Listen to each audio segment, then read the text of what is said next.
Lin Yan, a member of the affluent elite with an abundance of wealth at his disposal, indulges in various forms of entertainment in his daily life.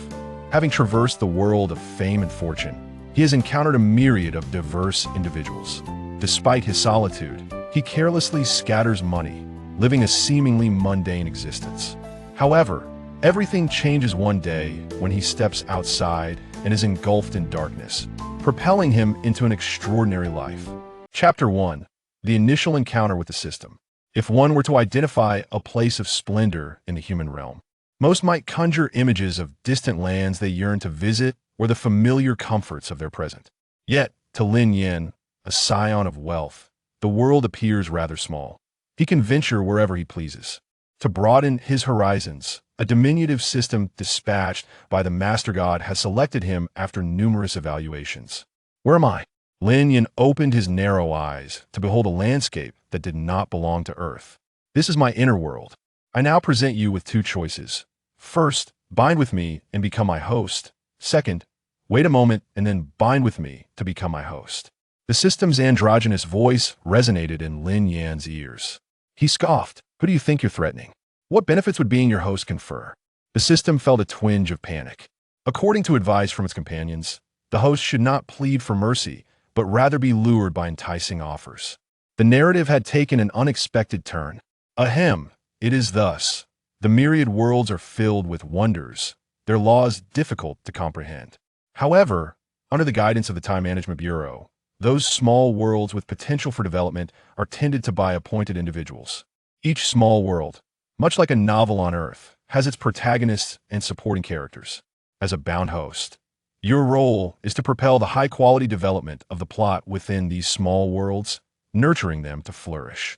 Upon finishing, the system exhaled deeply, relieved it had not yet assumed its original form, lest its true nature be revealed. Not interested, nor in the mood, Lin Yan replied coldly, fixating on the ethereal entity before him. The system, nearly despondent at the indifference of its host, resolved to make one final appeal. According to our findings, there is little left on Earth to pique your interest. However, you still crave novelty. Would you not desire to explore a magical realm, a martial arts world, or a realm of cultivation? Lin Yan raised an eyebrow, his enchanting eyes sparkling. Every world, you say? Indeed, the universe is replete with diversity. I assure you, I consent. Host you are. Splendid host. In the next moment, a silver light emanated from the system, swiftly penetrating Lin Yan's forehead. In the depths of his consciousness, he heard a voice. Welcome to the Time Management Bureau. May you wholeheartedly engage with the myriad worlds. What now? What is to be done? Lin Yan stood in this nonsensical yet beautiful place, the unfamiliar scenery only intensifying his irritation towards the system that had summoned him. Would the host desire a golden opportunity? Perhaps a lottery? Just say the word, lottery. One word cannot activate it. Lottery. All right, I shall initiate your first verbal lottery. Lin Yan regarded the system as another beam of golden light surged towards his forehead. Congratulations! You have drawn the skill of photographic memory, a most practical ability. Is that it? Your luck appears to be lacking. The system cannot dictate rewards. Ding dong. Lin Yan observed as a nearby small world resembling Earth suddenly radiated a soft glow, and his hand instinctively reached out to touch it. In an instant, he was plunged into an abyss of darkness. When Lin Yan opened his eyes once more, he found himself in a familiar room bathed in the harsh light of morning sun. Is this the small world? What distinguishes it from Earth? Though uncertain of the time or place, Lin Yan felt a surge of anger towards the deceitful system. Please do not be upset, host. This is a transmigration world. You see, it is a world built upon the framework of Earth. Though it may be smaller, it possesses immense potential in its developmental phase. Perhaps it gravitated towards you due to your earthly origins. What book? Are you implying this world selected me?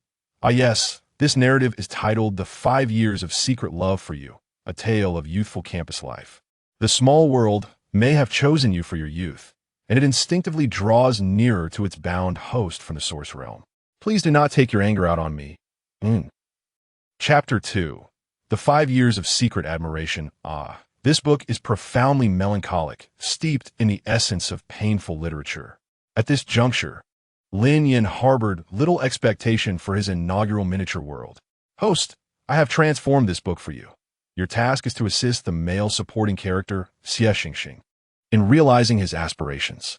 Upon the system's declaration, a tome emanating a gentle luminescence materialized before Lin Yan, its cover boldly inscribed with the 7 characters, the 5 years of secret admiration. The narrative unfolds as follows.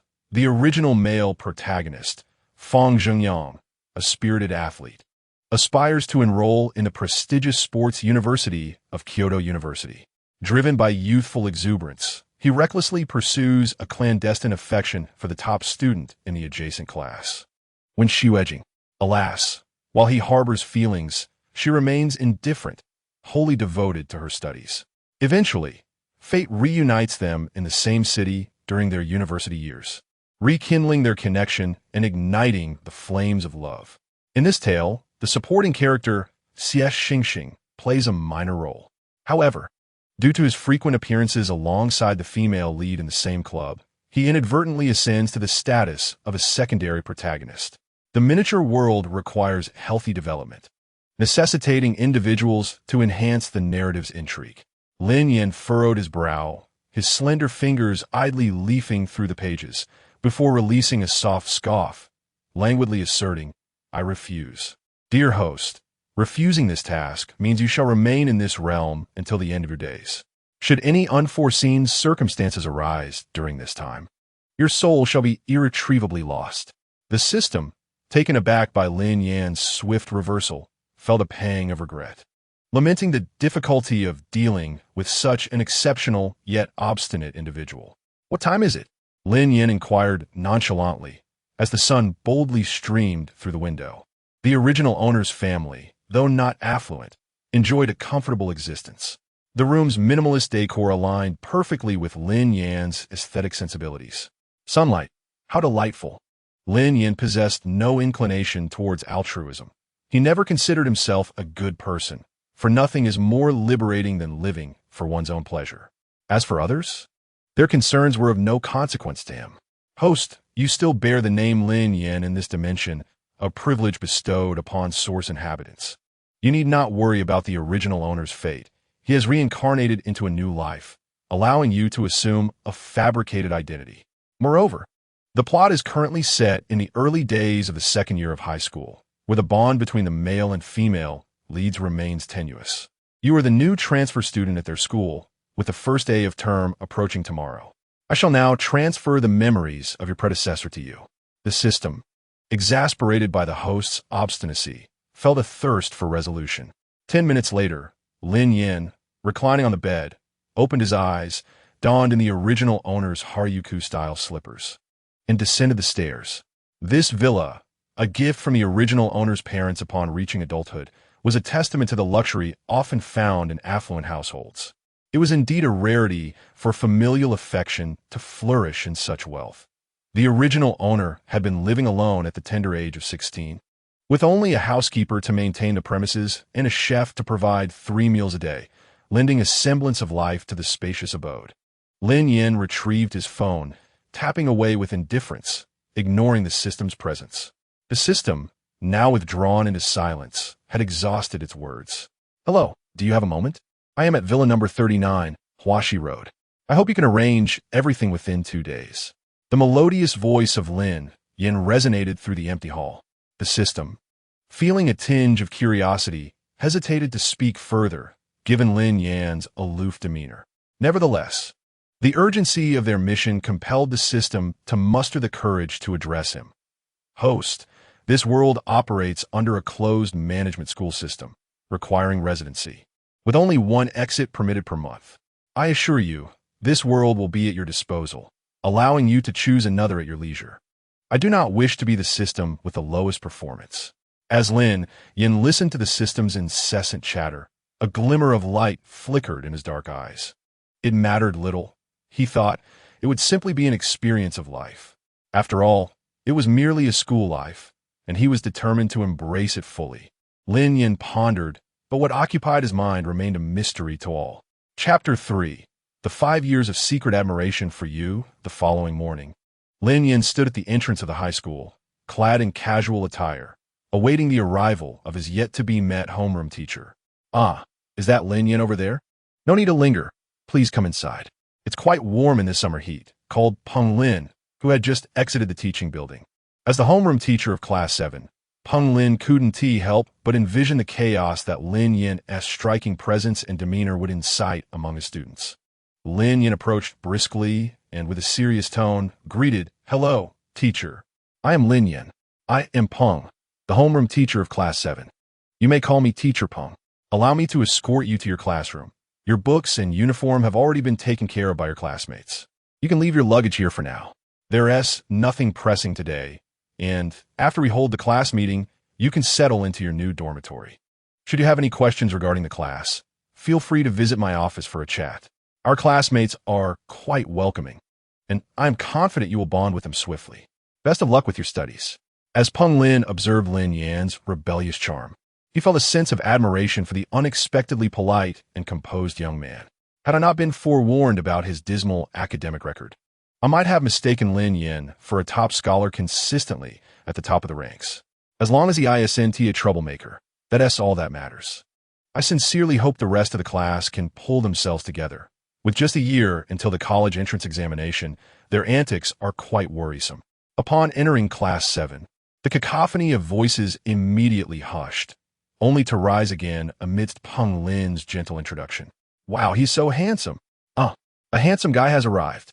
The cold and aloof boy is utterly captivating. I'm in love with his looks. I knew our Class 7 would be a blend of beauty and talent.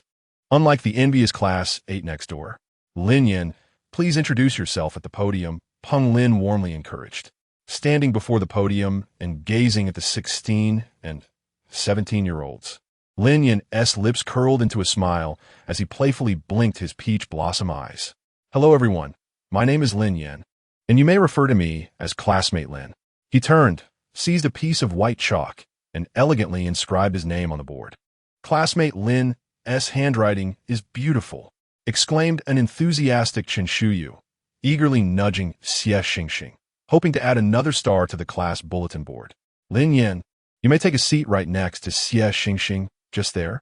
His previous desk mate has moved up to the experimental class, so there is a perfect spot for you," instructed the homeroom teacher, pointing towards an empty seat in the middle of the classroom. Chen Shuyu, who had been in a chatty mode, suddenly fell silent upon hearing the teacher's words, her excitement rendering her speechless as she quickly adopted a demure demeanor. Watching Lin Yan approach, Lin Yan strode confidently across the room and settled next to the individual indicated by the teacher, tilting his head slightly to scrutinize this rather unremarkable male counterpart. The school uniform, faded and worn, clung to a slender frame, save for a pair of bright, lively eyes that seemed to stand out amidst the crowd. "Hello, Xie Xingxing. It's a pleasure to meet you, Lin classmate," he stammered nervously, his social anxiety evident as he struggled to articulate his thoughts. Lin Yan's earlier gentle demeanor during the class introductions had somewhat eased Xie Xingxing's defenses. "Why does your voice sound so soft?" Lin Yan thought, somewhat exasperated. He had never been fond of boys who spoke in a coy manner beside him.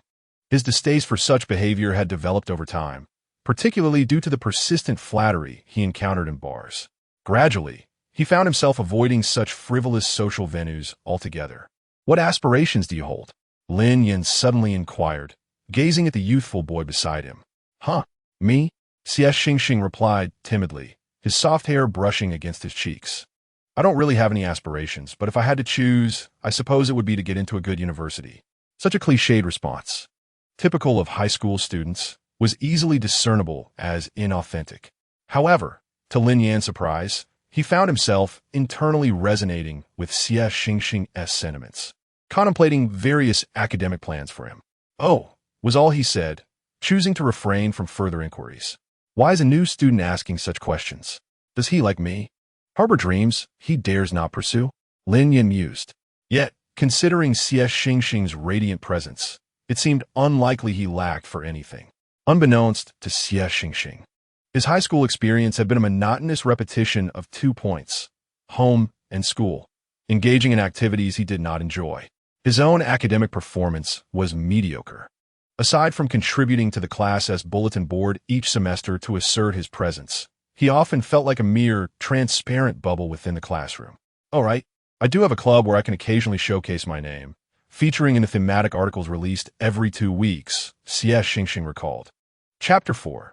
The 5 years of secret admiration. Xie Xingxing found himself daydreaming at a wooden school desk, its surface marred by countless scribbles and nonsensical phrases from years past. He remained uncertain about how to navigate his youth, with aspirations still lingering just beyond his reach. Observing Xie Xingxing's sudden trance, Lin Yan spoke up, "Hey, could I borrow a pen?" Xie Xingxing snapped back to reality, instinctively retrieving the most aesthetically pleasing black pen from his pencil case and handing it over. Lin Yan accepted the pen, opened a new textbook distributed by their classmates, and with a flourish, inscribed the letter on the page. Xie Xingxing stole a glance, marveling at how even a simple letter appeared beautifully crafted by his new desk mate. "I believe we ought to be in the same dormitory," Lin Yan casually remarked, switching between books while continuing to write. Xie Xingxing suddenly recalled that after his deskmate left, there was an empty bed in the dormitory. His new deskmate, as expected, was the boy from the lower bunk. The dormitory of Shirqing No. 1 High School had become a frequent topic of complaints among each new cohort of students. Despite the spaciousness of the room, housing 4 individuals with bunk beds, the adjacent large space was occupied by 2 desks pushed together. They claimed that this arrangement allowed sunlight to enter through the windows for studying, but that was mere pretense. It was actually a strategy to prevent students from staying up all night, thus facilitating supervision. "That Lin Yan, your deskmate, is in your new dormitory. If you don't know how to get there, just ask Xie classmate," Peng Lin shouted back to Lin Yan as he was about to step out the door. "What did old Peng just say?" A loud bang suddenly echoed as the back door of the classroom swung open forcefully. A tall boy, standing at 1.7 meters, entered with a broad smile, revealing a set of gleaming white teeth, radiating an aura of sunshine, his hair tousled in a lively manner, clutching a basketball. Chen Shuyu rolled her eyes at him, remarking, "You're quite fortunate, Feng Da Shui. The teacher lectured for only 20 minutes, and didn't he even notice your presence today?" "Oh really? You have no idea? I just made a game-winning shot on the playground, totally showing up the lackeys of Class 8. Their faces turned green." The boy doubled over in laughter, and Lin Yan didn't need to guess to know that this fellow resembled the foolish male lead from a book. Indifferent to him, Lin Yan softly addressed the organized Xie Xingxing. "Are you free? My luggage is still at the school gate. Could you assist me in transporting it to the dormitory?" Xie Xingxing nodded and led Lin Yan out. "Who is this? How did he end up in our class? And he seems even more arrogant than me." Fang Xingyang's instincts were correct. Lin Yan found the male lead's infatuation with love tiresome, and even a glance at him was uncomfortable. He wouldn't grant him a second look. "New classmate, Lin Yan, his name is written on the blackboard. Haha, we have another handsome guy in our class. I declare that you, Lin Yan, and our class study committee member will henceforth be our class's 3 steadfast pillars." Chen Shiyu eagerly rushed to share the news with her friends, waving goodbye to Fang Xingyang as she left with flair. Fang Xingyang stood alone in the empty classroom, carefully placing his cherished basketball into a box, and began to tidy his disheveled desk. "Shuijing, let us head to the cafeteria for a meal. There aren't too many people now, so we won't have to queue, and it's the perfect time to recharge our meal cards." A pair of girls strolled past the classroom window, and one of them, who had been quietly listening to her friend, smiled gently, revealing 2 small dimples on her face. Fang Xingyang's gaze was fixated on Wen Shuijing from Class 8, his eyes almost glued to her. "Wow, encountering my little cutie on the first day of school." "Yes." Fang Xingyang clenched his fist in excitement. Chapter 5. The 5 years of secretly adoring you. Lin Yan followed Xie Xingxing to the dormitory, opened the door, and glanced around the Shirqing No. 1 High School dormitory. Observing the empty lower bunk and the upper bunk adorned with light blue bear curtains, he helplessly remarked, "Are you sleeping on that bed above?" "Yes, what's the matter? How about you take the lower bunk? I prefer not to have any noise above me while I sleep." Lin Yan had already adopted a rather accommodating attitude towards the somewhat tidy dormitory, which was hardly larger than his wardrobe. If he were to encounter any litter carelessly discarded, he would rather abandon his studies than remain here. All right, I will move my quilt down. You can go up. Heaven knows how difficult it was to ascend that pole daily with his feet. Each time, Xie Xingxing struggled to make the climb, silently expressing gratitude for the new classmate. Let me assist you with the move, he offered. Lin Yan exhibited a semblance of humanity, not leaving Xie Xingxing to organize his belongings alone. Despite lacking experience in making beds, he earnestly endeavored to keep pace with Xie Xingxing's rhythm in preparing the bedding. Once everything was in order, Lin Yan sat on the chair below, pulling out his phone to begin playing.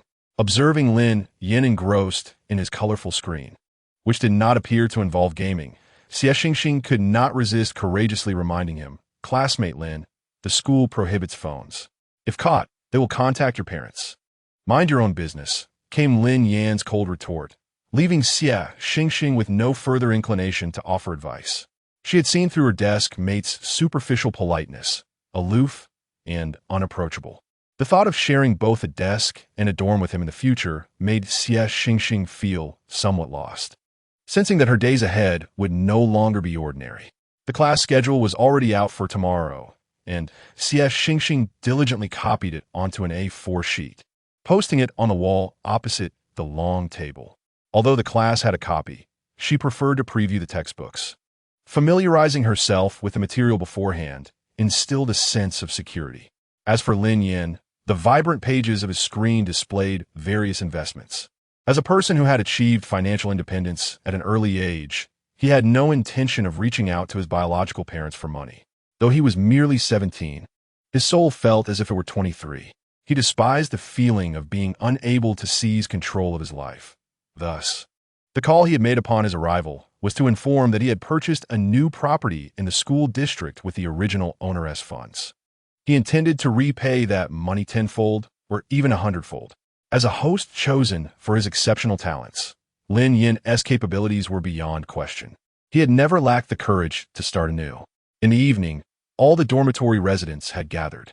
The other two roommates, Fang Yike and Gu Pingzheng, greeted Lin Yan amicably, exchanging polite remarks before falling into silence. The dormitory was enveloped in quiet, as everyone busily engaged in their own affairs. While Lin Yan alone remained occupied with his phone, the others began to preview the textbooks for their upcoming classes. As night fell and Lin Yan had taken an early shower, he lay on the soft bed. Bored, he idly scrolled through his phone when the sound from the open bathroom door caught his attention. Looking down, he happened to see Xie Xingxing emerging from the shower. His cheeks flushed. The summer pajamas, consisting of short shorts, revealed the long, slender legs that had been concealed beneath his daytime trousers.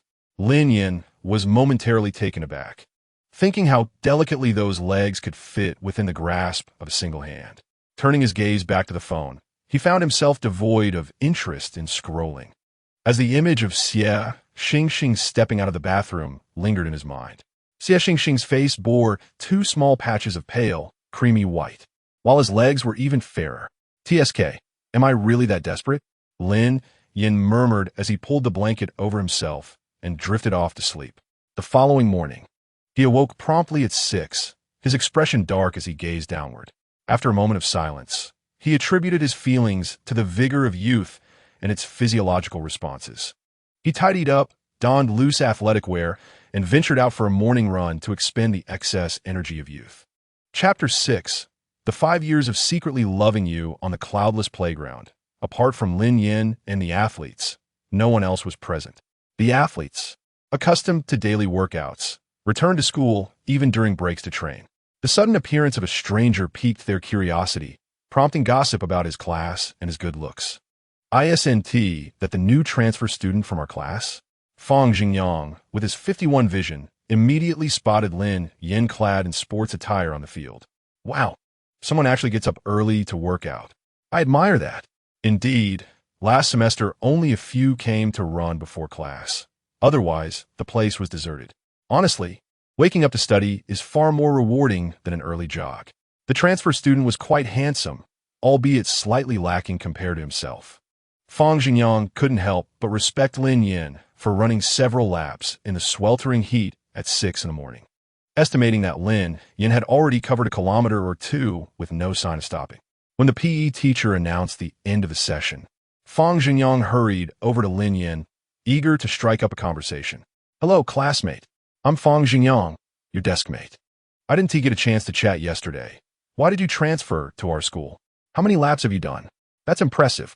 His tone conveyed curiosity and admiration, particularly since the PE teacher had remarked that Lin Yan's running form surpassed that of most athletes.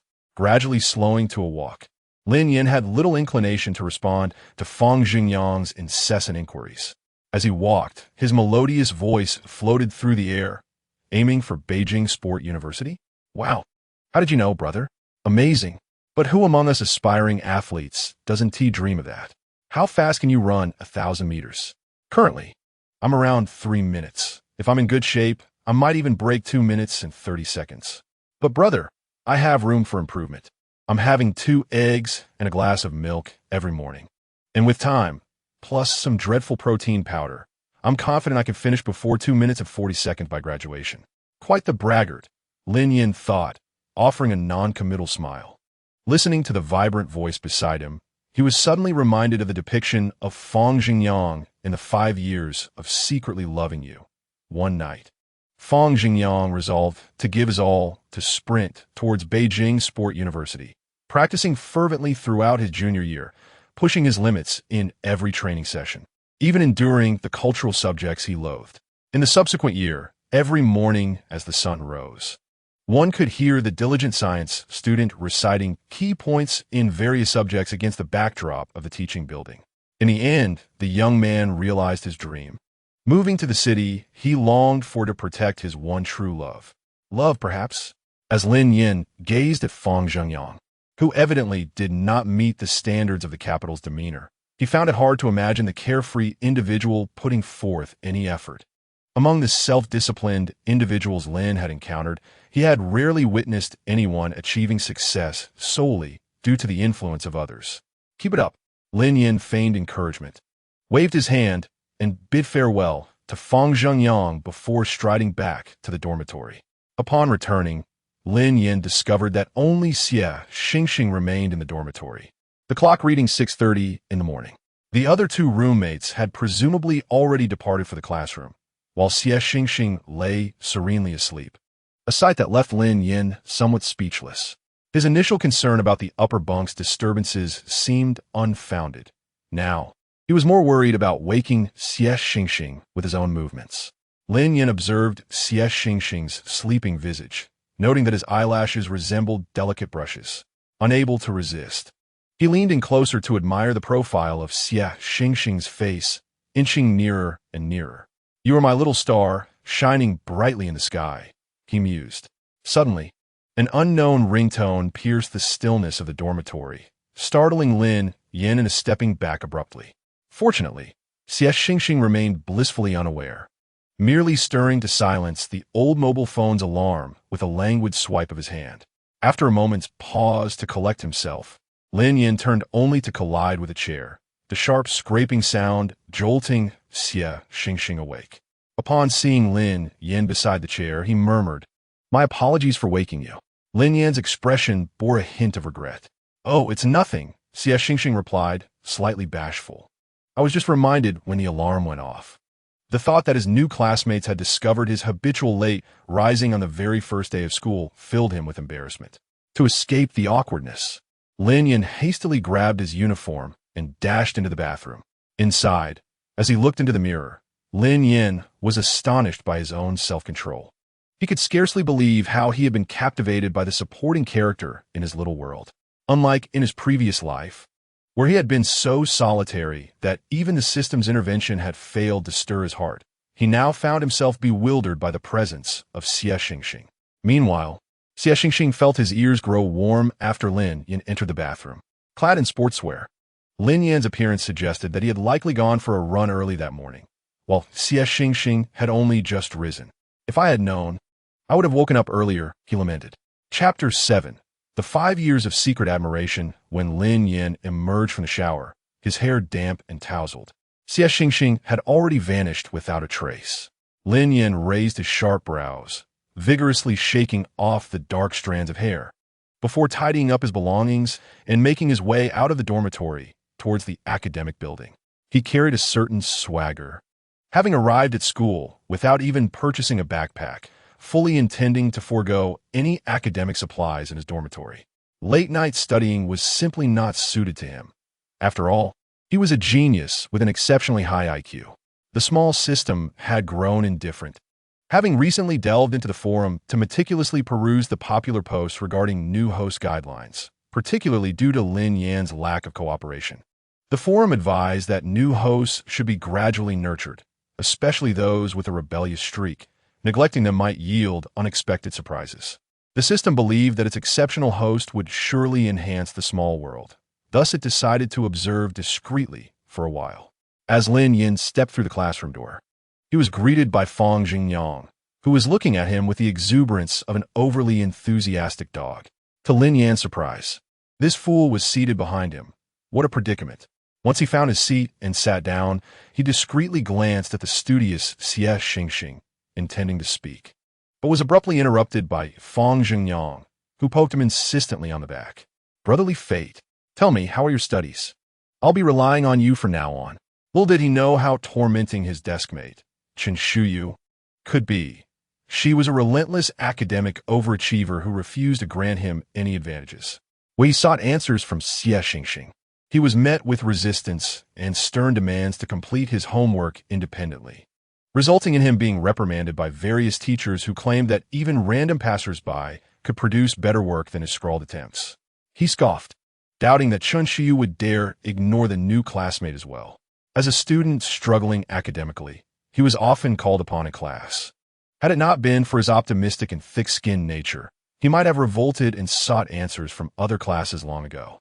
Turning to the male protagonist, who was currently among the lowest academically in the grade, Lin Yan spoke. Classmate, my studies are not particularly stellar either. Perhaps you should seek other avenues.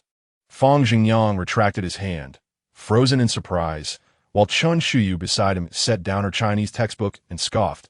Serves you right. The first lesson of the school year was Chinese. The Chinese teacher, elegantly clad in a black dress, entered the classroom with a graceful stride.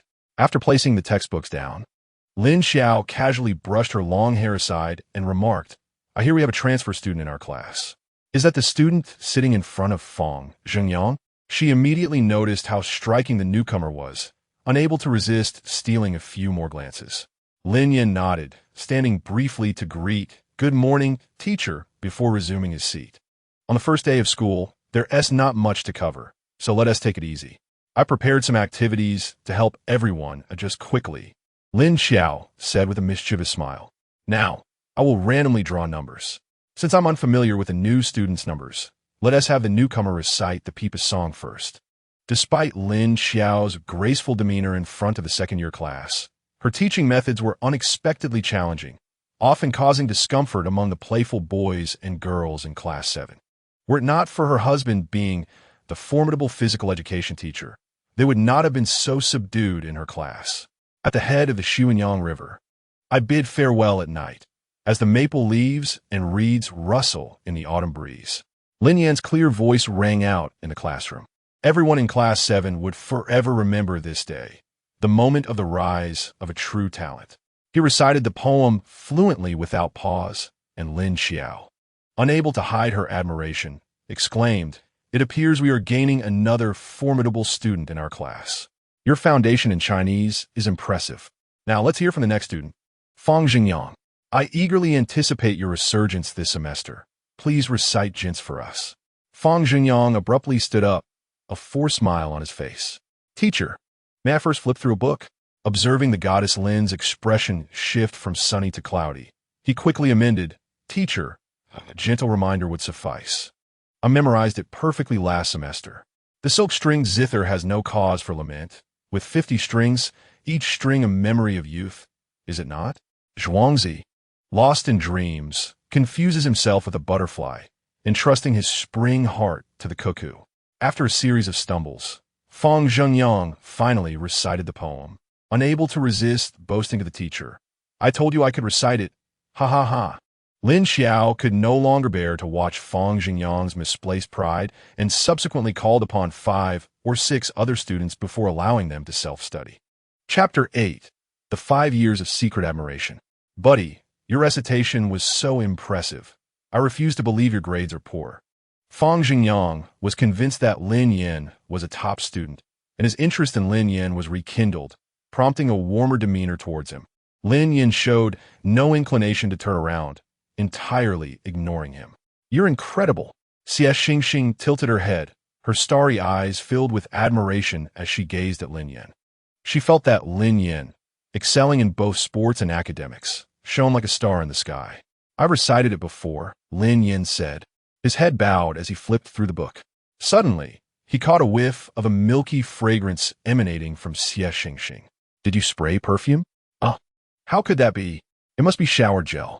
Quite pleasant, Lin Yan remarked, yet refrained from further conversation, solely engrossed in his book.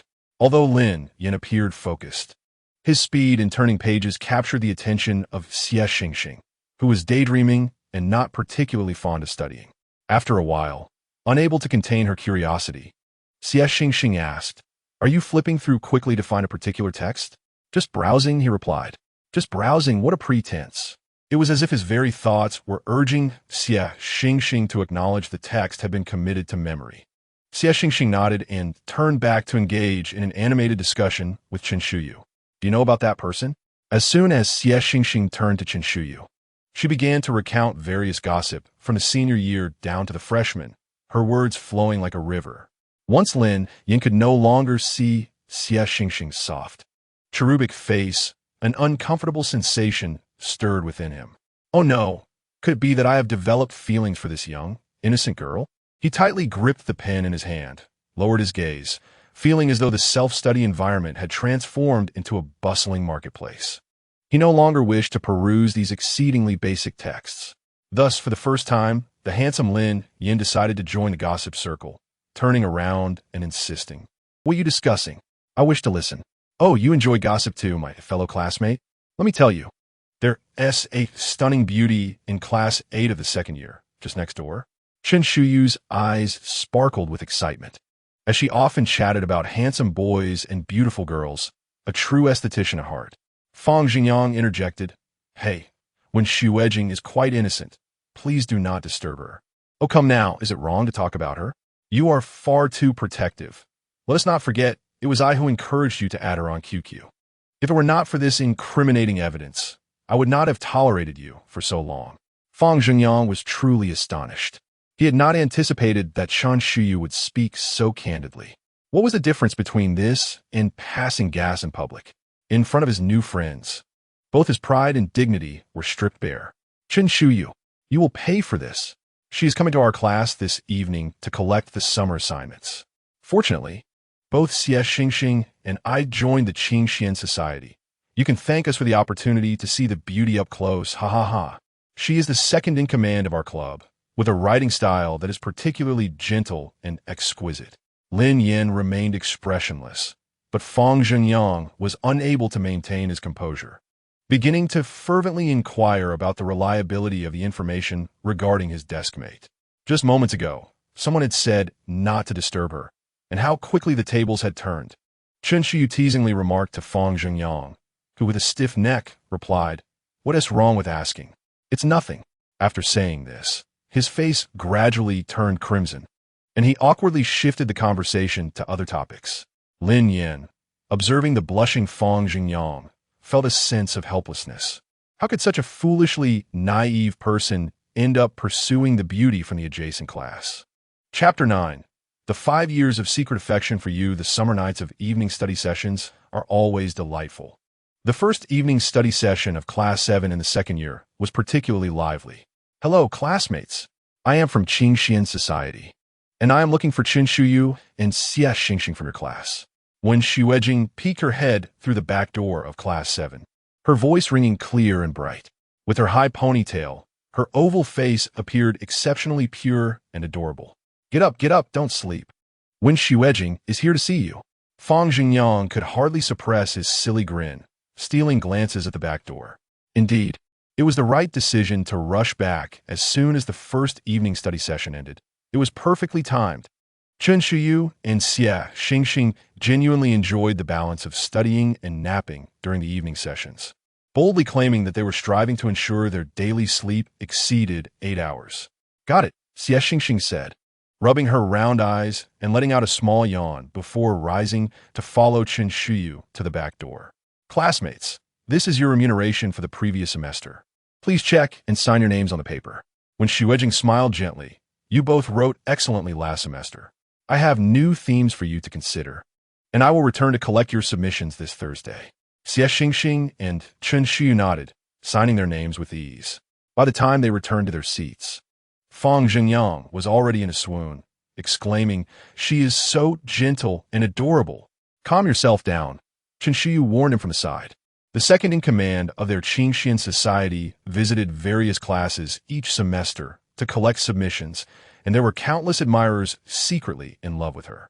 Those wishing to pursue her could be seen queuing from class 8 all the way to the school gate.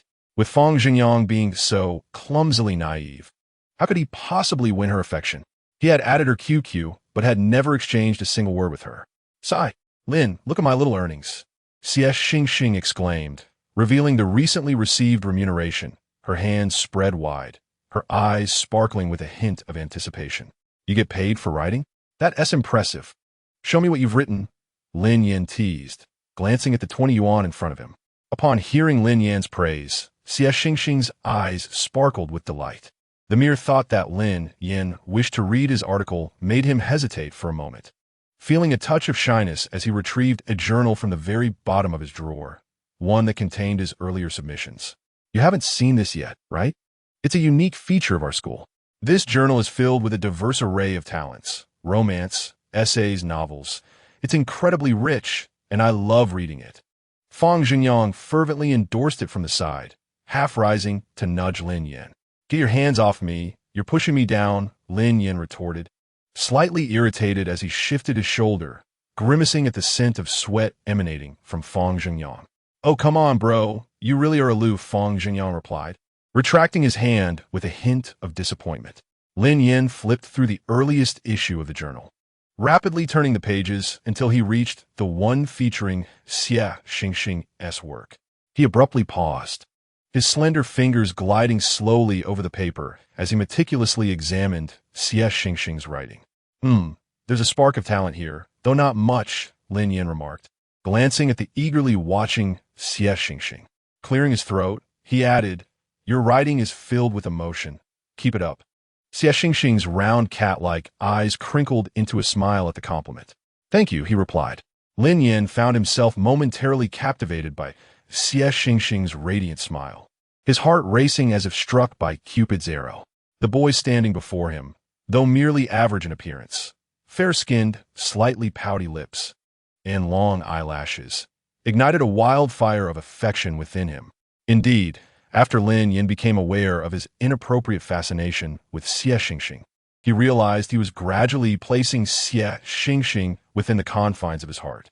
He had initially strived to suppress his attention toward every one of Xie Xingxing's actions, yet he found himself irresistibly drawn to him.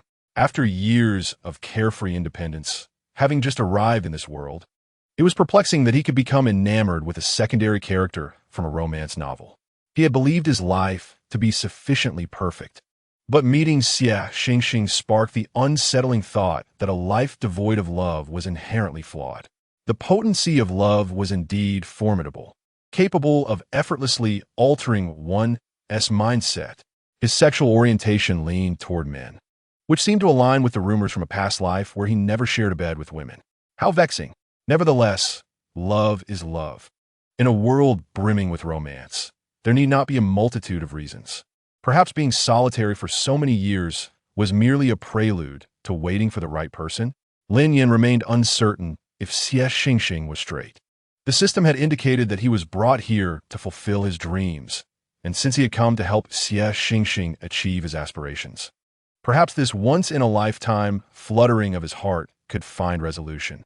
As Lin Yan twirled his pen thoughtfully, inspiration struck him regarding how to approach Xie Xingxing. Which university are you considering among the elite institutions like Jingda, Nanda, or Jiangda? Lin Yan inquired earnestly, his romantic eyes fixed intently on Xie Xingxing. I can't get into any of those top-tier schools.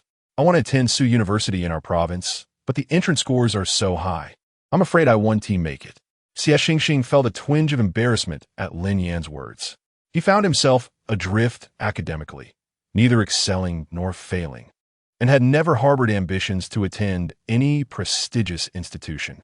Upon hearing Lin Yan mention those universities, Xie Xingxing surmised that Lin Yan's grades must have been at the pinnacle of their previous school, while he himself was likely destined for a mere ordinary first-tier university.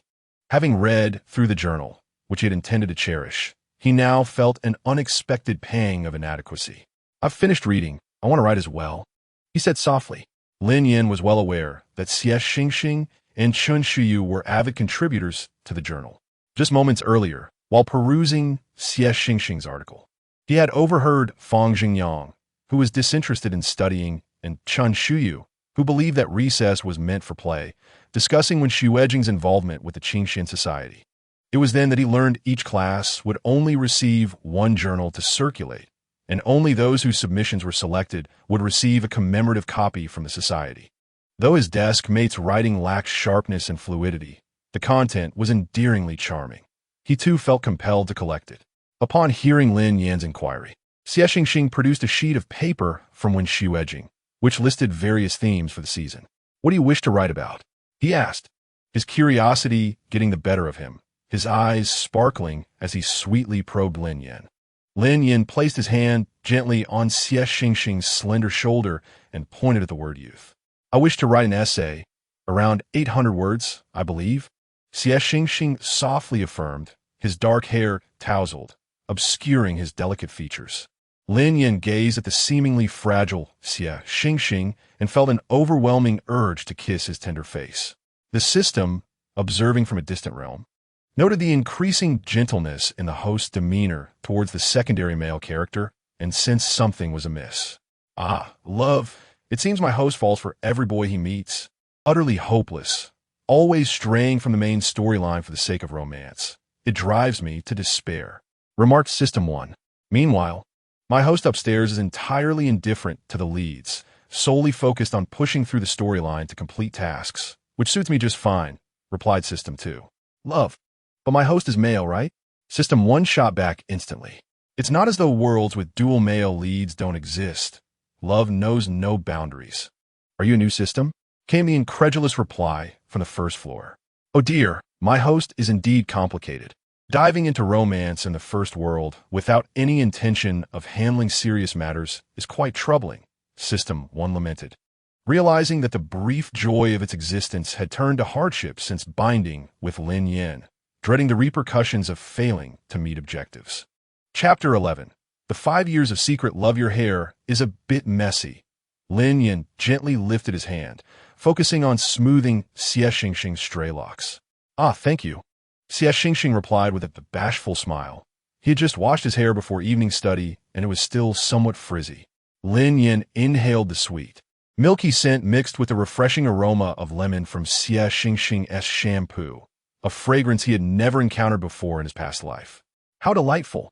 Lin Yan thought to himself. Hey, did you all hear? We have our midterm exams this Thursday. The school is truly ruthless. Fang Jingyang exclaimed as the bell for the second evening study session rang, turning to gather Xie Xingxing and Lin Yan for an impromptu meeting.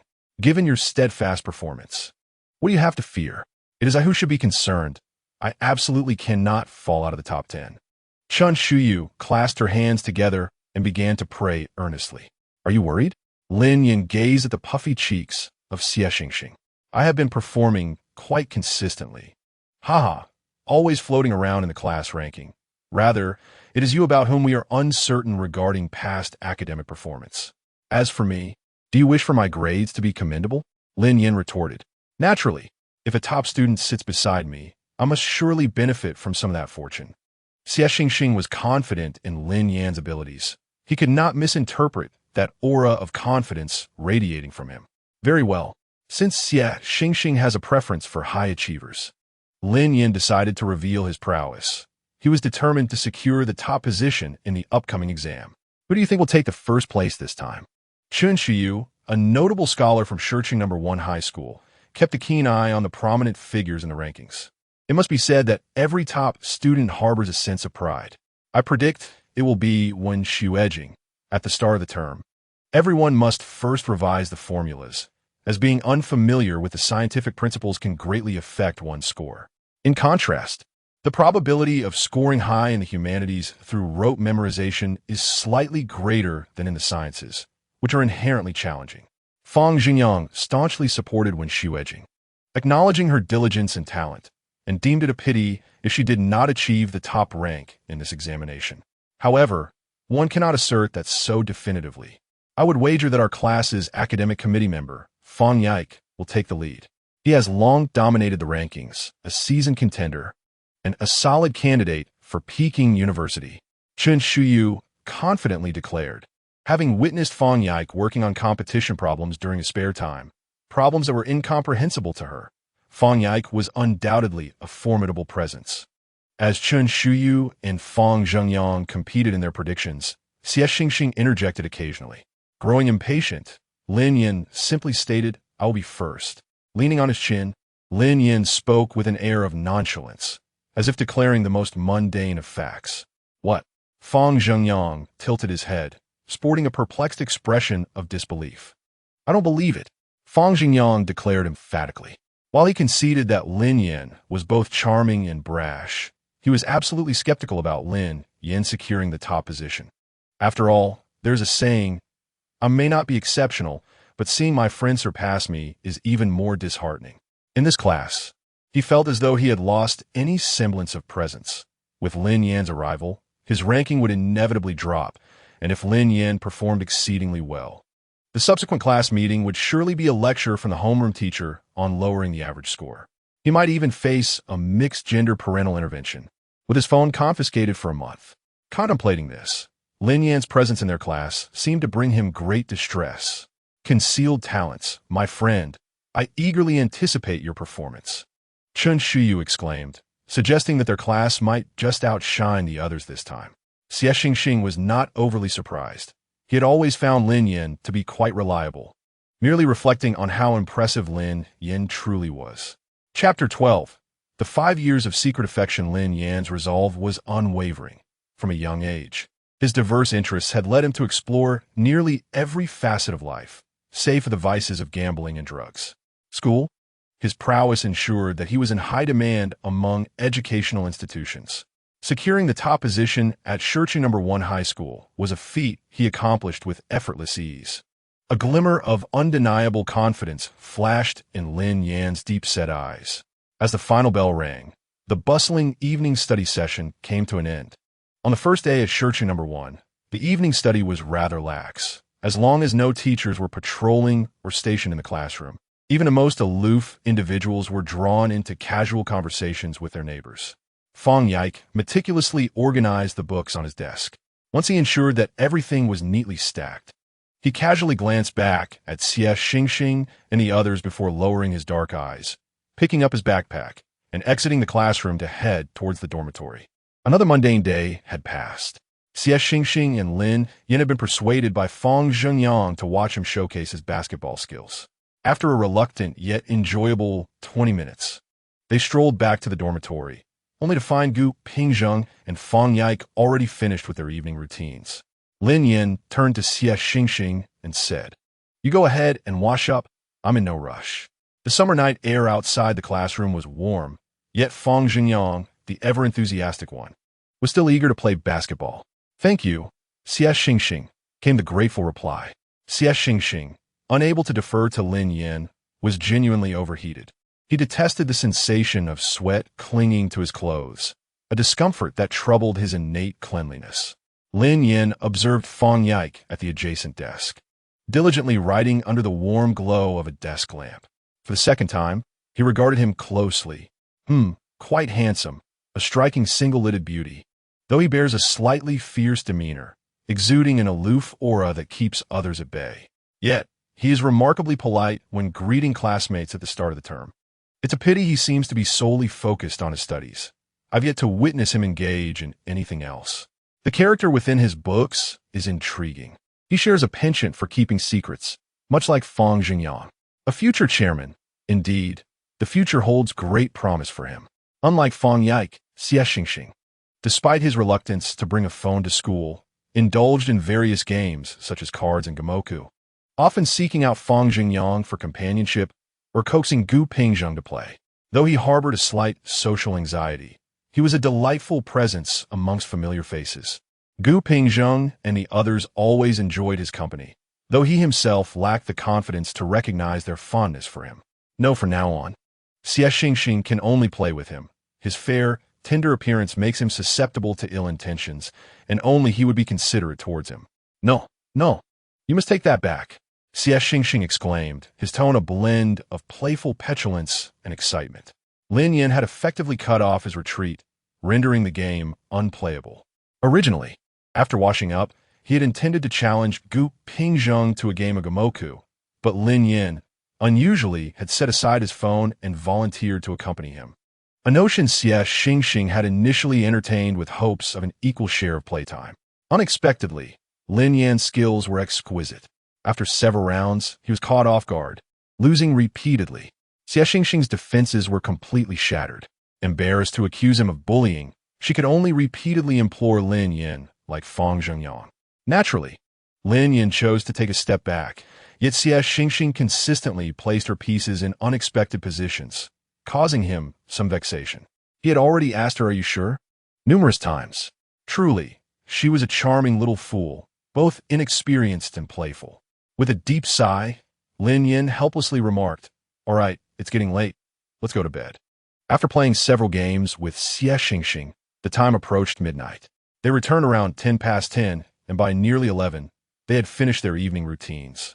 This was well past Lin Yan's usual bedtime, yet to accommodate the playful Xie Xingxing and her damned possessiveness, he stubbornly disrupted the biological clock he had recently established.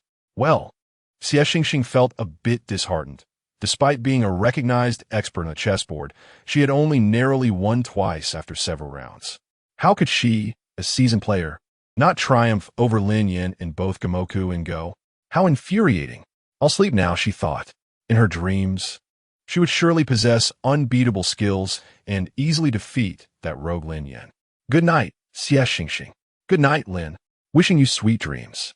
Lin Yan, leaning over the railing of the upper bunk, glanced at Xie Xingxing, who lay below with her eyes closed. After turning over and covering himself with the blanket, he whispered a quiet reassurance in his heart before drifting into a deep sleep. Chapter 13. The 5 years of secretly loving you leisurely. Time flew by, and soon it was the day of the entrance exam. During the evening self-study session the day before, Fang Jingyang, Chen Shiyu, and Xie Xingxing, who sat beside Lin Yan, had their first complete study session. They intensely reviewed Chinese for the exam scheduled for the next morning and mathematics for the afternoon of the following day. The tranquility elevated Lin Yan's already mundane high school life. He rested his head on the desk, observing Xie Xingxing diligently completing her homework and studying. Her youthful face, so adorable it seemed to glisten with vitality. He found himself captivated yet unproductive, aside from briefly flipping through his books in the first couple of days. He remained silent in class, neither raising his hand nor participating, while the other three silently questioned his capabilities. Xiqing No. One high school was among the top-ranked schools in Sioux City, notorious for its devilishly difficult exam papers, which often led to a cascade of despair among hopeful students. On the day of the entrance exam, even the most disinterested students would crack open their books to review key concepts, as it directly impacted their comfort for the month ahead. Lin Yan, however, remained the calmest among the crowd.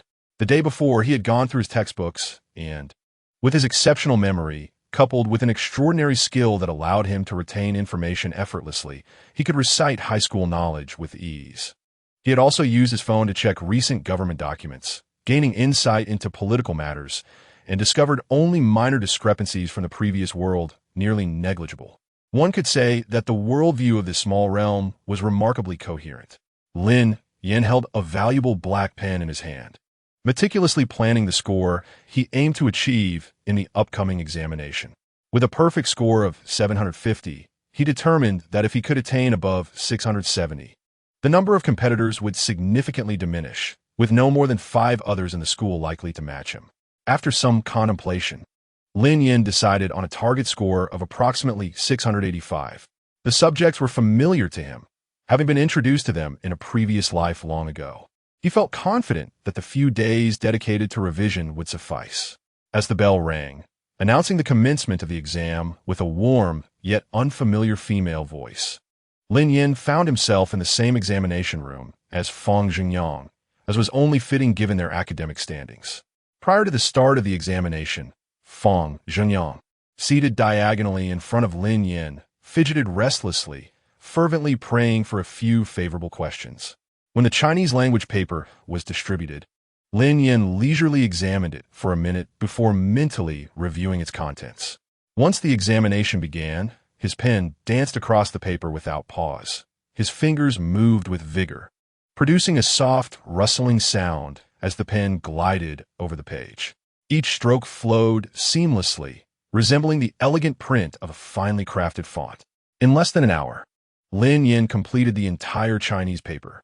A classmate, strikingly similar in build to Fang Zhengyang, observed Lin Yan's stillness after an hour and discreetly gave him a thumbs up, acknowledging his remarkable efficiency. Although this peer was a stranger in the class, having someone rank above him felt gratifying. After finishing, Lin Yan took a moment to appreciate Fang Zhengyang, who appeared deeply troubled as he faced the Chinese paper. His writing was slow and laborious, with long pauses between each section, and Lin Yan noticed Fang Zhengyang casually making corrections on his essay. Pathetic, he mused. Wow, this Chinese paper is absurdly challenging. The teachers at Yizhong are truly something else, Fang Zhengyang lamented after completing the exam, leaning back with a sigh and resting his forehead in his palm, already contemplating how to explain his consistently low grades to his parents. Turning to Lin Yan with a hint of mischief, Fang Zhengyang asked, "What did you think of the paper, Lin Yan?" "Not bad, quite simple," Lin Yan replied, twirling his pen with ease. The boy sitting nearby erupted into laughter. "Come on, Mun, you must have spent over an hour without writing a thing. You're even less serious than I am. I at least managed to sleep for half an hour." Lin Yan was perplexed by the audacity of someone who had finished last in the previous semester to mock him. He chuckled lightly, "Apologies, my friend, but you won't see me around next exam. I might just move up a rank." With a glance that felt like a sharp blade, Lin Yan remarked, "I admire your ability to write the entire paper, but I witnessed your 2.5 hours of effort. Keep it up." Fang Zhengyang, caught between anger and uncertainty, could only stare at Lin Yan, who remained unfazed and continued to taunt him. Heartbroken at the audacity of such remarks regarding his efforts, he resolved that if Lin Yan performed poorly in the exam, he would demote him to a subordinate. Conversely, if Lin Yan excelled, he would find himself seeking protection from this formidable individual. In summary, the examinations persist, each subject presenting a myriad of complexities, with students lamenting their difficulties in the hallways post-examination. During this period, Fang Zhengyang finally recognized Lin Yan's exceptional aptitude. His performance on the science papers was astonishingly swift, finishing nearly half an hour ahead of time. If he truly is a valuable ally, it would be quite advantageous. Upon completing the exam, Lin Yan harbored but one thought. The paper was reasonably constructed. The following day, apart from Lin Yan, the other 3 students appeared somewhat disoriented in class, as if their spirits had fled. Among them, Fang Zhengyang exhibited the least symptoms, still engaging in leisurely pursuits. "Do you think this time it might be a bit challenging?" Chun Shuyu inquired anxiously during the break, seeking reassurance from Xie Xingxing. "I believe the difficulty has increased. However, if we avoid mistakes on the foundational questions, our scores should remain stable." Xie Xingxing gently comforted Chun Shuyu, though he too felt a tinge of concern that their scores would indeed drop. Chun Shuyu often felt anxious during exams, her self-esteem being quite fragile, though she usually presented a cheerful demeanor. Those around her understood that her greatest fear was falling out of the top 100 of her grade. Look. My score this time will undoubtedly be lower than everyone else's. Someone come and comfort me." Fang Zhengyang feigned tears, his exaggerated manner causing Xie Xingxing to shudder. Could you please refrain from such antics? It frightens me. Act normal, Fang Zhenyang, Chen Shuyu retorted, tilting her head and glaring fiercely as she delivered a firm punch. Curse it, I've sustained internal injuries. This punch has shattered the prowess I've built over 17 years. He exclaimed, stop clowning around. Let us take advantage of the parents' meeting to sneak out for some fun. I'll treat. That's not permissible. If caught, the punishment from the first high school is severe. Be cautious, or the principal may bestow upon you a disciplinary action. Fang Xingyang remained oblivious to the fact that Lin Yan had brazenly breached school rules by smuggling a mobile phone into the premises, openly indulging in online activities in the dormitory without a care. Fang Xingyang, feeling emboldened, began to intimidate him. Although he himself had participated in escapades during evening study sessions with friends, sharing seemingly true stories of past incidents. Chapter 15. The 5 years of secret admiration. Lin Yan raised an eyebrow, non-committal. After all, there were numerous methods to enjoy oneself, and he was particularly eager to venture outside, as nothing compared to the joy of being with Xie Xingxing. During evening study, Lin Yan encountered Wen Xuejing for the second time. This time, she was laden with numerous journals, distributing them to each class. Upon reaching Class 7 of the second year, she beckoned Lin Yan and his companions outside. Are you Lin? Your writing possesses a unique style. It hardly resembles that of a novice. Congratulations on having both of your submissions accepted, Wen Xuejing exclaimed, her shyness evident as she covered her mouth, excitedly recalling Lin Yan's ingenious and compelling articles. Although the Youth Writing Club offered remuneration for published works, it struggled to attract many contributors. Fear of criticism regarding their writing could lead to rumors and mockery. Consequently, many students entering their final year refrained from submitting articles, concerned that gossip would detract from their studies. Each year, the Youth Writing Club continuously sought new, talented writers. And, as the club's vice president, Wen Xuejing was particularly anxious about its development. Lin Yan's high-quality submissions alleviated a significant portion of her burdens. Your first manuscript fee amounts to 40 yuan. Lin Yan, how impressive. Fang Xingyang, standing nearby, gazed at the list with an expression of admiration. Although Fang Xingyang is a physically robust athlete, his true passion lies in reading various books. He never misses the weekly publications produced by the school. It was through these journals that he silently developed a fondness for the pseudonym Xiuhua, penned by Wen Xuejing during his first year of high school. The first time he encountered her writing, he was deeply moved, nearly shedding manly tears during evening study hours. It is a mystery how he became so entranced by Xiuhua's articles that he could read each one 10 or even 100 times, memorizing them entirely. Wen Xuejing's prose is nothing short of healing. Many in the school are captivated by her work. Yet few are aware that she is the author behind the name Wen Xuejing. As an exceptionally talented student of the humanities, she aspires to convey warmth through her writing out of pure love for it, rather than seeking fame from her popularity. Fang Xingyang has always kept Xiuhua close to his heart, respecting her privacy. Thus, he was astonished to discover that Xiuhua was indeed the pseudonym of Wen Xuejing when he overheard Xie Xingxing and others discussing her. Although he had long since admired the beautiful girls in school, it was at that moment that Wen Xuejing's visage truly imprinted itself on his mind. The warm, sensitive, and meticulous girl was Wen Xuejing. It was both unexpected and yet perfectly reasonable. Standing beside them, Fang Xingyang casually picked up a journal and shyly inquired about Lin Yan's pseudonym. Lin Yan repeated, Yeah? Fang Xingyang looked at the eclectic names in the table of contents, assuming Lin Yan was merely being playful. It's the night from Nightfall, classmate. Right here, Wen Xuejing gently smiled nearby, leaning closer to Fang Xingyang while pointing to Lin Yan's article. Oh, thank you, classmate, Fang Xingyang stammered, flustered by her proximity, his ears flushing crimson, his words faltering. He pretended to browse through Lin Yan's article, claiming he would read it slowly in class, and with swift strides, he fled the scene. We sign our names. Thank you, classmate. Xie Xingxing expressed her gratitude from the side. Once they returned to their seats, Fang Xingyang's blush lingered unabated. This is the closest I've ever been to her. He internally exclaimed, his heart racing. Lin Yan, uninterested in his turmoil, began reading his own copy of the journal. He possessed only one. The other would not be released until the following week.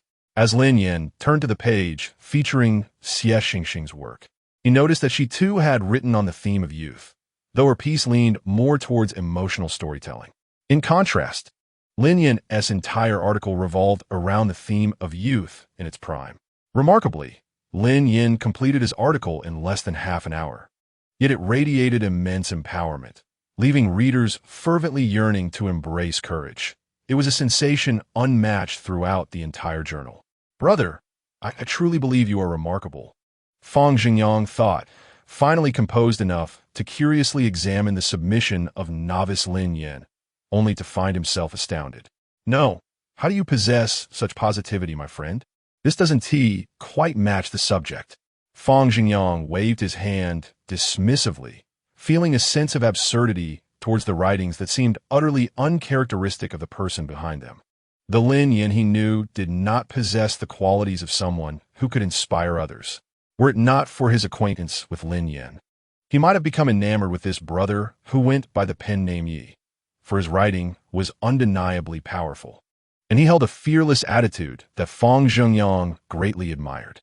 Upon reflection, the boldness of the prose indeed resonated with Lin Yan's true self. Chapter 16. The 5 years of secret admiration. When will the entrance exam results be released? Lin Yan tilted his head, feigning casualness as he leaned closer to Xie Xingxing. Don't worry, they will be out soon. Within 2 days, certainly before the holiday this Saturday, Xie Xingxing replied softly, oblivious to how their proximity had diminished. At Yizhong, each class comprised a maximum of 45 students, fostering a conducive learning atmosphere with substantial competition. The teachers graded swiftly, striving to ensure every student was informed of their results before the weekend break. The following day, hey, quickly go check the honor roll. Our new classmate secured first place. Ah, he is both handsome and talented. The corridor buzzed with an unusual liveliness after school, as a throng of students crowded around the leaderboard to glimpse the scores. Let me see. Lin Yan from Class 7, Grade 2, scored 685. My heavens, is this person a dark horse? He didn't seem familiar before. His prowess is astounding. A genius who aced the science subjects. I'm in awe, exclaimed an anonymous classmate. Chun Shuyu, Fang Xingyang, and Xie Xingxing stood beneath the leaderboard, their expressions dazed. First, 685? When did Yizhong become so affluent as to poach from other schools? Wow, a scholar right beside me. Can you believe it? He actually scored full marks in such a challenging math and physics exam. Unbelievable. Lin Yan had left the second-place contender trailing by over 10 points. And this exam proved to be more difficult than in previous years. His exceptional score stood out brilliantly. You are incredible. Xie Xingxing blinked in astonishment as she examined Lin Yan's exam papers, noting his neat handwriting and clear logical reasoning. However, he had lost many points in Chinese, English, and biology simply due to insufficient written content, which pained her to see, let alone the teachers. Lin Yan, Mr. Peng is calling for you in his office. He's seated near the window, and there's a red cup on his desk, a class committee member announced as they knocked on Lin Yan's desk. Lin Yan promptly stood up and walked directly to the teacher's office. Lin, your results are outstanding this time. You've truly surprised me, Mr. Peng said, patting Lin Yan's shoulder with pride. In a hushed tone, Lin Yan replied, Teacher, I didn't always enjoy studying and lack confidence. However, after making friends in Class 7, they inspired me to unleash my true potential. Mr. Peng's smile faltered for a moment. Had he not known that this student sometimes slept through class, reported by the subject teachers, he might have believed his words. Regardless, keep it up, Lin. I have high hopes for you. The school is currently seeking participants for competitions, and you would be a valuable addition. The thought of enhancing his teaching career with another prestigious accolade exhilarated Mr. Peng, especially since Lin Yan, who had recently transferred and been tossed around by other teachers, would ultimately prove to be a remarkable asset. I shall graciously accept this treasure, huh? When Lin Yan returned to the classroom, he was met with countless gazes from his classmates as soon as he stepped inside. Just look at how dashing he walks. A true academic prodigy indeed. Observe his composure. Not a flicker of emotion crossed his face as he exited the office. Enough of the flattery, everyone. I hereby declare that our class now boasts two academic geniuses. Haha. With both the first and second ranks in our class, we have truly struck gold this time. Lin Yan calmly took his seat, raising an eyebrow slightly, unaware that achieving the top rank had transformed him into a rare panda among the second-year students. The halo of brilliance now cast a spotlight on him, with eyes following his every move, previously discreet, now unabashedly scrutinizing. Lin Yan found this attention rather bothersome. TSK. Perhaps a miscalculation on my part. Chapter 17. The 5 years of secret affection after school on Saturday. Lin Yan returned to his newly purchased home, which was tastefully decorated in a simple yet elegant style, exactly to his liking. What to do now? Surely, one cannot simply fly off to another country for a leisurely escape at this hour. How about writing a book to pass the time? The previous story he was crafting had been abruptly interrupted by the system, and he was a person who believed in seeing things through to completion. Lin Yan's intentions were not mere words. He immediately opened his computer and registered on a popular website. He chose the pen name Starflame, a name as straightforward as his ambitions.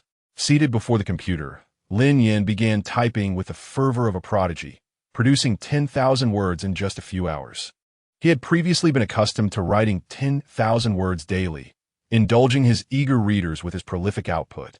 After a thorough review, Lin Yan promptly submitted his novel.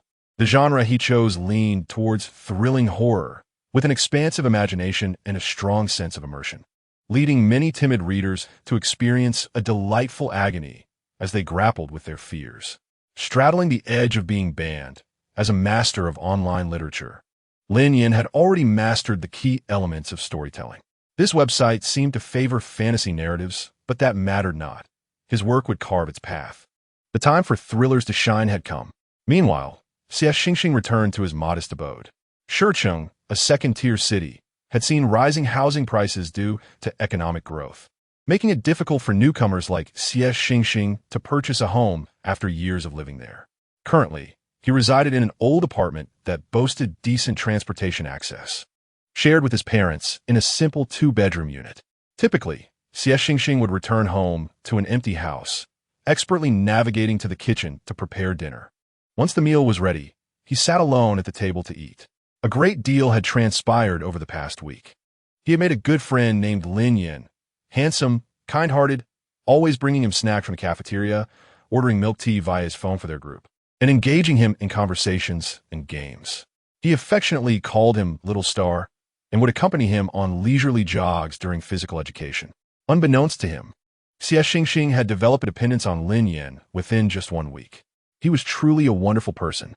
Xingxing was unaware that he was slowly growing fond of Lin Yan, as his innate sense of insecurity led him to seek Lin Yan's company for various activities at school, gradually becoming inseparable from him. Once, Xingxing was considered independent, sharing meals alone. The camaraderie among the three of them, along with their former desk mate who had already switched classes, was quite pleasant. However, with the arrival of Lin Yan, the four of them seemed to transform into longtime friends, embodying a remarkable sense of cohesion, engaging in absurd antics alongside Lin Yan. Haha! Fang Jingyang was even coaxed by Lin Yan into writing a love letter, although in the end, he lacked the courage to sign it, enlisting Chen Shuyu, their undercover agent in Class 8, to discreetly place it in Wen Shuejing's drawer. With Lin Yan's assistance, Fang Jingyang gradually found common ground to converse with Wen Shuejing on several occasions. Lin Yan appeared to be a little son, consistently guiding them forward. Truly, he was an exceptional individual. Fang Jingyang's return home took a different turn, as he promptly retrieved his gaming console to relish the precious time he had for gaming. On Sunday, he would have to return to school early for training, which promised to be quite grueling. Why do you start playing on your phone as soon as you get home? I heard your teacher mention that your exam results are out. Show me your report card. Fang Jingyang's mother burst into the room, her frustration flaring upon seeing him engrossed in a game. I forgot it, Mom. I'll bring it to you next week. Fang Jingyang replied, rubbing his hands together in an attempt to deflect her anger. Just tell me your score. I don't even want to see your report card anymore. You always manage to infuriate me. This time, you can forget about me attending the parent-teacher meeting. Let your father go instead. His mother, no longer willing to engage in a futile argument, narrowed her eyes as she observed him still playing. Hey, Dad, could you come here for a moment? His mother didn't tolerate his demeanor. Fang Jingyang quickly set his phone aside. He certainly did not wish to confront his father. I really don't care about the score, Mom. I genuinely forgot what I got. Just let me off the hook this time. You and T see your dear son tomorrow. Isn't it better to cherish the happy me right now? His mother shot him a disapproving glance, muttering about his lack of ambition as she exited the room. Fang Jingyang exhaled deeply. These moments might be among the few joyful times he could enjoy during the break. Chapter 18. The 5 years of secretly loving you. As soon as Chen Shuyu received her exam results, she felt rejuvenated, having improved by 2 places, and she bubbled with happiness, eager to share her academic achievements with her family upon returning home. Her mother felt a sense of relief, yet a flicker of concern occasionally crossed her eyes as she gazed at Chen Shuyu. They belonged to a single-parent family, and before the school year began, Shuyu had been juggling part-time work. After returning home each night, she would study diligently. While their family was comfortably well off, it did not necessitate Shuyu working. Yet her mother could not resist her daughter's pleas to work at a milk tea shop. She harbored a lingering worry that her daughter bore some unspoken burden. Her savings account still held the 1 million left untouched by that worthless man, ensuring that her daughter would not have to shoulder any burdens. This girl places far too much emphasis on her grades. It's only the 2nd year of high school. Who knows what state she'll be in during her final year? My dear daughter, you performed well this time, but remember, your happiness is of utmost importance. Please don't stay up studying at school. I know. I'm aware of my limits, Mom, Chen Shuyu replied, playfully wrapping her arms around her mother's waist, her voice sweet and coaxing, her bright, lively eyes reflecting determination. She was resolute in her ambition to gain admission to a prestigious university and protect her mother. Next week, when the 4 of them reunite at school, it will be during the evening study period on Sunday. Lin Yan made a special trip to purchase an array of snacks from outside the school's small shop to prepare a delightful feast for Xie Xingxing before the study session. He had gathered a multitude of treats, collecting various brands from both domestic and international origins. Upon entering the dormitory, Xie Xingxing was taken aback to find Lin Yan's cabinet overflowing with food and even a box of snacks concealed beneath his bed. How did you manage to bring all this in? Didn't the dorm supervisor say anything? Curiosity sparkled in Xie Xingxing's eyes. Lin Yan, perched on the upper bunk, cast a glance down at him, his deep-set pupils glimmering mysteriously. Clearing his throat, he replied slowly, My home is nearby, and I brought it over this morning. The dorm supervisor let me in. It's not contraband. What he did not disclose was that during his back-and-forth trips, he had encountered Fang Jingyang, who had assisted him in carrying the items along with a few athletes, for which Lin Yan had generously treated them with snacks. The 4 of them synchronously arrived at their classroom, with Lin Yan daringly wearing black and white slippers. Fang Jingyang's training schedule was conveniently arranged by their teacher, allowing him to be present for the first class of the week. Hello, everyone. This weekend has been splendid. I finally completed my game, Fang Jingyang exclaimed, his laughter resonating through the room. Chen Shuyu shot him an annoyed glance, shifting her neatly organized items away from him to avoid any accidental mishaps. It seems your grades aren't affected after all. Huh? You all weren't so carefree before the exams. Lin Yan teased from his side. The trio was indeed a lively bunch, filling the room with their exuberance. Come, everyone. Next month as sports meet is approaching. Be proactive and sign up. Fang Qi, as the organizing committee member, stood at the podium with a registration form, energetically calling for participants. Me. Fang Jingyang raised his hand high, his voice loud enough to draw the attention of the students in the front row. You can only sign up for a maximum of 3 events. Be mindful when filling it out, Fang Qi remarked, scratching his head as he looked at Fang Jingyang. In their class, Fang Jingyang was the sole athlete, which felt rather lonely, as other classes had at least 3 participants, despite the overall number of students signing up for sports being less than half of the class. Once all the hands were raised, Fang Qi frowned, noticing that no one had signed up for the men's 3,000 meters. Is there anyone else? Any brave souls willing to join?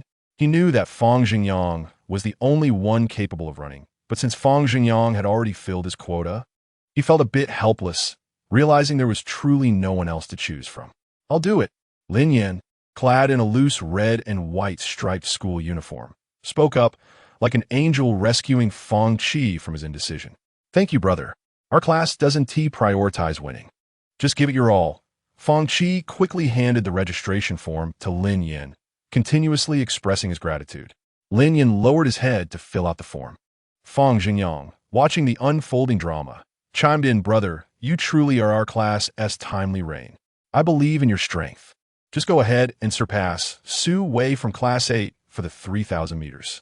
From now on, I'll call you brother.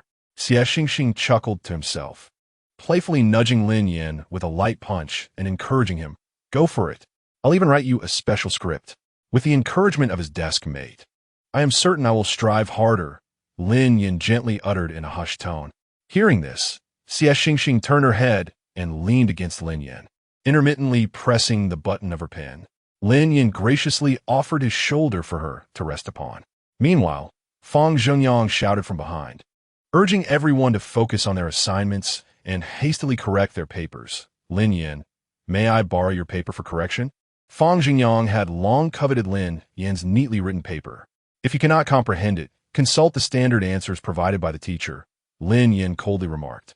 In his mind, Fang Zhengyang began to caricature Lin Yan, thinking, all right, how dare he be so unfeeling towards me? He then turned his attention to the freshly distributed standard answers to copy. Is there anything you do not understand? I can teach you. Lin Yan was aware that Xie Xingxing had performed commendably on this exam, yet he still hoped she could identify and address her weaker points.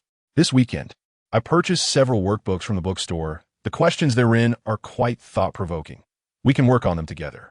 Lin Yan proposed, blinking his expressive, charming eyes. Xie Xingxing pointed to the last two major questions on the math paper. Math was indeed her strong suit, and she had scored 120 on this test. For this question, first focus on the key terms. Like in the derivative problem, Lin Yan lowered his voice and began explaining the question to Xie Xingxing. It must be said, Lin Yan possesses a remarkable ability to teach, despite having only briefly held a nominal teaching position at a university in his past life. He could succinctly summarize key learning points, guiding others to open their minds.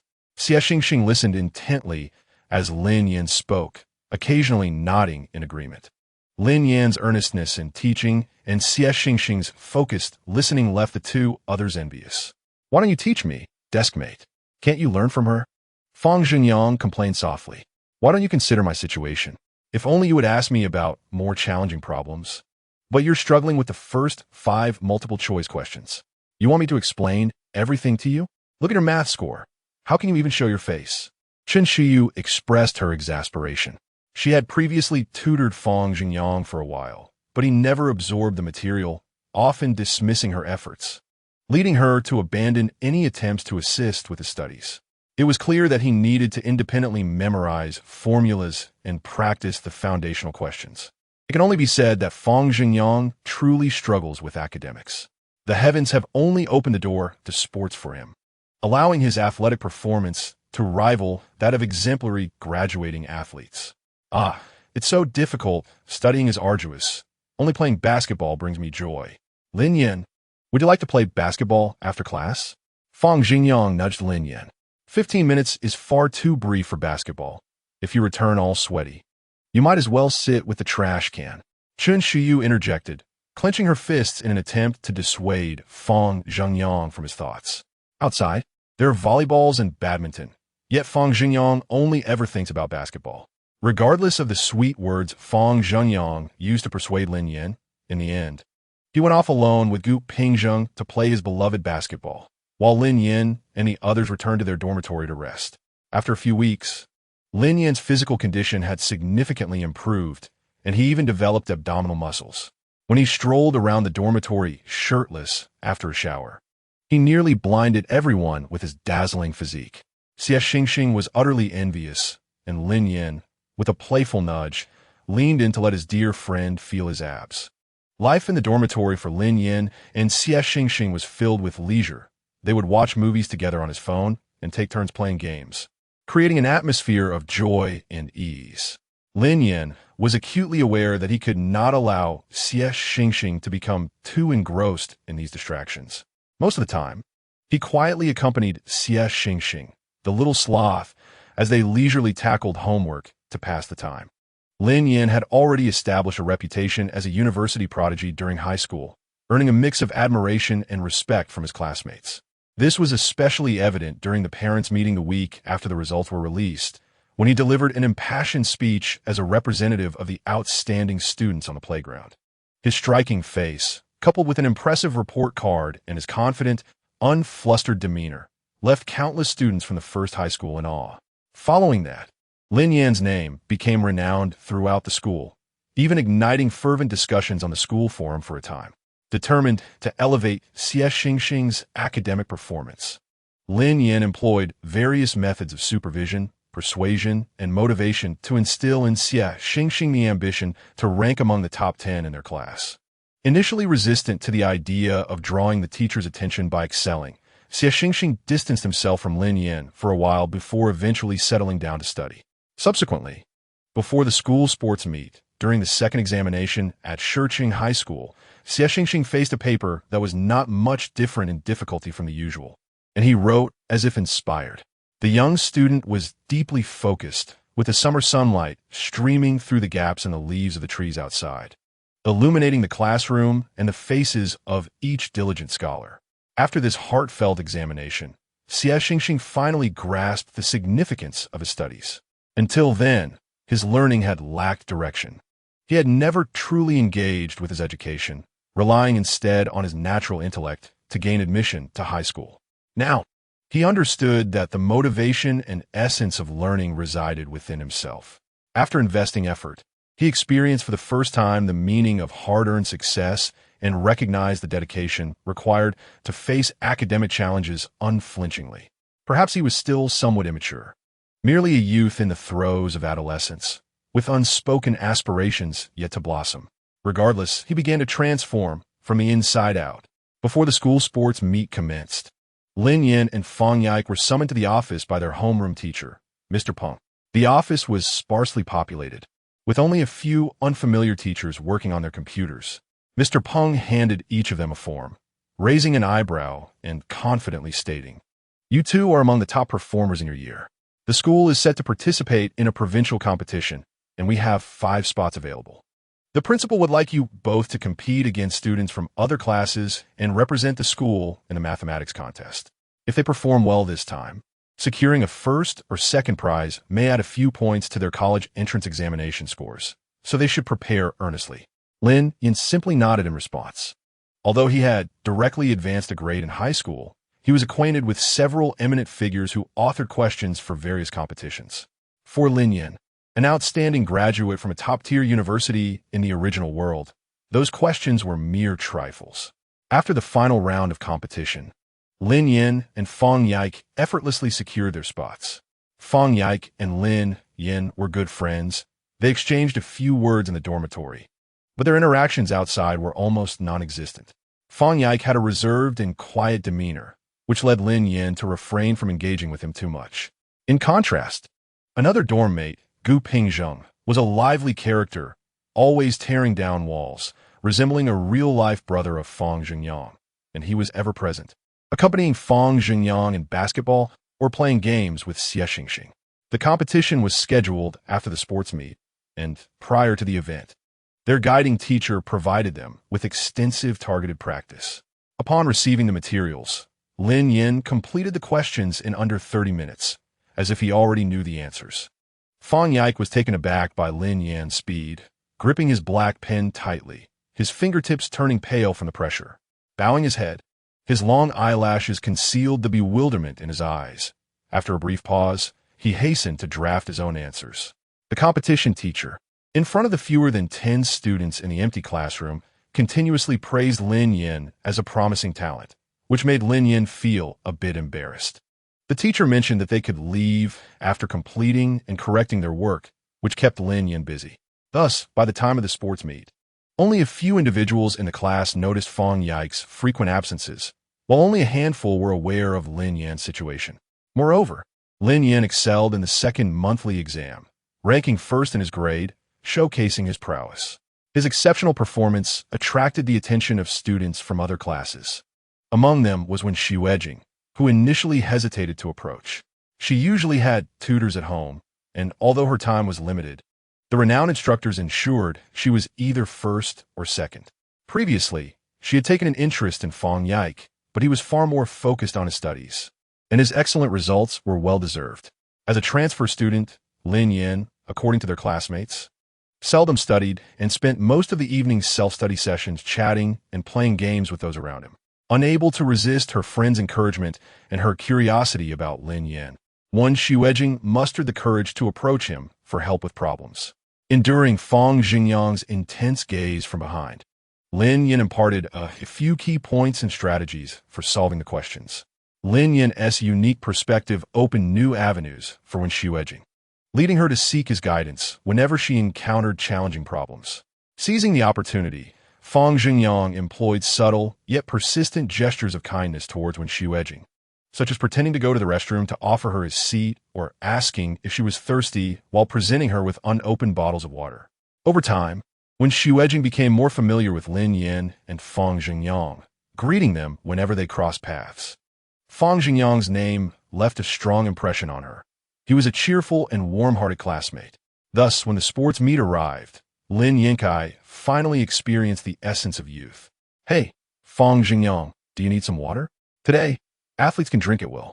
Fong Chi exclaimed enthusiastically, shaking his chubby little hand at Fong Xingyang, who was dressed in a rather ostentatious manner, sporting black athletic shorts and a bright yellow sleeveless round-neck shirt, capturing everyone's attention on the playground. "Why on earth did you come to the sports meet shirtless?" Chen Xiyu stood beside Fong Xingyang, tilting her head up to look at him, who towered over her. With a playful smirk, Fong Xingyang flexed his arm to showcase his muscles. "Come on, you're standing on the playground, and even the blazing sun can't outshine you," Chen Xiyu retorted, her expression one of exasperation. It was nearly impossible for anyone in the vicinity to overlook Fong Xingyang's outlandish attire. "When you take the stage?" Lin Yan and Xie Xingxing sauntered over. Lin Yan was only scheduled to run the next day and had just accompanied Xie Xingxing on a few laps around the field. One must admit that the school had put considerable effort into organizing this summer sports meet, with drum performances and cheerleading dances. It would have been perfect had it not been for the leaders on stage delivering lengthy speeches that dragged on for an hour. "All participants in the boys group be 100 meters. Please gather by the podium for roll call. I must go prepare. You all must cheer for me." Fong Xingyang leapt up, waving goodbye to Lin Yan and the others as he dashed towards the podium. Lin Yan had brought his camera specifically to capture this moment, intending to document his high school life. Bang! With the sound of the starting gun, Fong Xingyang shot off like an arrow. His running form was impeccable, his long legs moving swiftly and smoothly, placing him among the top 3 in terms of explosive speed among the school's athletes, just barely trailing behind a senior athlete. Fong Xingyang secured second place in the preliminaries for the boys group be 100 meters. After completing his race, he joined the other 3 and began to wander around the playground, exuberantly cheering for athletes from other classes. The others simply wished to discreetly distance themselves from this exuberant character. Hey, look at that muscular guy over there. That's Su Wei. Isn't he handsome? Are you seriously calling that tall, dark fellow handsome?" Chen Xiyu remarked, furrowing her brow. This was her first encounter with Su Wei. She had only heard of him after Fong Xingyang lost a basketball game. She had not expected the impressive athlete Fong Xingyang spoke of to be so physically imposing. Fong Xingyang himself was quite tall, standing at 180 meters, and he claimed he was still growing. However, Su Wei appeared to be at least 185 meters tall. He was exceedingly tall. Didn't he suffer from acrophobia? The mere thought made Chen Xiyu uneasy, prompting her to tug her friend away to watch other events. At that moment, Su Wei was warming up for the men's triple jump, stretching his muscles. He spotted Fong Xingyang among the crowd and waved vigorously, beckoning him over. As Fong Xingyang approached, Su Wei gruffly inquired, "Which events are you participating in?" "I'm in the boys group B for the 100 meters, along with high jump and the 1,000 meters." Fang Jingyang scratched his head sheepishly. Su Wei scoffed. Why didn't you sign up for the 3,000 meters? Afraid? I fear that you jest. In our class, there is a formidable competitor who has registered. I wonder how Lu will react if you fail to secure a gold medal. Fang Jingyang has yet to grasp Lin Yan's capabilities, but one can surmise they are commendable, given that his daily training is something the average individual would struggle to maintain. Su Wei is skeptical. He believes that Fang Jingyang's class lacks any remarkable talents. Should that slender fellow who runs every morning join, he would easily outshine him. Fang Jingyang tilted his head and made a threatening remark, warning that there would be consequences for Su Wei. Afterward, he mimicked a throat-cutting gesture to intimidate him. Su Wei, nearly laughing in exasperation at Fang Jingyang, expressed a desire to learn from the remarkable individuals of Class 7 in the second year. Meanwhile, Lin Yan, unaware that Fang Jingyang had already made an enemy of him, was perusing some intriguing trinkets at a stall on the playground. Do you find this little rabbit ornament appealing? Lin Yan inquired, lifting a pristine white porcelain rabbit that clutched a vividly painted carrot, exuding a charming innocence. Xie Xingxing, observing enviously from the side, took it in her hands for a moment.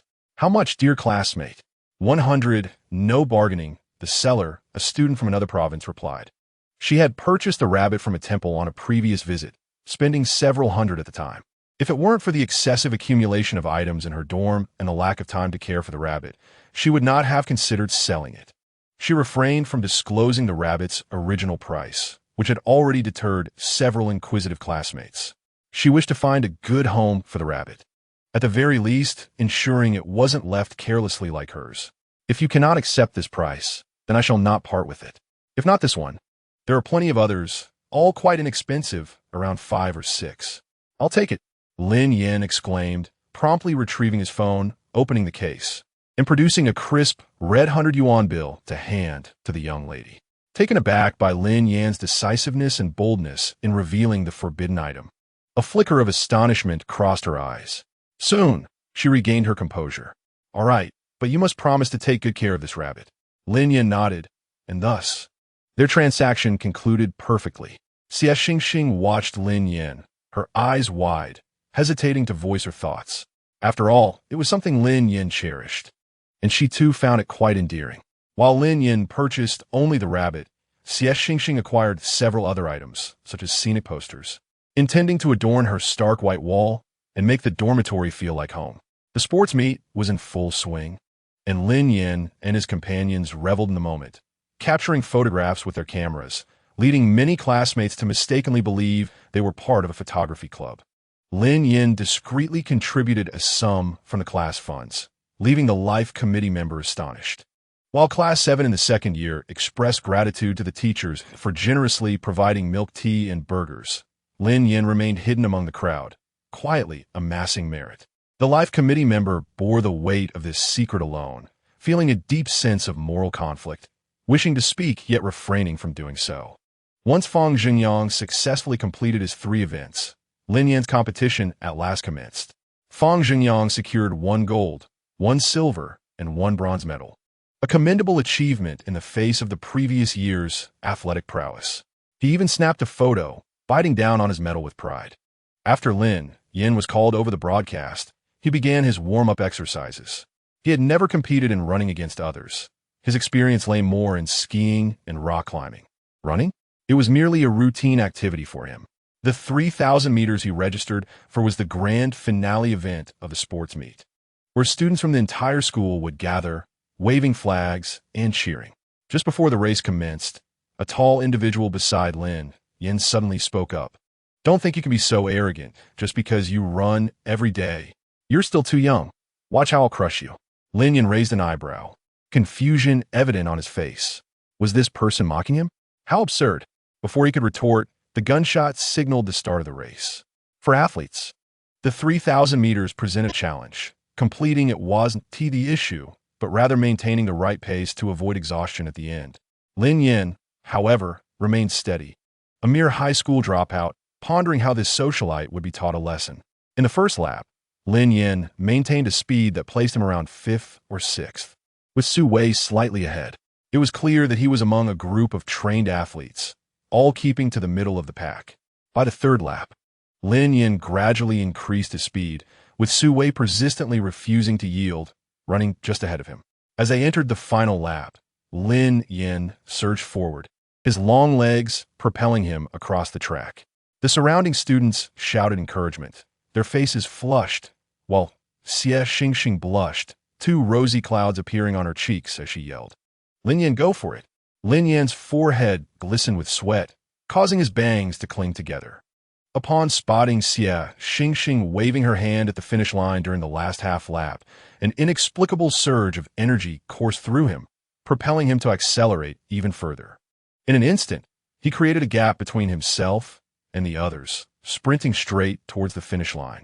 Ultimately, Lin Yan was the first to cross the red line, extending his arms as he dashed into Xie Xingxing's embrace.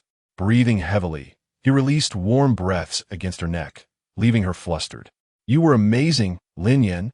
Let us walk a bit. Don't stop right after running." After a brief embrace, Xie Xingxing took his hand, guiding him to stroll around the track to help him cool down. Lin Yan accepted her support without hesitation, his voice raspy from exertion as he expressed, "Thank you, dear deskmate." Although this level of exercise shouldn't have fatigued him, the final sprint had indeed taken a toll. Leaning against Xie Xingxing's petite shoulder felt just right. Fang Xingyang came running from the back half of the track, a broad smile revealing his perfect white teeth. "I knew you could do it, Lin Yan. Inabe mijujanyuna." Ha! Look at Su Wei, still so arrogant. Upon hearing this, Lin Yan narrowed his eyes slightly, a dangerous glint flickering within. "You mentioned me in front of Su Wei, didn't you?" Seeing Lin Yan's half-smiling expression, Fang Xingyang quickly waved his hands. "How could that be? I never brought you up in front of him. Don't say such things." Fang Xingyang felt a pang of regret. Their group was notorious for their reckless banter, and whatever Su Wei had said to Lin Yan was none of his concern. Just wait and see, he thought. Lin Yan could instantly discern that Fang Xingyang was lying. He always took action to make those who dared to engage in covert mischief recognize their errors. Consequently, after the sports meeting, Fang Xingyang found himself summoned by the homeroom teacher. The teacher not only stood by the classroom window observing him during lessons, but also frequently questioned him and offered encouragement. Lin Yan, who quietly approached Peng Lin, expressed that as Fang Xingyang's deskmate, he felt it was a pity to witness such a lackluster attitude towards studies from someone who excelled in sports. The homeroom teacher, initially smiling in response to Lin Yan, soon shifted to a frown at Fang Xingyang's disappointing behavior, silently resolving to pay more attention to him and steer him back on track. With satisfaction at receiving the teacher's response, Lin Yan exited the office with a smirk. How audacious of Fang Xingyang to create enemies behind his back. TSK, a timely lesson would do him good. As the sports meeting approached its conclusion, following Lin Yan's completion of the 3,000-meter race, the afternoon's closing ceremony commenced with yet another round of speeches from the officials. Students from all three grades filled the playground, a sea of dark heads, with the taller students appearing like a forest of heads. Fang Qi stood in his class, secretly elated. According to his observations, their class would not be languishing in the middle ranks this time, perhaps even contending for third or fourth place. Lin Yan stood at the end of the line, shielding Xie Xingxing from the sun.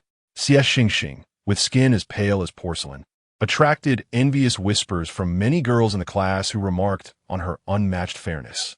Clad in long trousers, Xie Xingxing had opted against shorts after Lin Yan pointed out that her legs would be difficult to lighten if tanned. Although she was indifferent to the issue of fairness, Lin Yan's comment had swayed her decision. Many around them were stealing glances at Lin Yan, the protagonist, who remained blissfully unaware. "Look, that's the handsome guy who won first in the 3,000 meters. How could I have missed such a treasure in our school?" commented one student. "And the shorter boy next to him is so adorable. I didn't see him during morning exercises. They look so good together. I heard this handsome guy just transferred to our school. Is that so? I knew my radar for handsome boys wouldn't fail me. Our school is certainly good at scouting talent." He.S. captivating. Lin Yan and Xie Xingxing were engaged in a hushed conversation, leaning closely together, as the stage began announcing the award winners. The following classes have won second place. Congratulations to Class 7 of the second year. Please, Class representatives, come to the stage to receive your awards, and let us applaud these winning classes. A lively melody filled the air as Chun Shuyu dashed to the stage to proudly accept her award. Secretly thrilled, she noted that their class had secured third place, which was commendable.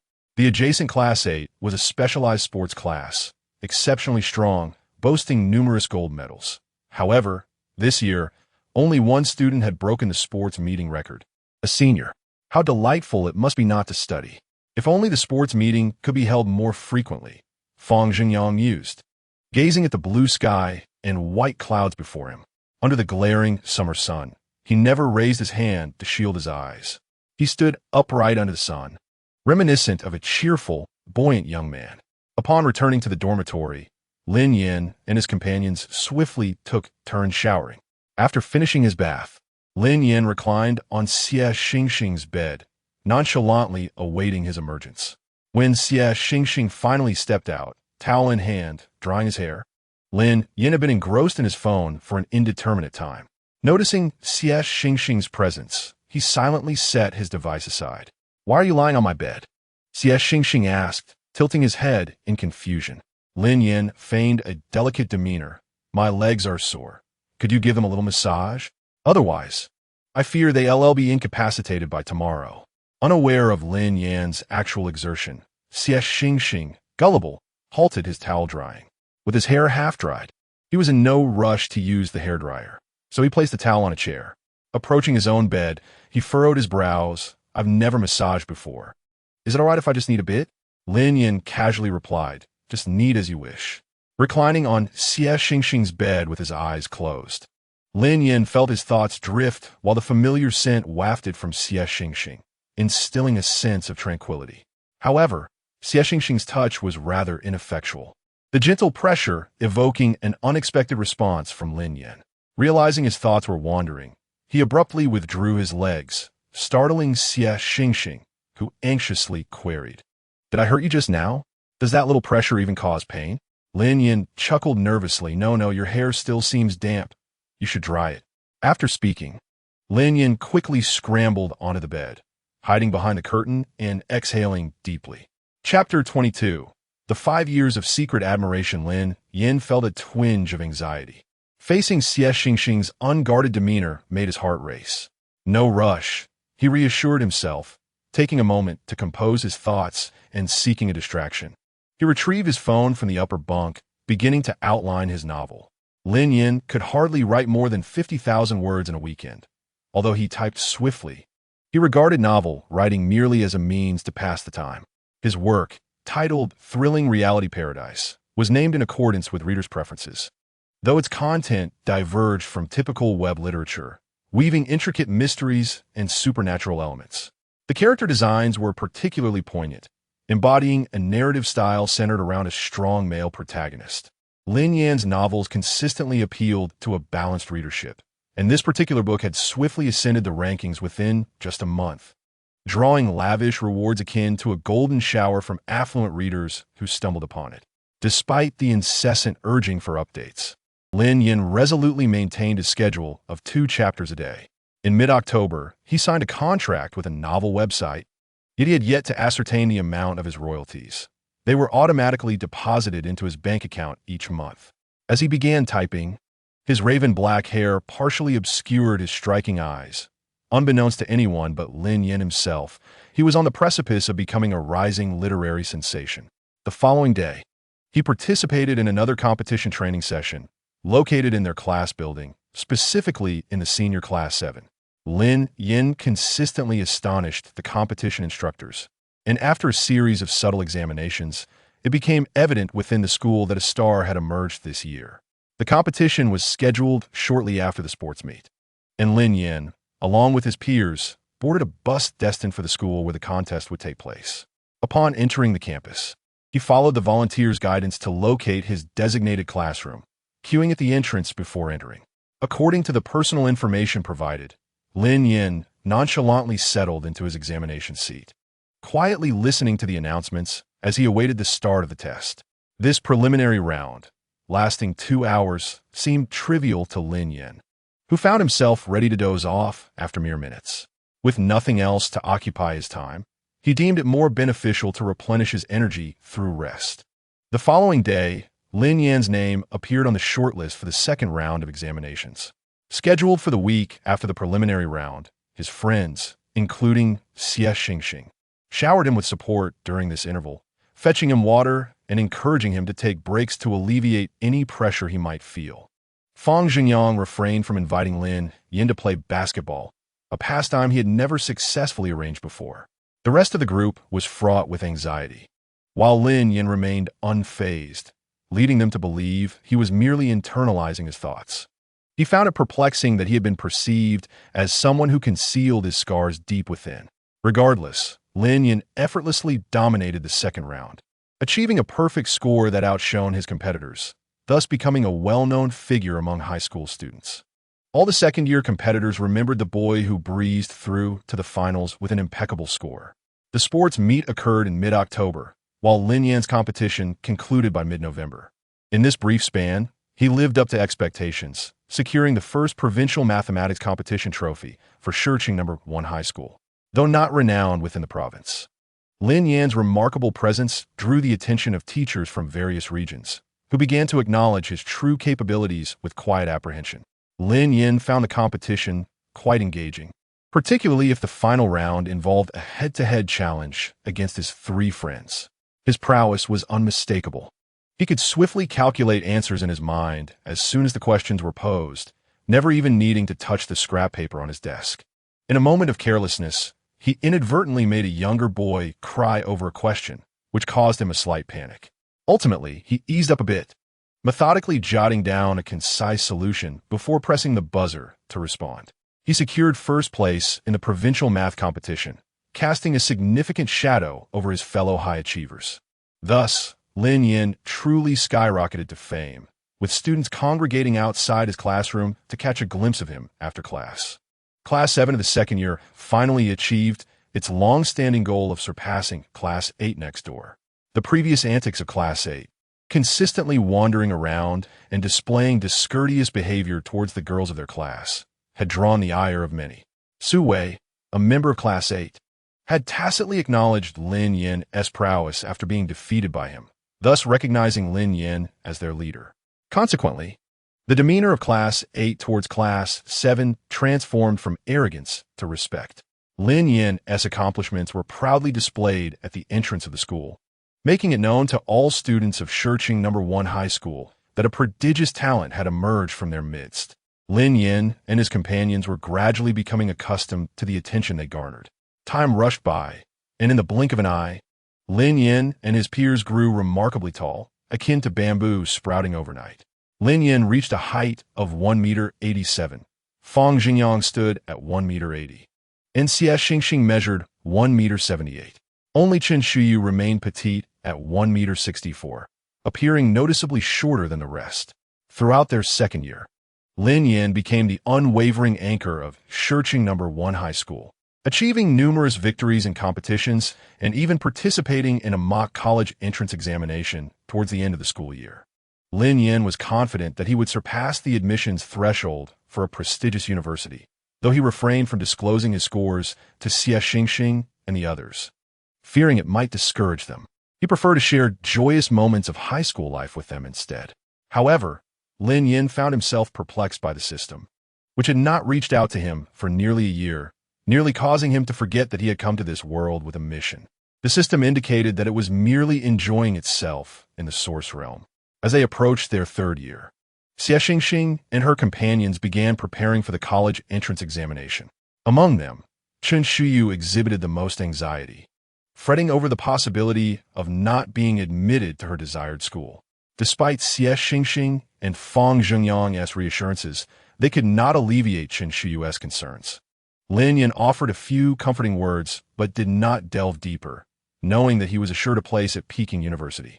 He believed that Chen Shuyu would navigate her own challenges in due time. "Look at this problem," Lin Yan said, pointing to a solid geometry question on Xie Xingxing's paper. After a year of guidance, Xie Xingxing's grades had finally edged closer to the top 10 in their class. Lin Yan surprised Peng Lin with the news that the overall performance of Class 7 had steadily improved. Xie Xingxing, serving as the class publicity officer, was a diligent student with a promising future ahead.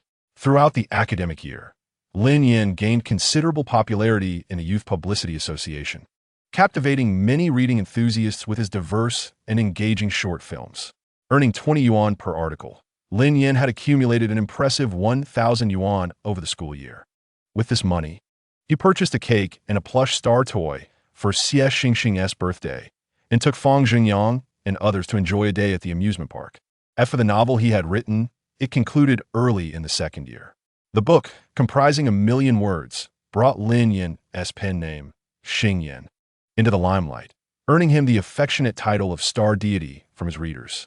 His second book, also a 1,000,000-word fantasy piece, concluded in the latter half of the second year, showcasing a different style of fantasy, and his fan fiction gained immense popularity. Lin Yan has never participated in offline events organized by the website, rendering him an enigmatic figure in the eyes of his readers. This year, in his final year of high school, he has published his third book, prompting readers to exclaim in awe at his seemingly boundless inspiration. Lin Yan's latest work delves into a realm of immortality, primarily exploring the path to ascension. However, the male protagonist is depicted with depth and humanity, wholeheartedly pursuing enlightenment amidst a tumultuous journey of self-discovery. This captivating premise has struck a chord with many enthusiasts of the genre, elevating Lin Yan to the status of a literary titan within the online writing community, renowned for both his prolific output and exceptional quality, making it difficult for anyone not to admire his work. Chapter 24. The 5 years of secret admiration with your remarkable abilities. Why don't you consider early admission? After the first class on Monday, Xie Xingxing languidly rested her head on the desk, tilting it to observe Lin Yan, her eyes brimming with confusion. Lin Yan smiled gently. Are you hoping I would leave? No. It's just that we heard some in our grade have already begun preparations for early admission. Aren't you considering it? A flicker of doubt crossed Xie Xingxing's gaze, underpinned by a deeper unease about the prospect of Lin Yan departing. I wish to take the college entrance examination and graduate alongside you all. Lin Yan's earnest gaze locked on Xie Xingxing's eyes, which sparkled like peach blossoms. Feeling the weight of his stare, Xie Xingxing's gaze faltered, her cheeks involuntarily flushing. Is that so? Haha, that's good. Her voice dwindled. As the beginning of their final year intensified the academic pressure, classmates around them were fervently immersed in their studies. Undeniably, Xie Xingxing had grown significantly with Lin Yan's encouragement, becoming more self-assured, yet she struggled to suppress her concern for him.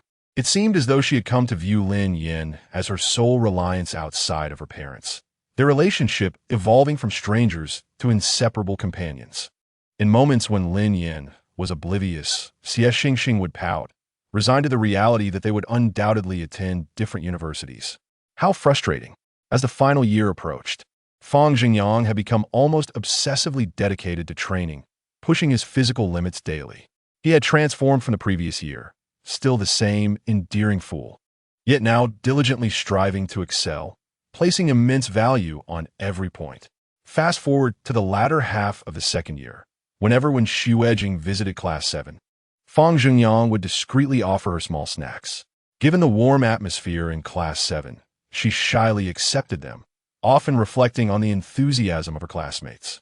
On a side note, in a bid to avoid rumors with Xuejing, Lin Yan solemnly posted a declaration on the school's confession wall, announcing his decision to abstain from romantic relationships during high school, keeping it on the homepage for 3 consecutive days. Yet, Fang Jingyang's infatuation was glaringly evident, his eyes fixated on Xuejing like brilliant rays of sunlight. Slowly, she learned that this boy was named Fang Jingyang, an exceptional athlete. Every encounter with him prompted her to exchange a few words. However, he would invariably find an excuse to dash away, leaving Xuejing puzzled. At school, her primary concern revolved around the student club. Each visit to Class 7 brought her joy, especially since Lin Yan had joined the youth promotion club in the first semester of their second year. Lin Yan had agreed to assist her in revising some manuscripts and providing guidance to fellow students struggling with their writing, encouraging them to enhance their submissions. All of this stems from Lin Yan's discreet attempt to assist Xie Xingxing in gaining an advantage, along with Qin Shuyu's submission as well. When Xuejing, unaware of the underlying reasons, genuinely admires Lin Yan's talent.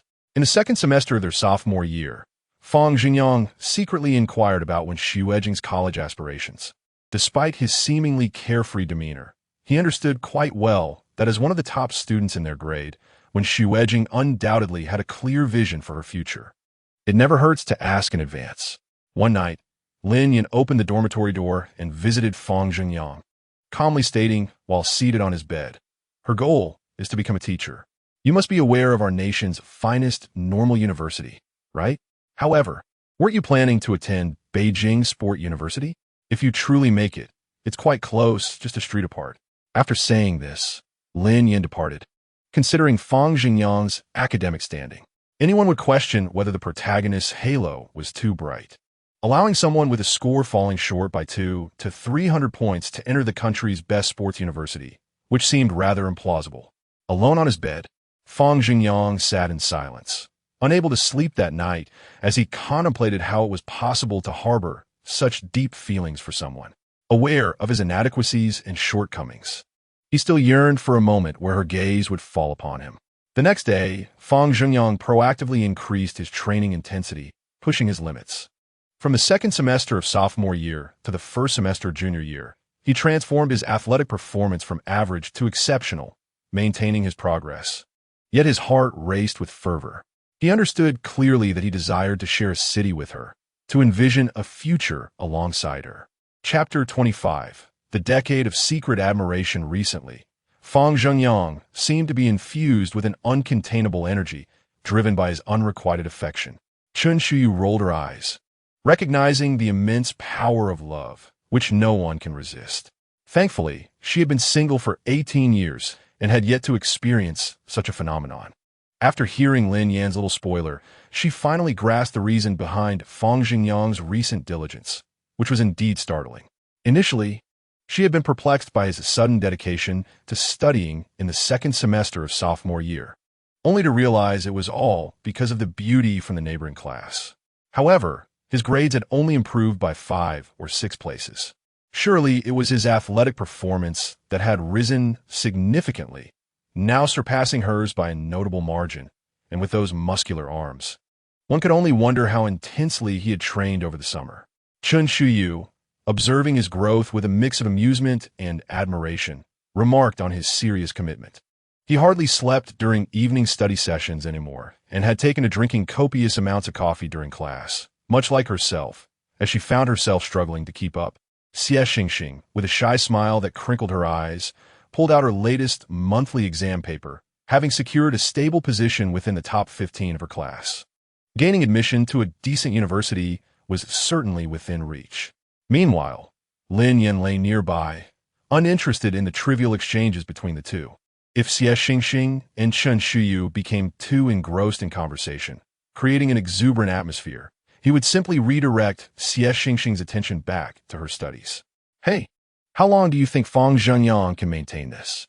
Xie Xingxing lowered his voice, his tone tinged with curiosity as he inquired about Qin Shuyu. "No way.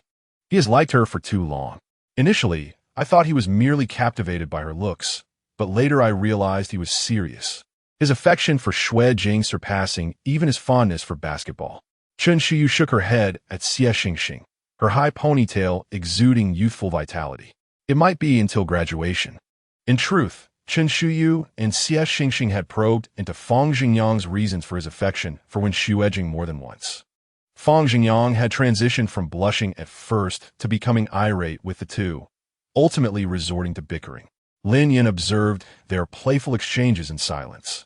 Had Fang Xingyang dared to lay a hand on Xie Xingxing, he would have been the first to retaliate. However, Qin Shuyu and Xie Xingxing were undeniably inquisitive. Who could resist the urge to clarify when their close friend harbored a secret crush? Fang Xingyang could not escape their persistent inquiries, and whenever they broached the subject, he would deftly change the topic, leading them to gradually cease their questions. Now, it was the second month of the senior year, and the summer vacation that had brought so much joy felt like a distant memory. It was merely a handful of days. He still had to adhere to a schedule of training sessions, making it feel as if he had never had a break at all. Fang Xingyang was nearly exhausted from studying. He felt a profound sense of imbalance from the vacation. And today's physical test left him feeling less than stellar with his 1,000-meter run, radiating frustration. Don't fret. You are making significant progress. Have faith in yourself. Chen Shuyu gently reassured him, patting his shoulder, unusually tolerant of his sweat-soaked presence. I wish to rely on my intellect rather than athletics, but I truly struggle with those dreadful papers. As evening self-study drew near, Fang Xingyang had transformed into a disgruntled figure, having spent the second period diligently writing, only to lose his temper towards the end. However, the upcoming sports meet was on the horizon, and with a little more effort, he aimed for 3 gold medals this year. Xie Xingxing, having completed all his tasks for the day, turned around, fist clenched, to motivate Fang Xingyang. I excel in high jump and triple jump. This year, I plan to register for the same events as last year. I feel a bit uncertain about the men's 1,000 meter, though. Why not? What are you afraid of? Lin Yan chimed in, raising an eyebrow at Xie Xingxing. Brother, don't be so disheartening. Your achievements are commendable, but why must you also excel in sports? It's truly rare to find someone more driven than you. Fang Xingyang lamented, slumping despondently over his desk. Chapter 26. The 5 years of secret affection. I have no plans to participate in the sports meet this year. It coincides with a competition of mine. Lin Yan shrugged, his focus solely on ensuring Xie Xingxing secures admission to a prestigious university, after which he could join him. Xie Xingxing blinked, a smile dancing on his lips as he addressed Fang Xingyang. Well then, this year belongs to you, Brother Fang. Bring glory to our class. I shall write your speech this year. No way, Lin Yan interjected coldly, dismissing the notion. Fang Xingyang is not worthy of my little friend's written words. I'll find someone with eloquence to write it. Lin Yan paused, making a decision. Fang Xingyang waved his hand dismissively. I don't care about such motivational speeches.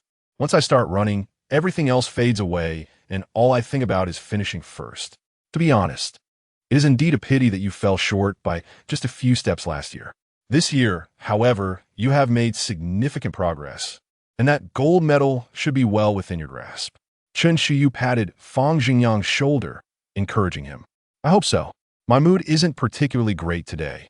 I'm off to play basketball with Gu Pingzheng later, Fang Xingyang lazily replied, resting his head on the desk. All right, you're the big brother, Chen Shuyu remarked, glancing at the clock as the end of their evening study session approached, while she packed her bag. As the bell rang, Fang Xingyang sprang to his feet and strode over to Gu Pingzheng, inviting him to join in a game of basketball. Lin Yan, now in his senior year, no longer carried a backpack. He usually entrusted any papers he had to Xie Xingxing to hold on to. Once we get back, I'll explain that essay to you in detail. There are some minor issues with your English grammar. Lin Yan leaned closer to Xie Xingxing, gazing intently at her cheek. Noticing his gaze, Xie Xingxing felt her face flush and instinctively averted her eyes. She muttered softly, I know. My English has never been very good. The two of them walked back to their dormitory side by side, where Fang Yike was diligently working on problems under a small desk lamp.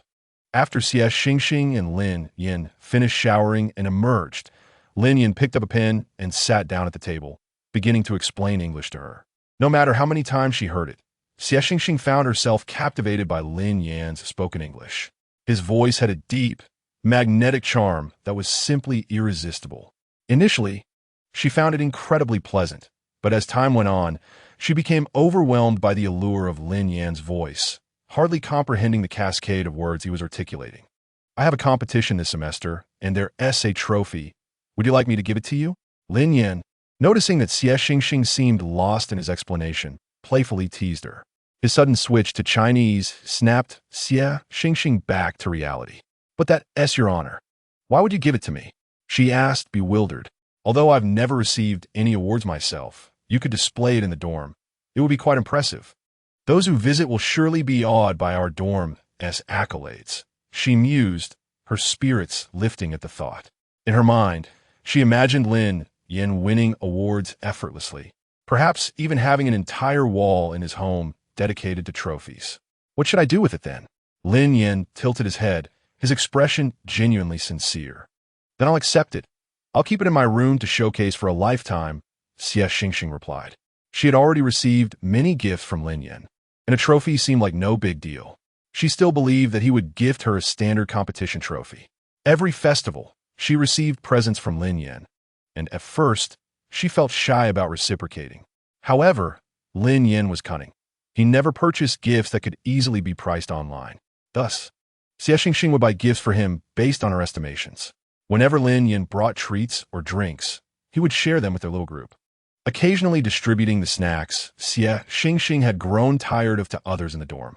This indulgence had led Xie Xingxing to be somewhat oblivious to where Lin Yan's boundaries lay regarding their relationship. Chapter 27. The 5 years of secret admiration. Lin Yan sat at the table, his eyes shimmering with amusement. Recently, he had once again been notified of his participation in a prestigious competition, the National Physics Competition, a pinnacle event in high school academia, where securing first place guaranteed an admission slot to Peking University. Although a hint of pressure loomed over him, it was far from overwhelming. He remained somewhat perplexed about how the system had endowed him with skills akin to those possessed by individuals with photographic memory. In any case, when it came to knowledge, he found himself navigating the waters with remarkable ease. As the competition in November approached, Lin Yan felt a sense of impending journeying.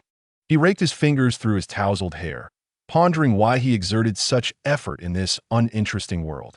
Days later, the annual sports meet commenced, showcasing fresh innovations each year at No. 1 Middle School. This time, students were invited to submit musical selections randomly drawn for broadcast. The first submission was straightforward. Every student had a cherished song they longed to hear played at school. The second initiative by the broadcasting station acknowledged that some students struggle with writing, and thus, their submissions often went unplayed, prompting the inclusion of short motivational pieces after the formal announcements. Our protagonist, Fang Zhengyang, remained indifferent to these developments. This year, he dazzled in vibrant attire, actively engaging on the playground, having completed several laps before the assembly. On the 400-meter track, Lin Yan and Xie Xingxing wished to avoid him. "Did you see Fang Yike?" Fang Zhengyang gasped, having just sprinted from the opposite end of the field. Xie Xingxing tilted her head, a hint of confusion knitting her brows. "What is up? Why are you looking for him? He signed up for the high jump, but I didn't see him at the meeting point just now." "What? He actually registered for the sports meet? That's incredible. Where is he?" Lin Yan pondered for a moment, then suggested, "Why not ask Chen Shuyu if she has seen him today?" "Why would I ask her? She and her friends are probably off somewhere watching handsome boys," Fang Zhengyang exclaimed, nearly jumping with urgency. "Oh, isn't Shuyu sitting over there on the steps? She's wearing that recognizable red jacket today." Fang Zhengyang beamed in delight, spotting Chen Shuyu giggling with her friends, lost in laughter. "Well, it seems I misjudged. It's only natural for someone like Fang Yike to catch her eye. You've really impressed me, buddy." He shot Lin Yan a thumbs up before dashing towards Chen Shuyu. "Is that really Fang Zhengyang?" someone remarked. "He looks like a cannonball. Racing over. Why is he headed this way?" As Fang Zhengyang approached, Chen Shuyu stood up, startled. "Is there something you need?" Chen Shuyu was not fond of being the center of attention. She found it hard to bear, especially since Fang Zhengyang had numerous admirers. Typically, Lin Yan shielded her from their gazes, making her discomfort less visible. Fang Zhengyang waved his hand. "Have you seen Fang Yike? He just went to the restroom. I think he headed towards the high jump upon his return." "Oh, he has gone then. That is good to know. Are you coming to watch me in the high jump? I'll easily secure my place in the preliminaries." Fang Zhengyang wore a triumphant smile, for athletics was undoubtedly his forte. After hearing his words, Chen Shuyu's friend whispered in her ear, urging her to go and support Fang Zhengyang. Chen Shuyu was indifferent about whom to watch, yet she was quite curious to see Fang Yike in the high jump. "Let us go. The high jump will be over quickly," she said, linking arms with her friend as they made their way to the jumping area. Chapter 28.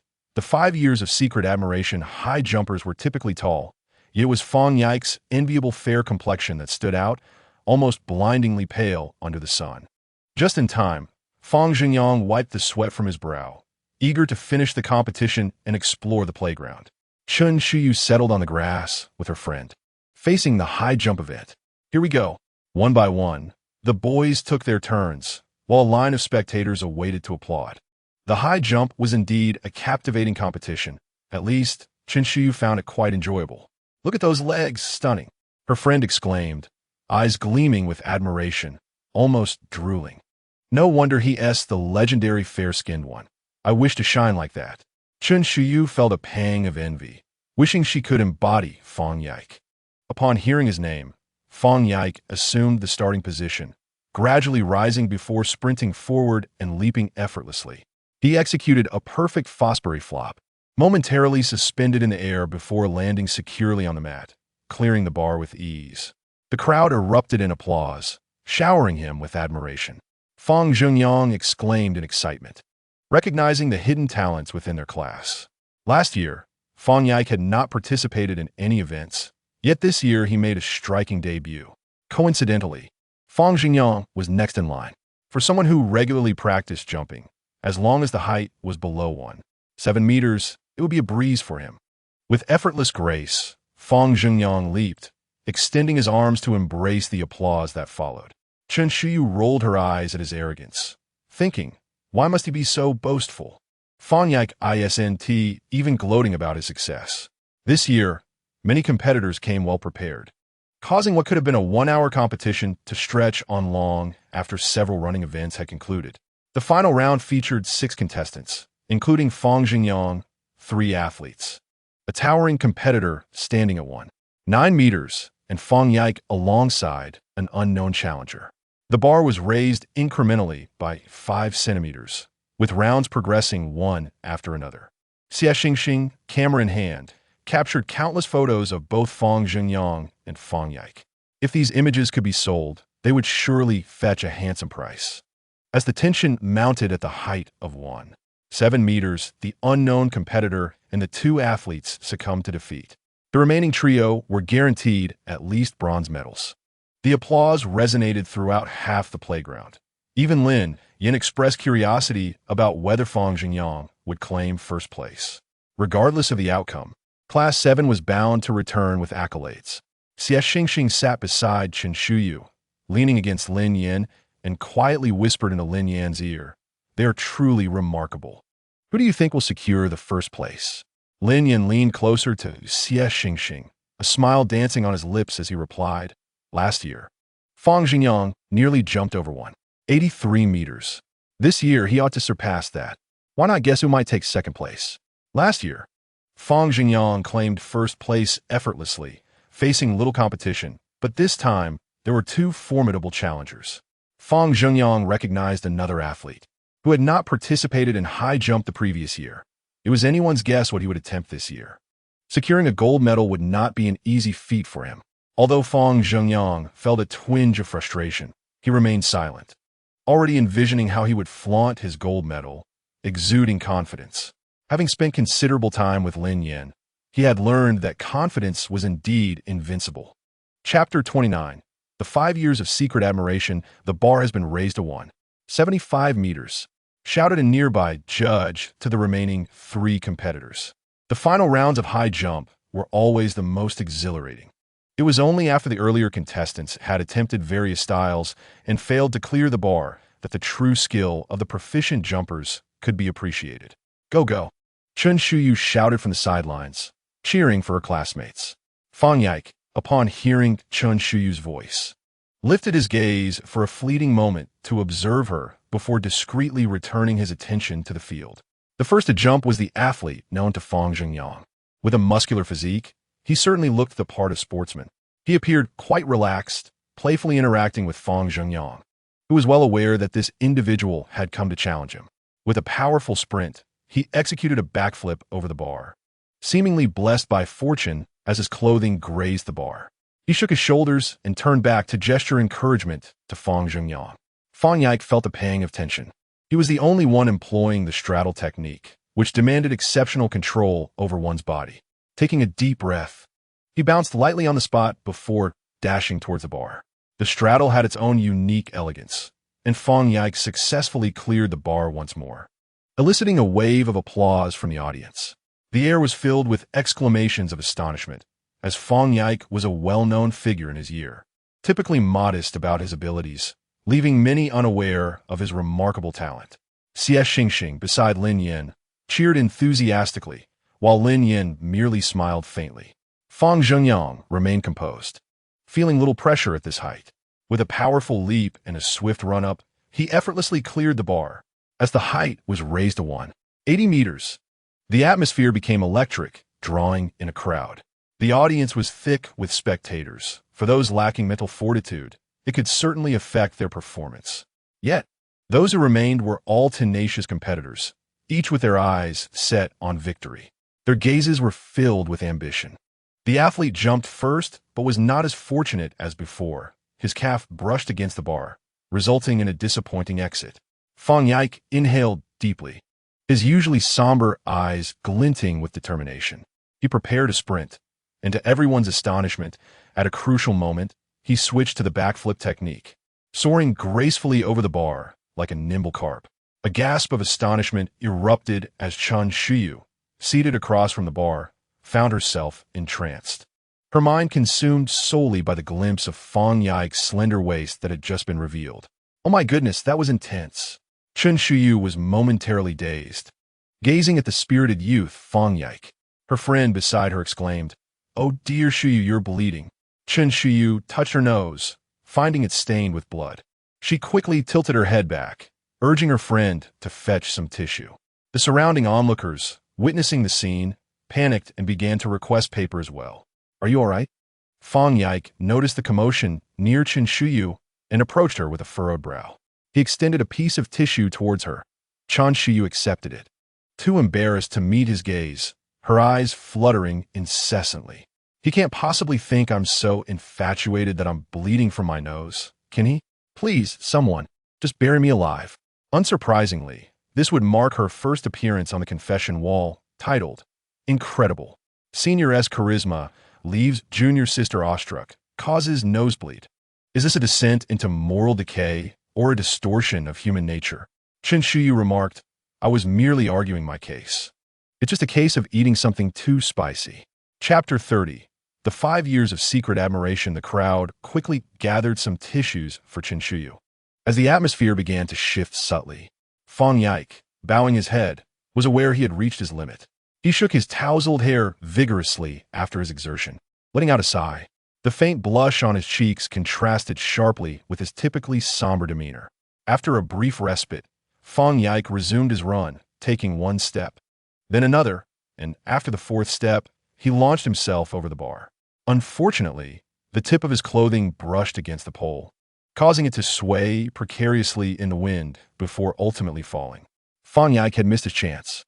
As a typically quiet and studious high achiever, his performance had already captured the attention of the audience. Applause erupted. Those who knew of Fang Yike's understated talent were moved, while those unfamiliar with him also offered their applause. The moment had arrived, and all eyes were on Fang Zhengyang, the renowned athlete, as spectators wondered if he could break the school record and forge his own legend. Breathing heavily, Fang Zhengyang noted that the bar had been raised to 185 meters, a height no one in the school had managed to clear consistently. He understood this was an opportunity to prove himself, especially since he had caught sight of when Xu edging in the audience prior to the competition. He didn't aim merely to clear the height, but to do so with flair. Yet, Fang Zhengyang hesitated and faltered, overly concerned with his image, neglecting the essence of the competition. At a critical moment, he twisted his waist awkwardly mid-air, landing heavily on the army green mat. "I can't believe this," he screamed internally, while maintaining an outwardly nonchalant demeanor, signaling to the audience that it was merely a misstep. With 3 attempts exhausted, Fang Yike had already been eliminated, and now the audience awaited Fang Zhengyang's performance. Xie Xingxing, observing Fang Zhengyang, felt a mix of anticipation and anxiety, her fists clenched tightly. "Go for it. Keep going, senior. Break the record. Come on." Fang Zhengyang was uncertain if when Xu Edging was watching. He hoped that in the final sports meet, she would still catch sight of his name on the award list. Perhaps she had not remembered him at all, and maybe when the announcement of his achievement echoed, she remained indifferent. Yet, would she pause for just a fleeting moment, even if only to allow him to flicker through her ephemeral youth? That alone would suffice for him. As his mind raced before the leap, Fang Jingyang recalled the day he first learned of Wen Xuejing's pen name, from merely discussing her beauty to refraining from mentioning her after discovering her alias. He had long preferred her gentle spirit over the person herself. With the slimmest of waists, he soared into the air, and in that instant, time seemed to freeze. Wen Xuejing stood among the onlookers, her eyes widening in astonishment at his form. Impressive. Everyone, stand up. What are you waiting for? Applaud. Fang Jingyang had shattered the school record, laughing joyously as he raced towards Xie Xingxing and the others. I did it. I did it. Just as I expected. A group of athletes intercepted him, lifting the ecstatic Fang Jingyang and tossing him into the air. The surrounding students erupted in applause. Not only had he broken a record, but he also left an indelible mark on the hearts of countless spectators. Witnessing the bravery of youth and wishing for his own to shine just as brightly. After what felt like an eternity of celebration, Fang Jingyang navigated through the crowd to join Lin Yan and his friends. At that moment, Lin Yan was engaged in a playful banter with Xie Xingxing, sparked by Xie Xingxing's comment about noticing Fang Jingyang's abs while he leaped, complimenting his physique. Lin Yan, chuckling, seized Xie Xingxing's hand and began to rub it against his own abs. Xie Xingxing, caught off guard, was unprepared for Lin Yan's bold antics on the playground. Lin Yan, this is school. Stop fooling around and let go of my hand. My abs aren't as impressive as Fang Jingyang's. What do you mean by complimenting him? Lin Yan persisted, teasing Xie Xingxing for a response. Stop with the nonsense. If you keep this up, I'll get angry. Xie Xingxing struggled against Lin Yan's grip. The two locked in a playful standoff. As Fang Jingyang approached, he witnessed their playful tussle, an atmosphere tinged with an inexplicable tension. Are you two really going to carry on like this on the playground? Fang Jingyang looked at them quizzically, his inquisitive eyes glimmering. Upon seeing Fang Jingyang, Lin Yan finally released Xie Xingxing's hand, suppressing his own irritation as he smiled at Fang Jingyang, feeling too lazy to engage further. Xie Xingxing, rubbing his wrist and avoiding Lin Yan's intense gaze, offered a few congratulatory words to Fang Jingyang before swiftly turning away, heading toward the classroom. Fang Jingyang sighed inwardly, lamenting the unexpected discord between the two friends that he had unwittingly stumbled upon. As I passed by, I had to leave shortly to accept an award. Fang Jingyang feigned nonchalance as he touched the back of his head, pretending to be serious before retreating. Lin Yan remained rooted in place, aware that his subtle feelings had likely been discerned by Xie Xingxing long ago. He was a man of strong possessiveness, often indulging and managing Xie Xingxing. Over the past year, Xie Xingxing had grown increasingly dependent on him. He had initially believed he could gradually permeate Xie Xingxing's life, rendering her unable to live without him. Yet, he had been overly complacent. Freedom is an essential aspect of life, and perhaps his presence had become a burden to Xie Xingxing. Even when face-to-face, Lin Yan hesitated to utter harsh words to her. He had fallen long ago. His heart had already been surrendered. Lin Yan's typically stern countenance darkened further as he clenched his fists, realizing how immature he had become after 2 years in this world. As an adult, one must strive for what one desires. Thus, at the pinnacle of Fang Jingyang's success, he discovered that none of his close friends had shown up. How disheartening. Yet, Fang Jingyang merely grumbled internally, knowing they had been unreliable for quite some time. Standing on the podium, Fang Jingyang casually scanned the crowd, basking in the admiration of those around him when he suddenly spotted Wen Xuejing in the audience. Today, she had braided her hair and was gazing up at him with an uplifted chin. Their eyes met, and Fang Jingyang widened his gaze as Wen Xuejing beamed and waved at him. Could it be me? A wave of exhilaration surged through him, accompanied by a shy delight he had never revealed. He nodded slightly, smiling back at Wen Xuejing. Sunshine bathed the playground, enveloping him and the one he cherished. Could this be the life-altering moment that had recently gone viral on social media? As the leader approached Fang Jingyang to drape a red ribbon around his neck, he proudly lifted his head and puffed out his chest, claiming yet another gold medal. This year, however, felt distinctly different from the past. The sports event continued, stretching this summer indefinitely. Now that Lin Yan was aware that Xie Xingxing had seen through his feelings, he no longer concealed them. After the sports event, Xie Xingxing had returned to the classroom shortly before him. Upon entering, Lin Yan noticed Xie Xingxing scribbling something with her head bowed. He paused momentarily before walking slowly toward her. I was wrong earlier on the playground. May I share something with you? The classroom was empty. Classmates had either retreated to the shade with their phones or were cheering on the playground. In this moment, the vacant classroom became the most suitable setting for Lin Yan to unveil his heart. Xie Xingxing pretended to be angry, puffing out her cheeks and exclaiming, "What do you want to say? I'll have you know, so many people were watching us on the playground." "I'm sorry," Lin Yan replied, his brows furrowed. Xie Xingxing was taken aback. She knew Lin Yan's pride all too well. It astonished her that he would apologize over such a trivial matter. "Am I being too sensitive? This is just a playful disturbance between brothers." Xie Xingxing was already reflecting on the situation, nervously lifting her cup to take a sip of water to calm her nerves. "I like you." She had turned around and realized her feelings had blossomed not as a brotherly affection, but as that of a lover. "Old brother, what nonsense are you spouting?" Xie Xingxing had barely swallowed when she sprayed water everywhere, choking and coughing incessantly. Lin Yan hurried to the drawer to fetch a tissue for Xie Xingxing to wipe her mouth. Chapter 32. The 5 years of secret love. Xie Xingxing's face turned crimson from coughing. Yet Lin Yan's declaration of "I like you" echoed repeatedly in her mind. What? Is Lin go out of his mind? Is he really what I think he is?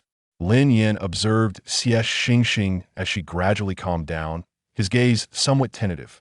He had only entered society a few years earlier, and at his youthful age, he found it impossible to maintain composure in front of the one he cherished.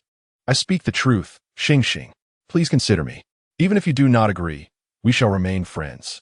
Lin Yan ran his fingers through his hair, his dark eyes stubbornly fixed on Xie Xingxing's averted expression.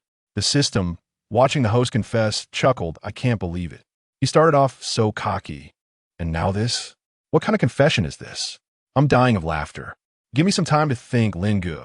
My mind is in chaos. I cannot clearly express my thoughts to you right now." Xie Xingxing feigned a sense of grievance, but Lin Yan was oblivious to her well-practiced act of vulnerability, retreating step by step. How infuriating. I need to think. How could Lin Gu possibly like someone as foolish as me? The classroom was left with only the sound of the fan circulating the summer heat, unable to dissipate the anxious tension between the two protagonists. "Are you still going to the playground? I'll head out first. Xingxing, you should rest here in the classroom," Lin Yan offered, creating a space for calm. He understood that Xingxing was indecisive, but he could not force her to accept his feelings outright. After all, this was not an easy path to tread. Would she be able to endure the prying eyes and disturbing remarks? At that moment, Lin Yan was in utter disarray. The national physics competition was fast approaching, and it was well known that winning first place would secure a spot at Kyoto University. He had not shared with his friends that he had never cared much for that first-place title. His aspirations lay elsewhere. He possessed many medals, yet his heart longed for only one star. On the playground, Fang Jingyang was still lost in the sweetness of his gaze with Wen Xuejing, feeling elated, while Gu Pingzheng beside him mistakenly believed he was celebrating a record-breaking performance. As Fang Jingyang walked along with a beaming smile, occasionally commenting on the competitor's abilities on the field, he was unaware that Lin Yan was approaching him with intentions to prank. "Fang Jingyang," Lin Yan called out, raising his voice from 3 meters away. Fang Jingyang turned around, curious about Lin Yan, who stood alone. "Oh, look at that. Xie Xingxing isn't following him anymore. They must have had a fight. Case closed." "What is up, Lin Gu? We're heading to the basketball court to play," Fang Jingyang replied. "You heard the announcement." The sound of the microphone reverberated, and we are about to recite a submission from Wen Xuejing of Class 8, Grade 2. Her piece is titled to you, "The Record-Breaking High Jumper." In November, a brave youth emerged. If memory serves, I am the only one who has broken the high jump record this time. Fang Jingyang's pupils widened slowly. "Lin Yan, I love you." As he exclaimed this, he dashed forward to embrace Lin Yan. Is this not splendid enough? Is this not the epitome of a perfect youth? I wish to illuminate this world with a dazzling narrative. Lin Yan understood that this world, much like a novel, requires ample excitement to become more refined and appealing. Rather than allowing Fang Jingyang to silently pursue when Xuejing in the original storyline, it would be more beneficial to facilitate their bond, deepening the connection between them. In doing so, the narrative would veer towards sweetness, for everyone knows that sweet tales do not indulge in the tragedies of illness or the cold-hearted pursuit of love. If this world transforms into a sweet narrative, then the fate of the supporting character, Xie Xingxing, is bound to be favorable. Upon realizing the host's intentions, the system was taken aback. What? The host has grasped the essence of the source so swiftly? Impressive, truly worthy of being my chosen host. This day brimmed with joy for Fang Jingyang, who thought, Xuejing actually wrote a piece for me. Thus, on the first day back in class after the sports meet, Fang Jingyang turned to his newly seated deskmate and said, "Oh, how did you know when Xuejing wrote a cheer for me and it was read aloud?" Fang Jingyang feigned shyness, while Qin Shuyu clenched her fists once more. "Don't provoke me. Can't I just be a lady?" Those around Qin Shuyu were well aware of her frequent roughhousing with her lively deskmate, a phenomenon she dubbed education through love. To encourage Wen Xuejing to write, Lin Yan volunteered to assist her with the new club members' tasks. When Xuejing indeed harbored a fondness for Fang Jingyang, who wouldn't be drawn to such a vivacious personality? However, Lin Yan understood that a girl like Wen Xuejing would never be permitted to engage in early romance by her family, nor would she wish to delve into love at such a tender age. Chapter 33. The 5 Years of Secret Affection. Have you made up your mind? Lin Yan pressed Xie Xingxing down onto the lower bunk. Yesterday, Xie Xingxing had avoided Lin Yan, retreating to the dormitory to sleep early, but today, he could no longer escape. Initially, Lin Yan had intended to wait until college to express his feelings. However, one cannot deceive the eyes, nor can love and affection be concealed. Lin Gu, we are still too young. I'm not ready to consider this. Xie Xingxing's tone was faint, his eyelashes shielding his uncertainty. Regardless, Lin Yan had catalyzed significant growth and change within him. Yet, Xie Xingxing had never contemplated these transformations in the context of Lin Yan's affection for him.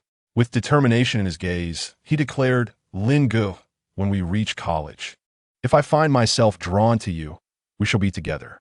Lin Yan's expression shifted slightly, infused with a sense of indulgence and resignation. "All right, I shall heed your words." His deep, magnetic voice resonated, startling Xie Xingxing, who hastily urged Lin Yan to rise. "Then please refrain from staying so close to me. You are clearly someone with ulterior motives." Xie Xingxing's round eyes widened in mild protest against Lin Yan's intimacy. "What then is our relationship?" Lin Yan inquired, his tone low. "We are merely good friends. You, me, Fang Jingyang, and Qin Shuyu. We all are, do you understand?" Yes, I comprehend. Now, let's tidy ourselves up and head to class." The vibrant sports event had swiftly passed, leaving behind only the remnants of awards and medals, marking the summer days. The first lesson was Lin Xiao's class, and clearly, the students' thoughts still lingered on the recent festivities. For instance, Fang Jingyang was engrossed in conversation with Qin Shuyu. Lin Xiao endured for a moment, but whenever she spoke, Fang Jingyang would turn back to engage Qin Shuyu in further dialogue. It seemed that Fang Jingyang's enthusiasm from the sports event had yet to wane. This was a Chinese class, and any whispers were surely of interest to the teacher. Do not confine your chatter to Shuyu alone. Share your thoughts. Let us all partake in the joy. Fang Jingyang, upon being called out, jumped to his feet, his heart sinking at the ominous turn of events. "Teacher, your previous remarks were splendid. I was merely praising you," to Qin Shuyu. "Shuyu, how did he praise me? It hasn't even started raining red outside." Lin Xiao chuckled, though her eyes betrayed a chill directed at Fang Jingyang's dishonesty. "Report, teacher. Fang Jingyang has been boasting about his athletic achievements at the sports meet." Qin Shuyu chose to betray her friend. Despite their recent discussion about their class representative Fang Yike's remarkable performance, "You are fabricating tales. I shall accuse you of defamation." Fang Jingyang gasped in shock. With Qin Shuyu's words, he was destined for a visit to the office. Lin Xiao slowly approached Fang Jingyang, while Qin Shuyu clasped her hands together. Fearing that if the class discovered they were gossiping about the class representative, chaos would ensue.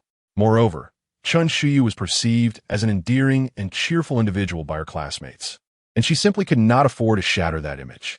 Lin Xiao chuckled lightly, as if she were broaching a topic that Fang Zhengyang would discuss. Today, please transcribe the lesson 10 times and submit it to the Chinese class representative, shall we? Teacher, do you truly believe I would dare to refuse? Curse you, Qin Shuyu, for showing no loyalty as a classmate. Very well, let us resume our lesson. Lin Xiao gracefully turned, leaving Fang Zhengyang to stand begrudgingly throughout the entire class. When the bell rang, signaling the end of class, Lin Xiao ceased her lecture, gradually gathered her belongings, and exited the classroom. Once the teacher had completely departed, Fang Zhengyang sank into his seat, his voice laced with irritation. Must I really transcribe it for you? Qin Shuyu replied, her expression awkward. The entire class was abuzz with chatter, and how fortuitous it was that the teacher had caught sight of their conversation. Chapter 34. The 5 years of secret admiration. Lin Yan sat before them, listening to the farce between Fang Zhengyang and Qin Shuyu, his pen spinning in circles within one hand while the other rested wearily against his head. Ever since he had confessed his feelings, Xie Xingxing had been in a sulky mood, significantly curtailing the previously intimate gestures they had shared. Although Xie Xingxing was not a homophobic straight man, it still left a rather unpleasant taste. When one is displeased, emotions often find an outlet elsewhere. The term displacement aptly describes Lin Yan's state of mind at that moment. For instance, he was now inclined to have Qing Chao write an article about student athletes. Guess who would be involved? Certainly, it would be Fang Zhengyang's dream girl, Wen Xuejing. Thus, Lin Yan contemplated incorporating an article on sports students into the submission. With the physical examination approaching, having it printed would serve as a commendable morale booster for the 10th senior students. Lin Yan spoke in a cold tone to Wen Xuejing, having deliberately awaited her arrival at the classroom door to collect his manuscript. Indeed, although seniors could no longer participate in writing, this posed no challenge for Lin Yan, who had recently been promoted to vice president of the club, to subtly draw closer to Wen Xuejing and create an opportunity for Fang Zhengyang. Joining the club seemed the most strategic approach. Your idea is splendid. Wen Xuejing's eyes sparkled. The articles produced within the club, aside from those for festivals, varied widely. If they could launch a special feature in a youth magazine, the impact would undoubtedly be significant. Where shall we conduct the interviews? How will we divide the writing tasks? When Xuejing furrowed her brow slightly, a hint of distress evident. Interviewing the athletes within the classroom would likely lead to uproar, while calling them out individually felt awkward. Moreover, interrupting them during training would be too intrusive. This Sunday, we can return to school for the interviews. The athletes will be relaxing on the track in the afternoon, making it a perfect opportunity, Lin Yan suggested. You handle the feature article while I will manage the other pieces. I have complete faith in your ability to write this interview. Lin Yan forced a smile, thinking once this article is in, how will Fang Zhengyang manage? When Xuejing gazed into Lin Yan's trusting eyes, wishing he could write the interview himself, as his writing style was direct and incisive, perhaps more fitting than her own. Yet, she refrained from expressing such sentiments. How could she voice a desire to shirk responsibility when her fellow member held such trust in her? With determination, when Xuejing resolved to dedicate extra time to crafting the article, Lin Yan, of course, informed the other party involved and firmly instructed Fang Zhengyang to run laps on the field all afternoon that Sunday. Upon hearing the good news, Fang Zhengyang became as conspicuous as a peacock, quivering with delight, leaving Qin Shuyu beside him speechless. The allure of love felt too distant for her at that moment. That day, Fang Zhengyang returned from training in the second evening study session, fervently copying the text, even rejecting Qin Shuyu's offer of assistance. Qin Shuyu was left utterly astonished. Do you still have feeling in your hands? How terrifying. Qin Shuyu covered her face, expressing her astonishment to Fang Zhengyang, who was tirelessly focused on his evening study session. I could truly weep. If you exerted such effort regularly, we would certainly have another champion in our class, she jested. Me? Fang Zhengyang pointed at himself. It is my undeniable duty to grace the cover of a journal. On that weekend, Fang Zhengyang found himself wandering the playground, eagerly awaiting the arrival of a person who captivated his every thought. After a long wait, a slender figure approached from afar, clad in the girls' school uniform, with a small crossbody bag slung over her shoulder. Her hair was tied up in a high ponytail, and despite her indistinct silhouette, it was unmistakably his goddess. Fang Xingyang clenched his fists, reminding himself to remain composed, to avoid panic, to speak clearly, and above all, to keep his cheeks from flushing. As when Xuejing slowly approached the large tree where Fang Xingyang had been training, he donned a lively smile, concealing his excitement. This particular spot, shrouded by the tree's shade, was often overlooked by passers-by, providing him with a splendid opportunity. "What's the matter, classmate Wen? Is there something you need?" Fang Zhengyang inquired, feigning curiosity. "Wen Xuejing, are you busy at the moment? We have a sports-related interview at the Green Grassland. May I interview you?" she asked, a hint of shyness evident as she lowered her head. She was now familiar with Fang Zhengyang, having previously interacted only with her mentor Lin Yan. "Ah, you've come to the right person. I am indeed the standout among this year's athletes. I dare say I am first, while others wouldn't even dare claim second. Then, shall we commence the interview?" "Go ahead. I assure you I will share everything without reservation," Fang Xingyang promised, patting his chest. "First, what is your perspective on the stark division between sports scores and cultural scores? Do you consider sports scores to be more significant?" "What a challenging question. I shall examine it from every angle." Ahem. First and foremost, I believe that athletes naturally prioritize their scores in sports. However, there was a senior last year who scored 98 in sports, but only a little over 200 in cultural scores. After he was accepted into a vocational college, our coach emphatically advised us to elevate our cultural scores. Fang Xingyang spoke fluently, his mind racing, aided by Lin Yan's prior hints, allowing him to navigate this question with ease. The second question is that every year, the rigorous training of athletes is evident to their peers. Yet there are many who falter during the final exams. What is your take on this? Wen Xuejing blinked in surprise, clearly taken aback by Fang Xingyang's adept response to the first question, now curious about how he would tackle the second. "I'll count to 321 jump." Chuckling, Fang Xingyang maintained his smile, though it felt somewhat strained, as he prepared to respond officially. "In my view, it is only natural for athletes with poor mindsets to be filtered out.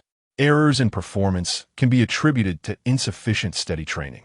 True athletes can manage minor mistakes with grace." After answering a multitude of questions, Fang Zhengyang found himself parched. When Xuejing retrieved a bottle of water from her small bag and handed it to him. "Thank you, classmate. Please accept this bottle." With a radiant smile, her dimples became visible, leaving Fang Zhengyang momentarily entranced as he stared at her cheeks. "Take it. Please don't be polite. I've truly troubled you today, as you're the only one I know among the athletes. Haha." When Xuejing was genuinely grateful that Fang Zhengyang had answered her questions with such diligence and attention to detail. Regaining his composure, Fang Zhengyang accepted the bottle, tightened his grip on it, and cleverly remarked, "If you have any further questions, feel free to write them down and have Lin Yan bring them to me. I wouldn't mind the trouble." "Thank you, classmate. I must take my leave now. I have matters to attend to. Goodbye." When Xuejing waved her hand in farewell. "Goodbye," Fang Xingyang replied, somewhat stiffly, lowering his hand only after she had turned away. How adorable, he thought, invigorated as if electrified. He seized the bar and began performing pull-ups with fervor, his face flushed with a shy crimson hue. If he had a smartwatch, it would surely be alerting him right now. Chapter 36. The 5 Years of Secret Admirations Tada. Can you guess what this is? During evening study, Fang Zhengyang proudly placed a bottle of mineral water on the desk. Chun Shuyu rolled her eyes. "I guess this must be a treasure of great worth. And though it appears to be water, it has likely been replaced with Himalayan spring water, right? Perhaps drinking it will awaken superpowers. Haha." Fang Xingyang dismissed Chen Shuyu's sarcastic remarks, turning earnestly to Xie Xingxing and Lin Yan. "This is water given to me by my goddess. I shall cherish it for a lifetime. You understand, right? You have no idea what joy it is to receive a gift from someone you admire. Do you have that experience? Do you? None of you do. Only I do, haha." Chun Shuyu, observing from the side, pointed at her temple, her expression indicating that Fang Zhengyang had lost his mind. "I don't quite understand. Isn't it true that you have your physical exams in a week or two? Instead of focusing on how to excel, You're preoccupied with romantic musings. In my opinion, just let that person stand at the finish line. If you score less than 100, I'll give you $100, Chen Shuyu remarked coolly, accustomed to Fang Jingyang's eccentricities. That makes sense. Xie Xingxing nodded in agreement. Giving a thumbs up, Lin Yan quietly interjected. The issue at hand is not your physical exam. Haven't you already met the standards? As long as you perform normally, there shouldn't be a problem. The real concern is the academic scores, which are often higher even when the test taker merely steps on the answer sheet. That also makes sense. Xie Xingxing raised his thumb again, nodding in affirmation. You all, do you dare to lick your upper lips? Faced with a classmate's enthusiastic sharing, you repeatedly pour cold water on it. Boo-hoo, it's so disheartening. Fang Jingyang placed his hand over his fragile heart, feigning an expression of unbearable disappointment. May heaven bless these two sharp-tongued individuals. After a few days, the Grassland published this special interview edition. A swift accomplishment reliant upon the editorial prowess of the talented Lin, the formatting expertise of Lin, the writing brilliance of Lin, and the guidance of the esteemed chief editor. When, alongside a mysterious mentor, with the newfound diligence of Lin Yan and the consistent involvement of Wen Xuejing, both senior students, they collaboratively brought this special issue to fruition. Suddenly, Lin Yan realized he had forgotten to inform Fang Jingyang that this edition would mark the final publication during Wen Xuejing's tenure. The quality of this journal was exceptional, so much so that it had been perused by nearly every athlete, with many even going so far as to purchase copies from other classes. Wen Xuejing and Lin Yan gracefully relinquished their positions, successfully passing the baton to the new leaders of the upcoming year, preparing them to take charge. Sitting quietly in the classroom, Wen Xuejing gazed at the last issue in her hands. Delicately, her slender fingers turned to the table of contents, where Fang Jingyang's pen name appeared in the first column. He called himself Polar Bear, expressing a desire to avoid the ridicule of his fellow athletes by using a pseudonym. A gentle smile graced Wen Xuejing's lips as she found herself somewhat fond of this boisterous young man. Did Fang Jingyang believe his secret admiration was well concealed? In truth, Wen Xuejing had been aware all along.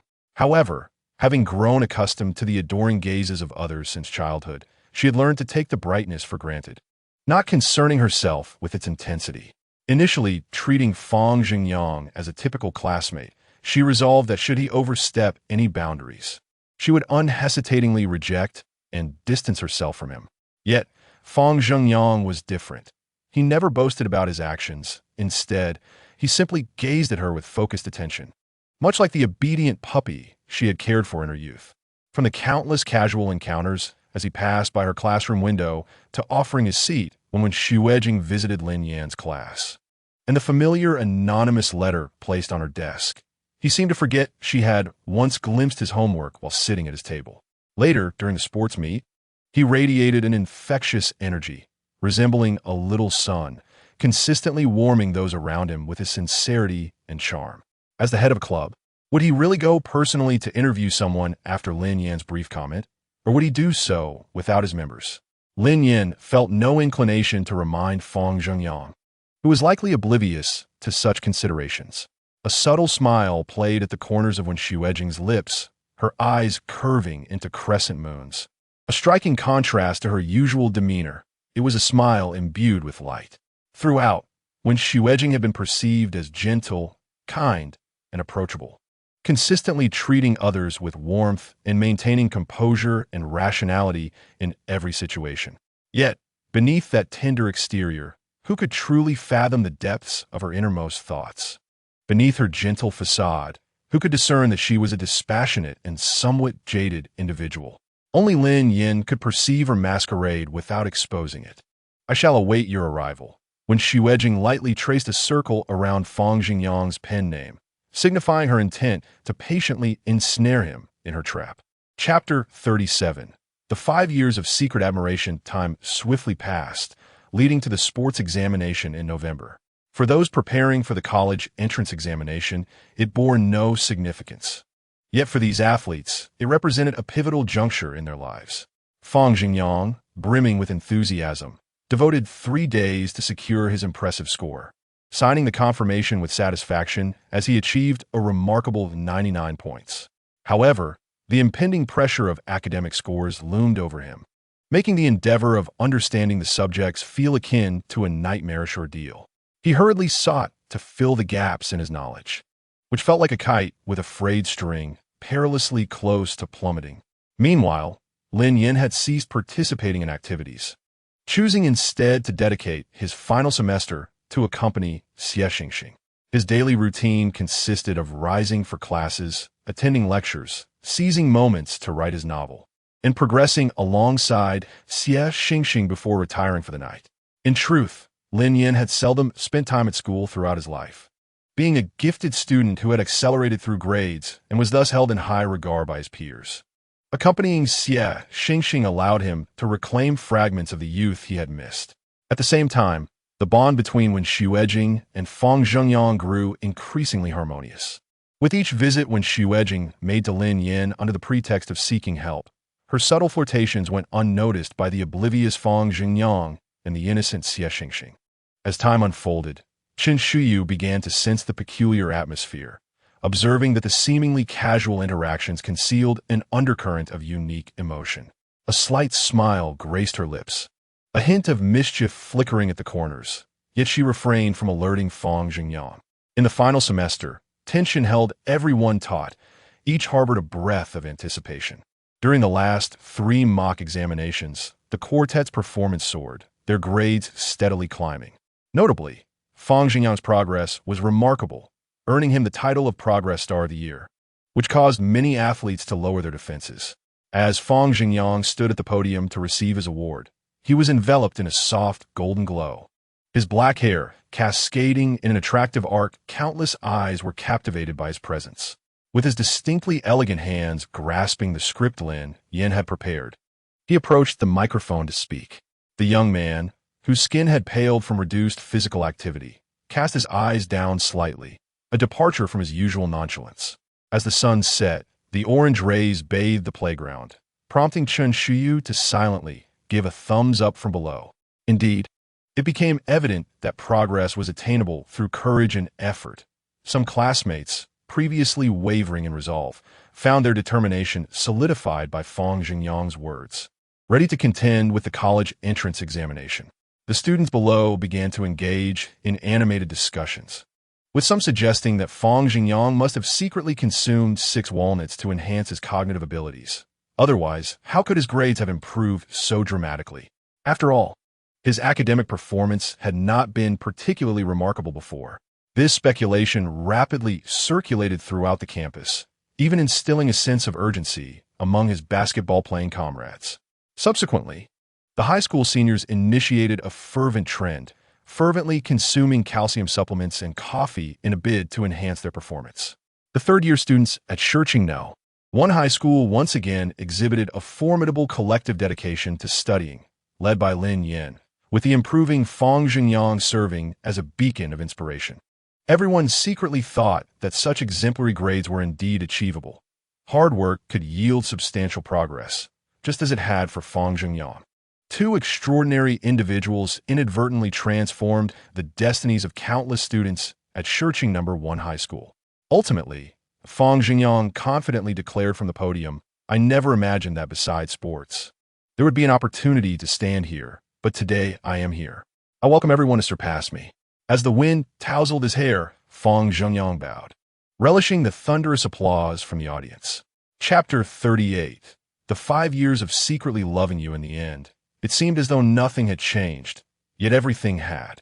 The most significant transformation was in the high school experience that had previously been overlooked in this narrative, which substantially refined the romantic arc between the main characters.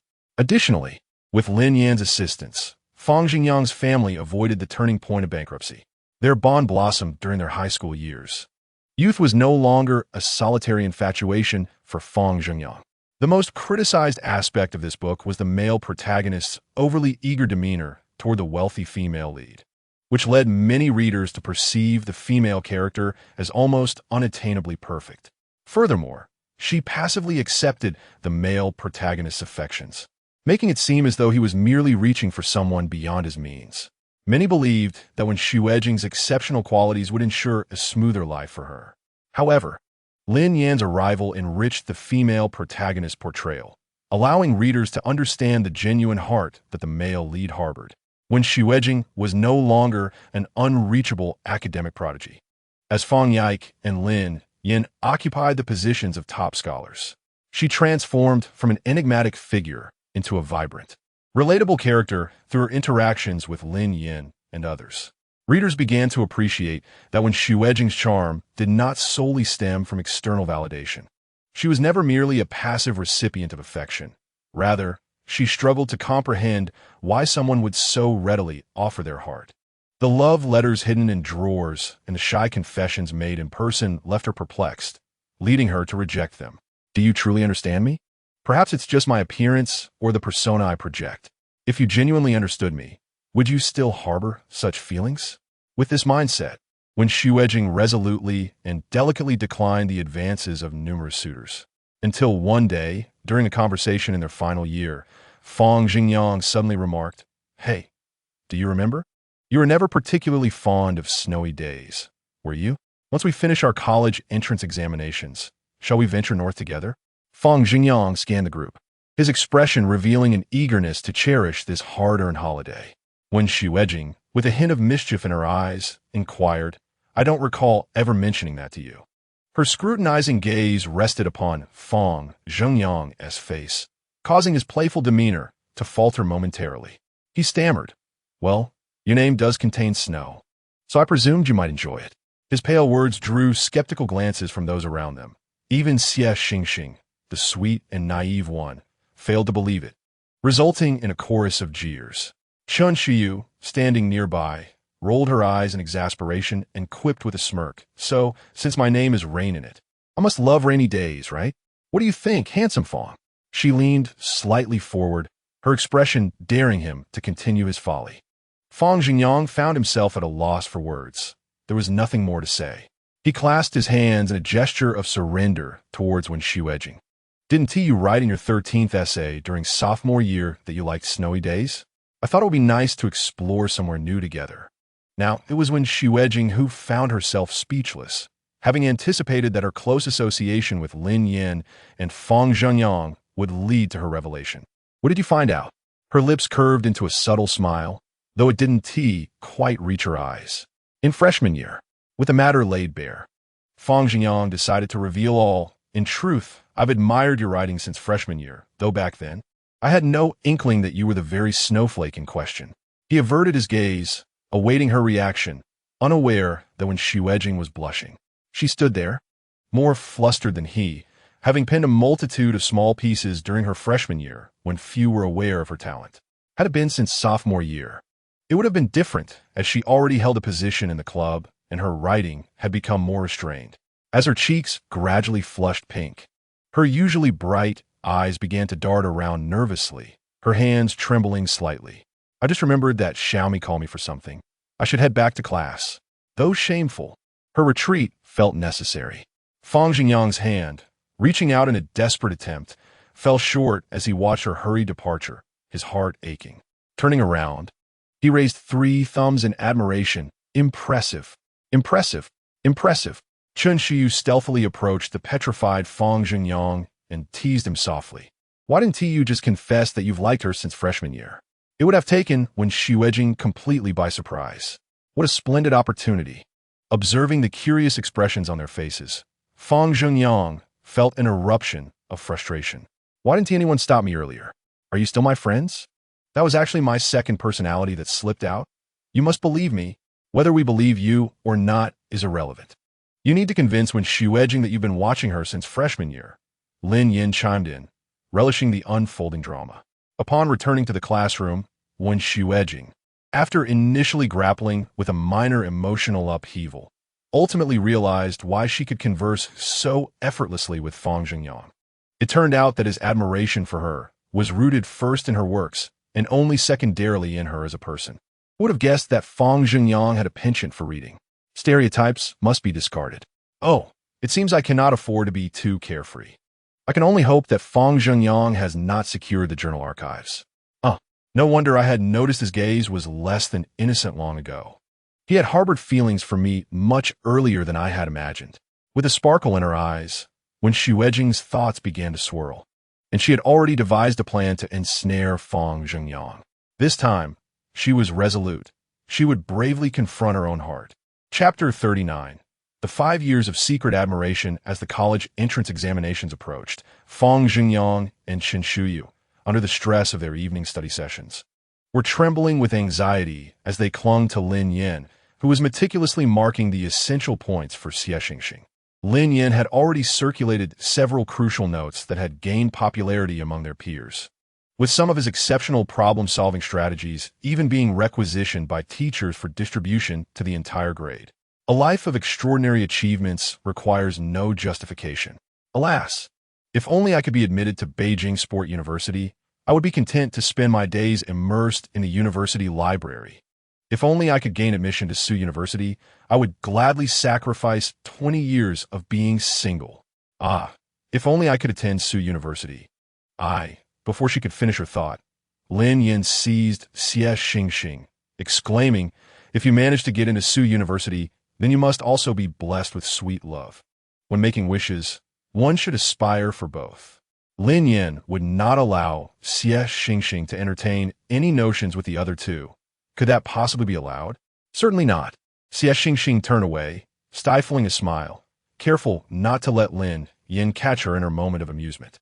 After the college entrance examinations, everyone finally felt the weight lift stepping out of the school gates. Even Chen Shuyu, who usually loved to debate answers with others, was no longer exhilarated, her face reflecting only the joy of liberation. Fang Zhengyang, too, was beaming, a surge of excitement propelling him toward Lin Yan and the others as they gathered back in the classroom. "Bro, I feel like I'm going to make it," he declared. "That's wonderful." Lin Yan patted Fang Zhengyang on the shoulder.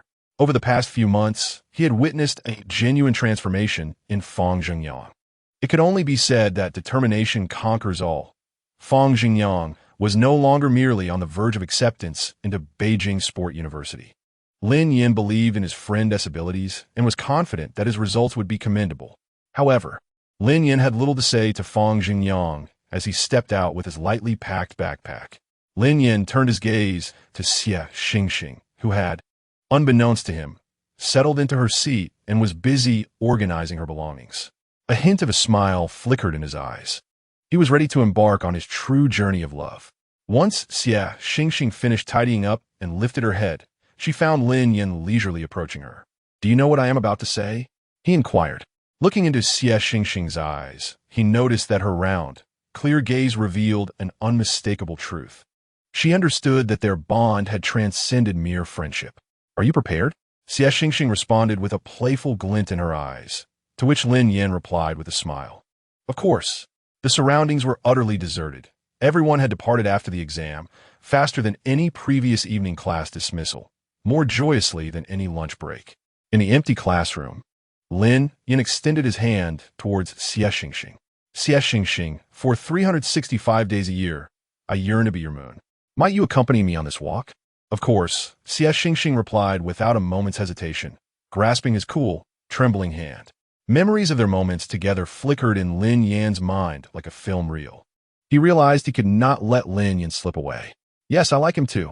Lin Yan released his hand and embraced Xie Xingxing. At that moment, a voice echoed in his mind, "Ding. Congratulations, host.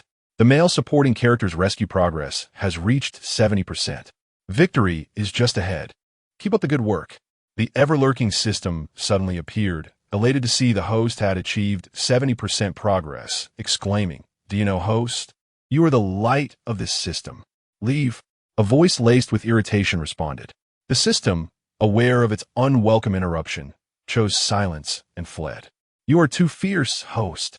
Such preferential treatment is truly impressive. Chapter 40. The 5 years of secret admiration simultaneously. Fang Zhengyang brazenly stood beneath a tree, secretly clutching his hidden phone, ready to send a message to Wen Xuejing. After locating the pinned chat, he meticulously crafted a message that he had already pondered numerous times. "Could you wait for me by the phoenix tree at the school gate? I have something for you." Fang Zhengyang stood there, panting, This sensation was far more intense than the solemn atmosphere of the examination hall. Ding! When Xuejing glanced down at her phone while bidding farewell to her classmates at the school gate. It was the final day, and she had no idea when they would meet again. Upon reading Fang Xingyang's message, a smile graced her lips. Addressing her friend Xiaomi, who was still lamenting their parting, she said, "I have something to attend to. I'll head off first. Bye." As she spoke, she waved at Xiaomi and walked towards the school. Xiaomi, puzzled, watched when Xuejing's retreating figure and wondered, wait, why is she going back? Oh well, my parents must be waiting for me outside. With a few murmurs, Xiaomi officially concluded her high school life as she exited the school gates. When Xuejing's steps were not as steady as usual, she quickly replied to Fang Xingyang's message. Okay, I'll be there shortly. Fang Xingyang, seeing her response, felt his usually steady hands tremble uncontrollably. Taking a deep breath, he opened his notes, which were filled with meticulously gathered confessions he had prepared in advance, including, "When others ask what type I like, I find myself describing you. My affection for you extends beyond the campus. I hope for every day in the future to have you in it. Do you know, I have encountered many girls, but you are the most extraordinary one. Would you be my girlfriend?" If Chen Shuyu were to witness Fang Xingyang preparing an array of awkward and cringe-inducing words, she would likely double over in laughter, pointing at him, and perhaps even execute a swift shoulder throw. However, there was no time for such musings. As Fang Xingyang gazed at the clumsy phrases he had memorized, he resolved to convey his genuine feelings and sincerity to Wen Xuejing. At that moment, unbeknownst to her, when Xuejing was about to face an impending situation. With extraordinary vision, Fang Xingyang spotted her approaching from a distance. Merely observing her from afar caused his mind to go blank, as if he had forgotten how to breathe, and his heart began to thump like a drum. Gritting his teeth and clenching his fists, he summoned the courage to stride towards her. From afar, when Xuejing also noticed the figure of Fang Xingyang moving closer and closer. As the sun dipped low in the sky, painting it a vibrant red, the shadows of the trees danced gracefully, and gentle sunlight filtered through the leaves, illuminating the two of them. Once they came to a halt, when Xuejing tilted her head and innocently asked, "What's the matter? Did you want to tell me something or give me something?" In truth, she had her own suspicions, but chose to maintain an air of innocence, retaining a touch of youthful modesty. Observing the nervous Fang Xingyang, whose legs trembled with anxiety, she struggled to suppress her amusement. Fang Xingyang took a deep breath, leaning slightly forward to gaze into Wen Xuejing's eyes. The familiar face he had seen countless times still made his heart race uncontrollably, urging him to take a bold leap. "Do you know," he began, but faltered momentarily, feeling that his initial words fell short. After a brief pause, he rephrased, "Wen Xuejing, I have liked you for a long time. I never imagined that someone like me, who is so particular about appearances, would develop feelings for someone I had never met before. Yet here I am." Upon discovering that those works were all penned by you, I found myself pondering why it was specifically you who created them. I felt as if the distance between us resembled two parallel lines destined never to intersect. In that moment, I experienced a profound sense of loss. How I wished you were an ordinary girl, as that would at least afford me a chance. Every day, as you walked past our classroom window, I could not help but steal glances at your profile. I realized that my fondness for you grew day by day. You remind me of the snowflakes I envision, gentle and captivating. In summary, I have come to like you even more. I believe I performed exceptionally well this year. Aren't you planning to attend Kyoto University? I will be at the school nearby, going to Jingtai. Wen Xuejing, I like you. Will you grant me the opportunity to be your boyfriend?" Fang Xingyang spoke at length, his eyes bright and clear, brimming with anticipation. Wen Xuejing, usually gentle in demeanor, felt ripples in her eyes as his confession reached her ears. Her heart raced, revealing a tumult of emotions, a flutter akin to a startled deer. Slightly lowering her head, she extended her delicate hand to grasp his, her eyes sparkling with joy. "Fang Xingyang, I like you too," Wen Xuejing confessed candidly, acknowledging that her feelings for him had evolved into something profound, perhaps having taken root long before this moment. He liked her, and she reciprocated his affections. At that moment, Lin Yan, who was already cozying up to Xie Xingxing, heard the system's notification chime. The emotional fulfillment of this world has reached the required standard. Only the male supporting character's wish must be fulfilled to return to the source. A fleeting shadow passed over Lin Yan's eyes as he calmly inquired of the system whether he could remain in this world after completing his task. The system replied, "Of course, host. The flow of time in this small world differs from that of the source. It passes in the blink of an eye." Relieved, Lin Yan remarked, "There is no point in visiting other worlds. What meaning is there without Xingxing?" The system, taken aback, cautioned host. "The male supporting character is merely a part of this world. In the source, there are countless others. You must not become ensnared. What use are countless others if they are not Xingxing? How reasonable." The system opened a communication channel and posted an urgent query. "My host has become enamored with someone from the small world and is reluctant to undertake other tasks. What should I do?" The first reply read, "Lure him out by saying that the person he likes possesses a divine essence, and he might encounter them again in future worlds." The second response stated, "That divine essence is merely a fragment distributed by the deity during moments of boredom. The probability of encountering it in the small world is minuscule. It could take ages to fulfill the task." The third commenter queried, "Is there even a possibility?" The fourth added, "Your approach is still too obvious. I admire your ingenuity." Taking heed of the advice, the system began to spin tales to Lin Yan, claiming that countless divine essences within the male supporting character originated from the same deity. Xie Xingxing possesses one. You could encounter her in other worlds. Chapter 41.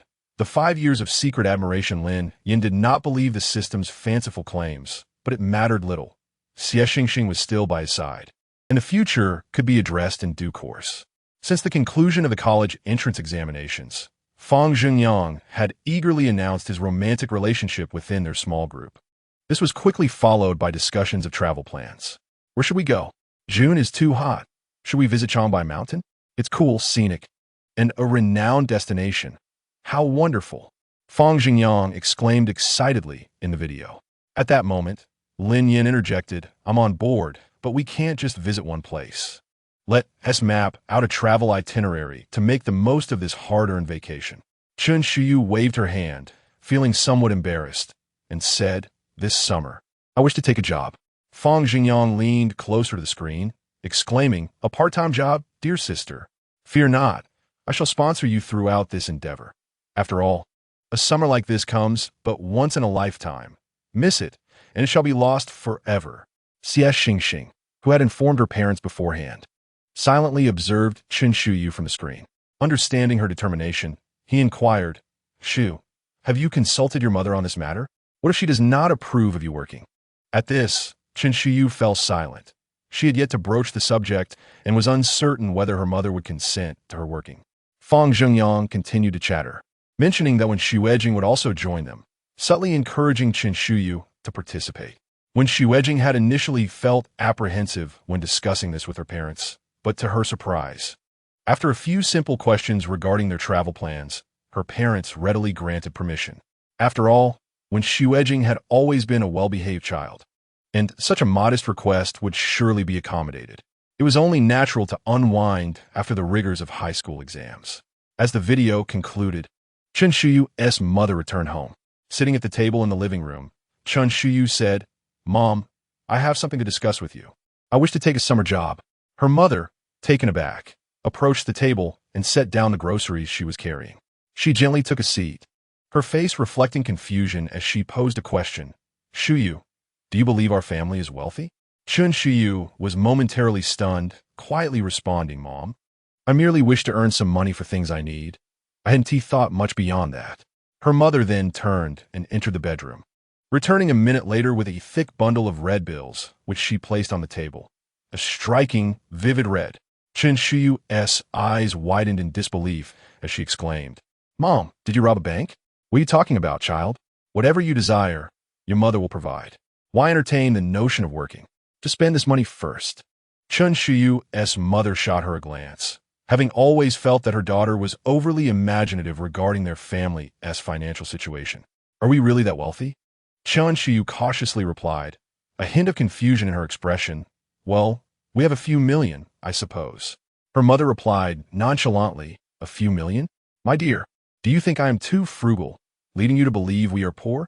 Chun Shuyu's mother lightly tapped the table, finally voicing her inner doubts. She typically refrained from purchasing extravagant, impractical items. Otherwise, she might indulge in trendy manicures or fashionable clothing. Chun Shuyu scratched her head, realizing, could it be that our family is indeed quite well off? Once the misunderstanding was resolved, Chun Shuyu informed her mother, "Mom, my friends mentioned they planned to travel this summer and asked if I could join." Her mother, filled with delight, replied, "Of course, my dear. Let me tell you, the scenery at this time of year is something you won't experience again for years. You simply must go. How many will be traveling?" "5 of us." "All right." Mother has agreed, but you must message me frequently and call me every night. Do you understand? Chun Shuyu signaled an okay with her hand. Soon, everyone in the group received the delightful news of Chun Shuyu's travel plans. The 5 of them enjoyed a splendid journey together, thanks to the emotionally intelligent Wen Shuejing and the grounding presence of Lin Yan. The minor frictions along the way only served to deepen their bond. They visited a myriad of places, experiencing exotic cultures, vibrant bonfires, melodious folk songs, babbling brooks, majestic waterfalls, breathtaking sunsets, dolphins and sharks by the sea, as well as games aboard the ship. Ultimately, they beheld the stunning, snow-capped mountains. Life is a grand adventure throughout the journey. Chun Shuyu and Xie Xingxing captured countless moments on their cameras. When they might gather again remains a mystery. Yet where there is fate, there is gathering, and emotions bind people together. Chapter 42. The 5 years of secret affection. The results of the college entrance examination were announced while they were still having fun, and to claim that they were not anxious would be a lie. At that moment, when Shuejing and Lin Yan were presented with the sight of 3 individuals fervently praying with their hands clasped together towards the heavens. The 5 stood in a well-known internet cafe, and out of respect for the sanctity of their results, they refrained from checking their phones or asking their parents for assistance. All in the name of ritual. Spirits of heaven and earth, grant us this opportunity, will you? Fang Jingyang's heart raced, his pulse soaring above 100. Who will go first? Chun Shuyu surveyed the surroundings. Xie Xingxing shyly nudged Lin Yan. You go. Only the brave can lead the charge. Lin Yan, feeling bashful, shrugged his shoulders. I can't. I received a call half an hour before the results came out. When Shuejing quietly raised her hand, I'll go. Oxygen tank. Bring me my oxygen tank. Fang Zhengyang felt overwhelmed, on the verge of collapsing. Chun Shuyu inquired. So who'll go first? Let me do it. It's time to see what we've got. Fang Zhengyang exclaimed with determination, refusing to believe that, despite his stellar performance, there could be an unexpected outcome. He clicked onto the website, entering his account details, but the page froze. Fang Zhengyang could only refresh the page, waiting impatiently for the wretched site to respond. In a moment of distraction, he found himself logged in and quickly covered his eyes, turning his face away, urging the others to look first. If it was good news, he would nod. 3, 2, 1. Fang Zhengyang abruptly turned to face the others, only to see Chun Shuyu shaking her head in disbelief, Xie Xingxing gasping in astonishment, Wen Shuejing covering her mouth in shock, while Lin Yan remained expressionless. Fang Zhengyang's heart sank, and as he focused on the screen, the moment he saw the total score, he exclaimed, "No way." He leapt 3 feet into the air, utterly astonished. Over 500 points, he had become a standout among the athletes. Although it might be over 100 points lower than those present, he could now choose any school he desired. Tears welled in Fang Zhengyang's eyes, almost spilling over. But he composed himself, eager to see Chun Shuyu and Xie Xingxing's results. Very good, both over 600, that's wonderful. Chun Shuyu and Xie Xingxing could hardly contain their emotions upon seeing their results. Tears streamed down their faces. One was reassured by their continued excellence, while the other felt a profound sense of accomplishment from their significant progress. Fortunately, the outcomes were pleasing to all, which was splendid. After a brief moment of joy, the holiday journey became all the more relaxed and carefree. Subsequently, when Shuejing enrolled in Peking University, while Fang Zhengyang followed suit to the Capital Institute of Physical Education. The two institutions were separated by a charming pedestrian street. Chen Shuyu, Xie Xingxing, and Lin Yan chose to attend Suzhou University. Lin Yan humorously remarked that his talents were likely utilized to accompany Xie Xingxing in a grand manner to speak with the admissions office of Suzhou University, securing some advantages. To everyone's surprise, Fang Yike was also at Suzhou University, leaving the class in astonishment. What on earth were these academic prodigies up to? Chen Shuyu, driven by curiosity, discovered that Suzhou University was nearby, and it appeared that someone from Fang Yike's family was affiliated with the institution. Due to the unique nature of the majors chosen by Fang Yike and Lin Yan, they soon became roommates. During occasional dinners with Lin Yan, Chen Shuyu would mention Fang Yike, who, like a true idol, continued to shine brightly in the university. In their first year, Chen Shuyu and Fang Yike forged a bond in the library. As their relationship blossomed, the number of attendees for their second-year holiday gatherings grew to 6. Regardless of Fang Xingyang's colorful expressions at the time, it was now his turn to give Chen Shuyu a thumbs up. Xie Xingxing pursued a major in design and secured an internship with a company in her senior year, while Fang Yike and Lin Yan became excellent colleagues, working at the same location. Since the relationship between Lin Yan and Xie Xingxing became public knowledge, though it was hardly concealed, Fang Yike began to harbor little ambitions of his own. Whenever an opportunity arose, they would alternate shifts, indulging in sweet romances, with the higher-ups turning a blind eye. Understanding the challenges of young professionals, Fang Xingyang and Wen Shuejing also planned to join Lin Yan's team at work. Though the 6 of them gathered infrequently, they made it a point to come together for gossip and conversation during significant holidays. Years passed, 1 year, 10 years, 50 years, and Xie Xingxing, now with a head of silver hair, had become a renowned design master in retirement, while Lin Yan enjoyed a glorious retirement as well. Their twilight years were filled with sweetness, often playing cards and chess with old friends and taking leisurely strolls in the park. Until the end of Xie Xingxing's life, he gazed with the same round eyes that once made Lin Yan's heart flutter in youth. Although the light in his eyes was no longer as radiant as it once was, it remained forever imbued with love. In his final moments, he looked at Lin Yan and softly said, "The happiest moment of my life was meeting you." With that, his head rested on Lin Yan's shoulder, and he peacefully closed his eyes. Congratulations to the host for completing the task in the first world. The prompt of task completion echoed in Lin Yan's mind. He cast one last glance at Xie Xingxing and inquired of the system, "Will I truly encounter him again?" The system hesitated slightly but assured the host, "Rest assured, you will meet him again." Lin Yan remained silent, retrieving his phone to send a farewell message to his friends. After a considerable pause, he uttered, "Let's return to the origin." With that command, Lin Yan closed his eyes and gradually leaned against Xie Xingxing's head. Unbeknownst to the departing system, a shimmering thread of golden consciousness emanated from Xie Xingxing, soaring beyond the confines of the world. The few friends who learned of their departure were already of an age where they had experienced many farewells. After the initial wave of sorrow subsided, they accepted the news of their friends passing with a sense of calm. Wen Shuejing and Fang Xingyang led a vibrant life in their twilight years, as Fang Xingyang's boisterous nature often found him under Wen Shuejing's gentle admonishment regarding his diet. In the end, he held a glass of his beloved red wine, suggesting a candlelit dinner with Wen Shuejing. Amidst his whimsical remarks, the weariness etched in the corners of his eyes was hard to ignore. Wen Shuejing did not decline. In such moments, one ought to savor the present. Meanwhile, Fang Yike, in his retirement, indulged Chen Shuyu like a cherished princess, granting her every desire. He even confessed to her about their encounter at the library, revealing how Lin Yan had discerned his intentions and disclosed her whereabouts. Seizing the moment was imperative, and Fang Yike did just that. While he was widely regarded as aloof, few knew that in Chen Shuyu's presence, he transformed into an endearing and affectionate companion, basking in familial bliss, leaving Chen Shuyu without regrets. Those cherished memories lingered as whispers to the world. Chapter 43. Return to the origin. Welcome back, host.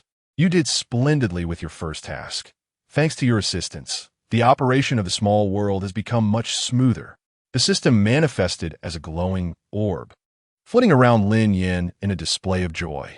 Upon returning to this place, Lin Yan's expression remained unperturbed. He had no time to admire the fantastical scenery. He calmly inquired, "In which world will the next version of him reside?" "He will surely find the star again." "Absolutely." "Host, approach those countless small worlds. Your answer awaits you." The system zealously urged, fervently spinning tales.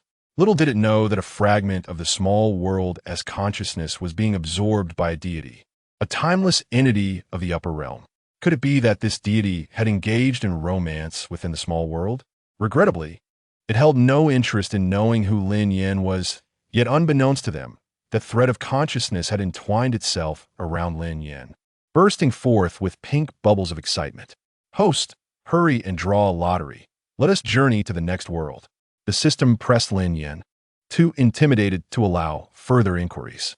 Lin Yan, however, held skepticism towards the system's words. If the next world did not present an opportunity to see the star, then what significance did any task hold for him? He was ready to embrace whatever came next. "All right then, host," came a response.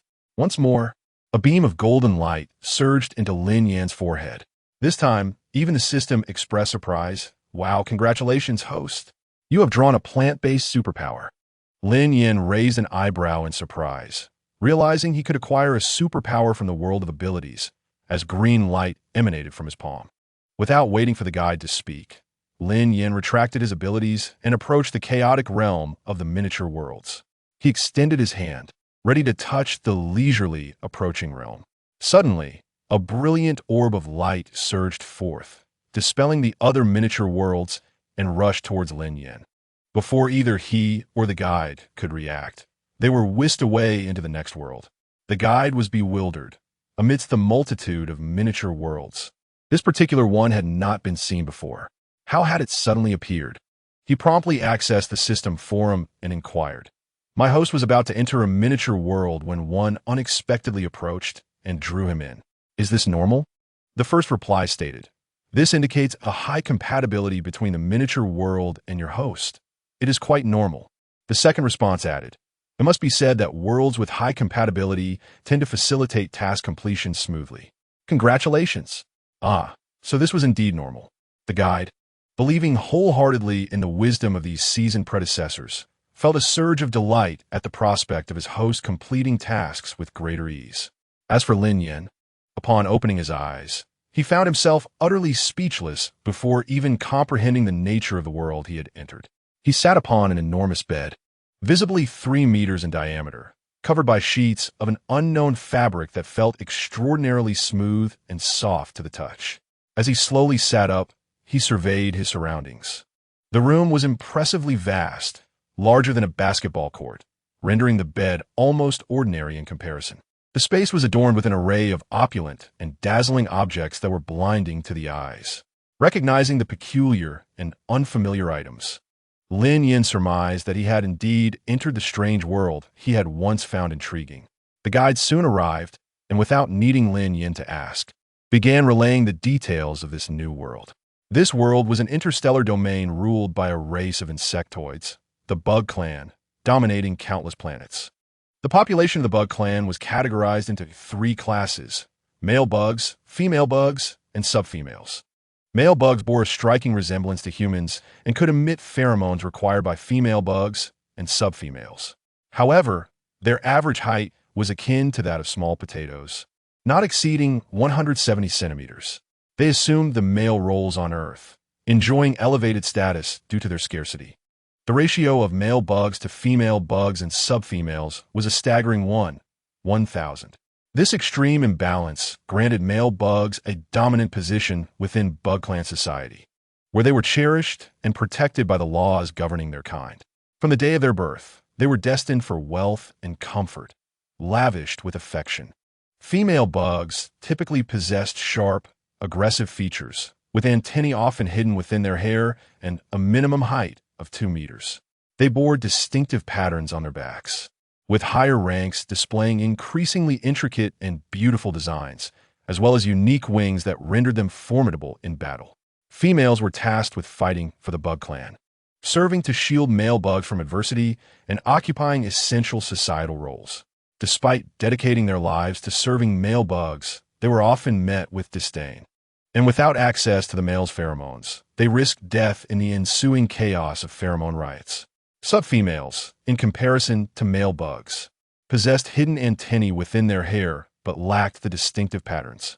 Generally measuring between 160 to 170 centimeters, they were beautiful and non-aggressive, favored by male bugs, and also reliant on pheromones. In summary, the male insect is the star of this world. The narrative unfolds in a realm where an ordinary human traverses to a desolate planet inhabited by an insectoid species, transformed into a male insect. This unfortunate individual, known as Su-Bai, awakens on the planet, lost in contemplation. Who am I? Where am I? Is this still Earth? Am I dreaming? How long can I survive? A patrolling probe discovers him, and within an hour, a female insect graciously escorts him back to the nearest advanced planet for examination. The revelation of an A-grade male insect in the cosmos sends ripples of astonishment across the galaxy.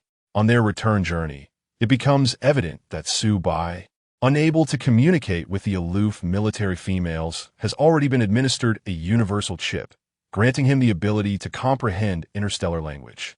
He animatedly expresses his desire to return to Earth, fervently describing it, his eyes brimming with longing for home. However, the surrounding insects, upon confirming the non-existence of Earth, tactfully inform Su-Bai of this grim reality. Unbeknownst to him, his pheromones are erratically released, suffused with anxiety, drawing the attention of nearby insects who crave his scent, some of whom cannot endure and are promptly replaced, fearful of inciting Su-Bai's ire. The commanding female insect, adorned in military attire, ventures to propose, esteemed male. Do you wish for a planet resembling Earth? We have recently discovered a highly valuable planet that closely resembles your description, albeit devoid of humans. Shall we rename it Earth? Outraged, Su-Bai laments his fate, feeling deceived into this alien world, merely wishing to escape the grind of a 9 to 5 existence. Upon realizing the possibility of never returning to Earth, darkness envelopes him. He resolves to become a lethargic recluse, merely waiting for death. However, Su-Bai's A-grade male status compels him to navigate the unspoken rules of interstellar life, attending lavish banquets where absence is deemed disrespectful, enduring relentless harassment. He must donate pheromones to afford exorbitant vegetables, resorting to nutrient solutions instead, and undergo monthly psychological evaluations, attending only when attended by the insects. Initially, Su-Bai hopes to lead a tranquil life, but the series of relentless demands drives him into despair. Surrounded by calculating glances filled with ulterior motives, one fateful night, he takes his own life, unaware that male insects wither away in the presence of discontent. His communicator displays a pending match with an imperial general, but he will never receive the message. His demise sends shockwaves throughout the galaxy, as it is unprecedented for a male insect to perish from sorrow. Thereafter, the treatment of female and subfemale insects by males becomes increasingly harsh, leading to a grotesque evolution within the insectoid society. Chapter 44. The male insect is a recluse. Lin Yan, having perused the timeline, is left in bewilderment, questioning the formidable nature of this world that could overwhelm even a recluse. Can the power of a male insect truly affect such change? It seems the minds of the insects in this world are rather peculiar. In a moment of fervor, the entity known as Crazy interjected, "The objective of this mission is to ameliorate the grotesque society of the Zerg." Moreover, the host persona is that of a native male Zerg, and one must refrain from deviating from character. Excessive deviation will result in the abrupt termination of this world, marking a failure of the mission. Contemplating the unfamiliar world's premise, Lin Yan abruptly leaped from his bed, intent on locating a mirror.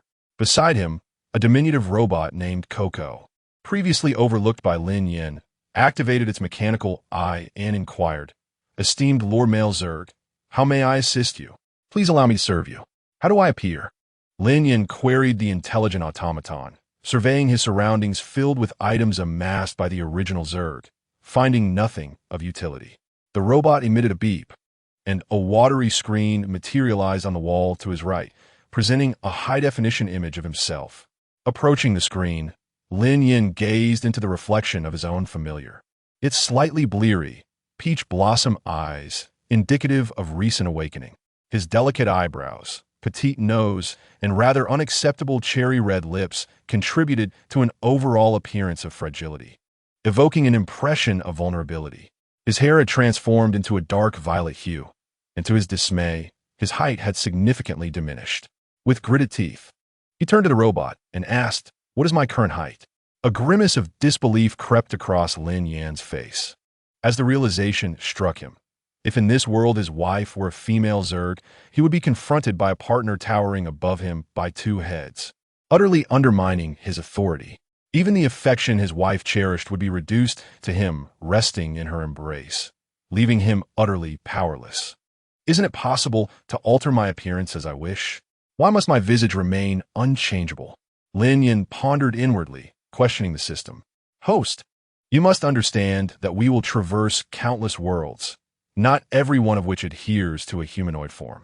Thus, each world necessitates a character that aligns with its local worldview. The entity responded patiently, fearing Lin Yan might abandon the endeavor. As Lin Yan contemplated further arguments with the system, a gentle knocking resonated from the door, prompting him to recall the memories he had recently acquired. He immediately recognized the visitor outside as a Zerg, specifically the wife of the local male Zerg, Lysister.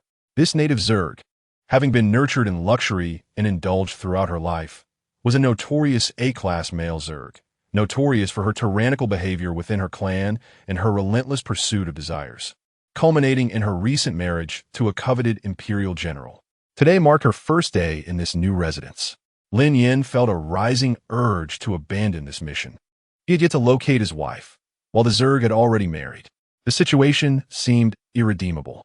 Growing increasingly agitated, he adhered to the character traits expected of a Zerg, and directed his ire toward the door, exclaiming, "Who grants you the audacity to knock on my door with your filthy hands? You wretched insect! I must swiftly devise a suitable rationale to erase you from my Zerg history." Lin Yan opened the door, and before him knelt a stranger, perfectly poised and demure. The unfamiliar figure boasted a cascade of lustrous silver hair, which flowed like silk down his form, adorned in garments of an unknown fabric that shimmered alluringly. Lin had anticipated that Lester would don a military uniform, yet was taken aback by this flamboyant appearance. As a general of the Empire, to kneel before an inconsequential male bug seemed a profound absurdity. "What brings you here?" Lin inquired coldly, observing the stranger, who kept his gaze lowered. Lester, bowing his head, briefly revealed a glimmer of disdain in his elongated eyes. Lin was unaware, and even if he were, it mattered little. Who would harbor goodwill for a bug that had been forcibly taken? In a subdued tone, Lester spoke, "My lord, today marks my first day here. Please command me." He had resigned himself to his fate, knowing he could not escape the grim reality that females required males. Having arrived, he was prepared for the torment that awaited him. Lin pondered silently how to address this bug without straying from his character. A misstep could lead to dire consequences, especially with his wife residing in this world. He feigned a cough, adopting a stern tone. "What do you think I should do with you? Who granted you the audacity to knock on my door without my consent?" Although Lin yearned to sever ties with this stranger, the ease with which he had been acquired hinted at unseen machinations. And the original character's persona was to claim valuable possessions, not relinquish Lester easily.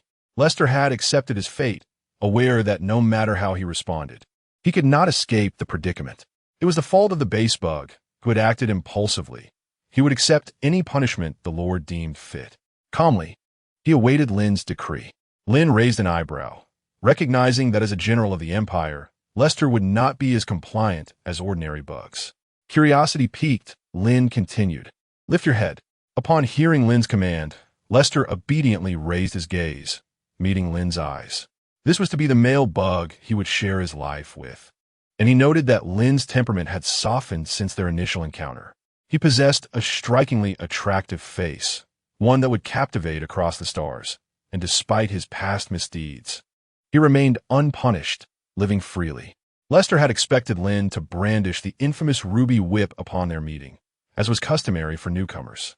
However, upon first sighting Lester, Lin's pupils widened in astonishment. His eyes sparkled with recognition. The resemblance was uncanny. This was nothing short of a grown-up, cold version of Xie. Though their styles diverged entirely, one could be forgiven for mistaking them for brothers. Even if Lester lacked the round eyes that haunted Lin's dreams, he possessed a pair of captivating phoenix eyes. Lin Yan was engulfed in a frenzy of memories, pondering whether Lester had ever appeared in the timeline. Could it be that Lester, akin to Xie, was merely a supporting character in this world? What if Lester was, in fact, another incarnation of Xie? The more he contemplated, the more exhilarated he became. Nonetheless, Lin Yan maintained a facade of composure. This was his domain. You wretched insect, know your place. You're not to knock on my door again. It is I who shall seek you out, not the other way around. Remember that. Chapter 45. The male insect of the transmigration is a homebody, deviation value. 5. Lin Yan realized that his attempts to deceive were futile. With a click of his tongue, he turned and retreated to find the most conspicuous whip. Indeed, it was the infamous whip of the interstellar insects, stained with the blood of countless foes over the years. A single lash could leave an ordinary insect half dead. Lester merely bowed his head, a flicker of forbearance in his eyes. What was destined to happen would inevitably come to pass. All male insects were the same. He awaited the descent of that ornate whip, yearning for it to shatter all his illusions. After all, he had no desire to engage in empty pleasantries with this male insect. Lin Yan caressed the cool whip, and with a swift motion, he struck it against the floor beside Lester, the sharp sound slicing through the air. Just by listening, Lin Yan knew that if this whip were to strike a person in modern times, one would be inviting a free stay in prison. With 2 quick cracks, the floor remained unscathed, yet Lester found himself incensed by Lin Yan's tactics. His chest began to rise and fall with barely contained rage. This insufferable male insect was tormenting him psychologically, a humiliation far worse than a direct strike. Did he wish to see him grovel in submission? Dream on. Lin Yan noticed that Lester's condition was deteriorating. Just as he was about to unleash a lash to lower the deviation value, a sudden epiphany struck him. Could it be that Lester was the Imperial General matched with the transmigrated? That would explain everything. Lester was indeed the male counterpart in this world. By that logic, he was effectively Lin Yan's spouse. Lin Yan's expression stiffened. There was a 50% chance that a strike would amount to domestic violence against his wife. If he refrained, the deviation value would not diminish. It was a dilemma. No, he absolutely could not bring himself to strike. Esteemed male lord, it is now time for you to descend for dinner, chimed the robot Kiki, who had been feigning indifference, reminding Lin Yan not to let his insect matters disrupt mealtime. Lin Yan exhaled a sigh of relief. Thank you for the timely reminder, robot. He turned to Lester, his voice dripping with sarcasm. You come up here silent as a mute when it's time to eat? Is your voice merely for decoration? As a general, you ought to exhibit some decorum. Hurry and go downstairs for your meal. With that, he pretended to kick Lester, leaving no mark behind. Beep, deviation value reset to 0. Lester understood the unpredictable temperament of the male insects and refrained from further comment. Following Keek's guidance, Lin Yan descended the stairs, casting a glance back at Lester. I expect to see you downstairs within a minute. After Lin Yan took his leave, Lester calmly rose to his feet, clenching his fists as he fixed his gaze on the direction in which Lin Yan had departed. He pondered momentarily, as if considering that the male insect was not as cruel as he had initially imagined. Meanwhile, Lin Yan descended the stairs and settled down steadily, accompanied by the house steward and several maidservants, who stood 5 meters away, adhering to the male insect's peculiar demand for silence during meals.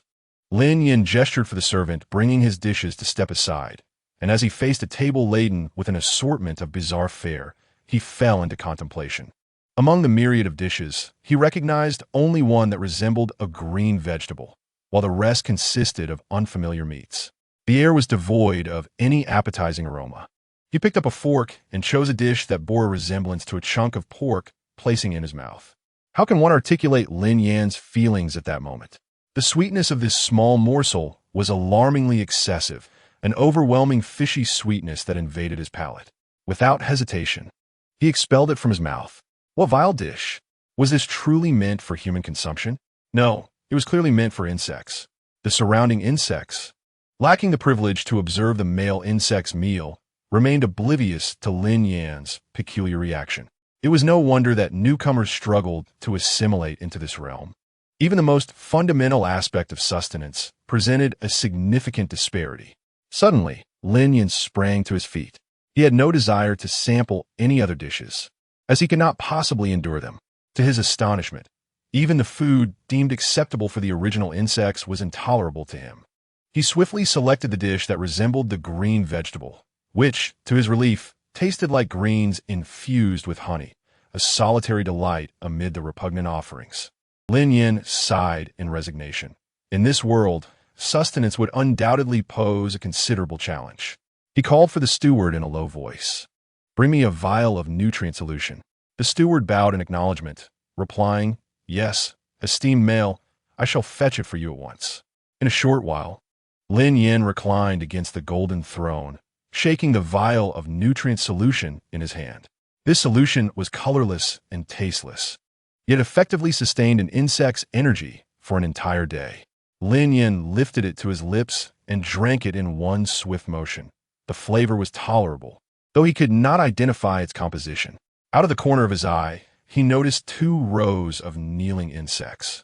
Even for someone accustomed to grand spectacles, Lin Yan was taken aback by the lavishness surrounding a male insect's meal, with several insects in attendance, all centered around the male. Truly, these creatures were insufferable. Lester knelt closest to Lin Yan, not once lifting his gaze. After finishing the nutrient solution, Lin Yan abruptly glanced at Lester's familiar profile, a wave of frustration rising within him. He spoke solemnly. "Today marks the first day of the general's arrival at my residence. Later, come to my room. I shall impart to you the principles of decorum." The male insect's mandibles exuded a palpable menace, causing the surrounding subfemales to tremble in fear, paralyzed by anxiety. Within this dwelling, the count of deceased insects was staggering. Many had approached the male in moments of displeasure, only to meet their demise with a mere flick of his whip. The subfemales, lacking the regenerative abilities of their female counterparts, could only hope that a strike would not prove fatal, thus preserving a slender chance for survival and recovery. The steward, having grown up alongside the male insect, dared not approach, fully aware of his lack of influence. His only recourse lay in beseeching the male's compassion, a trait regrettably absent in most of his kind. Lin Yan refrained from further discourse, thankful that the original insect was a neurotic male. In his fits of madness, he would lash out indiscriminately, yet during calmer moments, he would retreat into silence, affording Lin Yan the opportunity to maneuver. Returning to the ostentatious chamber, Lin Yan awaited the arrival of Lester, silently praying, "Star, could he be another you? Master, may I enter?" Lester's clear and melodious voice broke the silence beyond the door. No further knocking required. "Come in," Lin Yan replied, his gaze fixed on the door as it creaked open. Lester stepped in and knelt a meter away, awaiting his judgment. Lin Yan retreated a few steps, settling onto the bed, crossing his legs and propping himself against the headboard, ready to interrogate. "Why are you dressed like this today? Where is your military uniform?" "It is my first day at the master's residence. I wish to make a favorable impression," Lester replied in a subdued tone. "Now, remove all your clothing," Lin Yan commanded with a teasing lilt, eager to discern whether Lester bore any resemblance to the star. Lester's chest heaved dramatically. Had he been on an interstellar battlefield, he would have torn apart an S-rank mission in frenzy. Yet, faced with the male's peculiar whims, he acquiesced. His slender fingers began to unfasten the distinctive attire, the most coveted among males online. Lester had resisted the urge to shred this so-called popular garment since its arrival, but now he welcomed the release. As each article fell away, it was not long before Lester stood entirely naked before Lin Yan. "Turn around," Lin Yan commanded coldly. Obediently, Lester complied, awaiting Lin Yan's next move. Lin Yan's gaze roamed Lester's form, scrutinizing him from head to toe. What first captivated him was the intricate and opulent pattern adorning Lester's skin. A vast expanse of crimson tattoos rendered his entire back strikingly alluring, tapering off into the slender contours of his waist. leaving much to the imagination. Lin Yan's eyes fixated on the small black mole nestled in the small of Lester's back, an unremarkable detail, yet to Lin Yan it felt strikingly coincidental. His own star bore an identical mole in the same spot. The uncanny resemblance, the subtly revealing demeanor, the matching mole, and most importantly, the possibility that Lester was the male counterpart in this strange world. Lin Yan's gaze ignited with excitement. Too many coincidences converged into the truth. From the very first moment he laid eyes on Lester, he sensed an inexplicable allure emanating from him. Little did he know that this was indeed his beloved wife. Taking advantage of Lester's inability to see behind him, Lin Yan's expression shifted from icy to tender and affectionate. If Lester were to turn around at this moment, Lin Yan's persona would undoubtedly shatter. Lester waited patiently, unaware of what the male insect was doing with his back turned. Fearing that the male might take advantage of the situation, he refrained from speaking out. "Do you know what I intend to do tonight?" Lin Yan's teasing voice whispered in Lester's ear, darkening his expression. "I do, my lord." "Then tell me, what am I going to do?"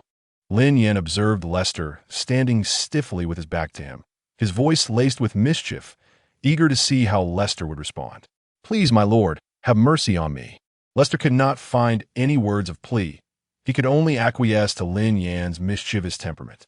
Accepting the situation, Lester silently hoped for the day he could return to the military. He had no other desires. He was not an alpha, and thus did not evoke the affection of the male insects. Lin Yan gazed at Lester's profile, urging him to turn around. Lester immediately complied, facing Lin Yan with unwavering attention. He could not help but admire the striking appearance of his lord. At the very least, he now understood that Lin Yan was not the terrifying figure depicted in interstellar rumors, one who disregarded insect lives, and that was already enough for him. As Lester turned, Lin Yan reverted to his audacious demeanor, and now that he recognized Lester as his wife, he found this alternate coldness utterly captivating. Of course, they should engage in the activities appropriate for the night. Lin Yan, with an innate understanding of pheromone usage, began to subtly exude his charm. Lester, sensing the pheromones in the air, felt his body reacting to the male's essence.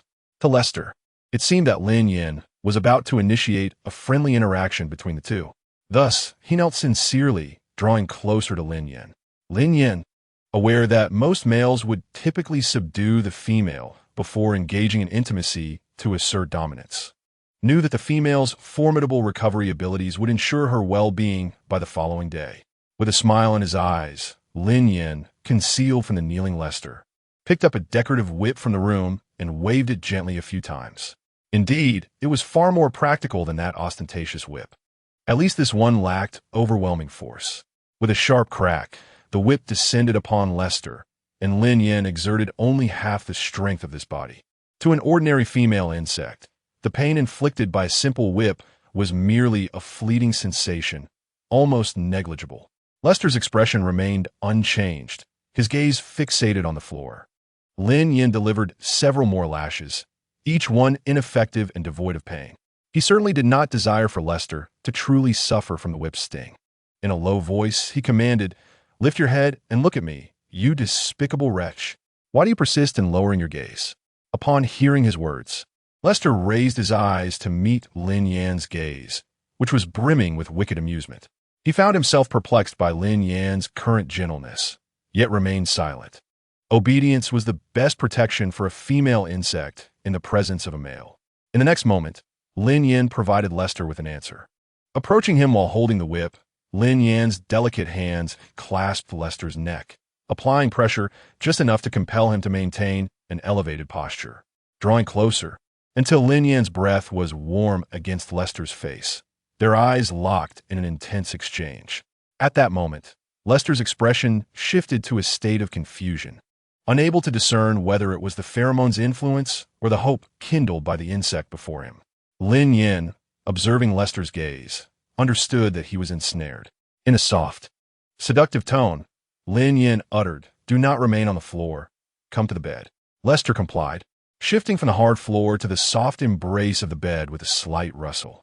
Perhaps because Lin Yan had not subjected Lester to the torment typically inflicted by most male insects before taking him to bed, Lester's mind, clouded by the invading pheromones, retained a shred of composure. Lin Yan positioned himself atop Lester, gradually lowering his body closer, his heated breath grazing Lester's neck, an alluring atmosphere slowly enveloping them. In the next instant, Lin Yan mercilessly bit into Lester's slender neck. A sharp sting jolted Lester, momentarily clearing his dazed gaze as he anticipated the male's impending torment. He gazed blankly at Lin Yan, who merely straightened his posture and began to deftly undress. Before long, both were laid bare before each other. Lester found himself submerged in the intoxicating pheromones released by Lin Yan, his complexion flushed, cheeks aglow. Lin Yan showed no restraint, his exquisitely maintained hands tangled in Lester's hair, yanking forcefully as he coldly declared, "Do you, in your arrogance, expect me to serve you?" Gradually regaining his rationality, Lester rose to meet Lin Yan's challenge, humbly replying, "I beg your pardon, my lord. Allow me to serve you."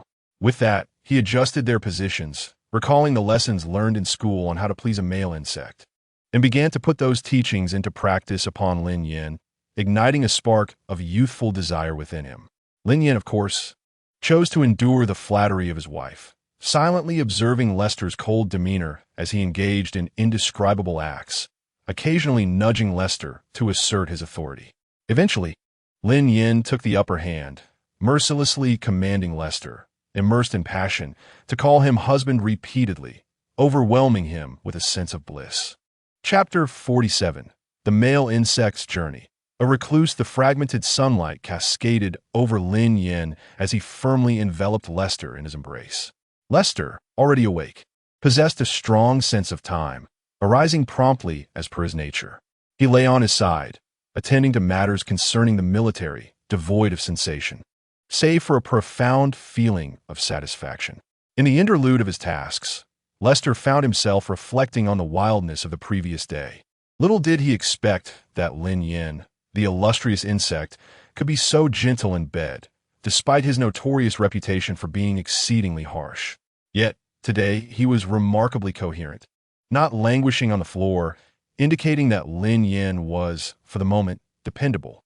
Meanwhile, Lin Yan, exhausted after a night of activity, felt utterly drained, his body aching as if he had been mercilessly beaten like a punching bag. The male insect's poor stamina frustrated him immensely. Lester, sensing the rapid fluctuations in Lin Yan's breathing at his neck, realized that the male insect had awakened. He promptly powered down his light screen and quietly reminded him, "Your Highness, it is now 8 in the morning. We should head downstairs for breakfast." Lin Yan, rubbing the sleep from his drowsy eyes, beheld a broad, unyielding back before him. Entangled in fatigue, he leaned forward and playfully bit down on Lester's shoulder, growling, "Who permitted you, you wretched insect, to sleep in my bed? Who else could it be?" Lester remained silent. He could not contest the male insect's words, even if they were a distortion of reality. In order to maintain his persona, Lin Yan began to demand Lester's assistance with dressing and grooming. "Come here, you insufferable insect. Help me find something to wear. I intend to have breakfast in the bedroom. So fetch the food." He ruthlessly overturned the dishes. "I do not wish to eat this. Did you not prepare something better in advance, you wretched insect?" This commotion gradually brought yesterday's aberration back to equilibrium. Observing the male insect's antics, Lester felt that Lin Yan was not as terrifying as he had initially perceived, at least. It seemed that Lin Yan was increasingly reliant on him. Consequently, Lester complied with every command Lin Yan issued. The stability of his mental realm was not a facade. Lester now experienced unprecedented ease of mind, signifying that Lin Yan's presence had allowed him to transcend countless female insects, freeing him from the torment of his mental struggles. If Lin Yan truly embodied the fearsome nature rumored, Lester might indeed find himself facing a military tribunal, for he would never submit to a violent and arrogant male insect, even at the cost of his own life. After Lin Yan had his fill, he initiated his high-tech light brain to inquire about Su Bai's current situation. To his astonishment, he discovered that the world had advanced to the point where Su Bai had been with the Zerg for half a year. Su Bai remained an exceptionally sought-after male insect, evident from the fact that he had no companions around him and never resorted to aggression towards his fellow insects. Instead, Those who encountered him praised his amiable nature. Among the throngs of high-quality female and sub-female insects, only one gentle male insect, like Su Bai, could be found, underscoring his desirability. Lin Yan's attention shifted to his messages. It was common for male insect from affluent families to host lavish banquets, a means to pass time while flaunting rare treasures. The admiration and envy reflected in the eyes of the female and sub-female insects could not compare to the sardonic remarks exchanged among male insects. Lin Yan harbored strong suspicions that the males present at these gatherings were adept in the arts of dominance and submission. The next banquet was imminent, scheduled for the very next day. Lin Yan raised an eyebrow, surprised at the swift opportunity to meet the protagonist of this world. He accessed his contacts on the light brain and sent a message to Lester. The Ito family is hosting a banquet tomorrow. You better dress appropriately, or I assure you, you will regret it upon your return. Upon receiving the message, Lester's expression darkened. A male insect banquet?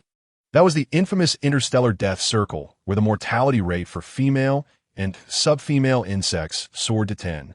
Only those who were partners of male insects or temporarily favored could attend, unless a female or sub-female had some vested interest in a male insect. A single misstep or ill-chosen word could lead to their silent demise after the banquet, with no one daring to disclose the contents of such gatherings. Powerful male insects would ensure that any insect bold enough to reveal banquet details would face dire consequences. As for the males themselves, they would never betray such secrets, for they would be ostracized.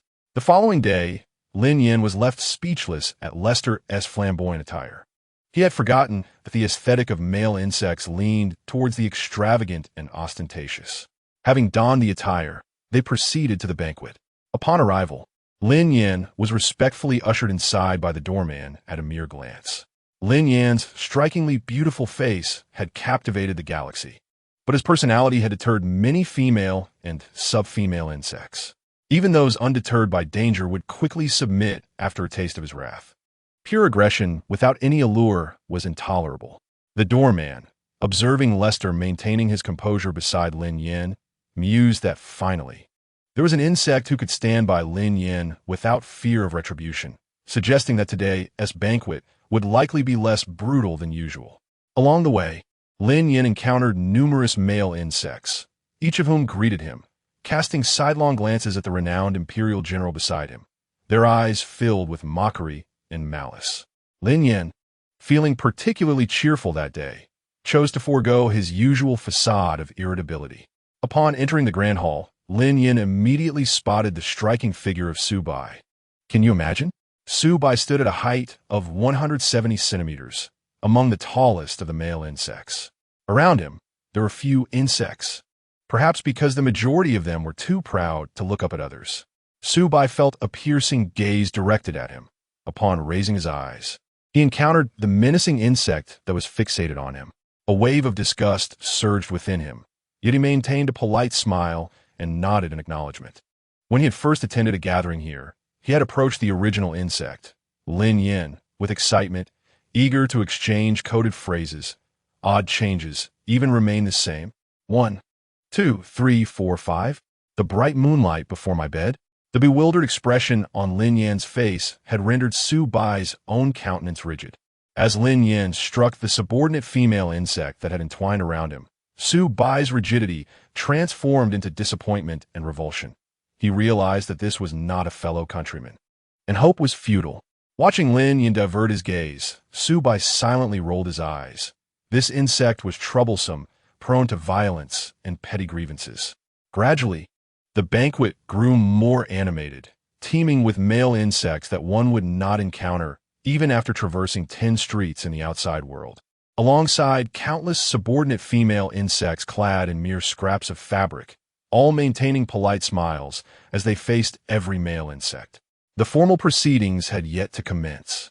An order still lingered in the venue. Lin Yan meandered with Lester, eventually drifting towards the table laden with appetizers, where Su Bai stood, voraciously consuming free vegetables with a fork. Lin Yan's purpose for attending was to engage with Su Bai, the protagonist of this world. He could not simply remain idle. He gazed silently at the colorful array of insect delicacies, which appeared enticing, pondering that the system's bestowed golden finger should be capable of generating dishes suited to human tastes. Meanwhile, Su Bai, caught up in his feasting, noticed Lin Yan standing coldly to the side and grew impatient. Anticipating that the insect would approach him once more to discuss matters concerning A-class male insects, Su Bai had already devised his retorts, so he paused his eating, quietly turned to Lin Yan, and adopted an expression that seemed to say, "If you have something to say, then speak." Su Bai's inquisitive gaze fell into Lin Yan's eyes. And Lin Yan, looking at the pitiable figure before him reminiscent of a delicate flower, inquired, "1, 2, 3, 4, 5? Su Bai's expression froze, a question mark appearing on his forehead. What did this mean? Was he invoking the coded phrase?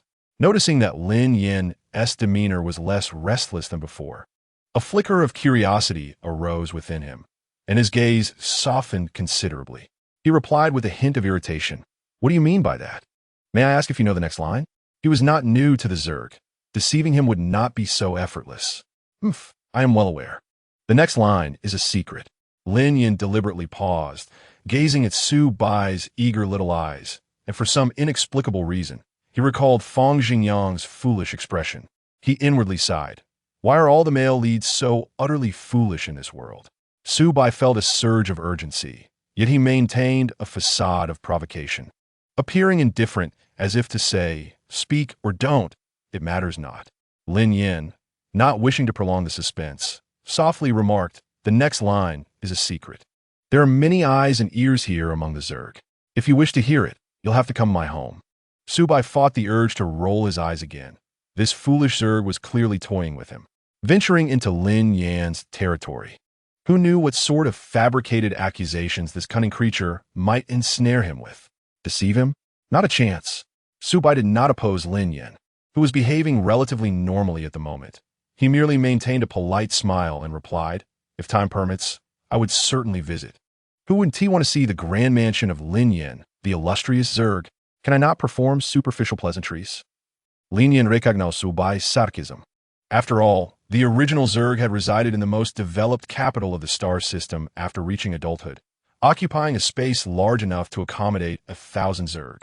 All thanks to the indulgence of the enormous family power behind the original Zerg and its shameless insistence on residing in a place befitting royalty, garnering envy from countless male Zerg.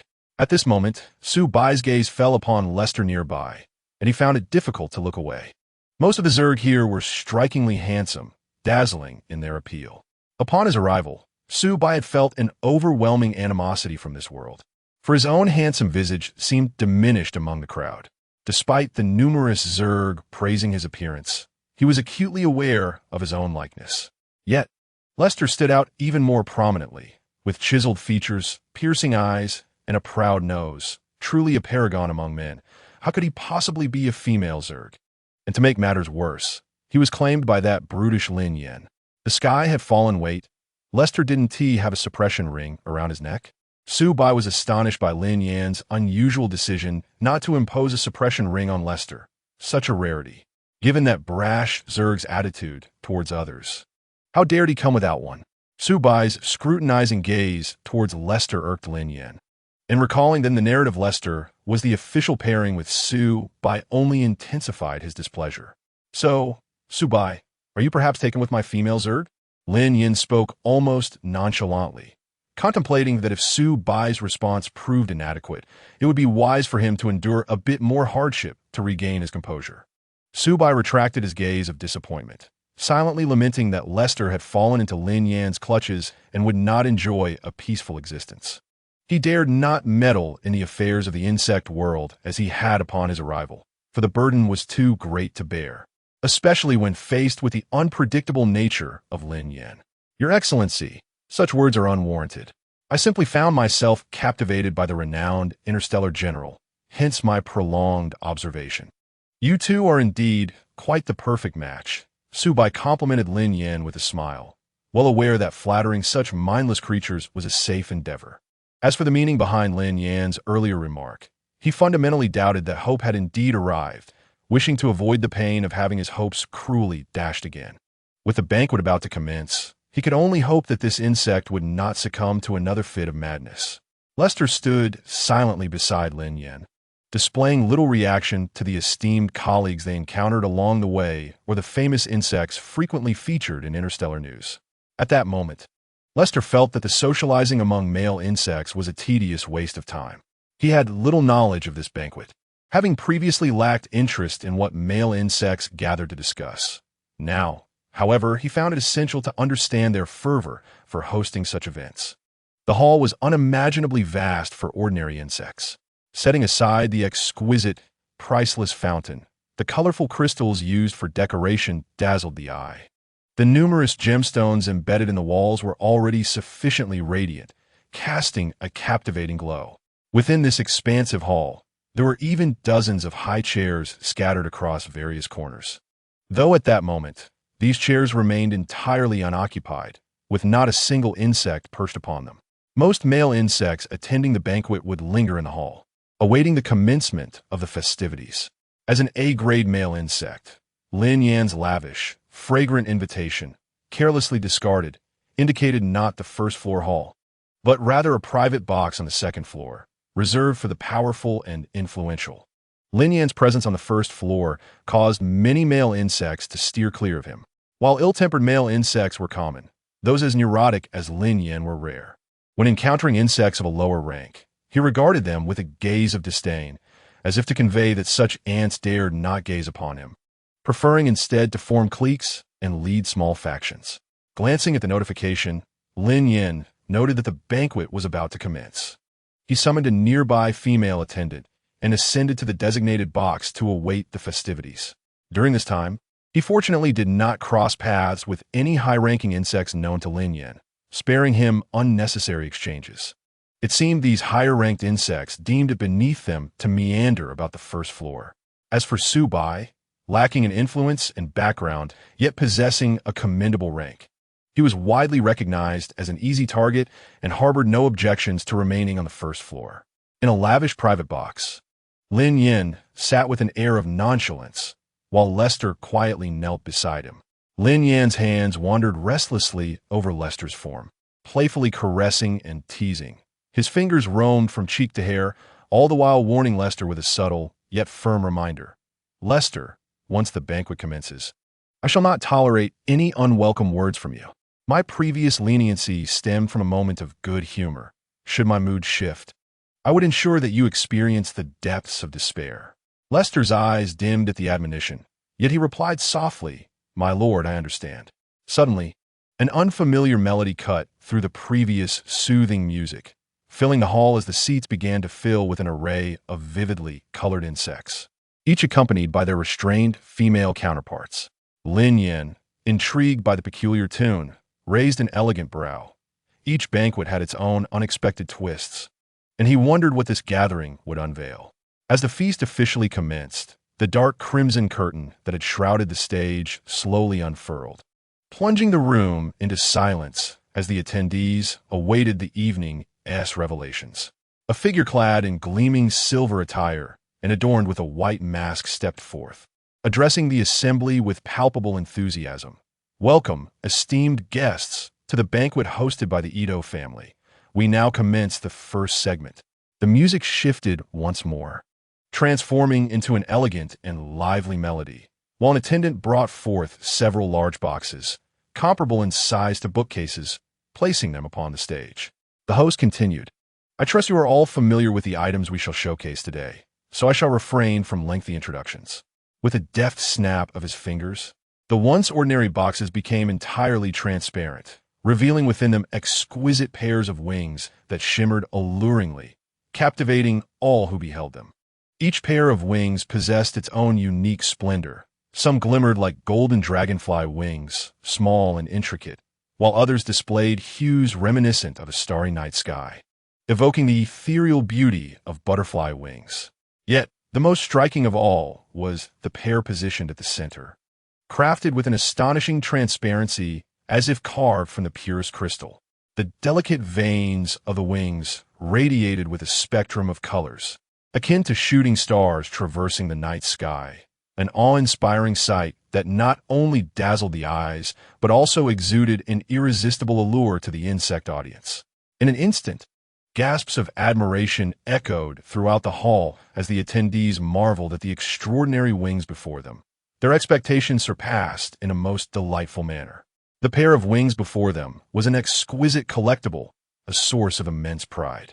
Many male insects could hardly contain their inner impulses, their gazes fixated upon the wings, secretly contemplating how they might seize this treasure. Some had already begun to inquire loudly about the lineage to which these wings belonged, for the ambitions of Sima Zhao were evident to all. Su Bai, however, remained unfazed.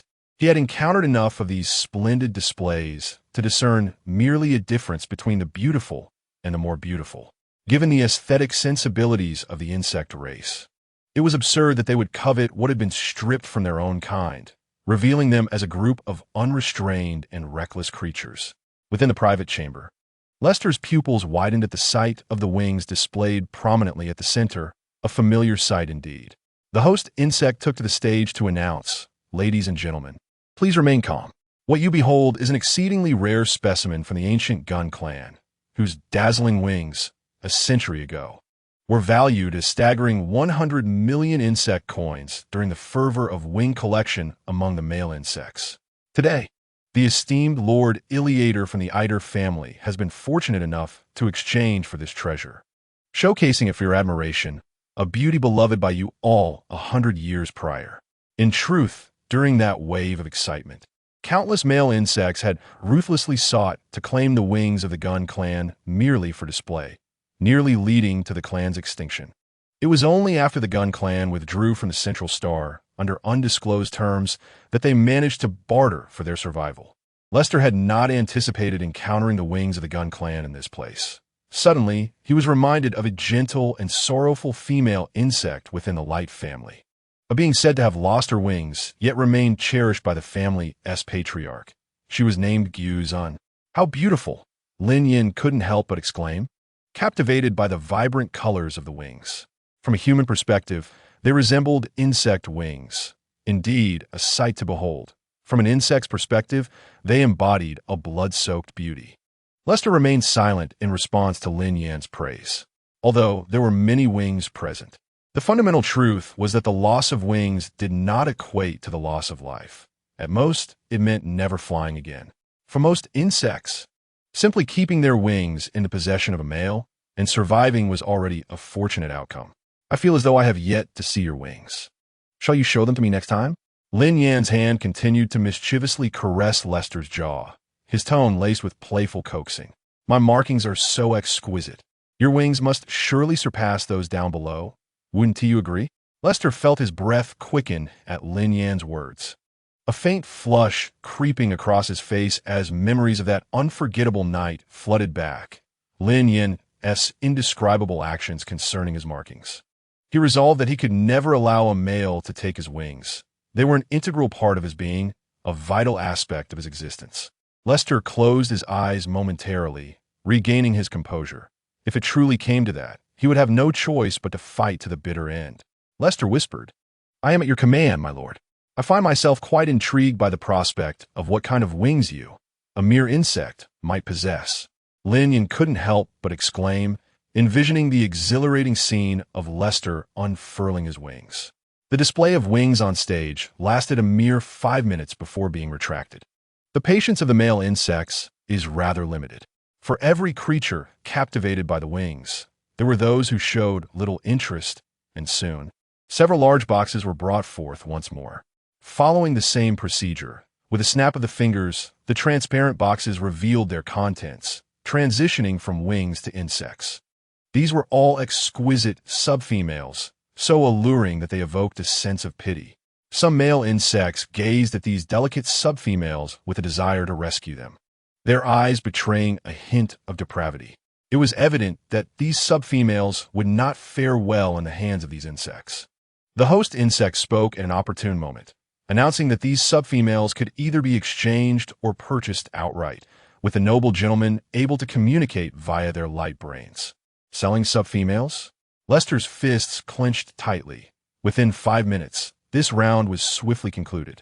Another wave was introduced, this time featuring female insects, most of whom bore numerous scars. The male insects below displayed little interest. These females did not conform to their aesthetic preferences, and their perpetually stern expressions offered no allure. At this juncture, the host insect smiled mysteriously, addressing the audience. "Gentlemen, those wings we showcased earlier were the treasured collection of Lord Eliado. The female insects currently on stage each possess unique wings, truly rare specimens. Should any of you wish to engage in a blind box purchase, feel free to communicate via your light brains." Below, Subai had grown weary of denouncing these deranged insects.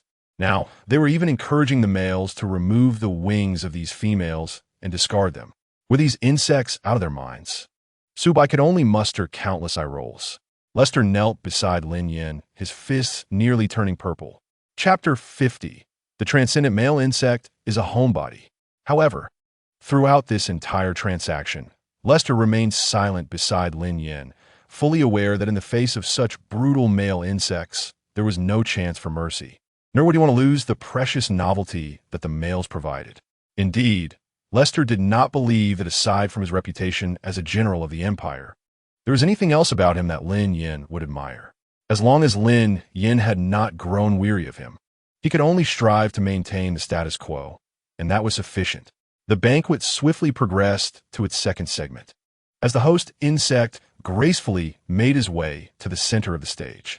Even after witnessing the casual trade of the sub-female insects, his eyes remained filled with mirth. He bowed slightly, speaking with reverence. "For the second segment, I invite all noble male insects to open their light brains and begin placing bets for this female insect competition.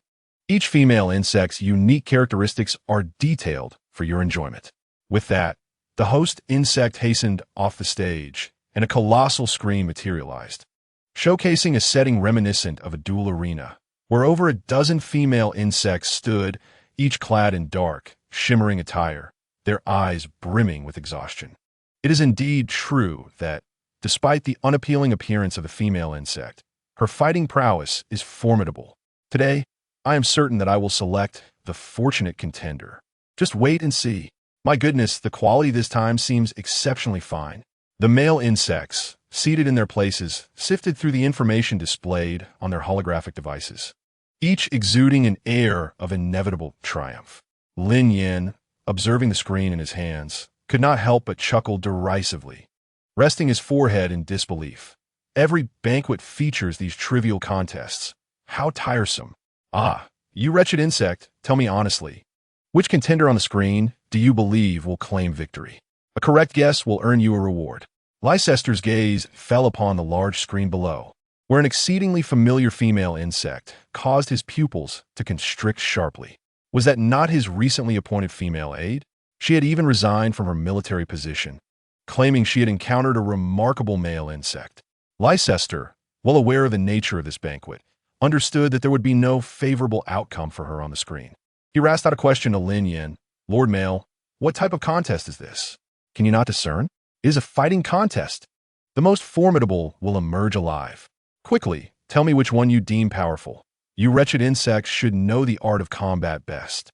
Leicester, fully cognizant of the ruthlessness of the male insects, was taken aback by their casual disregard for the lives of numerous female insects, treating their fates as mere entertainment.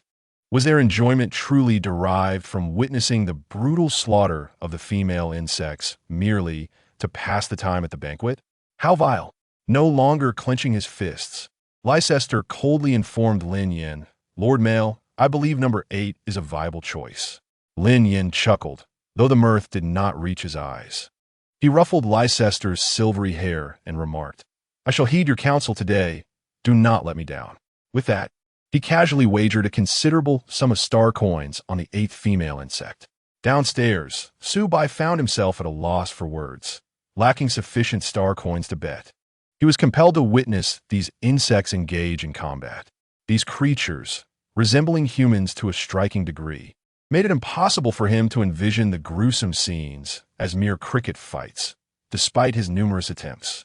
During his inaugural banquet, upon witnessing the insects clash, a satiated Subai found himself retching unceremoniously amidst the silent spectators, drawing disdainful glances from many who sought to curry favor with the esteemed male insects.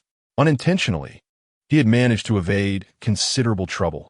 What was there to admire in such brutality? Subai could not comprehend. Upon the conclusion of the betting, the participants on the screen were informed that the contest was about to commence, and the male insects in the audience revealed cruel smiles. In the expansive arena, several obstructions arose, some being unidentifiable flora, others rocks, swiftly altering the landscape of the battleground. These modifications were intended to enable the female insects to utilize the terrain and surrounding environment for their skirmishes.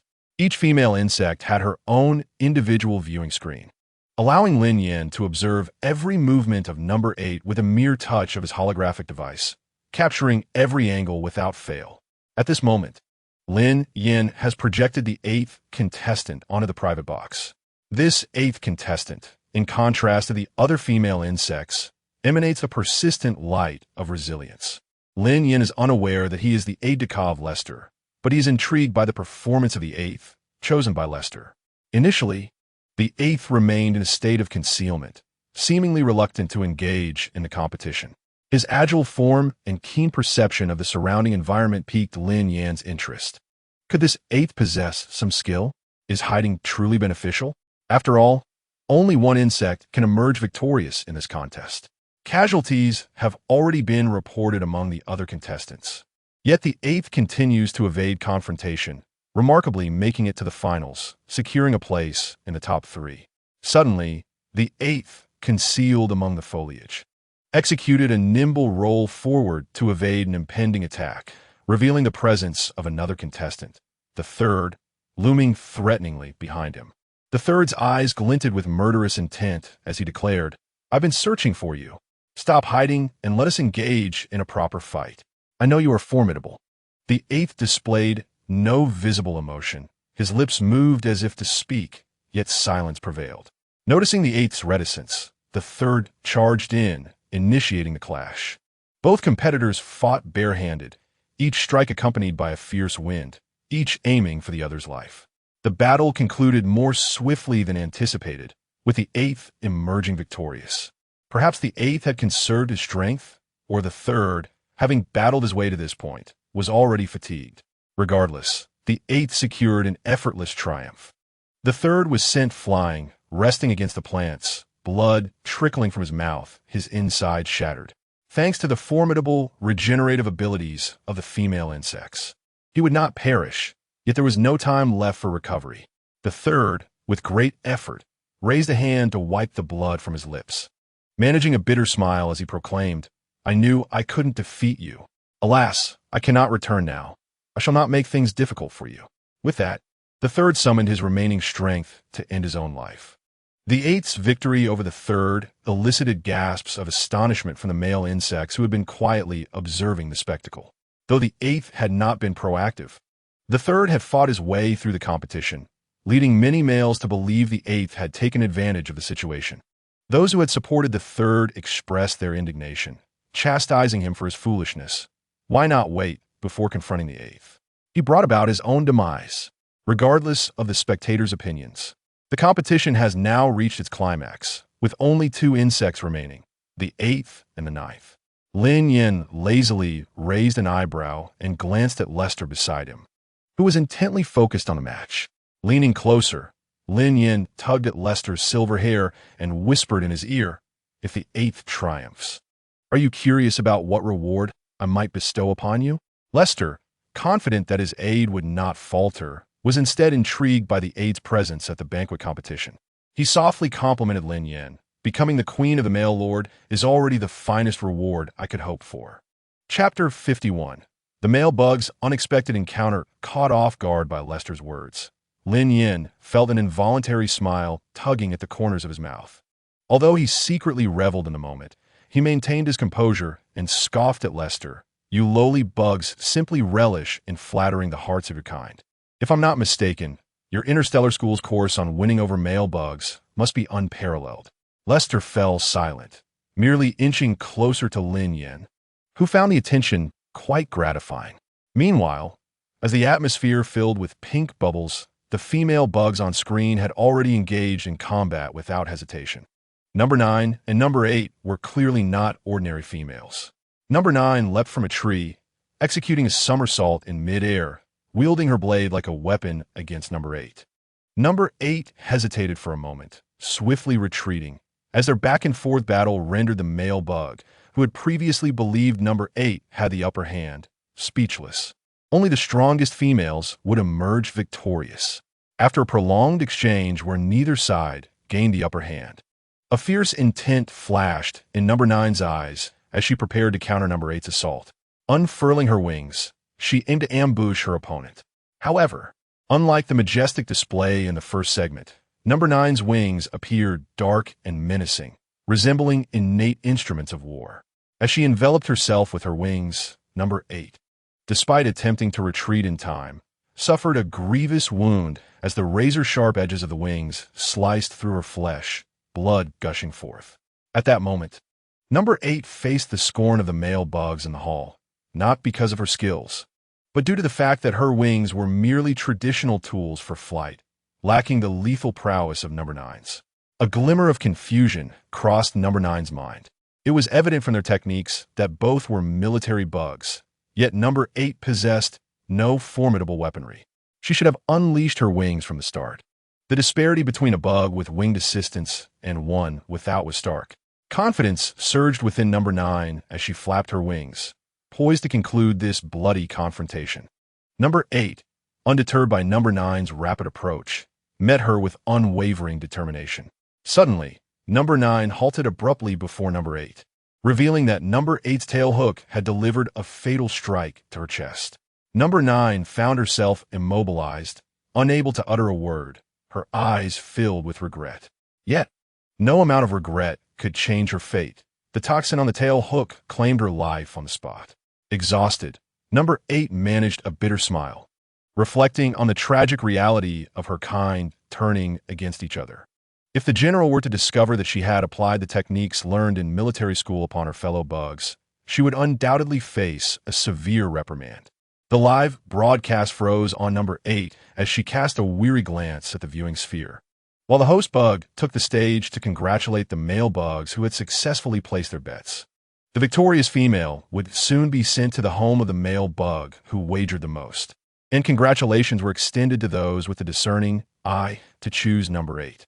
Lin Yan cast a swift glance over the information displayed on the holographic interface, revealing detailed data about a particular insect named Ethan, a member of the species known as the Huaduwei scorpion. The notion that scorpions could possess wings in this realm intrigued him immensely. He found himself yearning to dissect one. How curious it was that Ethan had once served as the adjutant of the First Legion. Wasn't he the very adjutant of Lester? Lin Yan clicked his tongue in apparent disdain and remarked, "I have little interest in battling insects these days. Perhaps we could exchange this female insect for a male one instead? Such victorious creatures tend to fetch a handsome price at every banquet.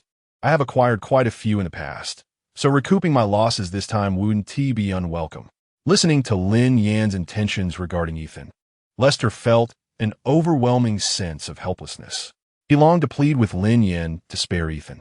Yet the truth remained that staying with Lin Yan might spell a swifter demise for Ethan. Their brief acquaintance had been sufficient for Lester to grasp the notorious reputation of Lin Yan as a ruthless male insect, particularly given the callousness evident in Lin Yan's disregard for insect life. Lester could not guarantee when Lin Yan might unleash his wrath upon him, nor could he fathom how to leverage Lin Yan's fleeting kindness to benefit other insects. Lin Yan did not wait for Lester, the aloof insect, to respond. If Lester genuinely wished for him to retain that female insect, it could certainly be arranged. Yet Lin Yan intended to seize the opportunity to impose a minor punishment on Lester for his own amusement. Meanwhile, the male insects below, frustrated by their inability to predict the victorious female insect once more, were becoming increasingly irate. Some had taken to whipping the insects they had brought along, exclaiming, "You worthless pests are nothing but a bunch of failures. You should all perish for costing me so many star coins. I entrusted you with my selection, and you, wretched insect, have proven to be nothing but trash." Even your choice of a female insect is garbage. The female insects, unable to withstand the specially crafted whips of the male insects, succumbed under the constraints of the suppression rings, unable to recover. The underperforming female insects were promptly removed by the serving insects at the impatient behest of their male counterparts. The host insect observed coldly as the attending insects, either maimed or lifeless, were dragged away.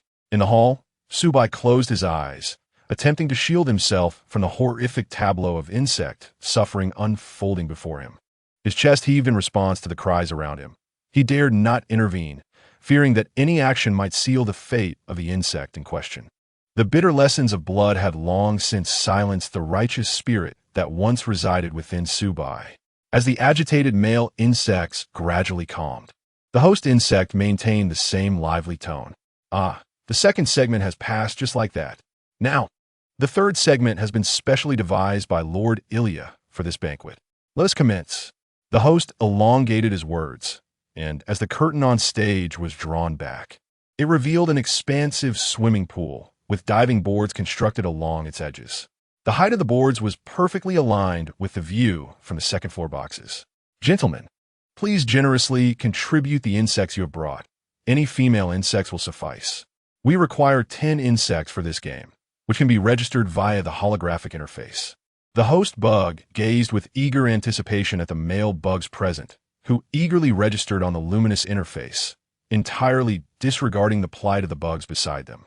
These unfortunate creatures had already witnessed the brutal reality of the banquet, casting pleading glances toward the males, yet their entreaties were in vain.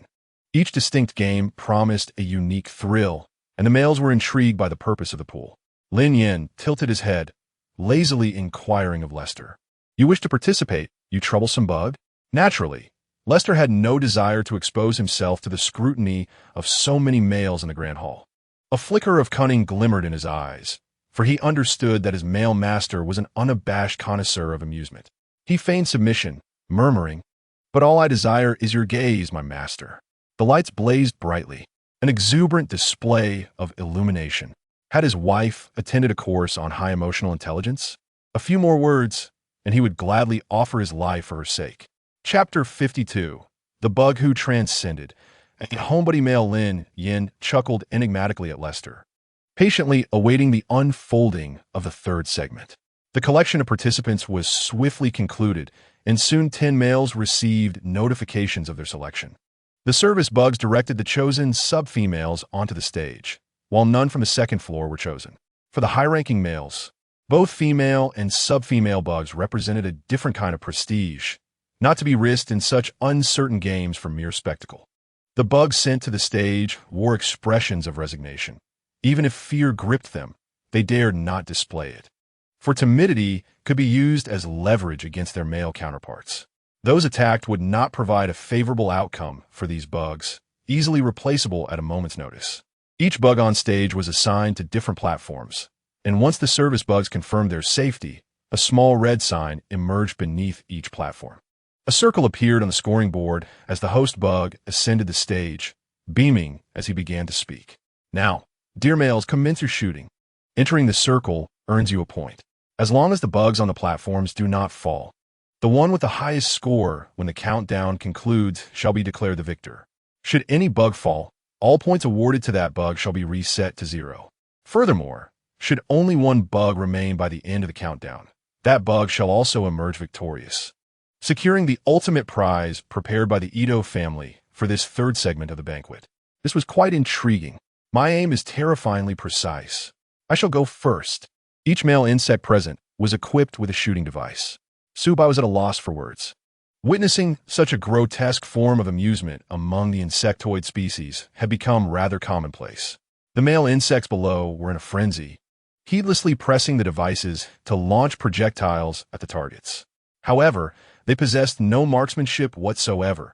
Arrows flew haphazardly toward the creatures on the springboard. The female insects, with their heightened reflexes, managed to evade the oncoming arrows, while the sub-females, utterly defenseless, were struck by the errant projectiles. Initially, they could withstand a few hits, but soon, with 2 or 3 arrows, they collapsed into the water. The vast pool erupted in enormous waves as the fallen insects splashed down, yet the male insects remained untouched. Floating atop the water were not only the discarded arrows, but also the crimson traces left in the wake of the fallen creatures. The male insects gazed at the comically submerged insects with evident displeasure, voicing their frustration. If they're this incompetent, they shouldn't even be on stage. They're wasting valuable spots. The points I painstakingly earned have been wiped clean by these worthless creatures. Could they not hold on a bit longer? The nearby insects looked on numbly as a flurry of arrows rained down upon their peers on stage. Although the arrows were aimed at the rings above the springboard, some males deliberately targeted the insects themselves, as the chances of winning were dismally low. It was far more amusing to observe these hapless creatures struggling to dodge the onslaught. Subai found himself at a loss for words to describe the scene. A hopeless gathering of errant insects. Now, only 3 female insects remained on the springboard, while the pool below was stained with vivid crimson. The fallen insects were not permitted to resurface, forced to ineffectually evade the flying projectiles. The female insects, still persevering on stage, exhibited some degree of skill. Even the least injured bore 3 arrows. Had the devices been ordinary, they might have managed easily. But the host of the event cared little for the lives of the insects, employing enhanced, high-powered arrows instead.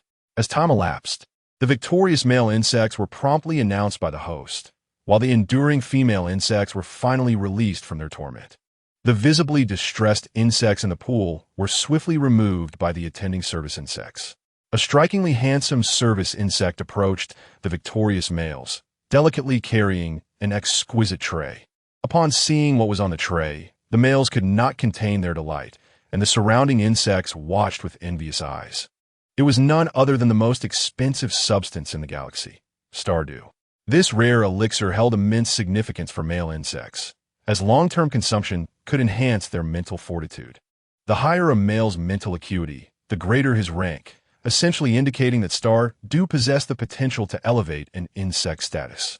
Lin Yan merely observed the frenzied game of the 3rd segment with a lack of enthusiasm. The high-ranking male insects received their rewards only once a month, which was hardly remarkable. Leicester had come to understand that this banquet was nothing more than a grotesque gathering where male insects sought amusement through female and sub-female insects. Such repugnance, such horror. No wonder the interstellar community remained silent about these male insect banquets. It was almost ironic that many insects envied those female and sub-female attendees who could engage in close proximity with so many esteemed guests. It was a grim reality. One could enter but not exit alive. As the game segment concluded, the host insect announced that the esteemed guests could now depart, engage in casual conversation, or ascend to seek new thrills. The host's words were laden with temptation, eagerly inviting the male insects to partake in pursuits upstairs. However, the invitation to ascend did not imply that the male insects below were to join the private chambers upstairs. Rather, it referred to another building connected to the banquet hall. Lin Yan had never ventured there, but the peculiar 3rd segment of the day had revealed to him that the male insect orchestrating the banquet was certainly no benevolent creature. The call to ascend heightened the sense of privacy, hinting at unsavory spectacles within those walls. Upon hearing that they could leave, Subai immediately rose, maintaining a smile as he prepared to exit this chaotic environment. He averted his gaze from a male insect surrounding him.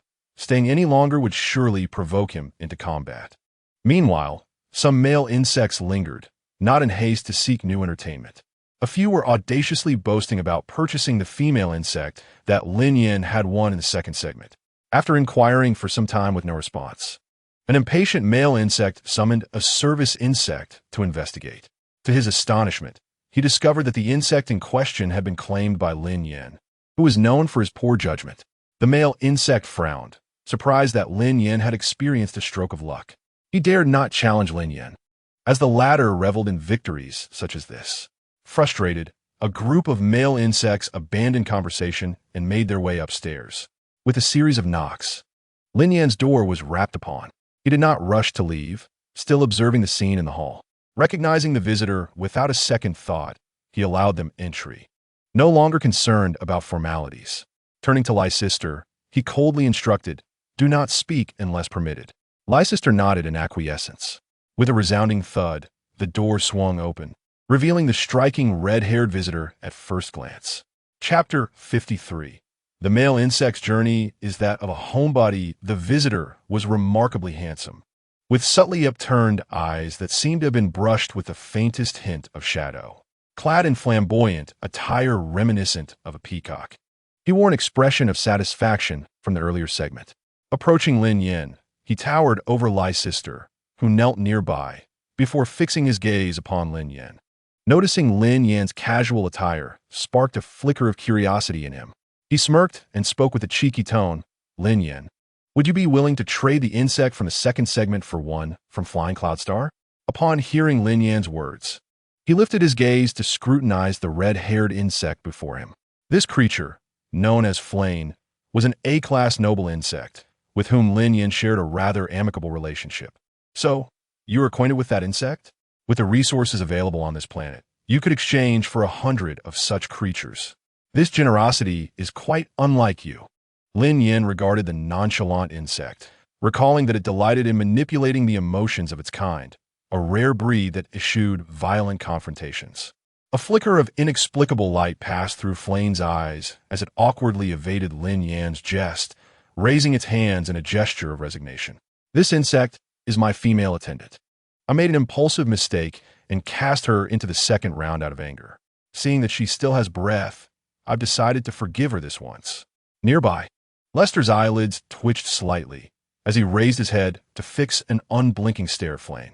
Another loathsome male insect, the memory of Ethan, who had recklessly resigned from his position, flooded back, his foolish demeanor, proclaiming to colleagues with pride that he willingly wished to abandon work to remain by his noble master's side, hoping to lay eggs and secure a future.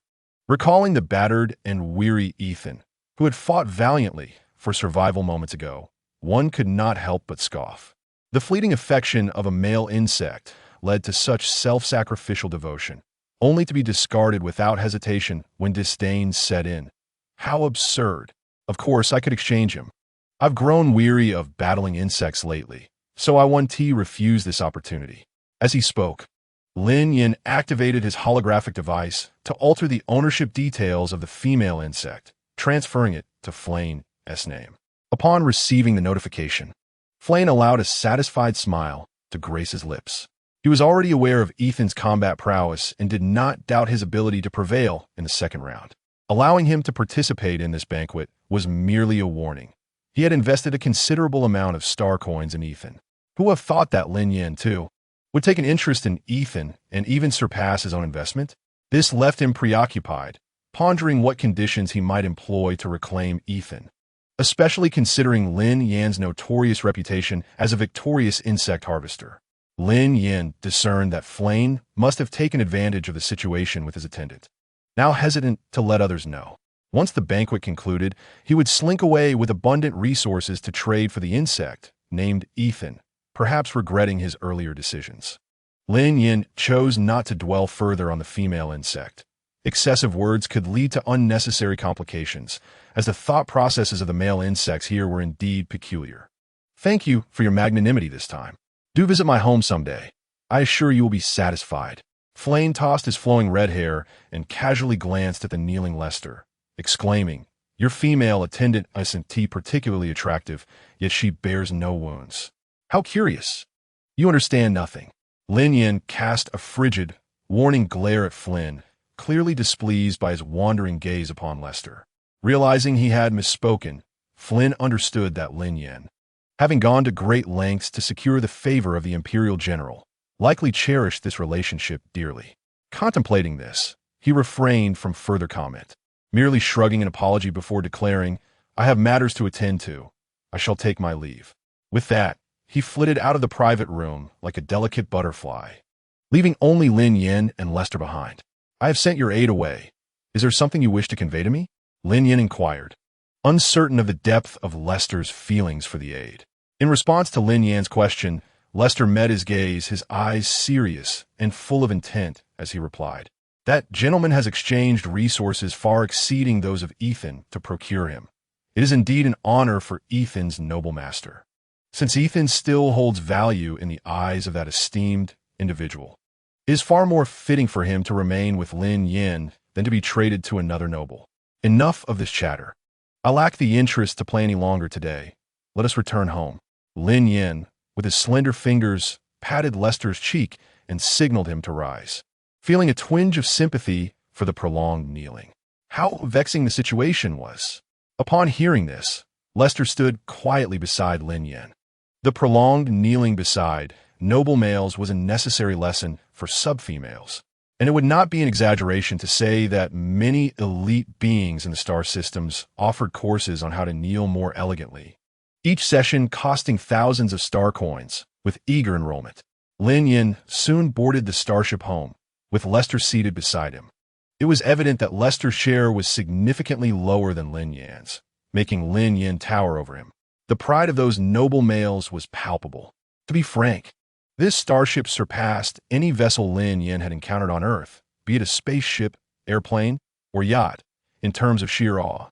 The high-intensity transparent materials refracted external starlight beautifully within the main hall, while technologies akin to magnetic levitation and space-time folding, coupled with the interstellar autopilot systems, filled Lin Yan with curiosity about this world. In his mind, he could not help but inquire of the system. Can this insectoid technology be replicated in a world like Earth? Of course not, host. The system replied, elaborating. The insectoid realm exists in a higher dimensional world, where all technology is based on specific materials and knowledge. Earth, despite possessing knowledge, cannot conjure the materials necessary for creation. However, host, you might consider some simplified technologies. The scientific challenges currently faced on Earth are mere trifles here in the insectoid realm. Upon hearing this, Lin Yan coldly responded, very well, you may depart now. The system waved a small handkerchief in disappointment as it exited, cursed host, always discarding me after use. Lin Yan's hand lightly tapped on the armrest beside him as he listened to the system's words, his expression remaining unperturbed. The starship was spacious, yet Lin Yan's silence only intensified the cool demeanor of Lester, creating a palpable tension in the air. He turned to Lester and inquired, what do you think of today's banquet? Lester lowered his gaze, concealing the disdain he felt upon witnessing the event. His deep voice resonated in Lin Yan's ear long ago. I heard from other insects that the banquet for male insects was quite an amusing affair. Now, it indeed appears to be a source of entertainment for the esteemed males.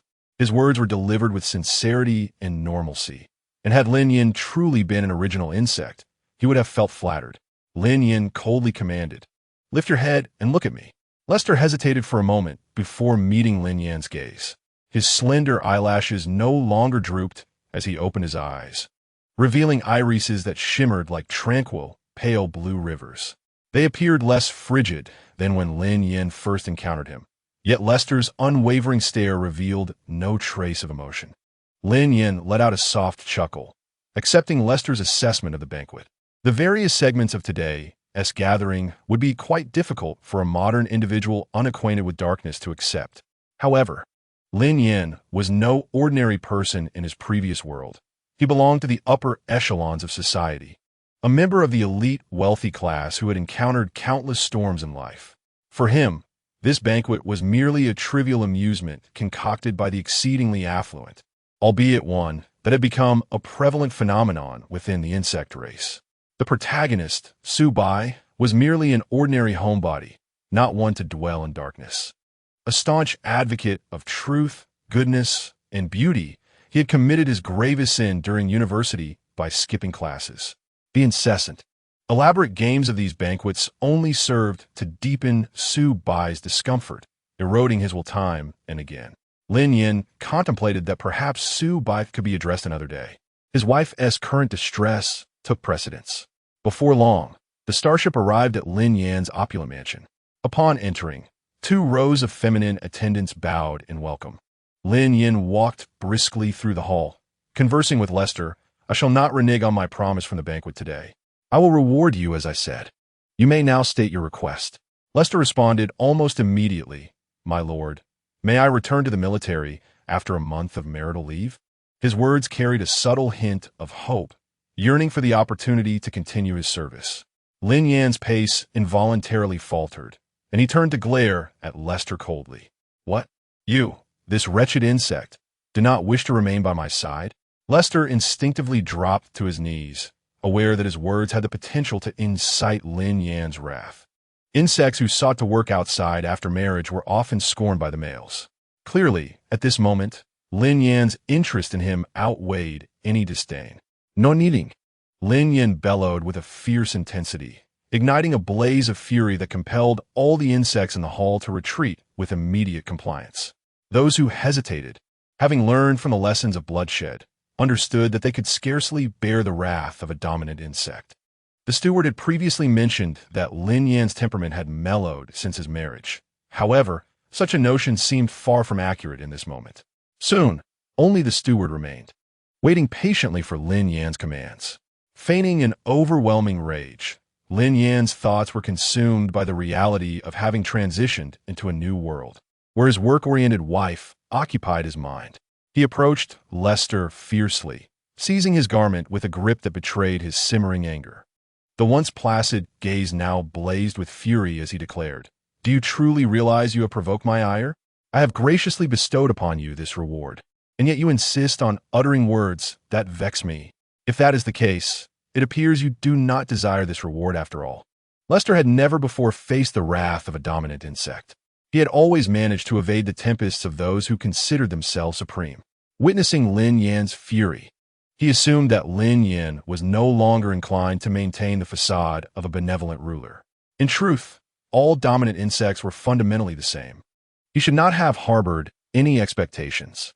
Deprived of the option to kneel, he could only watch as the furious dominant insect spoke indifferently. "It is the insect who has erred. Let all punishment fall upon me, as decreed by my master." Observing Lester's submissive demeanor, Lin Yan felt he had perhaps overplayed his role. "Off to the punishment chamber with you. You deserve a thorough reprimand." With that, Lin Yan released his hold on Lester's clothing, adopting a grim visage that suggested he would ensure Lester would pay dearly for his silence. Lester averted his gaze from Lin Yan, his eyes brimming with an unspoken emotion. Without uttering another word, he silently followed the steward, who led the way to the punishment chamber, where what was destined to occur would inevitably unfold. In the hall, Lin Yan took a long sip from a nearby jug of water, reflecting on how the original insects had once utilized provocative tactics to ensnare Lester. Lester, with his esteemed position as a general in the interstellar realm, was widely revered by countless females. It was evident that there were those scheming behind the scenes, intent on orchestrating Lester's downfall, while deliberately placing the task in the hands of Lin Yan, a rare insect of both power and a penchant for torment. The puppeteers had set their sights on Lester's very existence from the outset. Should Lin Yan exhibit excessive kindness to Lester, the conspirators would undoubtedly grow suspicious and could resort to drastic measures. However, Lin Yan was not one to fear treachery. His elevated status as an original insect rendered him untouchable, even by the insect emperor. Moreover, Lin Yan, having traversed into this world, possessed a plethora of cunning. Initially, Lin Yan had no intention of stripping Lester of his generalship. Such a title held considerable prestige. An interstellar general, no less. As his thoughts twisted and turned, Lin Yan found himself reluctant to linger in the hall any longer, not wishing for Lester to be left alone in the punishment chamber, lost in worries. The punishment chamber was a requisite space in the domicile of a dominant insect, designated for the chastisement of lower-ranking females. What female or a sub-female erred, they would face corporal punishment, and a dominant insect seeking to alleviate their ire would often retreat there.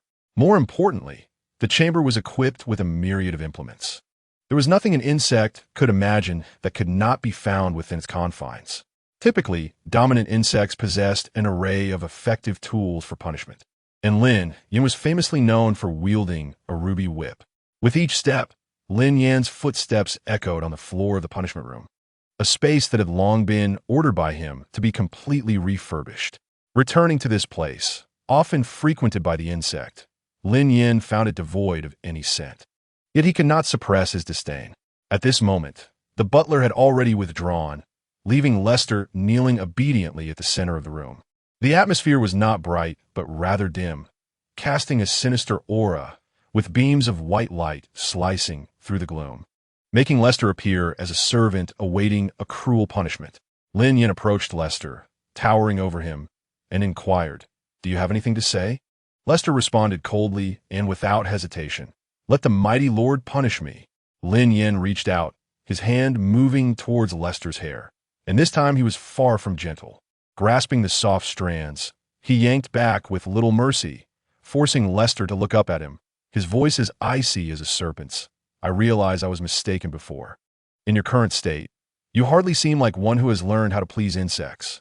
With a low chuckle, Lin Yan taunted, "Why don't you plead with me now? If you beg sweetly, we shall leave this place immediately." His voice was laced with seduction, as if he were granting Lester an opportunity. Lester, witnessing the insect's rapid change in demeanor, thought the external assessments of Lin Yan's nature were indeed accurate. He was a mad insect. Lester's lips were pale, his breath cold. Yet Lin Yan caught the faint scent that was uniquely his, providing a sense of reassurance. At that moment, Lester's striking, deep-set eyes remained fixed on Lin Yan, while his long, fair hands gently clasped the arm that was mercilessly tugging at his hair. Though Lester's grip was light enough for Lin Yan to easily shake off, he remained still, feeling the cool touch of Lester's palm against his skin, which unconsciously softened his hold. "Speak quickly," Lin Yan shouted impatiently at Lester. A fleeting frown crossed Lester's brow, like a crack forming on thin ice, quickly vanishing. His lips parted as if to speak, but Lin Yan's gaze lingered on those beautifully shaped lips for a moment before darting back to his captivating eyes. Lester then uttered the most emotionless words, "Mighty Lord, I was wrong, but returning to the military was indeed my first thought. I have wasted your reward. Please punish me, my lord." "Stand up," Lin Yan coldly commanded, brushing aside Lester's submissive hand with his arm. Lester rose in silence, and upon hearing Lin Yan's order to undress, he complied without a word. The sound of clothes hitting the floor echoed, and soon the resplendent garments from the banquet were kicked into the shadowy corner, disappearing from view. Lin Yan's tone dripped with malicious amusement. "Do you know what I intend to do next?" It was merely a matter of ensuring that he would leave today with barely a shred of life. Lystra did not ponder further and echoed Lin Yan's words, "But let the sovereign impose punishment." "I inquire, how can one address a wife who resembles a machine?" Lin Yan was momentarily taken aback by Lystra's incessant repetition of this phrase, gazing at him with a hint of exasperation, stating, "Indeed, I intend to punish you now." "Turn around." Lystra fell silent, obediently turning his back. Once Lystra had complied, Lin Yan no longer concealed his expression. The last time he had asked Lystra to turn away, it was to avoid revealing his own feelings. However, this time, curiosity prompted him to do so. Lin Yan's delicate hands began to wander restlessly behind Lystra's back, tracing the intricate floral patterns that adorned it. As Lin Yan meticulously outlined the designs on Lystra's back, his palms gradually came to rest between Lystra's shoulder blades, precisely where the wings of the female creature would emerge. At this moment, Lin Yan's voice took on a steadier tone as he suggestively pressed down on the spot where his hands lingered, saying, "I was wondering at the banquet what your wings might look like. Now reveal them." Lystra, initially thinking that Lin Yan would directly strike him with a barrage of punishment, was taken aback to realize that Lin Yan had already coveted the appearance of his wings at the banquet. A fleeting pallor crossed Lystra's face, accompanied by a deeper sense of disappointment towards Lin Yan, though Lin Yan remained oblivious. Upon entering, Lystra had been fitted with a cold, restraining ring by an experienced steward, ensuring that he could not harm Lin Yan. After all, was this not what he deserved on his first day? "Sovereign, please step back to that door. My wings are too sharp, and you stand too close, risking injury." The cool, husky voice emerged from Lystra, devoid of emotion. "Enough. Quickly unfurl your wings for me to see. What are you dawdling for, you wretched creature?" Lin Yan retreated to the doorway, observing Lystra's eager insistence. As Lystra summoned his wings, the small openings between his shoulder blades gradually expanded, revealing the wings that unfolded before Lin Yan.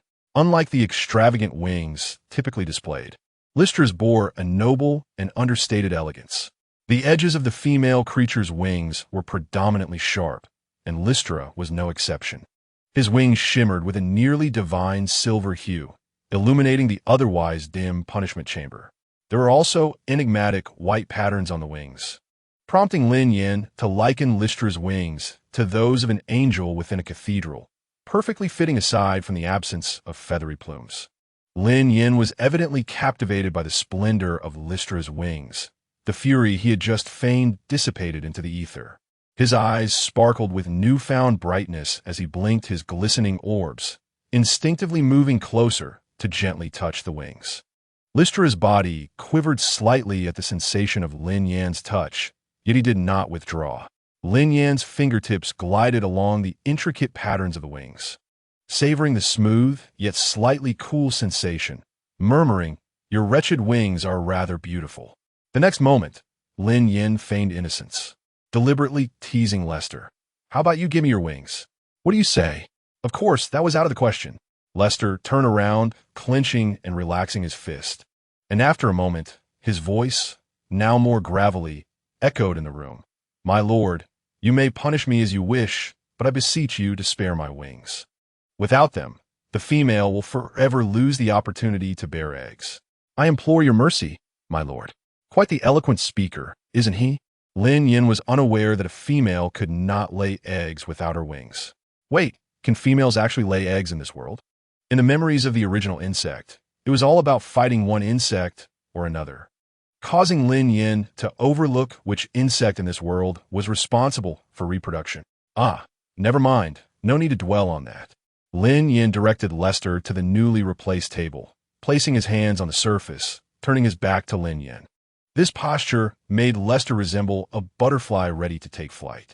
He was certainly aware that Lester had misinterpreted his intentions, thinking that this crazy insect was eager to pluck his wings. In truth, who could resist the sight of someone they cherished waiting before them, like an innocent lamb yearning for salvation? Could you? Lin Yan certainly could not. Lester awaited Lin Yan's decision, only to feel two small hands resting on his waist. Lin Yan pinched Lester's waist gently, leaving a faint red mark. Lester dared not move. With a mere flutter of his wings, he could easily slice through Lin Yan's delicate skin. Should Lin Yan sustain even the slightest injury, he would undoubtedly face repercussions 1,000-fold. "My lord, may I tuck my wings away for now? I fear I might harm you." "No." Lin Yan, still unsatisfied, stealthily reached from Lester's lower back to his grand wings. "You know, your wings are quite flamboyant." Lester's pupils dilated in shock, never expecting a term typically associated with sub-females to be applied to him by Lin Yan.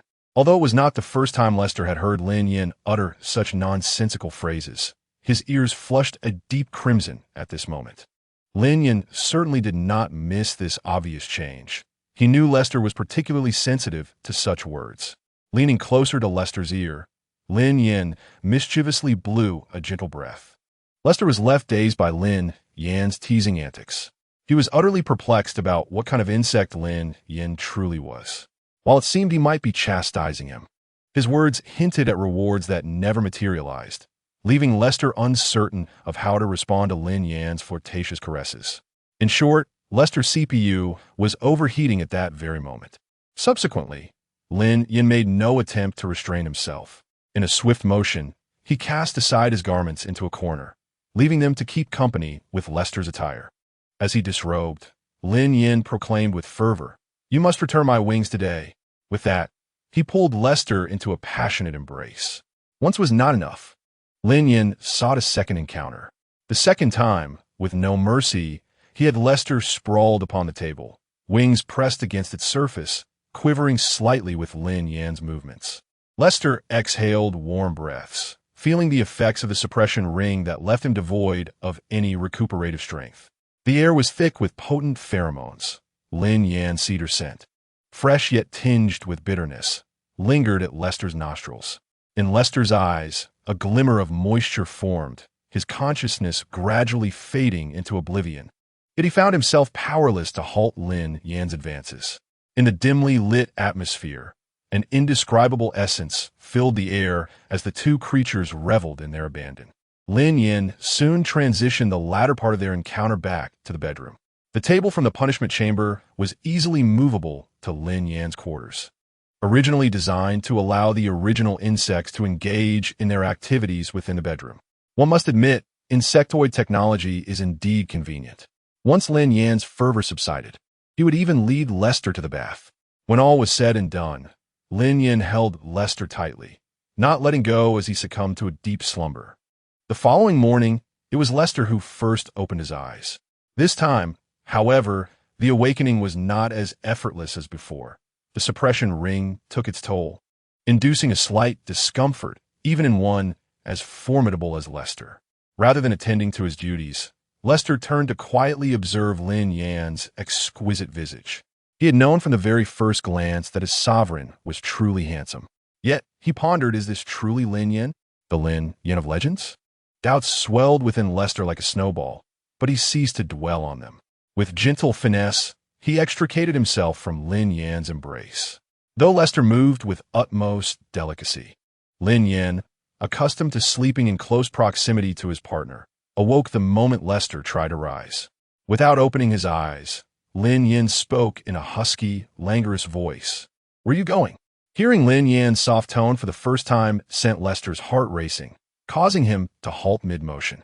Lester's minty voice floated softly in Lin Yan's ear. "My sovereign, I await your awakening by your bedside." Lin Yan had long forgotten his previous jest about Lester not being by his side. With a sweeping gesture, he possessively pulled Lester back into his embrace, murmuring sweetly, "I'm not fully awake yet. Stay a little longer with me." "Oh my!" The sovereign could only watch in astonishment as Lin Yan's demeanor deviated drastically from his established persona, making him seethe in silence while waiting for Lin Yan to rise and unleash his playful wrath. Lester had never witnessed such a sight. Indeed, he had never seen a male insect exhibit such endearment towards a female. Was this merely a dream? Perhaps. Lexus returned to Lin Yan's embrace, guided by his strength, the warmth of the blanket still lingering. His broad hand gently caressed the quilt. Awakening for the first time in this bed, his emotions were starkly different from this moment. At this instant, a thought suddenly sprouted in Lexus's mind. If Lin Yan could remain in this state, and if the male insects in the galaxy were not so disdainful and harsh towards the females, the males would have a multitude of followers, many willing to endure injuries in pursuit of a worthy leader. Could it be that Lin Yan's malice was merely a facade? Lexus's musings began to veer off course. Previously, he could never have imagined that some male insects feigned their malevolence. Yet at the banquet, upon seeing the male insect named Su Bai, he almost perceived Su Bai's barely concealed disdain for the other males. It was a mutual loathing, instinctively evident in Su Bai's averted gaze and expression. At that moment, he found it strange that a male insect would so openly display contempt towards others, even towards Lin Yan, a high-ranking noble. Ultimately, what was the truth? Lexus subconsciously leaned towards the notion that Lin Yan was merely disguising his true self for the outside world. Otherwise, how could he have claimed only one insect over the years? Lin Yan was indeed a rarity among the stars, possessing only Lexus at such a young age. Contemplating this, Lexus's gaze dimmed once more. The lifespan of an insect is long, reaching up to 300 years, yet Lin Yan was still in the bloom of youth, just past his larval stage at 30. Following his youth, there would be a mature phase, and it was improbable that Lin Yan would remain solitary. Regardless of his virtues or vices, countless insects would surely surround him, seeking his favor. Lexus gazed at Lin Yan's sleeping profile, where a hint of unacknowledged grievance flickered within his pale blue eyes. He continued to watch intently until dawn broke, finally rousing Lin Yan from his slumber. Lin Yan expertly withdrew his hand from Lexus's waist and with a stretch prepared to rise.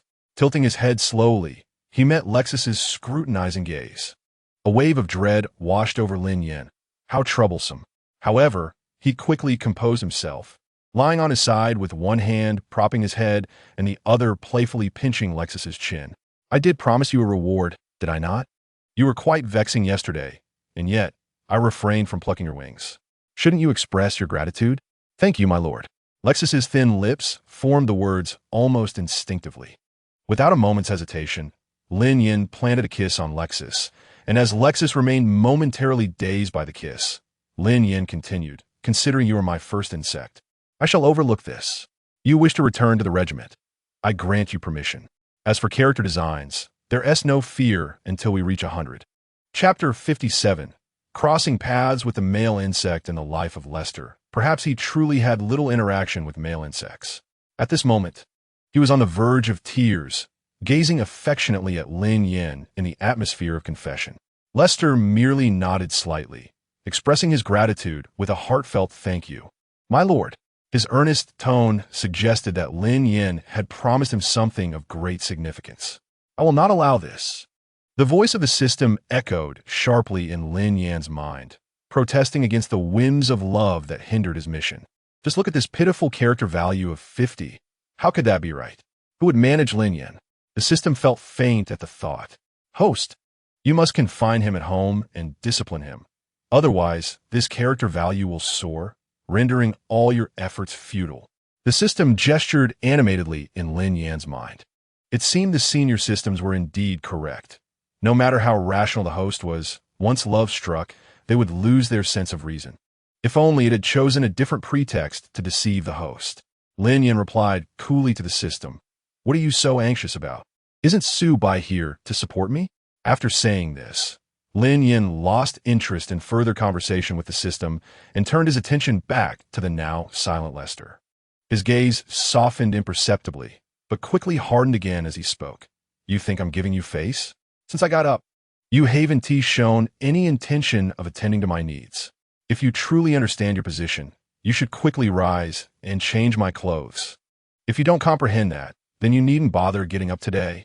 Lester certainly understood. He had just risen and was caught off guard by Lin Yan's barrage of commands. The male insect was indeed unpredictable and hard to fathom. Once Lin Yan had finished arranging himself and descended to dine, he lounged on a luxurious sofa in the hall like a lord. This was no ordinary sofa.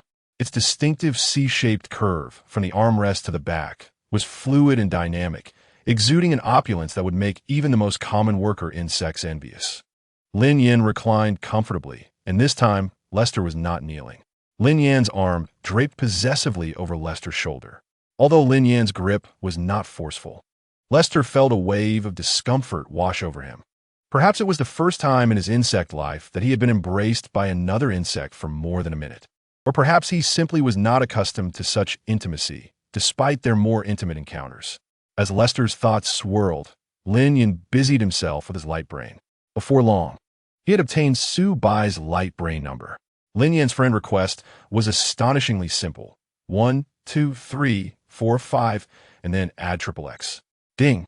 Su Bai glanced at his light brain, surprised to receive a message, initially thinking it was the monthly allowance for male insects.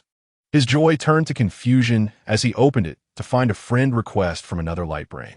Clicking on it, he saw the name Lin Yan emblazoned beside the gleaming male insect emblem. Unbelievable. Just go to hell. Su Bai was so annoyed that he didn't even want to look.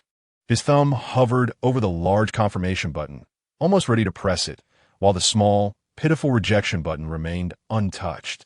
He understood that these ambitious individuals could easily obtain his contact information, yet those with a sense of self-importance were reluctant to add someone without wealth, power, or connections, someone they deemed unworthy of their time. Those willing to lower themselves to connect with him would inevitably be interested in his elevated status, hoping to use him as a stepping stone. What was the point of adding him? With an impatient gaze, Su Bai shifted his attention to the words beneath the name on his holographic device, his eyes narrowing in disbelief. He rubbed his eyes and continued to read. Was that right? No, that couldn't be. Had Lin Yan deciphered that coded phrase known only to Earthlings? Although not entirely accurate, if the beginning and end were correct, then the likelihood of Lin Yan guessing was akin to a comet colliding with the Earth. In other words, Su Bai finally had a companion, didn't he?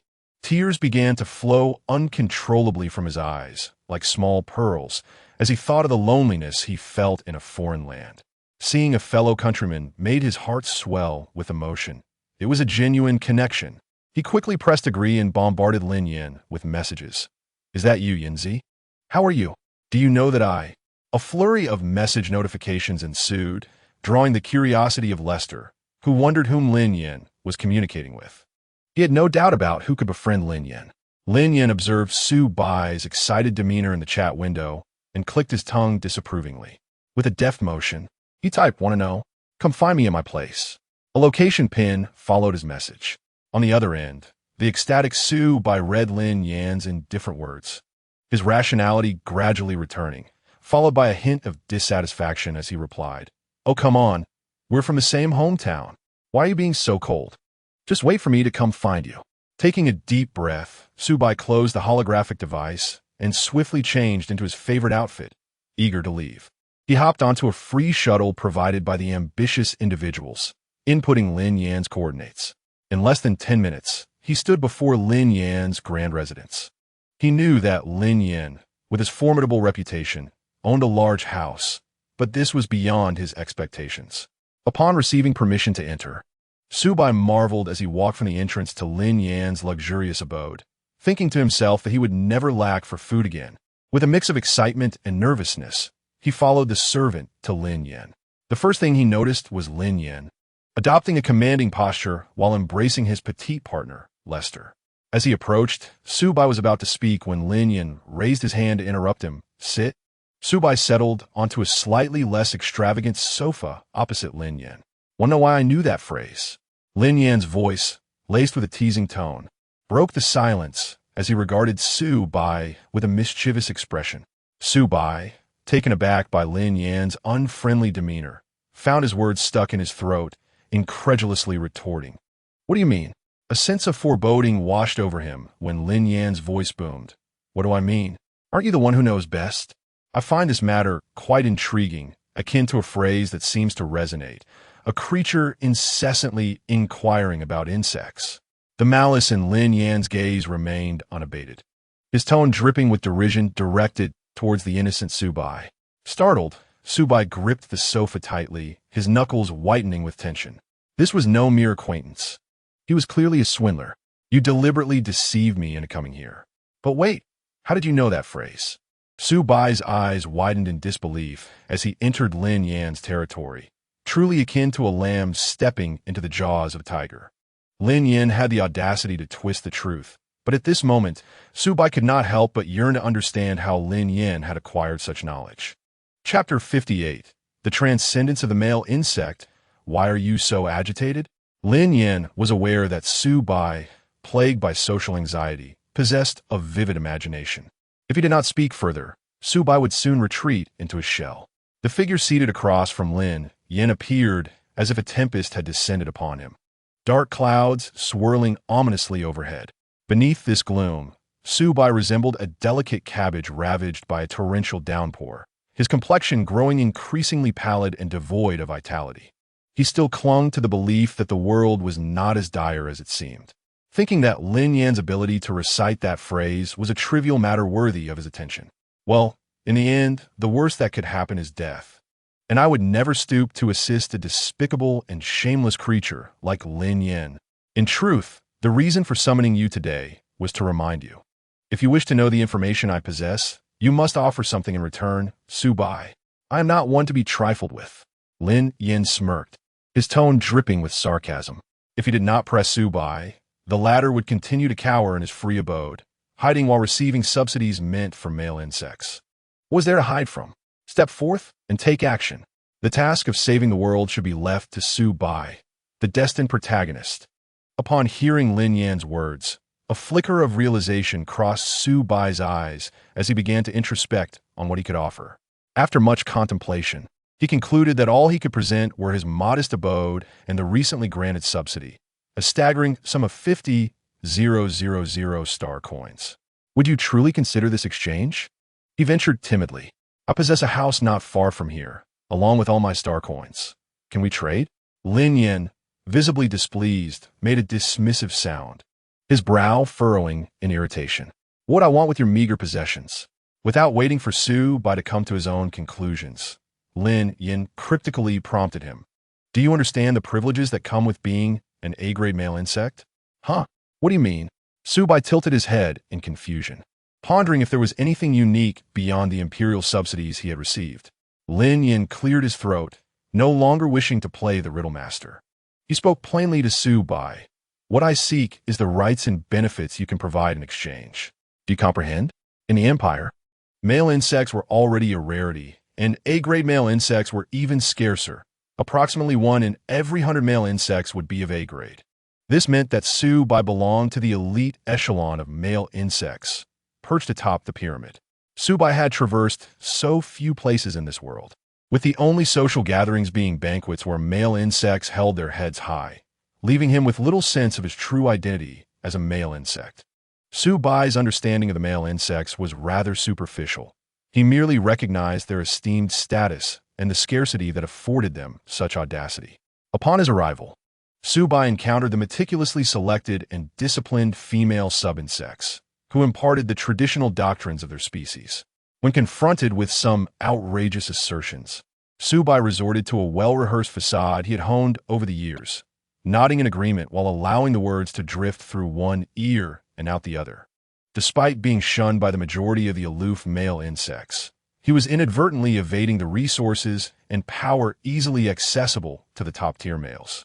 Su-bai was uncertain, and in truth, he had little desire to uncover the whereabouts of his compatriots, nor was he keen to understand how Lin Yan had come to know this information.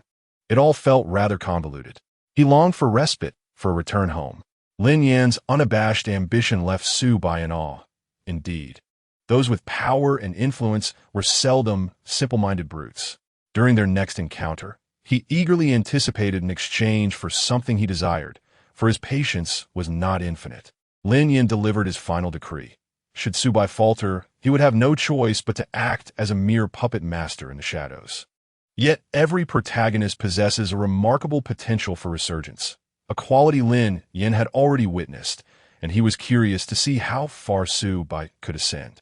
Lin Yan signaled to his butler to escort Su-bai out, and the butler, witnessing the brief yet conclusive discourse between the males, was overwhelmed with joy. His typically impassive expression transformed with a 15-degree uplift at the corners of his mouth. Should anything untoward befall Su-bai in Lin Yan's domain, he could have easily penned his own farewell note in the Grand Hall. With slightly trembling legs, Su-bai rose, his face a canvas of skepticism. Yet his feet were eager to follow the butler's lead. Before departing, he cast a final glance at Lin Yan, seated on the sofa. It seemed he understood that his mundane existence had been irrevocably shattered. In truth, that fracture had occurred much earlier, during their encounter at the banquet. Su-bai harbored many questions, mistakenly believing that silence would bury them. Yet he was already growing weary of such a life. Although he felt more at ease here than on earth, there was an incessant sensation of suffocation, as if ensnared by a spider's web. Standing before Lin Yan's grand entrance, he gazed vacantly at the unfamiliar landscape, engulfed by an overwhelming solitude. Did he truly belong here? Ding dong! A notification chimed in his mind, prompting Su-bai to glance at his wrist, revealing a reminder for his schedule. Today was the special day for his favorite vegetables, and he needed to promptly purchase them online, lest they be sold out. No time for melancholy. Food was of utmost importance. Su-bai gathered his spirits and resolved to rush home to secure his vegetables. Once again, he boarded a complimentary transport, chiding himself for almost forgetting such a significant matter. He should have taken the opportunity at Lin Yan's residence to scout for any exquisite fruits. In that moment of shock and anxiety, he had lacked the composure to observe. Upon returning home, Su-bai embarked on a seamless series of actions to log into the star network. Within this network, the embodiment of a worm was remarkably advanced. Su-bai crafted a distinctly feminine visage for himself, setting his profile to be invisible to outsiders. He had never delved into the permissions that were solely accessible to him, as only male worms and higher-ranking female worms could make such adjustments. Ordinary worms were not entitled to alter permissions. No worm within the star network was aware of his presence. Standing tall at nearly 2 meters, with a jawline as sharp as a blade, he resembled a male worm. Yet none paid him any heed. Some even cast disdainful glances his way. Currently, Su-bai quickened his pace, seamlessly navigating into a well-known store exclusively selling vegetables.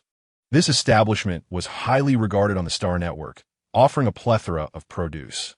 from exorbitantly priced items that could terrify any worm to more considerate options for the average worm. Subai found it difficult to enjoy the cheaper offerings, feeling as though he were consuming dishes made of paper, which he could barely swallow. Only the mid to high-end selections catered to his palate, typically encountered at male worm banquets where he could swiftly discern which fruits and vegetables aligned with his tastes. Not to mention the trials he had endured within the worm community. He could recall every edible item with striking clarity as he approached his favorite vegetable. A look of delight spread across his face. There was but one package left. With swift fingers, Subai reached out, his fingertips nearly brushing the packaging. Engrossed in his shopping, he failed to notice a towering worm beside him, rapidly sweeping through the produce as if the exorbitant prices were mere trifles. In an instant, that worm's deft hand snatched the package away, leaving Subai gazing on in despair as his beloved greens were whisked from him. Under ordinary circumstances, Subai might have turned away in silent frustration to select another item, but this was the most discounted delicacy on his shopping list, the most delectable of vegetables. Almost instinctively, he glared at the worm who had interrupted his acquisition, seeking an explanation.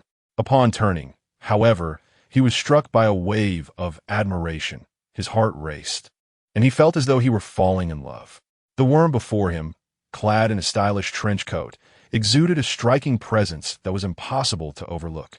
His face, imbued with a wild, primal allure, showcased elongated eyes beneath dangerously alluring lashes, a prominent nose, and sensuous lips. Every feature resonated with Subai's aesthetic sensibilities. In that moment, the worm regarded Subai with an expressionless gaze, causing him to momentarily lose his composure. "Make way," the deep, resonant voice commanded, compelling Subai to instinctively step aside. Even the timbre of his voice was to Subai's liking. As he turned slightly, he caught sight of the shopping cart towering above, filled to the brim, with the very package of greens he had intended to claim resting atop. Retracting his stance, Subai softened his tone and spoke with a conciliatory air. "Excuse me, I noticed that bag of ouchy Kalu greens first. Would you be so kind as to return it to me? I had my hands on it first." The insect spoke with a cold indifference, gazing at the black-haired female insect before it, refusing to yield. "Perhaps my presence obstructed your view. Indeed, I was the first to touch that bag of vegetables. And you already have a cart full. This particular vegetable is my favorite." Subai's voice dwindled, his expression shrouded in embarrassment and rigidity. The insect, hindered by Subai, displayed palpable impatience. Even with Subai's gentle tone, it irritably interjected. "And then? Why should I give it to you? Who do you think you are? Once I have it, it belongs to me, does it not? Whoever places it in the cart first claims it." Subai was taken aback, his forehead adorned with a question mark. He felt an overwhelming urge to deliver a decisive blow to that handsome face. Before he could further dispute with this insect, a sudden, petulant voice interjected. "Hey, you wretched insect, hand over that bag of oki-cal vegetables in your cart." Both turned to the source of the voice, revealing a much shorter insect pointing at the vegetables in the shopping cart and advancing to seize them. Upon recognizing the newcomer, the trench-coated insect retreated with the cart, a hint of scorn on its face, its sharp tongue retorting, "It seems everyone is keen on snatching this bag of vegetables today. Even male insects have been drawn in. Like flies, disgusting." Subai was caught off guard by the venomous words, leaning back and covering his mouth in disbelief. How bold this insect was. The diminutive insect, clearly incensed by the trench-coated insect's harsh remarks, raised its finger to accuse. "Dare you repeat that?" I said. "Insects like you should stay home and wait for others to serve you. Why come out to annoy others?" The trench-coated insect unabashedly expressed its arrogance, dismissing the notion of being commanded by a mere D-class male insect. The short insect, growing increasingly furious at the trench-coated insect's audacity, pointed towards Subai, commanding, "You wretched insect, teach him a lesson." The authoritative words fell upon Subai, who remained unmoved, recognizing that the trench-coated insect exuded an aura of someone who could easily fight. Anyone who engaged would be a fool. Subai waved his hand, declining the short insect's request, offering an apologetic smile. The short insect, unaccustomed to such blatant disregard, was taken aback for a few seconds before promptly warning both the trench-coated insect and Su Bai not to leave. It then quickly activated its star network communicator to summon the store's staff. Within 30 seconds, a service insect arrived at the scene. "This wretched insect has insulted me. What do you intend to do about it?" The short insect immediately crossed its arms, unreservedly questioning the service insect. The service insect bowed respectfully, replying, "May I inquire as to the nature of your dispute? The store is equipped with surveillance, and we will ensure a satisfactory resolution." I demand that bag of vegetables from his cart. He refused to give it to me and even dared to insult me.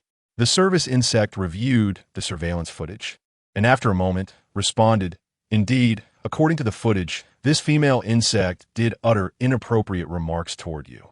In accordance with Article 1780 of Imperial Law, this female insect is required to compensate you with 200,000 star coins.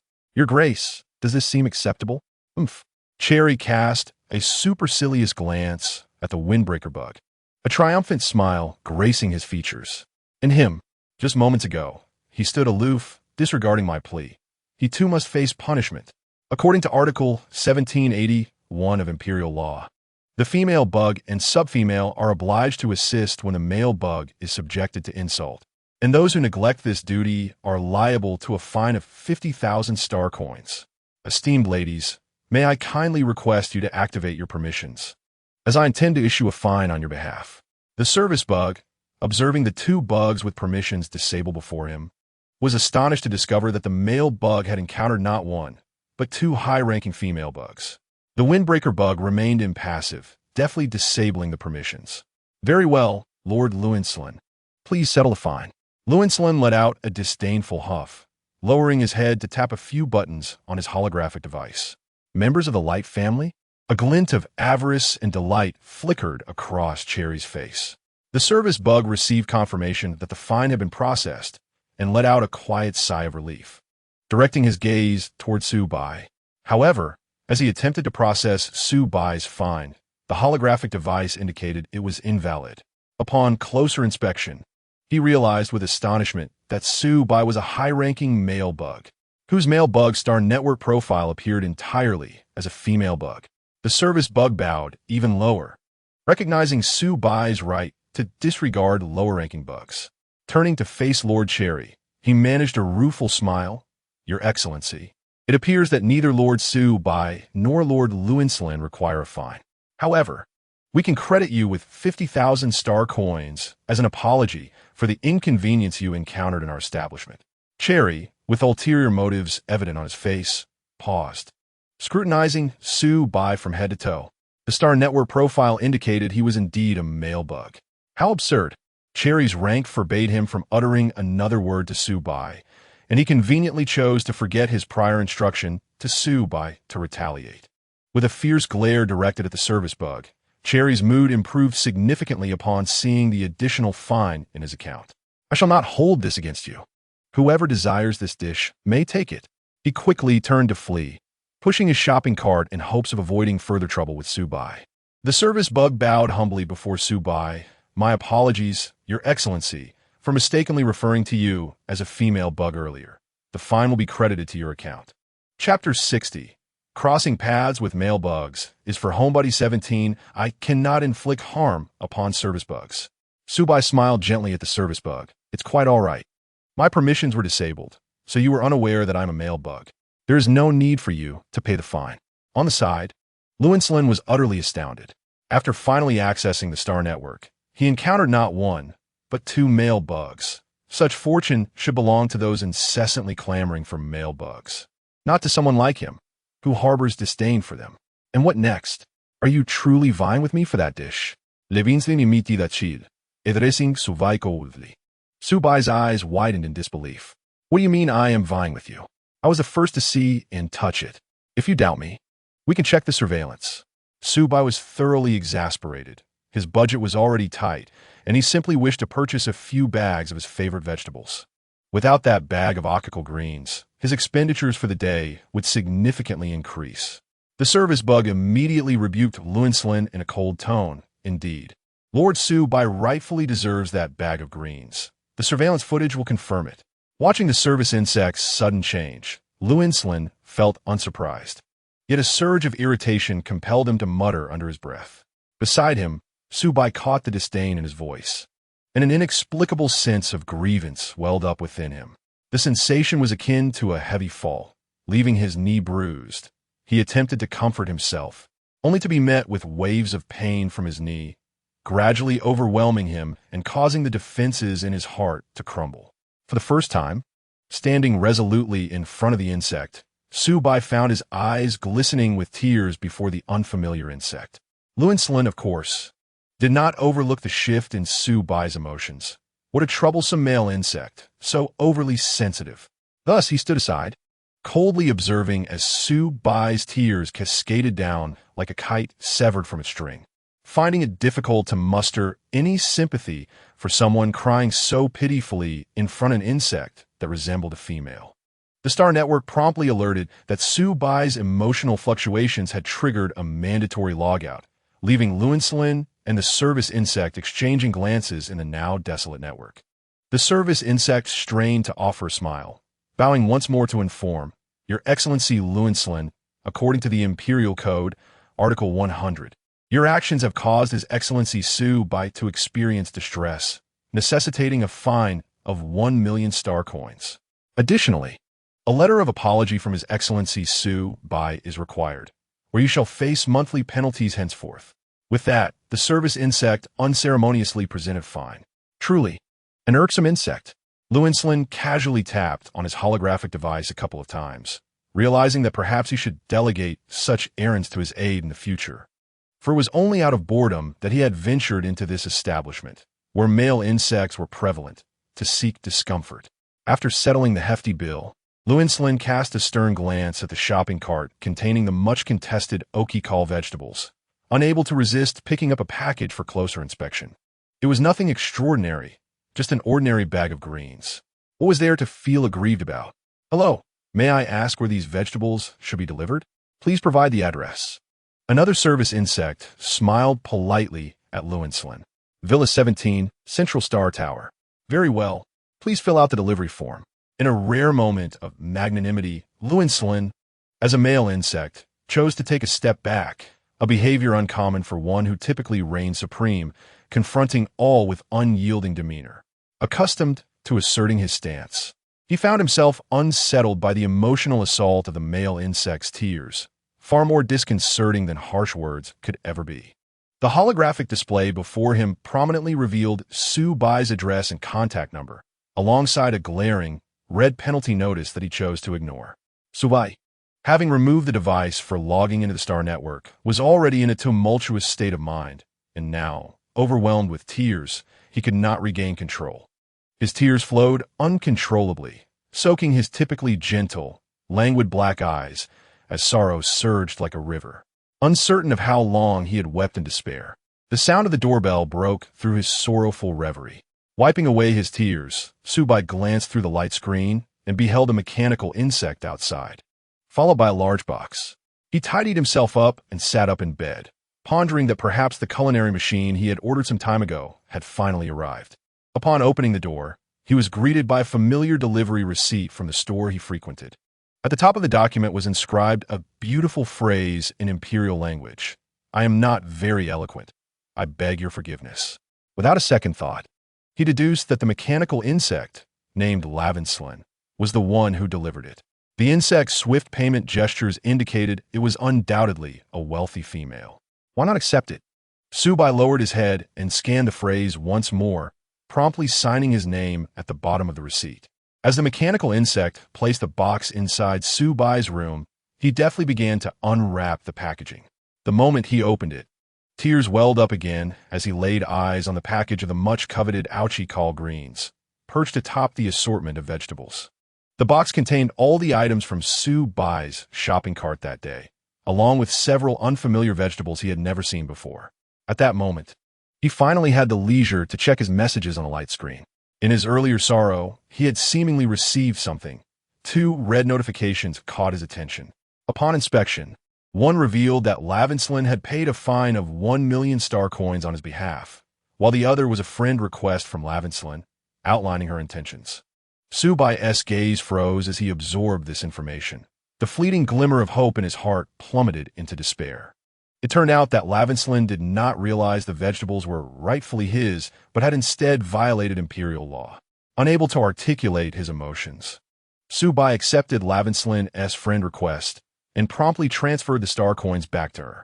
Lin quickly received Su-bai's transfer, her hand hovering over the light screen in disbelief that a male insect would send money to a female. Did this male harbor feelings for her? Without hesitation, Lin rejected Su-bai's star coins, instantly sending a message requesting Su-bai's understanding, eager to sever any ties with him.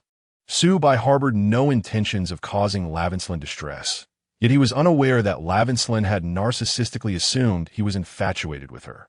Had he known, it would have provoked him to unleash a torrent of indignation on the Star Network in Lin's presence. Su-bai merely felt that his tears were not worth such a hefty sum of star coins, and he quickly agreed to the terms of understanding, promptly deleting Lin from his contacts.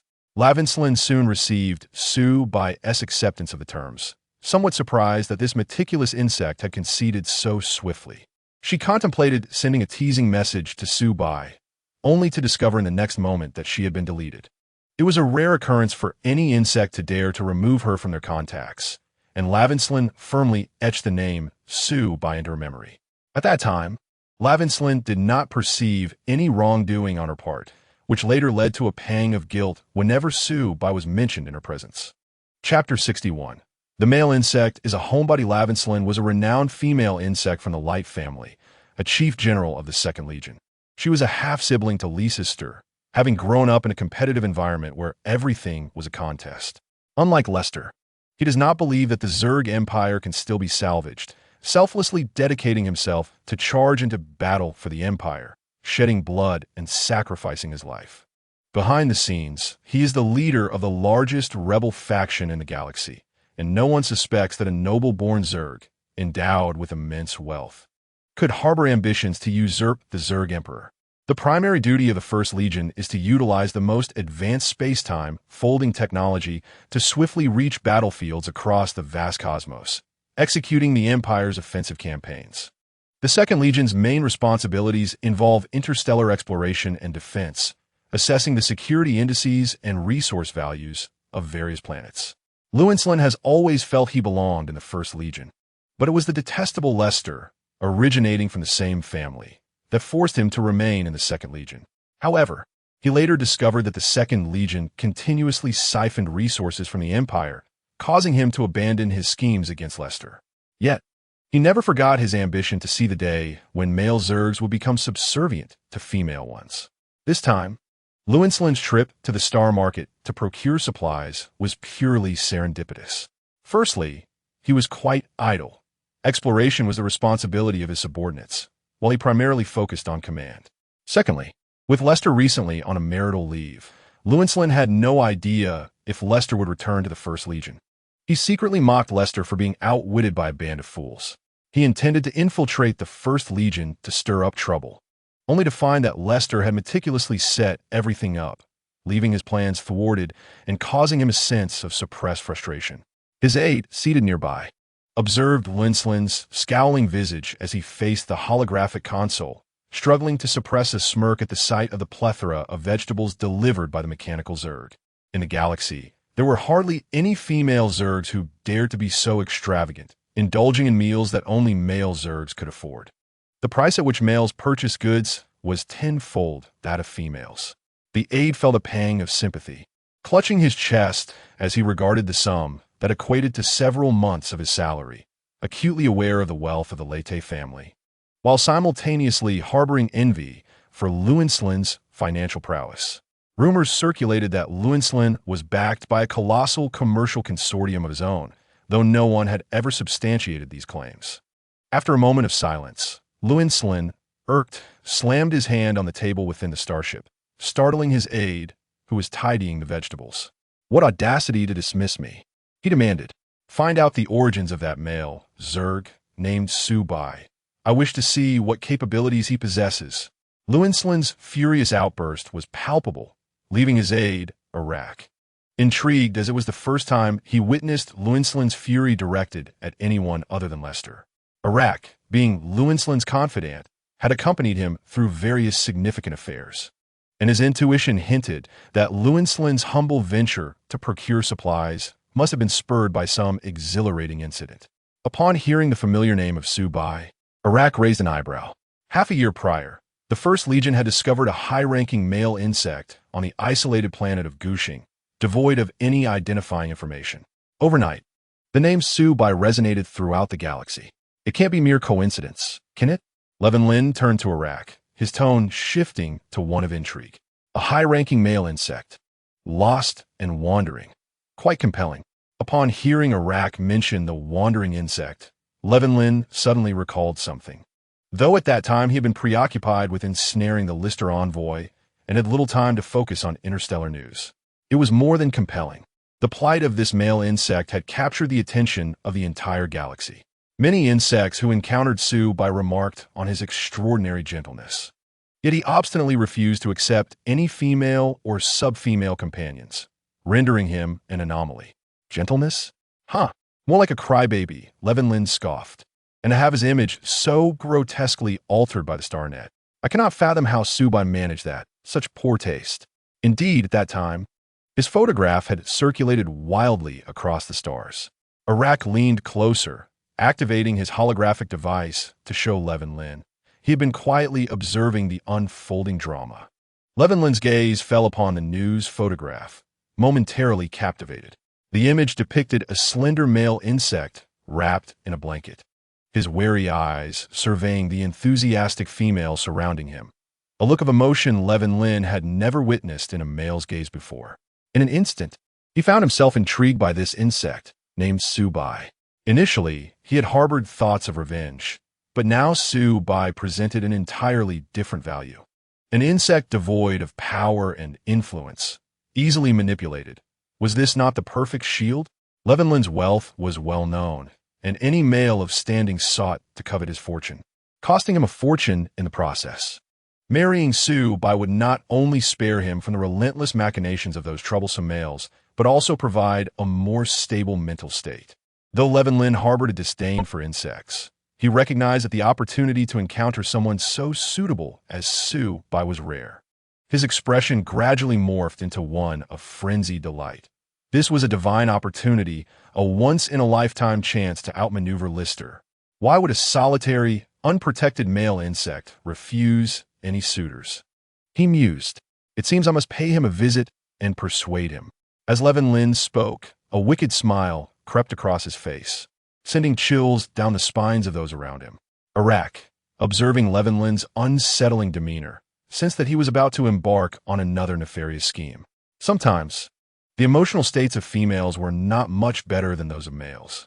Within the climate-controlled starship, Arak felt a shiver run down his spine, perturbed by Lin's antics. Change our destination. We are heading to the central star? Lin commanded in a low voice. Without hesitation, Arak complied, redirecting their course. During their journey to the central star, Arak relayed all available information regarding Su Bai to Lin. Sir, Su Bai's information is readily accessible. Many insects appear to be monitoring his situation. Lin was not surprised. It would indeed be strange if such a well-conditioned male insect went unnoticed. I relish the competition for resources. The more coveted the item, the greater its value. Indeed, in the face of Lin's remarkable initiative, Arak had long since grown accustomed. One can only hope that Su Bai can manage to keep his general close. Due to the Empire's 1,780 first bylaw regarding observers, he had already incurred countless fines of 50,000 star coins. Chapter 62. The male insect's journey is a homebody as the spacecraft descended near Su Bai's residence. Lin arrived at the entrance of the villa, furrowing his brow at the sight before him. The most ordinary, unremarkable house, it bore no trace of being a dwelling for a male insect, so mundane it appeared, resembling more a female or sub-female's abode. This led Lin to unceremoniously label Su Bai as impoverished in his mind. Lin had chosen not to bring his aide along, for Su Bai, as per investigation, was exceedingly averse to unfamiliar insects. as he intended to extend an apology. It was necessary for him to knock upon the door of this humble villa.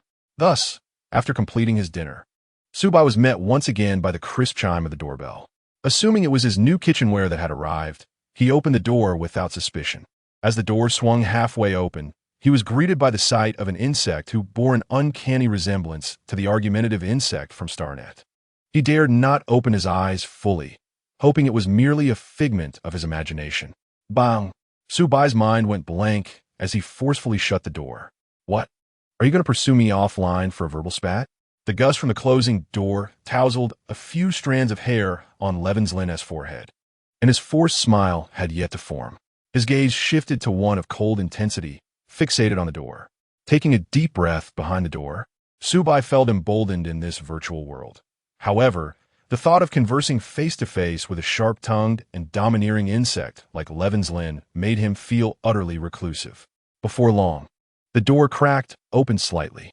Without revealing himself, Subai called out with a tone that bore a hint of bravado, "I've refunded your star coins, and the letter of understanding is signed." "Why are you still here?" Lin, standing outside, replied coolly, "I have come to see you for a reason. Are you so afraid of my visit?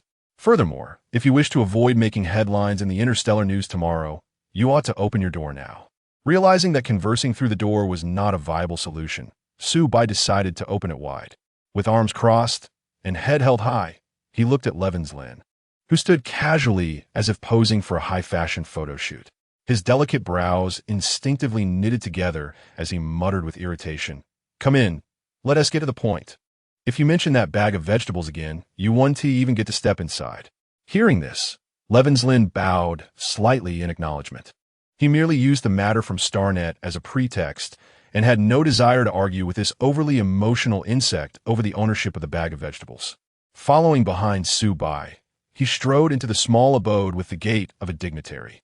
Upon entering, Lin surveyed the layout of the living room and couldn't help but feel that Subai was a distinct anomaly among other male insects.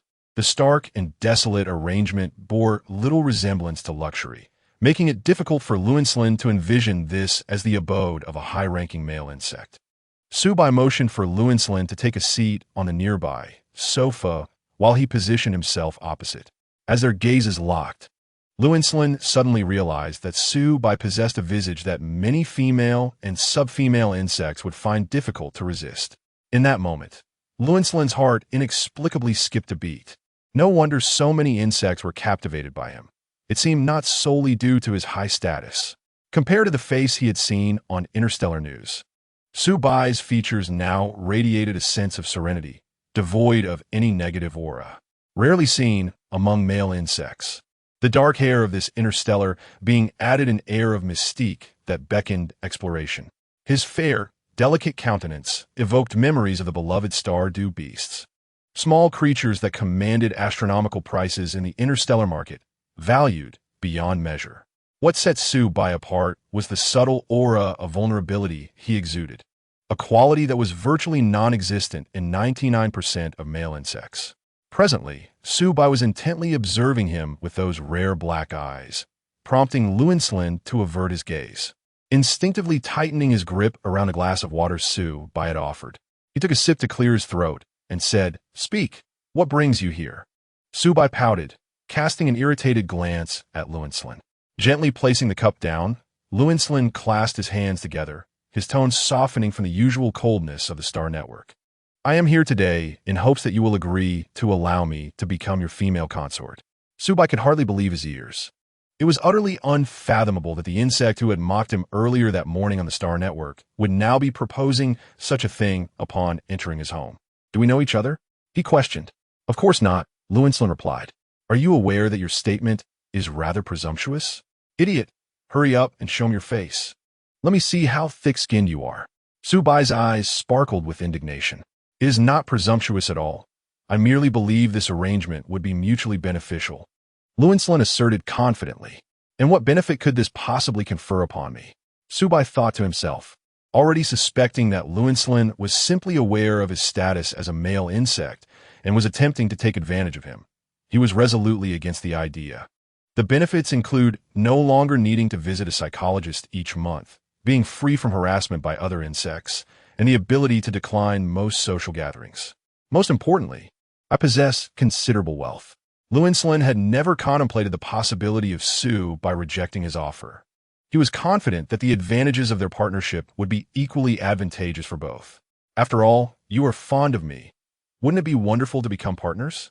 He proposed. Su Bai, taken aback, stammered nervously, "You don't say such nonsense. Well, have I ever liked you?" Absolutely never. Had he been discovered for having been infatuated with Lin Yan during their first encounter on the Star Network? No. He now gazes at Lin Yan's handsome visage, yearning to unleash a flurry of punches, left hooks, right hooks, uppercuts, and lower jabs. If this isn't love, then what is it? A fascinating tidbit. In the realm of the stars, when a male insect bestows star coins upon a female or sub-female, it signifies profound affection, indicating that this particular female holds a significant place in the male's heart. Lin Yan, with a look of disdain, perceives the theatrics of the moment. Fully aware that male insects are quite prideful, he had no intention of divulging this matter, as countless males are enamored with him. Su Bai, at this remark, found himself at a loss for words, unwilling to clarify. Yet, he felt compelled to deliver a scathing rebuke to this acerbic and exceedingly narcissistic insect. "You came to me, seeking to make me your partner. You must be aware that I am the same Su Bai from half a year ago, right? Is it not acceptable for me to be unfamiliar with the customs of your species?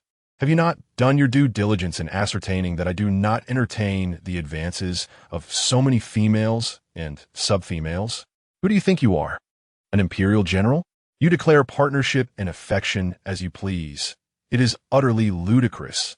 I could randomly select any insect from outside to be my partner, and I would never align myself with someone as arrogant and haughty as you. Do you not fear that you might agitate me to an early demise?" As Su Bai continued, his voice crescendoed, and he sprang to his feet, indignantly pointing at Lin Yan's nose while standing atop the sofa. His delicately crafted features were tinged with fury, his fair complexion flushed a deep crimson. Su Bai's dark, intense gaze fixed upon Lin Yan, who was increasingly losing his composure, inciting a wave of satisfaction within Su Bai. Lin Yan, accustomed to the tempers of male insects, found Su Bai's current ire to be harmless. Yet he felt a rare surge of rage bubbling within him, maintaining a facade of nonchalance. He scoffed, "I apologize. I am indeed an imperial general. Who are you trying to fool? General Leekster has just ascended to the rank of female monarch. Have you not been following interstellar news? Leekster?" Again with Leekster. Lin Yan's expression darkened, and he could not restrain himself from standing, locking eyes with Su Bai and uttering in a twisted tone, "So, you too are an admirer of Leekster?" Su Bai could not help but roll his eyes, retorting, "You are quite the character. I merely mentioned that the general is Leekster, without any hint of affection, and yet you misinterpret my words. Who taught you comprehension skills? Or is your mind solely occupied with matters of love?" Upon hearing Su Bai's denial of affection for Leekster, Lin Yan's demeanor softened, and he composed himself, taking a seat once more. "You must be the one oblivious to interstellar news. Today's headlines feature me." Su Bai lowered his gaze and opened his holographic device to check the news. Indeed, the headline blared in bold crimson letters. "General Lin Yan of the 2nd Legion sets new records for fines." "Is it you?" "Yes, it is." "Oh my heavens! Did I just point and scold an imperial general?" Su Bai's previously volatile emotions froze on his face, but after a moment, he quickly retracted and awkwardly offered Lin Yan a sheepish smile. He then timidly returned to the sofa, shedding the fierce demeanor he had just displayed. "What have you decided?" "What?" "Su Bai déplaide, utterly perplexed. Allow me the honor of being your female monarch." A hint of impatience crept into Lin Yan's tone. "What is this?" Su Bai had intended to gracefully decline Lin Yan's proposal, but suddenly, a spark of inspiration ignited within him. Momentarily taken aback, he recalled Lin Yan's question, "What can you offer me?" Su Bai hesitantly echoed, "What can you give me? Didn't I just mention this?" He raised a hand to interrupt Lin Yan, his gaze turning serious and resolute. "Can you grant me your power and provide sufficient benefits?" Lin Yan observed Su Bai's abrupt shift in demeanor and detected a hint of ambition in his words. With a smirk that danced between amusement and intrigue, he replied, "As your consort, everything I possess is yours, including myself." "Very well, I agree." Subai nodded, realizing that in seeking a consort, they were both fulfilling their respective needs. It was clear that Lai Wenslin intended to assume the role of a superficial partner. Lai Wenslin rose, his expression markedly different from before, exuding a newfound delight. "Excellent. Let's depart." "Where to?" "To the place where we shall become partners." "Is this pace akin to a flash marriage?" "No. One cannot phrase it that way in the Zerg. It is merely that the Zerg's propensity for action is exceedingly strong." Subai understood that Lai Wenslin was undoubtedly the most suitable individual for striking a deal with Lin Yan that he had encountered in the near term. His gaze wandered in confusion around the living room for a moment before he quickly followed Lai Wenslin out the door. Until now, Subai had always believed he would return to Earth, hence he had refrained from forming ties within the Zerg. Now, compelled by the need for information about Earth, he found himself in the role of the villain. After all, Lai Wenslin had said their relationship was mutually beneficial, had he not? Alarak observed the calm and composed male Zerg seated in the starship, eyeing the prominently displayed destination, and then glanced at the visibly elated general. He felt a surreal shock. After all, his general had unhesitatingly rejected the royal Zerg. The thought that his general might soon become a possessed Zerg in an hour was fantastical. "Will you not return for dinner, General?" "Of course not." Subai sat dazed before the service Zerg, completing the necessary formalities. After a gentle inquiry about the position he wished to assign to Lai Wenslin, the service Zerg fell silent. 5 minutes later, Lai Wenslin became his consort, with his name inscribed next to Subai's in the personal information on the holographic interface. If all went as anticipated, Lai Wenslin would occupy a significant part of his life henceforth. "Let's go." "Where to?" "To my residence. Your place is too small for 2 Zerg." "Are you referring to a dwelling of 2 to 300 square meters as small?" Subai weakly contested with Lai Wenslin regarding their living arrangements. "But I have grown accustomed to living there. Can't you move in with me?" Finally, in a gentle tone, Lai Wenslin addressed Subai. "I have just transferred all my assets into your account. Now my residence belongs to you as well." "My lord, in the Central Star? You possess many residences, but the original one is unsuitable for 2 Zerg." "My lord?" Subai's face flushed a fiery crimson, his eyes darting nervously, unable to meet Laven's gaze. With a hint of embarrassment, he stammered, "I suppose I'll follow your lead. But I still have some belongings at my old place that I need to retrieve. You'll need to accompany me." It would suffice to simply call the moving service.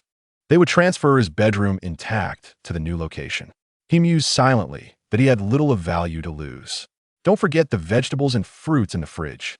Laven glanced down at Subai with an emotionless reminder. "Open your account and take a look." Upon following the suggestion, Subai was astounded by the cascade of numbers that appeared.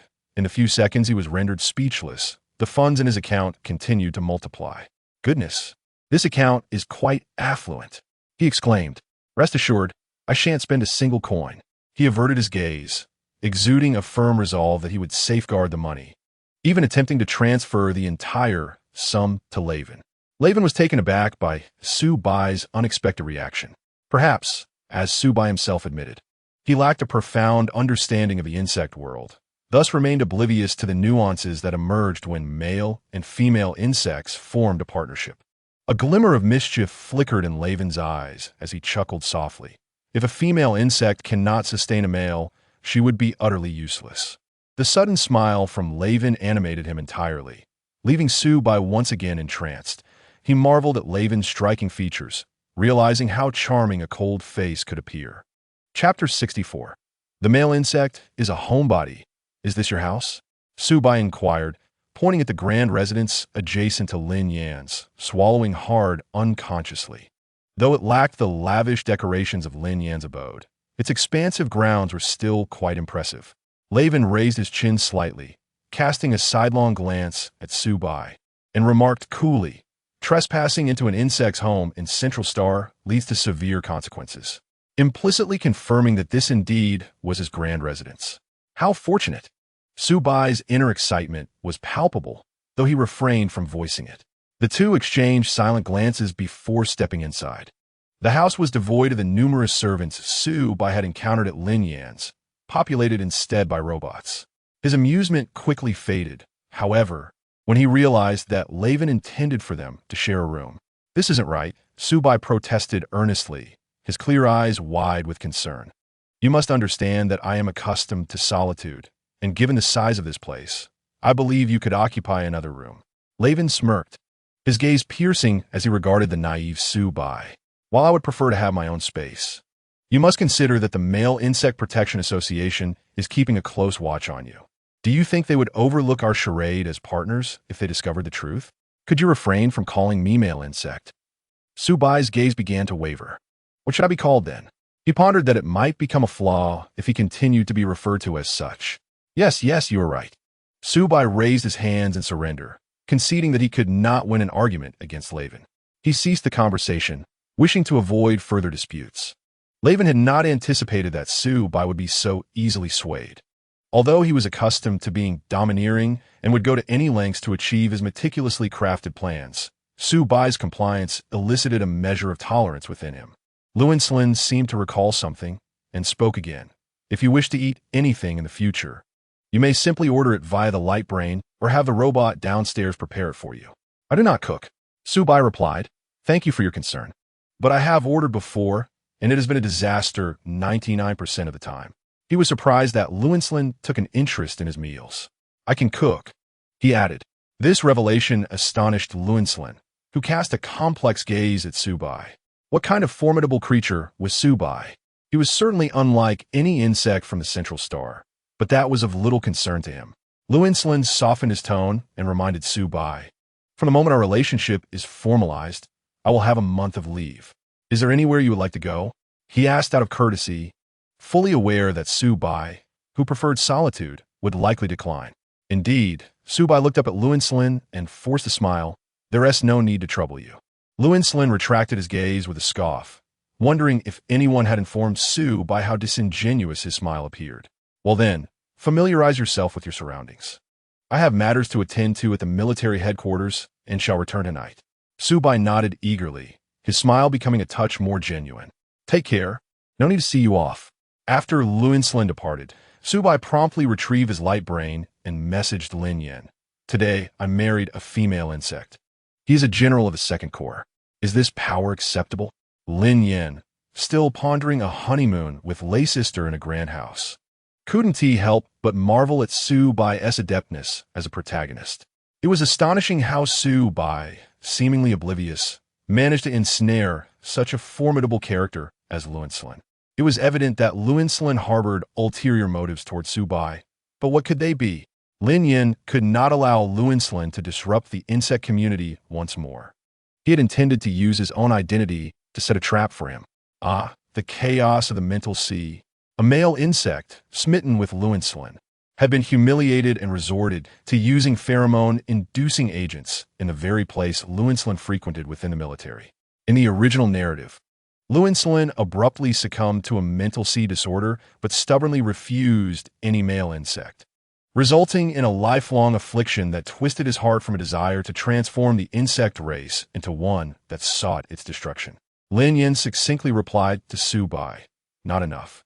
Lin Yan is difficult to control. You cannot manage him."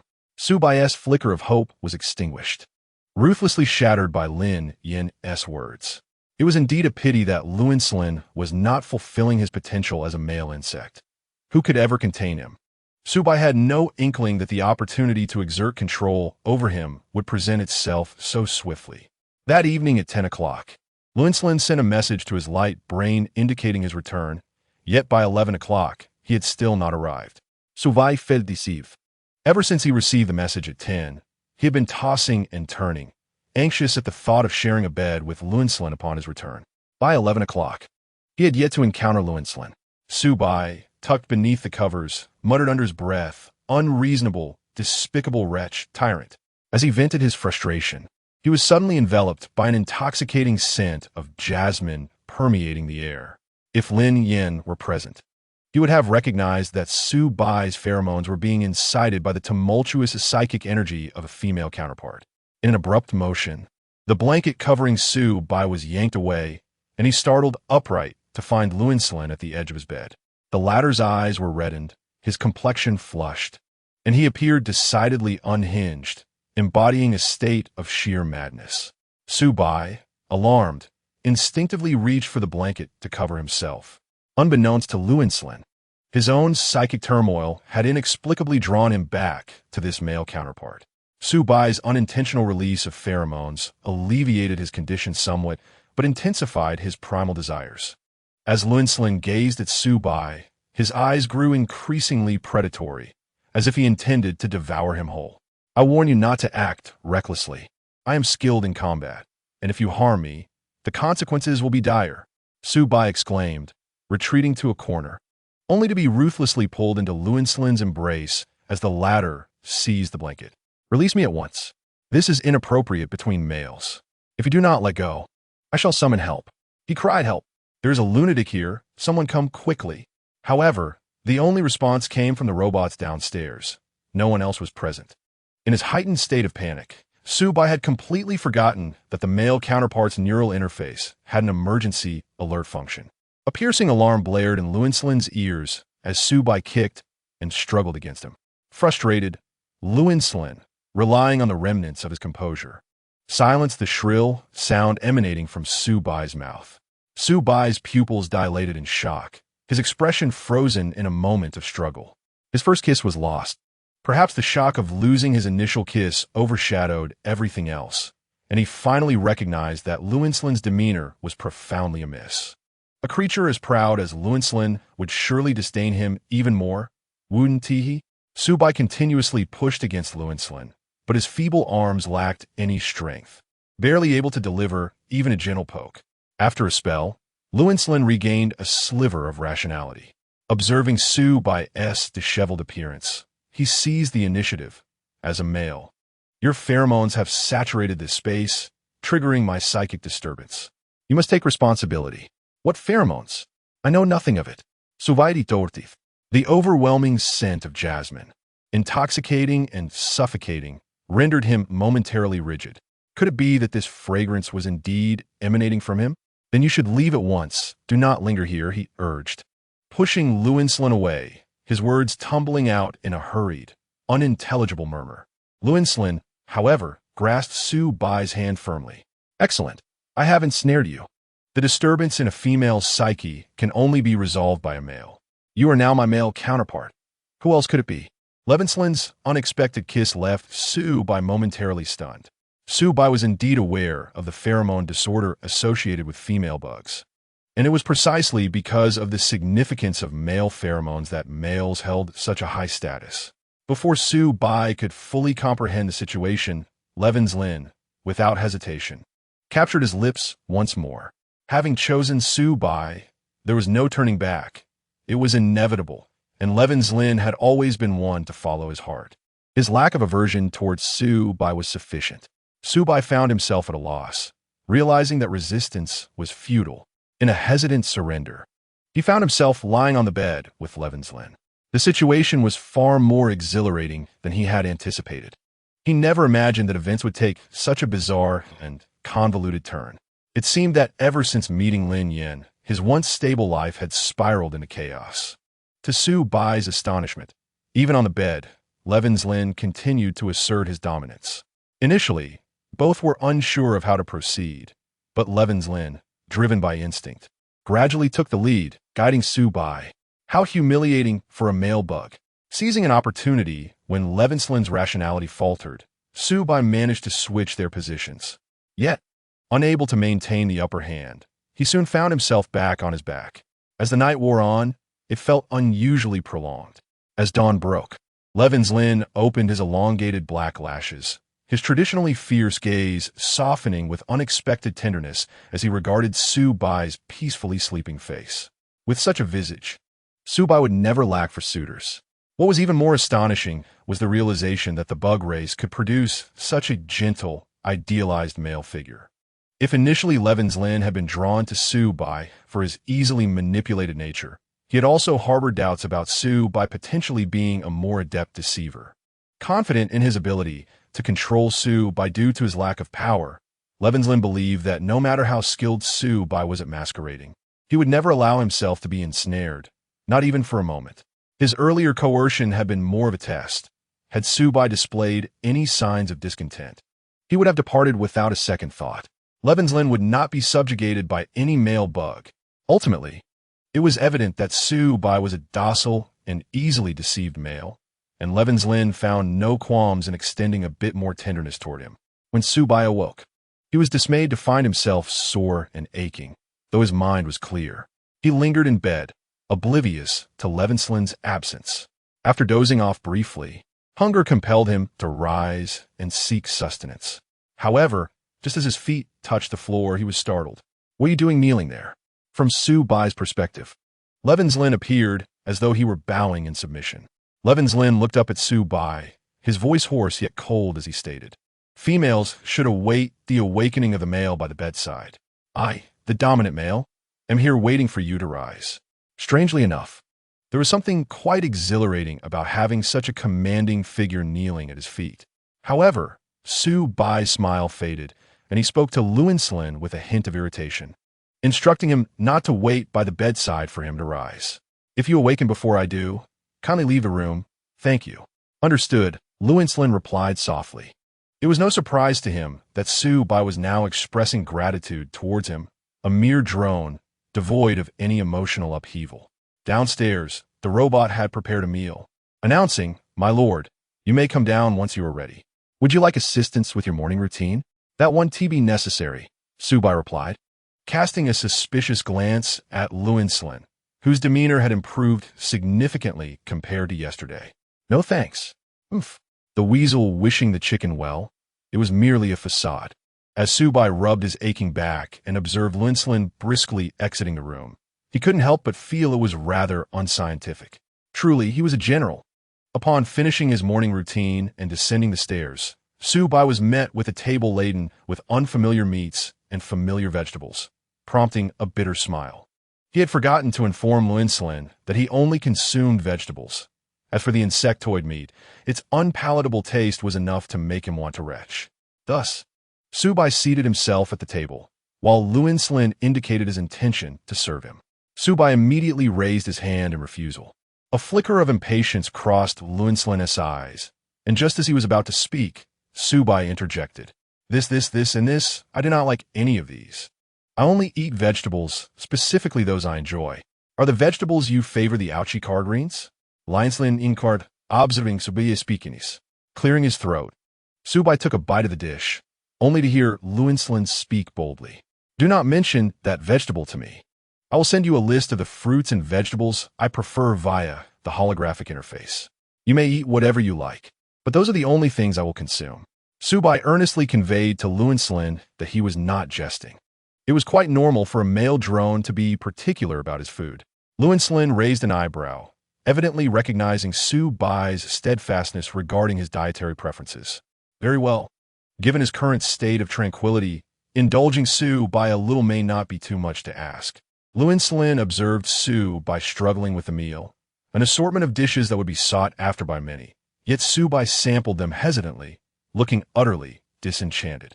"Is it truly that distasteful?" he inquired. The spread must have cost several tens of thousands of star coins. Even other male drones would not display such overt disdain and reluctance in their consumption. "Indeed, it is unpalatable. From now on, I shall only eat what I prepare myself. There is no need for the robot to prepare it in advance," Su Bai declared, lamenting the atrocious flavor of the insectoid cuisine. After finishing his meal, Lin shared some news. In 5 days, the third prince of the insectoid race wishes to summon male drones to become their lord. The imperial royalty has decided to host a banquet, and all A-grade males are required to attend unless under special circumstances. That is unfortunate, Su Bai thought. Having just attended one banquet, another was already on the horizon without pause. Suddenly, he recalled Lin Yan, that troublesome insect. It was strange that he had not caused any disturbances at the last banquet. Chapter 66. Crossing the male insect. Lin Yan had cast a bait for Su Bai, awaiting the next banquet to observe the outcome. If Su Bai could secure Lin, then navigating this world would become effortless. According to the original narrative, Lin was poised to make a grand entrance at the upcoming banquet in 5 days. An event of royal significance that could not be missed by such a formidable assembly of high-ranking male insect rebels. Leicester approached Lin Yan, who was lost in thought, and leaned in to whisper, "Sire, the starship is ready outside. We can proceed to AOL star." Although he was perplexed as to why Lin Yan had chosen a renowned vegetable-producing planet for their interstellar journey, he complied unconditionally as long as it did not involve a visit to the military. Snapping back to reality, Lin Yan observed Leicester's indifferent demeanor.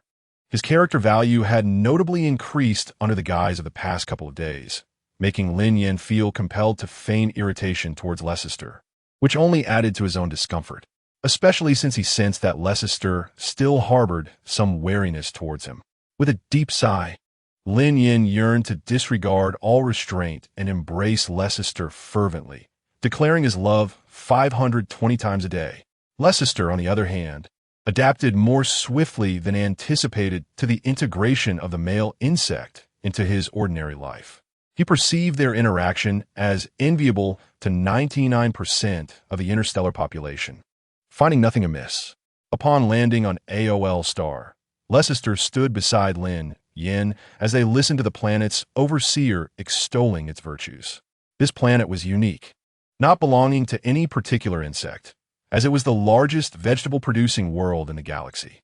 Each year, it generated substantial profits for the insect race.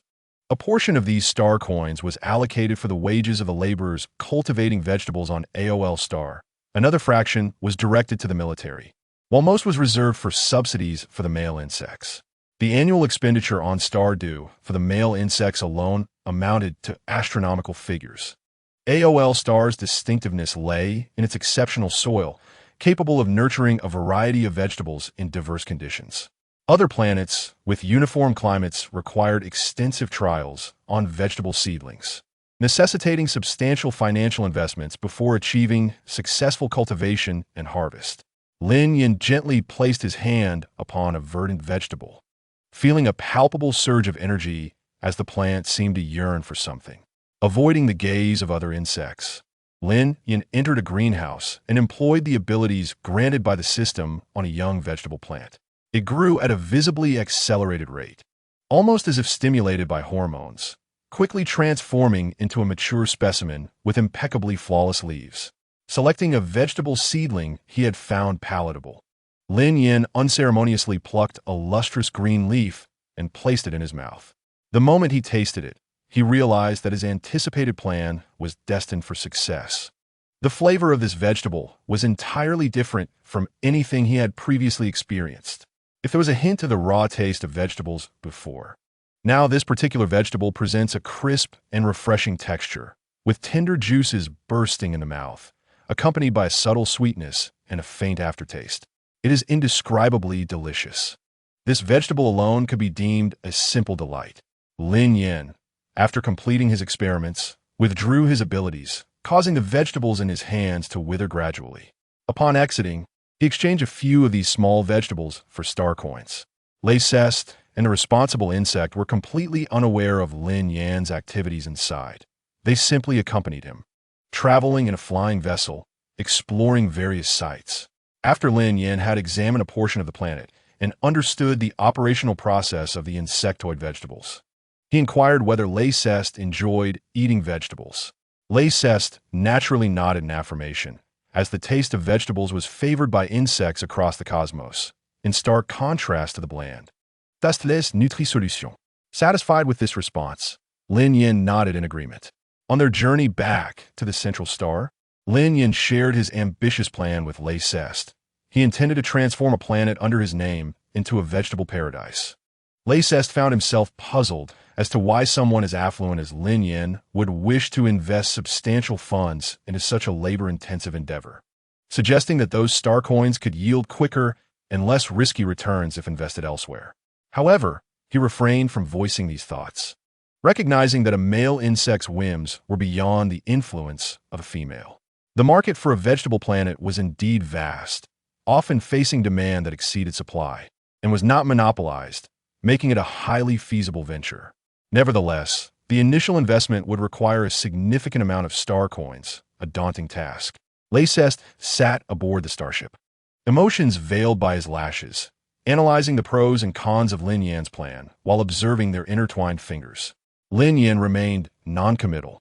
He had come to understand why vegetables were sold at such exorbitant prices among the insectoid community. Yet, after his experiments, he was determined to partake in the lucrative market, confident that his plan abilities would enable him to reap substantial profits within the insect realm. Thus, over the next 5 days, Lin Yan diligently organized the planet known as Feiyun Star, the very one he had exchanged with the red-haired female insect, Flame, during that banquet. This planet was a rare resource haven within the insect realm. It was only after surveying several planets that Lin Yan settled on this one, which boasted mountains, waters, and fertile soil, a complete ecosystem, perfectly suited for his plan abilities. According to the system's guidance, Lin Yan first gathered an array of plant seeds, optimizing them with his powers. He then scattered them across the planet and awaited 2 days before having the hired worker insects conduct an assessment of the germination rates. The subsequent tasks were outsourced to the team of worker insects. His sole responsibility was to supply them with the optimally enhanced seeds. In this manner, Feiyun Star underwent an astonishing transformation under Lin Yan's stewardship, officially shifting from mining and other industries to agriculture. The worker insects on the planet, of course, complied with the commands of their planetary master without question. Even the insectoid plant expert, specifically hired by Lin Yan for cultivation management, was astonished by the high-ranking male insect's extraordinary connections, which enabled them to acquire such remarkable seeds. The germination rate of the seeds provided by Lin Yan was nearly 80, compelling the lifelong plant researcher to diligently study seeds under Lin Yan's guidance, greatly enhancing his understanding of insect life. Lin Yan was aware that once the cultivation on Feiyun Star succeeded, his status within the insect community would ascend once more, and success was merely a question of time. The family behind Lin Yan would propel him forward, elevating him to the position of the next insect emperor, clearing the path for him amidst challenges. This was Lin Yan's grand design. Ascending as the insect emperor would allow him to reformulate the various imperial laws. Chapter 67. The transmigrated male insect is a homebody. The banquet arrived swiftly after 5 days. The previous gathering that Su Bai attended was rather entertaining, whereas this occasion was a formal royal banquet. The last royal banquet had taken place 6 months prior, necessitated by the royal family's obligation to host a welcoming event for Su Bai, following the uproar he created within the insect community. This was to provide reassurance to the interstellar populace regarding Su Bai's well-being and reintegration into the insect fold. Upon returning to the venue of the banquet, Su Bai felt as if it were merely yesterday. No longer disoriented, he tightly grasped the arm of Lin. In the brief span of their acquaintance, Su Bai had developed a sense of dependence on Lin, who was the closest insect he had encountered thus far. Although he found Lin's incessant chatter irksome, he could not deny the sense of security that Lin's broad chest provided. Curiously, Su Bai tugged at Lin's sleeve, inquiring, "The last time I was here, I hadn't yet seen the third prince's appearance. Have you encountered him?" Lin cast a downward glance at Su Bai's inquisitive expression, feeling an inexplicable annoyance. What was there to admire about a mere pretender? Su Bai was momentarily stifled by Lin's words, realizing he should not have posed such a question in such a public setting. He truly wished to cover Lin's mouth and wrap in tape. As they continued onward, Su Bai spotted Lin Yan surrounded by a throng of insects. Lin Yan, accompanied by Lacest, wore a neutral expression while engaging in conversation with other male insects. Su Bai's curiosity urged him to draw closer, completely oblivious to Lin's darkening expression upon seeing Lacest beside Lin Yan. Lin could hardly fathom how Lacest could attend the banquet unscathed in the presence of the notoriously infamous Lin Yan. Had he known Lacest's talent for charming insects, it might have been more comprehensible. However, Lin understood that Lacest was not one to resort to flattery or plead for mercy. How fortunate indeed! At that very moment, amidst the gathering of male insects, Lin Yan was being asked trivial questions by others. Number 1 male insect, Moxisha. How have you become even more handsome? Your attire today is quite exceptional. Number 2 male insect, Phazon. Have you discovered anything new lately? You haven't been in touch with us. Number 3 male insect. Flame, I heard you transformed Flying Cloud Star into a planting star. Is that true? Lin Yan replied nonchalantly. Recently, my eyes have bin hurting from the glare of clothes, and I no longer have an affinity for rhinestones. I haven't played anything. Indeed, faced with friends who had grown up alongside the original insects, Lin Yan could only acknowledge that these few male insects were tolerable. It was uncertain whether the endurance stemmed from his status or genuine friendship. Beside them, Lester observed Ethan, who was nervously averting his gaze next to Flame. Ethan's ability to accompany Flame to the banquet in a composed manner surprised the insects. When Subai approached Lin Yan with Luinslin, all the male insects around Lin Yan regarded Subai with astonishment. Subai had previously shown little interest in their conversations, yet now seemed to have formed a connection with Lin Yan. Feeling somewhat awkward, Subai preferred to engage in conversation with Lin Yan at the banquet, as one does not strike a smiling insect. Furthermore, Lester, standing beside Lin Yan, appeared quite well, likely due to his character mellowing after acquiring a female companion. It would have been even better if he could inquire how Lin Yan came to know that phrase. Greetings, I am Subai, and this is my female companion, Luinslin. Subai gently greeted the unfamiliar male insects nearby. It must be noted that these males gathered here were exceptionally pleasing to the eye, albeit possessing overly refined features. Moxisha and Phazin fell silent upon noticing Luinslin beside Subai. A large question mark loomed above their heads. Could there truly be a male insect with Luinslin as a companion? Luinslin's notorious reputation among male insects rivaled Lin Yan's. Her sharp tongue rendered her unbeatable in verbal confrontations. Coincidentally, Moxisha and Phazin had witnessed Luinslin single-handedly taking on 3 others. Nevertheless, they managed to maintain a dignified facade, having avoided any friction with her, and they both shared a mutual disdain for such ill-tempered insects. Conversely, Luinslin paid no heed to the gazes of these 2 males, fixating her gaze directly into Lester's eyes.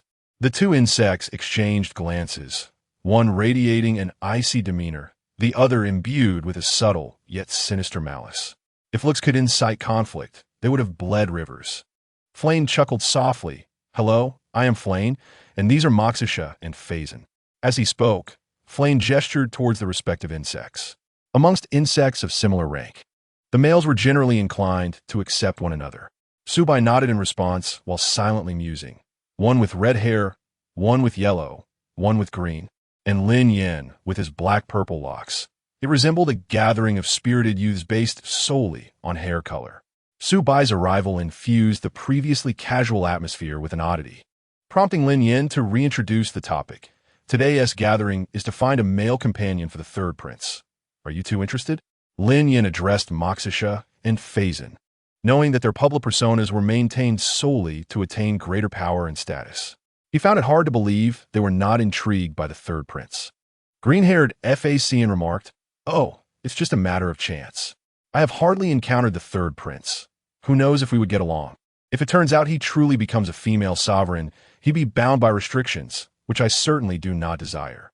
Facn attempted to evade the topic. Yet, Shisha was quite forthright. Speaking with candor, I've met him a few times. He seems decent enough. Becoming a female sovereign is not out of the question. Flame, standing nearby, waved his hand dismissively, his seductive peach blossom eyes curving with mischief. Why not ask me? I would love for the 3rd prince to be a female sovereign. Upon hearing Flame's words, a flicker of hurt briefly crossed Ethan's eyes. You? The other male insects looked at Flame in disbelief, while Shisha coldly scoffed, with all your female attendants and subordinates. Wouldn't the 3rd prince be driven to despair if he were to serve as your female sovereign? Subai glanced at the flamboyant Flame, recognizing him for the scoundrel he was, a truly despicable insect. Upon closer inspection, Subai noticed a familiar insect beside Flame. It was the very same creature from a second part of the last banquet. This individual was adept at manipulating others, a truly nefarious bug. Subai indignantly marked Flame down for a poor review. Nevertheless, he had already categorized these insects as ones to be avoided, especially considering the formidable Luinslin. Chapter 68. The transmigration of the male insect is a homebody. The group of insects exchanged a few casual remarks, gradually easing Su Bai, who had initially felt somewhat tense, into the atmosphere. During this time, unfamiliar insects greeted Lin Yan, who introduced them to Su Bai, imparting a wealth of knowledge about the insect race. For instance, the empire consists of 12 legions, which families represent the wealthiest and most powerful, and which 12 top families contributed to the insect emperor. Thus, Su Bai was inundated with information about the higher echelons of the insect race, courtesy of Lu Winslin's thorough explanations. The banquet was held in a spacious palace, under a twilight sky adorned with twinkling stars. Female attendants flitted about, serving drinks, while the resplendent silver tables were laden with a dazzling array of decorations. A melodious sound of string instruments filled the air as the banquet finally commenced, and the insects took their seats. Countless gazes fixated upon one spot, the prominent throne at the top of the hall, the seat of the insect emperor. Before long, the insect emperor, accompanied by numerous attendants, entered and settled upon the golden throne. Su Bai was no stranger to this emperor. However, facing this morally corrupt and debauched creature once more filled him with profound discomfort. This insect was 100 times more repugnant than Lin Yan. Su Bai silently spat in his mind, recognizing the emperor's utter depravity. With his plump eyes barely able to open, the insect emperor smiled at the gathered insects, saying, "Welcome to this royal banquet. This occasion is specifically for my rebellious third son, who seeks a male sovereign. Those without a female sovereign should seize this opportunity." After some perfunctory remarks, the emperor was subsequently escorted away by the crowd of insects. After the departure of the insect monarch, the grand doors of the banquet hall swung open abruptly. Under the gaze of the assembled insects, a tall figure with flowing lavender hair entered. This insect possessed a strikingly clear complexion, his appearance deviating from the typical cold demeanor of most female insects, leaning instead towards a more androgynous allure. His gaze wandered aimlessly across the crowd, devoid of expression, reminiscent of a serpent assessing its prey before striking. At first glance, Su Bai felt an aversion towards this insect. His eyes evoked memories of the venomous snakes lurking on Earth. Those chilling eyes seemed steeped in a toxic shade of deep violet, ensnaring one's very soul in a paralyzing chill. Su Bai remained silent. If this third prince was to be portrayed as a mere actor in Lai Wenslin's narrative, it certainly would not manifest in this manner. The insect, with a singular purpose, approached Lin Yan and immediately uttered a tone familiar to Su Bai, a voice tinged with the disdain typical of male insects. "Why didn't you inform me of your arrival?" Lin Yan replied nonchalantly, "There was no need." This insect was none other than the imperial crown prince, Colt. Hearing this, Colt scoffed. "Why the urgency for a female monarch? My brother would make a fine mate for you." With a cold glance at Lai Wenslin, he added, "It is rather alarming that the first family would seek such a powerful female insect." Lin Yan chuckled lightly, responding with a hint of mirth. "The empire's general is indeed formidable. I would not dare to engage." The crown prince shrugged, choosing not to pursue the conversation further. As Su Bai listened to their exchange, he realized he had misjudged the insect. He had never encountered a male insect of such impressive stature. Smit Marsory. Just then, another insect entered through the doorway, causing Su Bai's eyes to widen in awe. This newcomer donned a shimmering silver cloak, but what set him apart was the purity of his appearance, almost entirely white. His eyelashes, pupils, and hair were all of the same ethereal hue, creating a striking 360-degree image of alabaster. He stood at least 2 heads taller than Su Bai, his long white hair cascading behind him as he moved, adorned with a gentle smile that exuded a warmth seldom found among female insects. This was undoubtedly the third prince, Colvi. He strolled gracefully to the side of Crown Prince Colt, offering a courteous bow to Lin Yan and the others. His gaze, soft and inviting, swept across the room. Pausing momentia upon noticing Lai Welin besai Su Bai. "Hello," he said softly, "I am Colvi." Su Bai was taken aback. Among so many male insects, it was remarkable that a third prince would initiate conversation with him. "Hello, I am Su Bai." he replied hurriedly. The third prince's attention then settled on Lai Wencelin's face. Lai Wencelin, I never expected you to have a male insect now. Are you not here searching for a male insect as well? Lai Wencelin retorted swiftly. A flicker of hurt crossed the third prince's eyes, though none in attendance noticed. Indeed, I too am here, seeking a male insect, my lord, he said, a concealed smile rising within him as he turned to engage the two male insects whose intentions had been discerned beforehand, Moxisha and Fazian. Their faces lit up with smiles as they eagerly conversed with Covey. Levin's Lin stood beside Su Bai, observing Kuwei with a complex mix of emotions, and his disdain for him only deepened. What a pretense! Su Bai's heart raced with trepidation, fearing that Levin's Lin might once again utter reckless words. After all, this was the royal insect. Did he not value his own life? The banquet proceeded amicably, with the third prince engaging not only with Lin Yan, but gradually shifting his conversations elsewhere. He was undoubtedly a sociable insect. Su Bai marveled at Kuwei's high emotional intelligence, capable of charming so many male insects into joyous laughter. Just moments ago, Moxisha and Faisai Anming had openly expressed their admiration for him, clearly eager to serve as his prominent suitors. What an insect of such captivating charisma! Insects with such conversational artistry were indeed rare. If only Levin's tongue could be replaced with Kuwei's, he couldn't fathom how much brighter he would feel. Lin Yan found himself intrigued by the exchange between Levin's Lin and the third prince, the latter being quite the eccentric insect himself. Lost in thought, Lin Yan was taken aback by the sudden turn of events, which unfolded at an uncontrollable pace.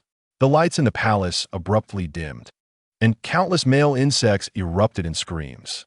Shouts of indignation echoed throughout the hall. Who turned off the lights? Do they wish to perish? A furious bellow emanated from the first prince. This was a royal banquet, filled with powerful and influential male insects. Whoever was responsible would not escape unscathed. The palace doors swung wide open, allowing a sliver of moonlight to seep in, a faint comfort in this moment of chaos. However, among the crowd, some female insects managed to remain unfazed by the darkness, swiftly calming the agitated male insects, even enduring several frantic slaps in the process.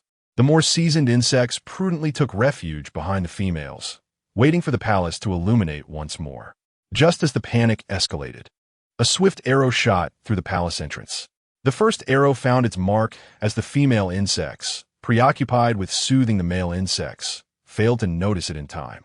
With a piercing sound, the arrow pierced the body of a male insect, fortunately only grazing his shoulder and sparing any vital harm. The female companion of the wounded male insect was distraught, unable to comprehend how such misfortune could befall him. The injured male, gripped by fear, felt a sharp pain radiate from his wound. The suddenness of the agony, coupled with overwhelming dread, caused him to faint, collapsing into the embrace of the female insect. Around them, the other male insects began to detect a familiar scent wafting through the air, the metallic tang of fresh blood. An intense unease enveloped the pampered male insects, and their angry outcries gradually subsided. The female insects who witnessed the injury were stricken with dread, instinctively positioning themselves in front of the male insects to shield them from any subsequent arrows. None could have anticipated that what followed was not merely a single arrow, but a torrential volley of arrows cascading through the palace entrance. The prepared female insects effortlessly weathered the onslaught, unfurling their wings to protect the male insects within their embrace. As the queen insect, burdened with significant responsibilities, prepared to rush out and discern who had managed to breach the heavily fortified palace defenses, an imminent crisis stealthily approached. A wave of intense dizziness overwhelmed the insects present, causing their steps to falter uncontrollably. With the first queen collapsing, others soon followed, succumbing to the chilling floor. A relentless barrage of arrows mercilessly pierced the bodies of numerous male and female insects, their blood spreading unchecked. Lin Yan, Suvai, and all the insects lost their senses amidst this disorienting sensation. Suddenly, the lights blazed brightly, awakening the insects in the palace one by one. The first to awaken surveyed the surroundings, horrified by the ghastly scene of blood flowing like a river. A piercing scream, sharp enough to shatter the silence, erupted, awakening the other unconscious insects. As more insects regained consciousness, Lin Yan too emerged from his stupor, his gaze coldly fixed upon the scene before him. The first prince, Colt, lay lifeless in a pool of blood, an arrow embedded in his heart. There was no need to approach. It was evident he was beyond saving. His eyes were wide open, unyielding in death, presenting a truly unseemly sight. The other insects nearby, witnessing this grim tableau, pressed their lips together, their expressions turning peculiar. The royal insect had perished at this banquet. This was a significant uproar, as the insects began to assess each other's injuries and produce antidotes for treatment. They discovered an astonishing truth that left them in disbelief. Amidst this deluge of arrows and sudden peril, only one insect had succumbed, namely, the first prince. The atmosphere erupted with the furious shouts of male insects, all too aware that the damned rebels were behind this chaos. My heavens! A startled Su-bai covered his mouth, overwhelmed by the intensity of this scene, far more exhilarating than any banquet he had attended. This was a visceral encounter with the sensation of death. His fragile psyche was once again shaken by an unprecedented force. Whenever he thought the world had reached a peak of absurdity, it demonstrated an even greater madness. Could this world not afford a few less deranged insects? Unbeknownst to Su-bai, the awakening Lavinslin beside him bore an expression of barely contained fury, his fists clenched tightly. The third prince, Kovi, approached Colt with a mournful visage, delicately brushing his slender hands over the first prince's eyes, gently coaxing them closed, concealing the defiance within. He then knelt beside Colt, his hoarse voice barely above a whisper, vowing, "This time, I shall ensure that these accursed rebels are utterly exterminated, avenging my brother." Lin Yan glanced up at Lavinslin, who appeared distinctly out of sorts, realizing that this unexpected turn of events had likely caught him off guard. It was evident that Lavinslin had not yet reached the point of madness where he would recklessly confront the insect race. The narrative clearly indicated that Lavinslin had dispatched agents to abduct several male insects, and since they were not of high rank, the news had been tightly suppressed among the banquet attendees, incurring substantial costs to secure their return. And now, was this an elaborate scheme resulting in the demise of only one insect? Regardless of who orchestrated it from the shadows, there was evidently an opportunity to seize control of the entire assembly of insects and command the highest authority. Yet, they did not act accordingly, as if a malevolent puppeteer had deliberately directed the blame towards the rebels. Upon regaining their composure, the male insects promptly activated their star brains to summon their kin for their return. The fact that their messages could be intercepted left them all deeply apprehensive. One by one, no one seemed to care about the fate of the deceased crown prince. The safety of the male insects took precedence. While security within the palace was uncertain, the familiar comforts of their own territories beckoned them. At this moment, none could deter their resolve to return home. Some had even resolved to pressure the royal family, vowing to firmly decline any future invitations to the imperial banquet. They were hesitant to host gatherings in the near future.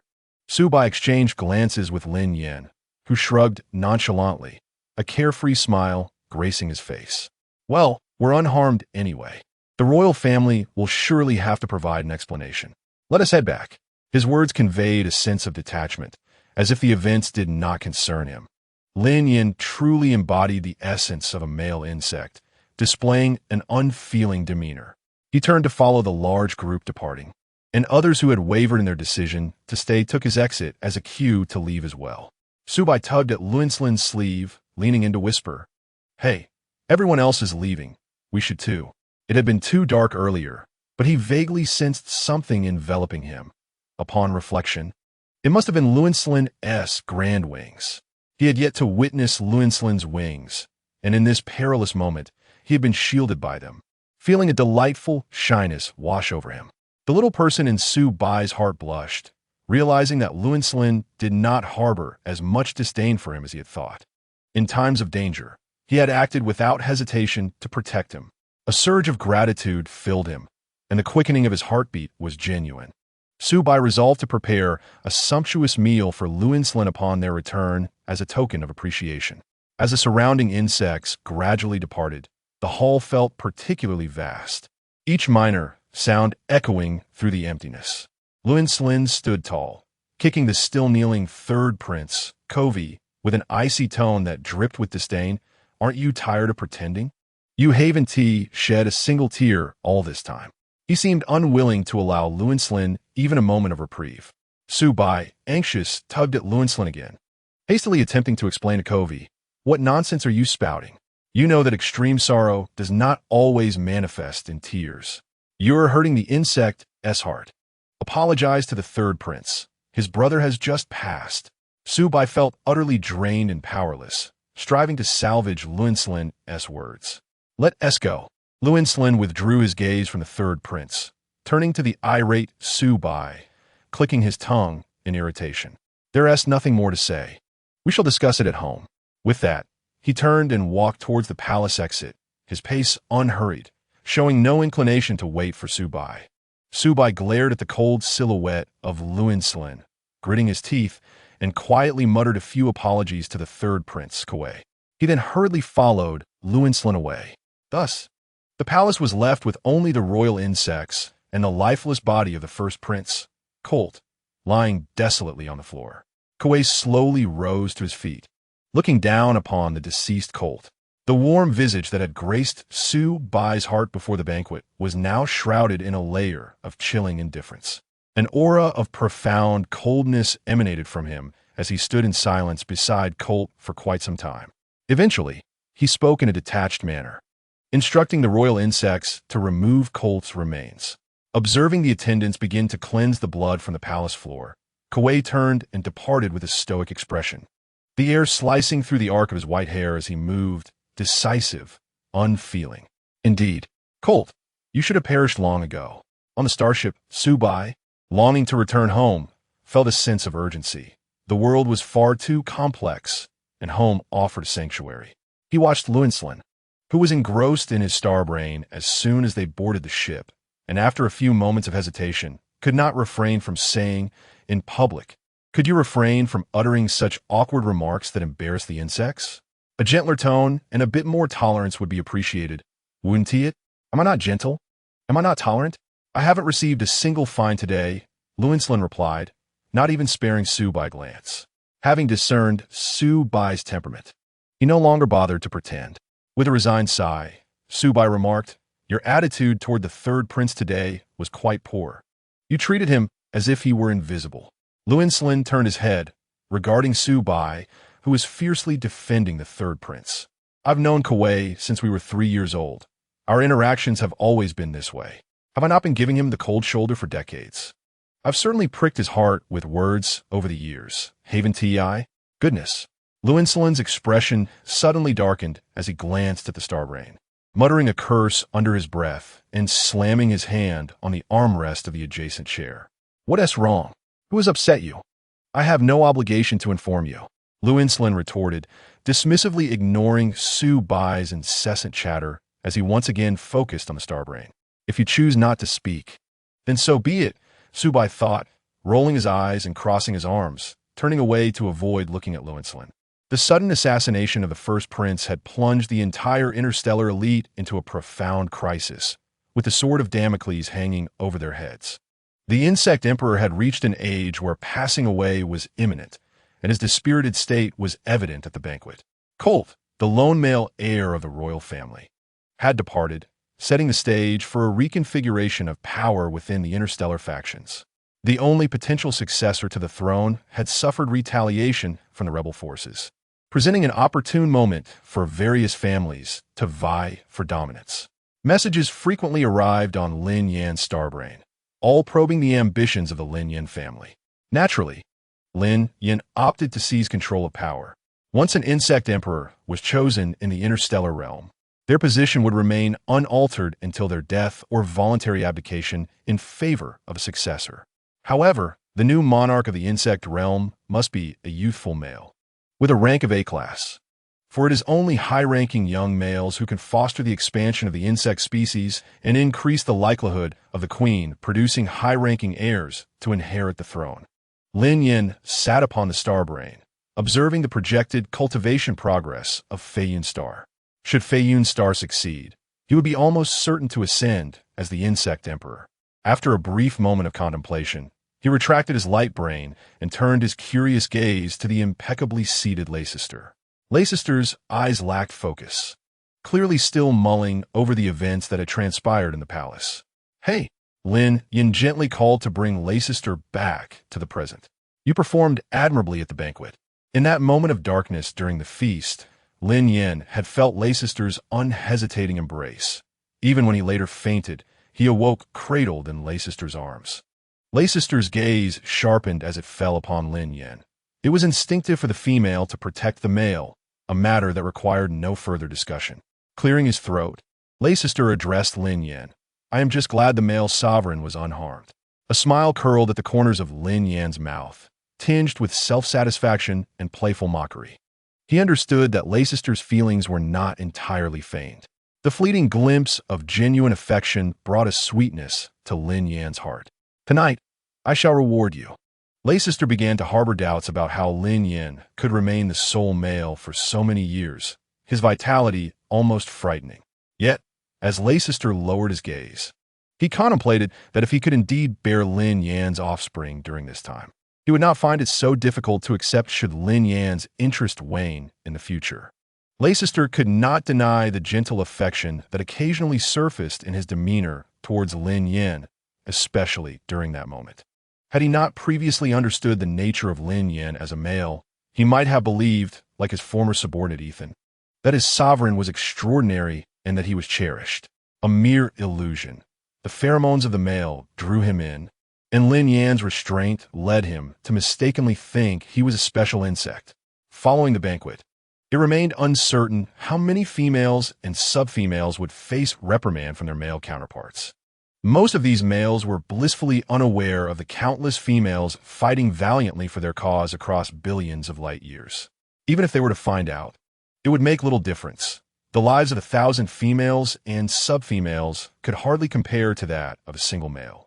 The allure of one male could compel countless females and sub-females to sacrifice everything, including their very lives.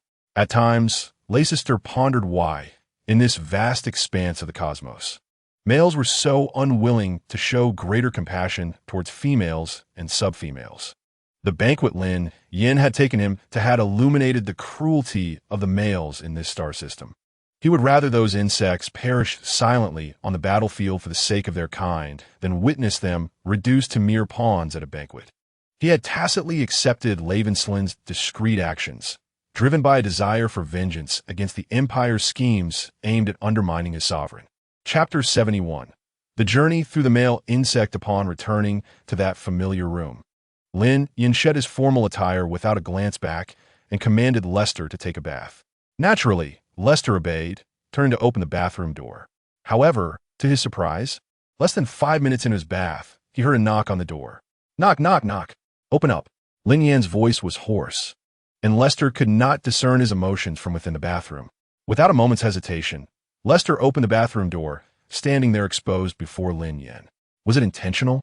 Lin Yan smirked, realizing that Lester was not the modest type, not even bothering to wrap a towel around himself.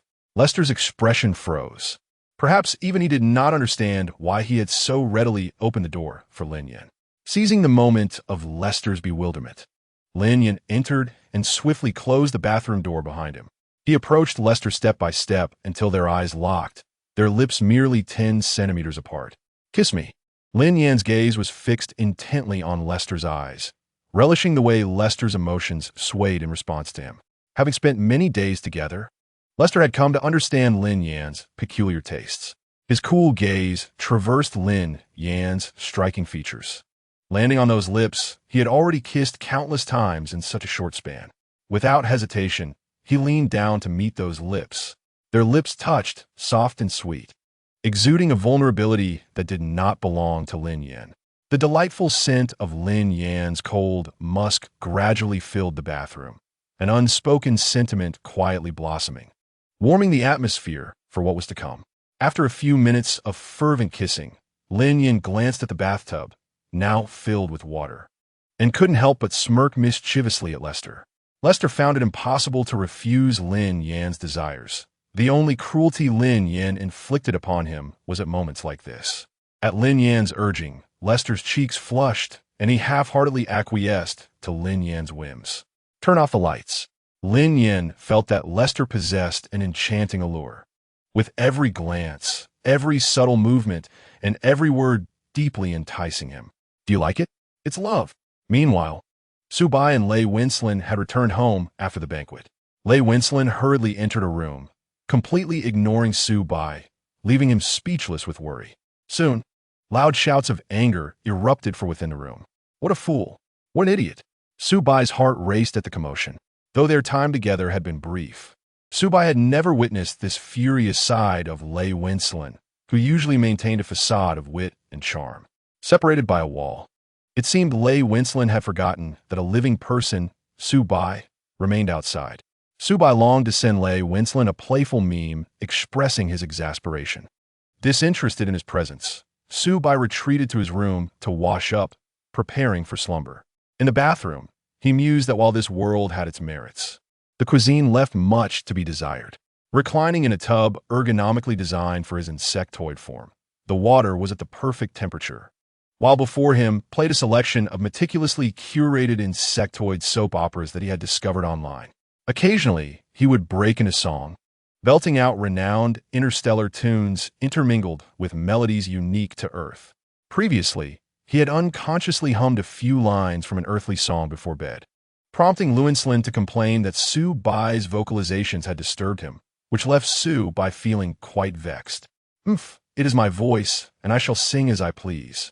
As the steam enveloped him, Subai gradually closed his eyes, a voice suddenly resonating within him. Do you wish to return to Earth? Of course I do.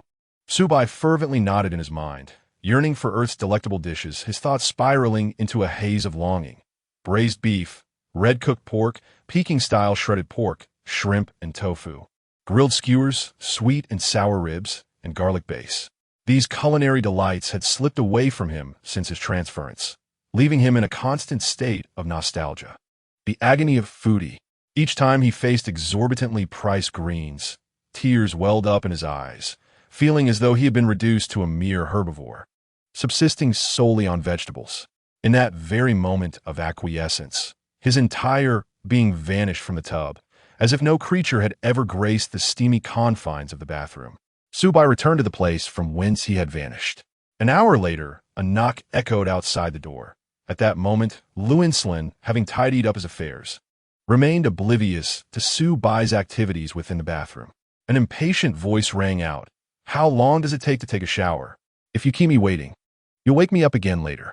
After a few knocks, silence reigned from within, save for the sound of the soap opera. Under normal circumstances, Subai would have weakly retorted, but now there was only silence. Winslin's expression shifted. He wondered if Subai had perhaps fallen asleep in a bathtub, something he could very well imagine Subai doing. With a decisive twist, Winslin unceremoniously opened the bathroom door. How foolish can you be? He exclaimed, only to find the space devoid of any insectoid presence, the soap opera continuing to play on the wall. Turning on his heel, he exited, still believing Subai had simply finished and forgotten to flush the water or turn off the show. Descending the stairs, he instructed the mechanical insects to search for Subai. The house was vast, and he dreaded to think where Subai might wander off to at such a late hour. It was only after deploying all the mechanical insects without success that Winslin realized Subai was nowhere to be found. A living creature vanished right before Winslin's eyes. It is worth noting that the area surrounding Winslin's home was fortified with the highest defenses of the insect race, and the exorbitantly purchased protective facilities could not possibly fail without warning. Unless, of course, Winslin's expression darkened, prompting him to immediately send a message to an insect within his light brain. What have you done to Subai? The insect, Prince Covey, was taken aback to find Winslin personally reaching out to him. His gaze remained fixed on the light brain, confusion evident in his eyes regarding Winslin's late-night inquiry. Why are you asking me this all of a sudden? I thought you would inquire about today's events. Prince Covey was well aware that his actions were not without flaws. He had anticipated that Winslin would come seeking him, though he did not expect it to happen so soon. Subai has been oblivious to my true identity from the beginning. I merely used him as a shield. You should not have taken action against him. Puzzled by this statement, Covey felt the warmth in his eyes fade as he stood in the basement, his demeanor growing colder. If he truly did not care, would he be so eager to question him? Soon, a request for a video call arrived, and Covey did not hesitate to accept it. Lewinsolin's face appeared on the screen, his expression clearly troubled. Have you lost your mind? What compelled you to attack Sue Bai for no reason? Today's madness is one thing. Sue Bai is an A-grade insect and has not provoked you. Covey maintained a stoic demeanor, suppressing the urge to unleash his fury, and retorted to Lewinsolin's reproach. If he is insignificant, should you not have first inquired about the banquet? Lewinsolin paused at this, wary of provoking Covey further, uncertain of what impulsive actions he might take. Very well, then tell me why the banquet did not proceed as we had planned. Why did I also faint? Quite simply, I thought the scenario was far more intriguing than our original plan. Intriguing? Truly fascinating. I am the leader. You should follow my lead. Why suddenly change course? You even replaced the insects surrounding the banquet with your own. Is your mind muddled?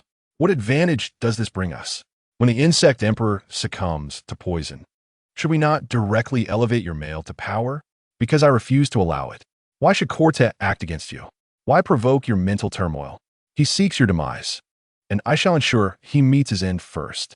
Do not fret. The insect emperor will soon join Quartet in his demise. A flicker of madness and malice flashed in Covey's eyes, the resemblance to the banquet fading entirely as he almost screamed in hysteria. It is these repulsive male insects who dare to conspire against you in the shadows. They deserve to perish. Do you not enjoy archery? Was I not gentle today? I only killed Quartet. The rest, I pierced one by one through their filthy hearts without arrows. I have already shown restraint. Do you know how much it pains me to see you shielding that male insect with your wings? Could you please calm down? If you continue to act in such a frenzy, we might as well cease this conversation. Lewinsolin was not the slightest bit surprised that the chaos today was orchestrated by the madman Covey. He merely felt a twinge of headache, knowing that Sue Bai, now in Covey's clutches, would likely suffer greatly. With a single sentence, Lewinsolin brought Covey back to his senses, who swiftly adjusted his expression. Coldly, Covey replied, I do not know where Sue Bai is. I have not laid a hand on him. After hearing Covey's words, Lewinsolin ruthlessly ended the video call. Once disconnected, he fell into contemplation, certain that Covey, with his disdain, would never admit to his wrongdoings. If Sue Bai was not with Covey, what other creature in the galaxy could have reached such depths? Absolutely none. With irritation, Lewinsolin cursed under his breath and kicked the nearby wooden table, moving only a couple of meters. On the other end, Covey, abruptly cut off, stared blankly at the message from Lewinsolin on his starbrain. A heart-wrenching yet unthinkable suspicion surfaced in his mind. Lewinsolin had developed feelings for the creature named Sue Bai. At the banquet, while protecting that creature, he had comforted himself with the notion that Lewinsolin was merely playing a role. Yet now, with Sue Bai's disappearance, the first suspicion fell squarely upon him. Damn it! Damn it all! Covey suddenly screamed, his hands smashing the potion he had just prepared onto the floor, allowing the painstakingly crafted elixir to dissipate into the air, a precious mind-soothing agent worth a fortune in the galaxy. Prince Covey had been Lewinsolin's childhood companion, a loyal follower since their youth. In the galaxy, noble female insects began to socialize at an early age, and forming cliques was a common occurrence in insect society. The most prominent group was led by Lester, a formidable collective of individuals who preferred silence, each appearing destined to become future leaders of legions. Lewinsolin, however, was not part of Lester's group. He sought out Lester daily for a fight.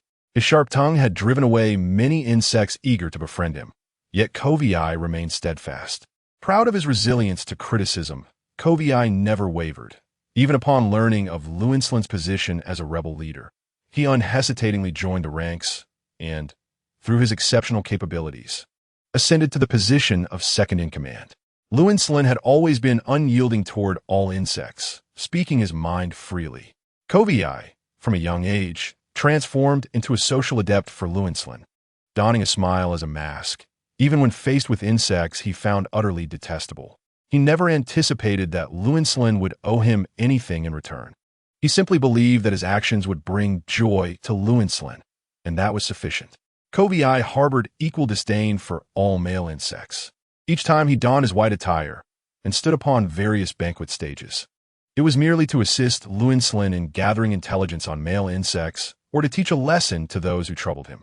While Lin Yan's star currency was easily earned, Kovii would not permit those loathsome male insects to take what did not belong to them from Lin Yan. He would assist Lin Yan in eliminating all that displeases him. Huan stood quietly in place, and once his emotions stabilized, he picked up the myriad of potions on the table to begin his concoction. It was undoubtedly the turmoil within the mental sea that tethered Lin Yan to Subai. Once he successfully crafted the improved potion, he anticipated seeing Lin Yan kick aside the useless pests. Subai was nothing at all.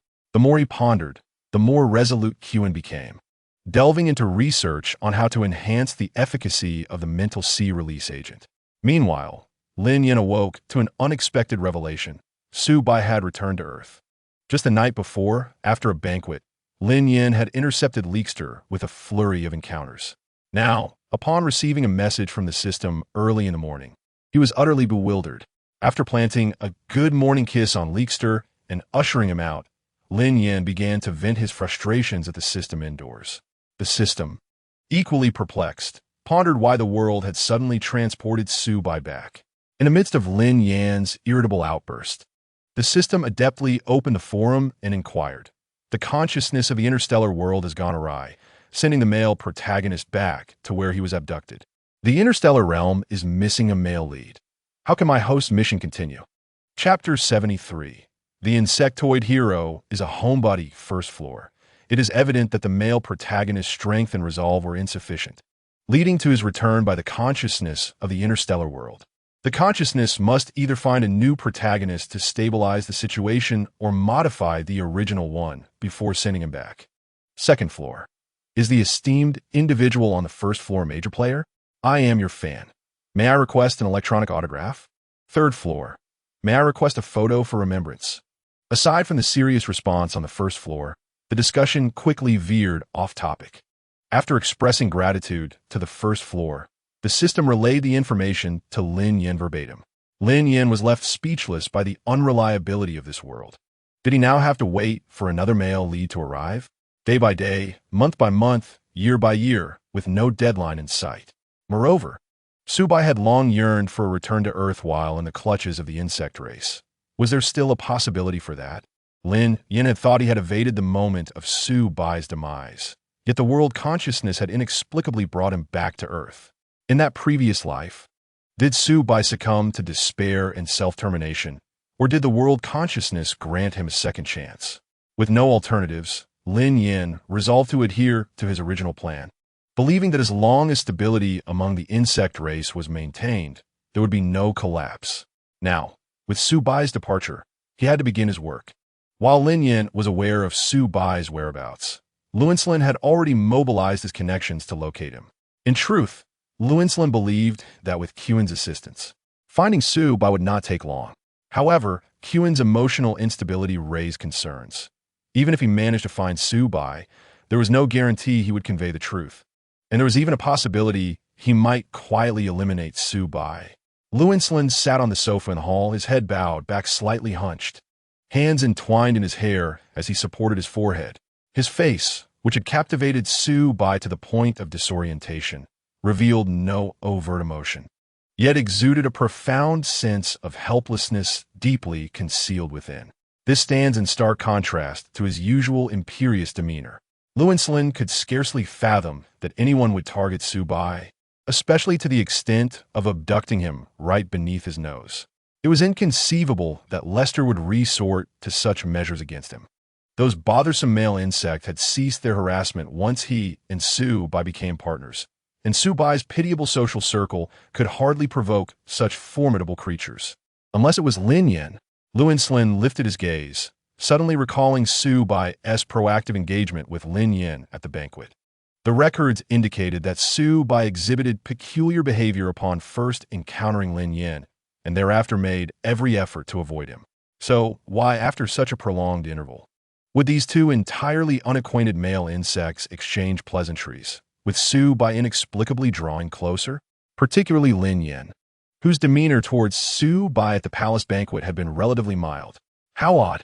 Lin promptly instructed his subordinates to investigate the connection between Su Bai and Lin Yan with utmost diligence. Soon, another document was delivered. Lin opened the scanned file and perused it thoroughly, noting that Su Bai's initial excited approach towards Lin Yan had been meticulously recorded. His gaze briefly lingered on the bewildering remarks Su Bai had made to Lin Yan, and he was astonished to discover that on the day they first met, Su Bai had, remarkably, sought out Lin Yan alone. Su Bai was a male insect prone to uttering nonsensical phrases, and his daily habits diverged significantly from those of typical male insects, a fact Lin had come to appreciate through their interactions. Initially, he believed Su Bai to be easily manageable, yet he had not anticipated that the more he engaged with Su Bai, the more he deviated from the norms of a conventional male insect. For instance, Su Bai cooked, cleaned, purchased decorative items for their abode, painted, frequently scoured the star net for discounted goods, and even displayed endearing behavior akin to a female insect, never once mentioning the punishment chamber, even when provoked. All of this led Lin to conclude that Su Bai was indeed an unusual male insect. Why had Su Bai uttered those strange words to Lin Yan? And why had he sought Lin Yan after the banquet? Lin pondered deeply. He could hardly afford to provoke Lin Yan, who could easily inflict significant harm with the slightest pretext. Moreover, Lester was Lin Yan's queen, clearly still indulging him. TSK. After agonizing for half an hour in the hall, Lin, with a cold expression, activated his light brain and sent a message to Lester's light brain number. Let us meet at the Central Star Floating Light Street Picnic Restaurant at noon. There are pressing matters to discuss. Can you attend? At that moment, Lester was busily addressing military affairs in his study, while Lin Yan had just been engrossed in matters concerning Feiyun's star, occasionally jotting down notes. He had scarcely begun when he was summoned. The system indicated that his character value had soared dramatically, and he firmly declined to comply. Lin Yan, observing his character value an impressive 80%, remained silent. Having neglected the matter in recent days, occasionally exchanging harsh words with Lester. Had Lester truly stood here to scrutinize his plans, the consequences would have been uncontrollable. With this thought in mind, Lin Yan expelled Lester from the premises. Lester, upon noticing that Lin had taken the initiative to send him a message via his holographic device, halted his tasks. Lin reached out to him unprompted. Was it of significance? Could it be that there was some stirring within the Life family? Lester's expression darkened. It had been a considerable time since any significant events had transpired within the family. He calmly responded to the holographic message. Let's meet at 2 in the afternoon. I have lunch with Lin Yan beforehand. In truth, had it not been for the recent royal affair, Lester and Lin Yan would have been blissfully enjoying their honeymoon on another planet. However, plans often succumb to unforeseen changes. Thus, during their midday meal, Lester mentioned to Lin Yan his upcoming meeting with Lin in the afternoon.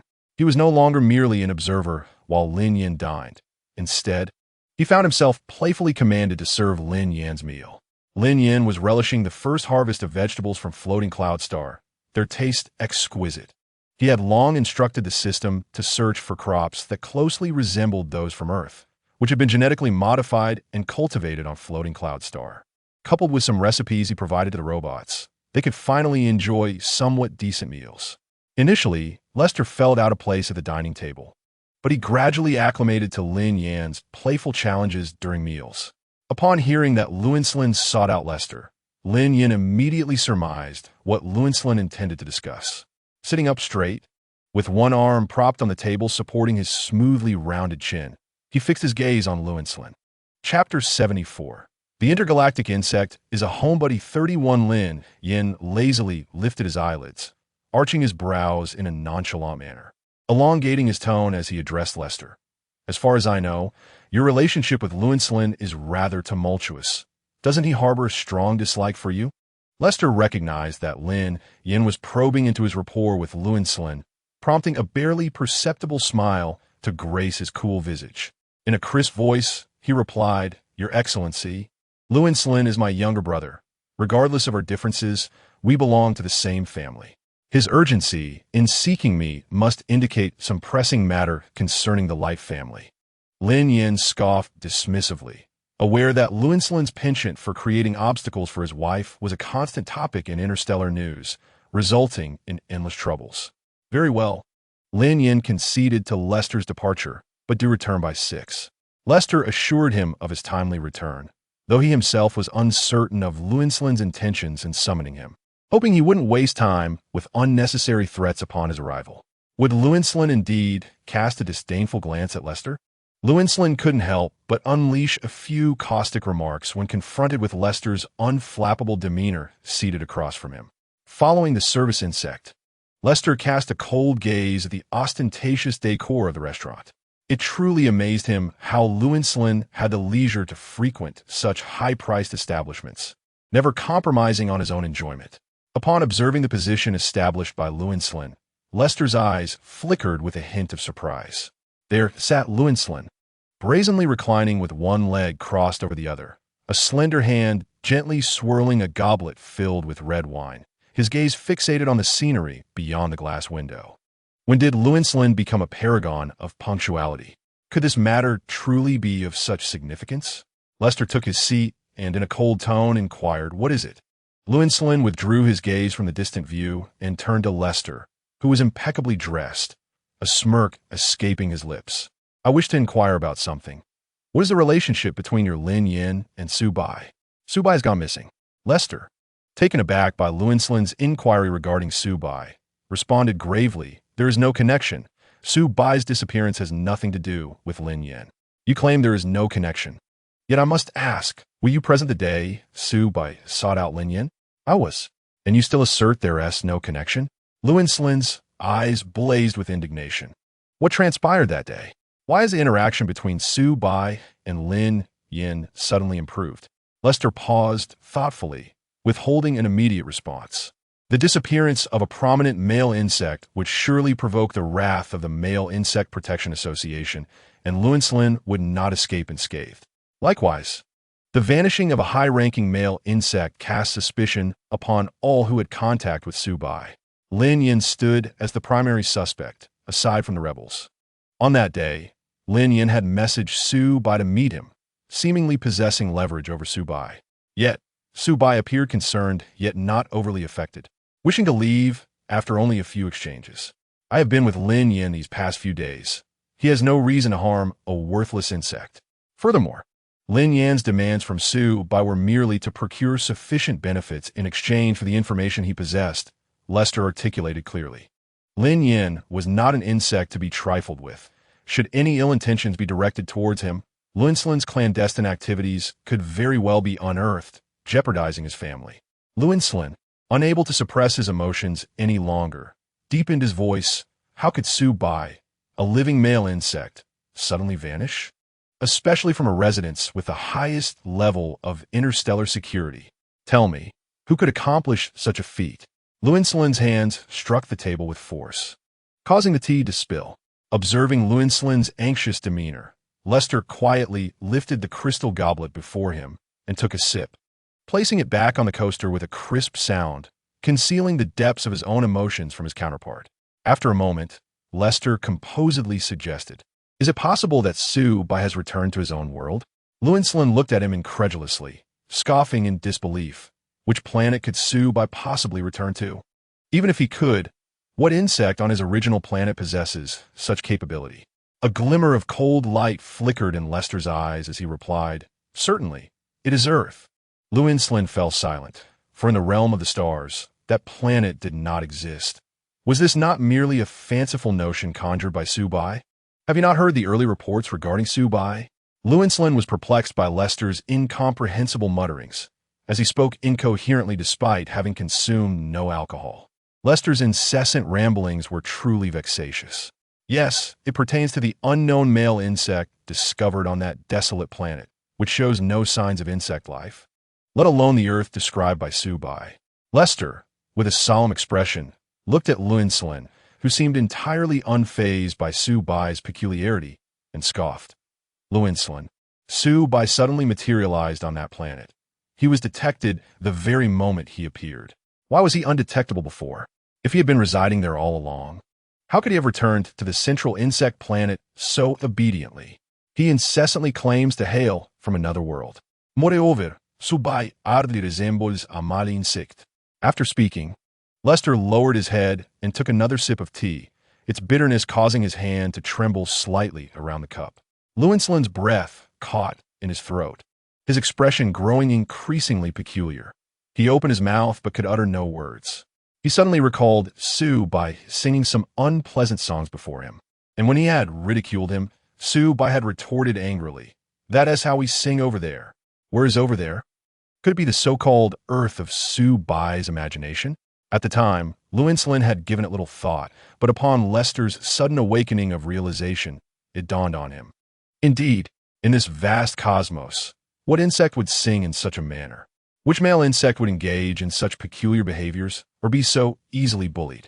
Llewellyn's expression gradually paled, and he could scarcely believe that Sue Bai had so irresponsibly returned to that so-called earth. What does that make him?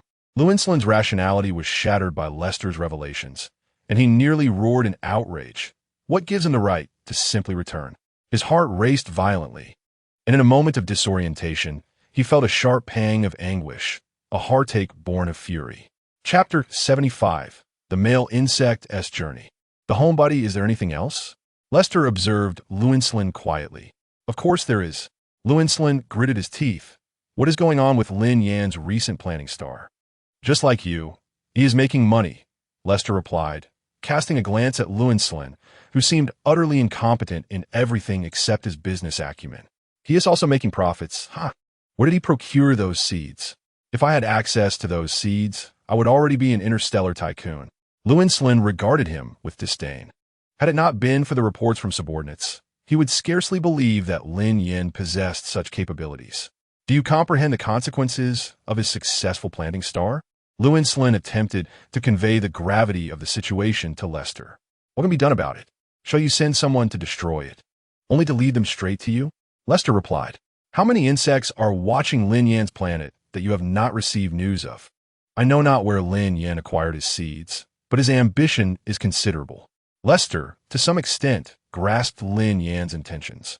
If it were indeed as he suspected, Lin Yan ascending to the throne of the insect emperor would not be inherently detrimental, provided he does not return like Sue Bai.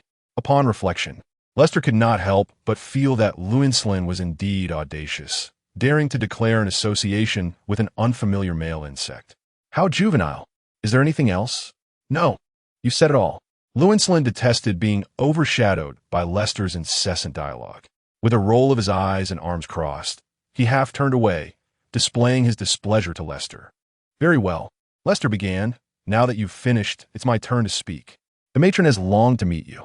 When will you return to the family estate? Can you not speak so insincerely? Llewellyn had no faith in Lester's words. He wished that if he were to return, Lester would send the message himself, for he trusted none of your conveyed sentiments. Lester sighed in resignation, aware that both were too proud to admit their discomfort. How long will you remain aloof? You had a male companion, and didn't he even bring him to show the matron? You didn't return either, did you? Lester fell silent, for he dared not suggest bringing Lin Yan back to the Lester family estate. If Lin Yan were to wreak havoc there, his very existence would be jeopardized. Stop joking. I speak earnestly. You truly want to return? If you don't, I will inform the matron. Llewellyn observed Lester swiftly activating his holographic device, and a flicker of indecision crossed his face.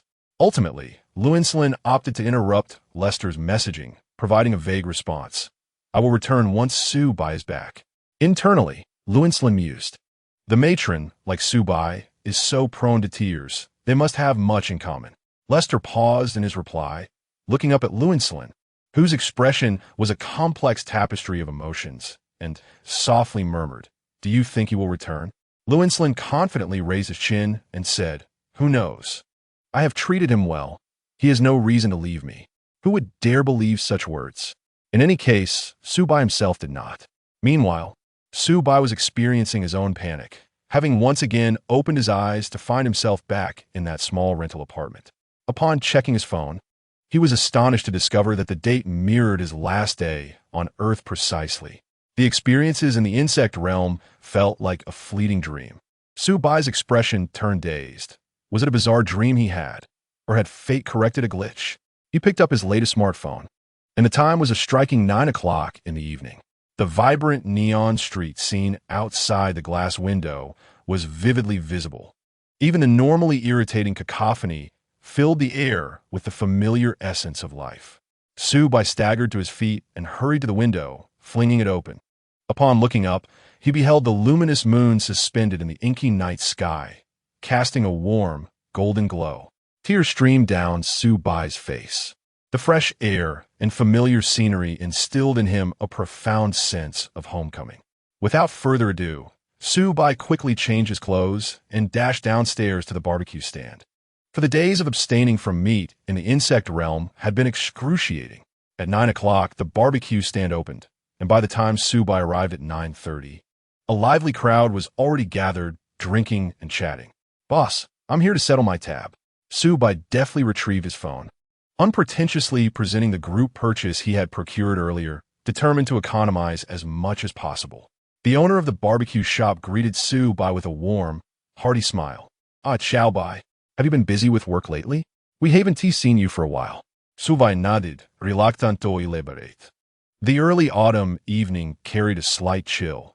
A gentle breeze swept by, prompting him to instinctively wrap his arms around himself, clad in a long-sleeved shirt. His gaze was fixed intently on the barbecue grill, the flames casting a warm glow upon his expectant face. The aroma of skewered delicacies wafted through the air. As the sizzling meat released fragrant oils, the scent of chili and cumin mingling in a captivating bouquet. After a brief moment, he settled at a small table for one, sitting upright on a plastic stool. Su Bai found a profound sense of joy in the anticipation of the meal that would soon arrive, a happiness that words could scarcely capture. Before long, the barbecue was ready. The owner placed a generous assortment of skewers onto the plate. For Su Bai, who felt as though it had been over half a year since his last indulgence, this feast was indeed a rare treasure. Typically, he would order takeout to savor in the comfort of his own space.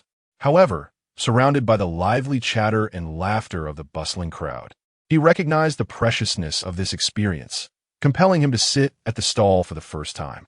In serene bliss, he relished the food, savoring the familiar flavors that were nothing short of delightful, each bite eliciting a bubbling satisfaction within him. He dined quietly, oblivious to how his slender silhouette stood out against the night backdrop of the stall. As he concentrated on his meal, a phone adorned with sparkling diamonds appeared before him, accompanied by a gentle tap on his shoulder. Startled, he looked up, half of his skewer still in hand. The newcomer was a youthful girl, her radiant smile framed by crescent-shaped eyes that twinkled with mischief. "Hey there, I've never seen anyone eat so deliciously. May I add you on WeChat?" Taken aback, Su Bai fell silent, momentarily dumbfounded as he set down the skewer and reached for a napkin to wipe his mouth, shaking his head to convey his refusal. The girl's expression shifted to one of disappointment, and she made one last attempt. "I really like you. Can't you give me a chance?" In the vast crowd, she had spotted him, seemingly solitary and forlorn. "I'm sorry, but I have a boyfriend," Su Bai replied smoothly after finishing with the napkin. The moment the words left his lips, both their faces froze. The girl covered her mouth in shock, staring incredulously at the young man who had just captured her heart. Before turning away in regret, her hands pressed together in apology as she retreated. "I'm sorry for bothering you." Su Bai, equally taken aback, felt a sense of disbelief. The words had tumbled out so effortlessly. His mind quickly settled on the notion of his boyfriend, Lin Yan. How could he even consider Lin Yan as his boyfriend when they hadn't even obtained a certificate? A wave of guilt washed over Su Bai as he pondered. Surely, once the matters concerning the insect tribe are resolved, everything will be cleared up. Su Bai felt a pang of regret. Had he known he would return, he would never have so readily acquiesced to Lin Yan. Now, he had carelessly surrendered his own innocence. As a diligent worker, Su Bai's timing was impeccable, landing him right on a Friday, with the weekend ahead for respite.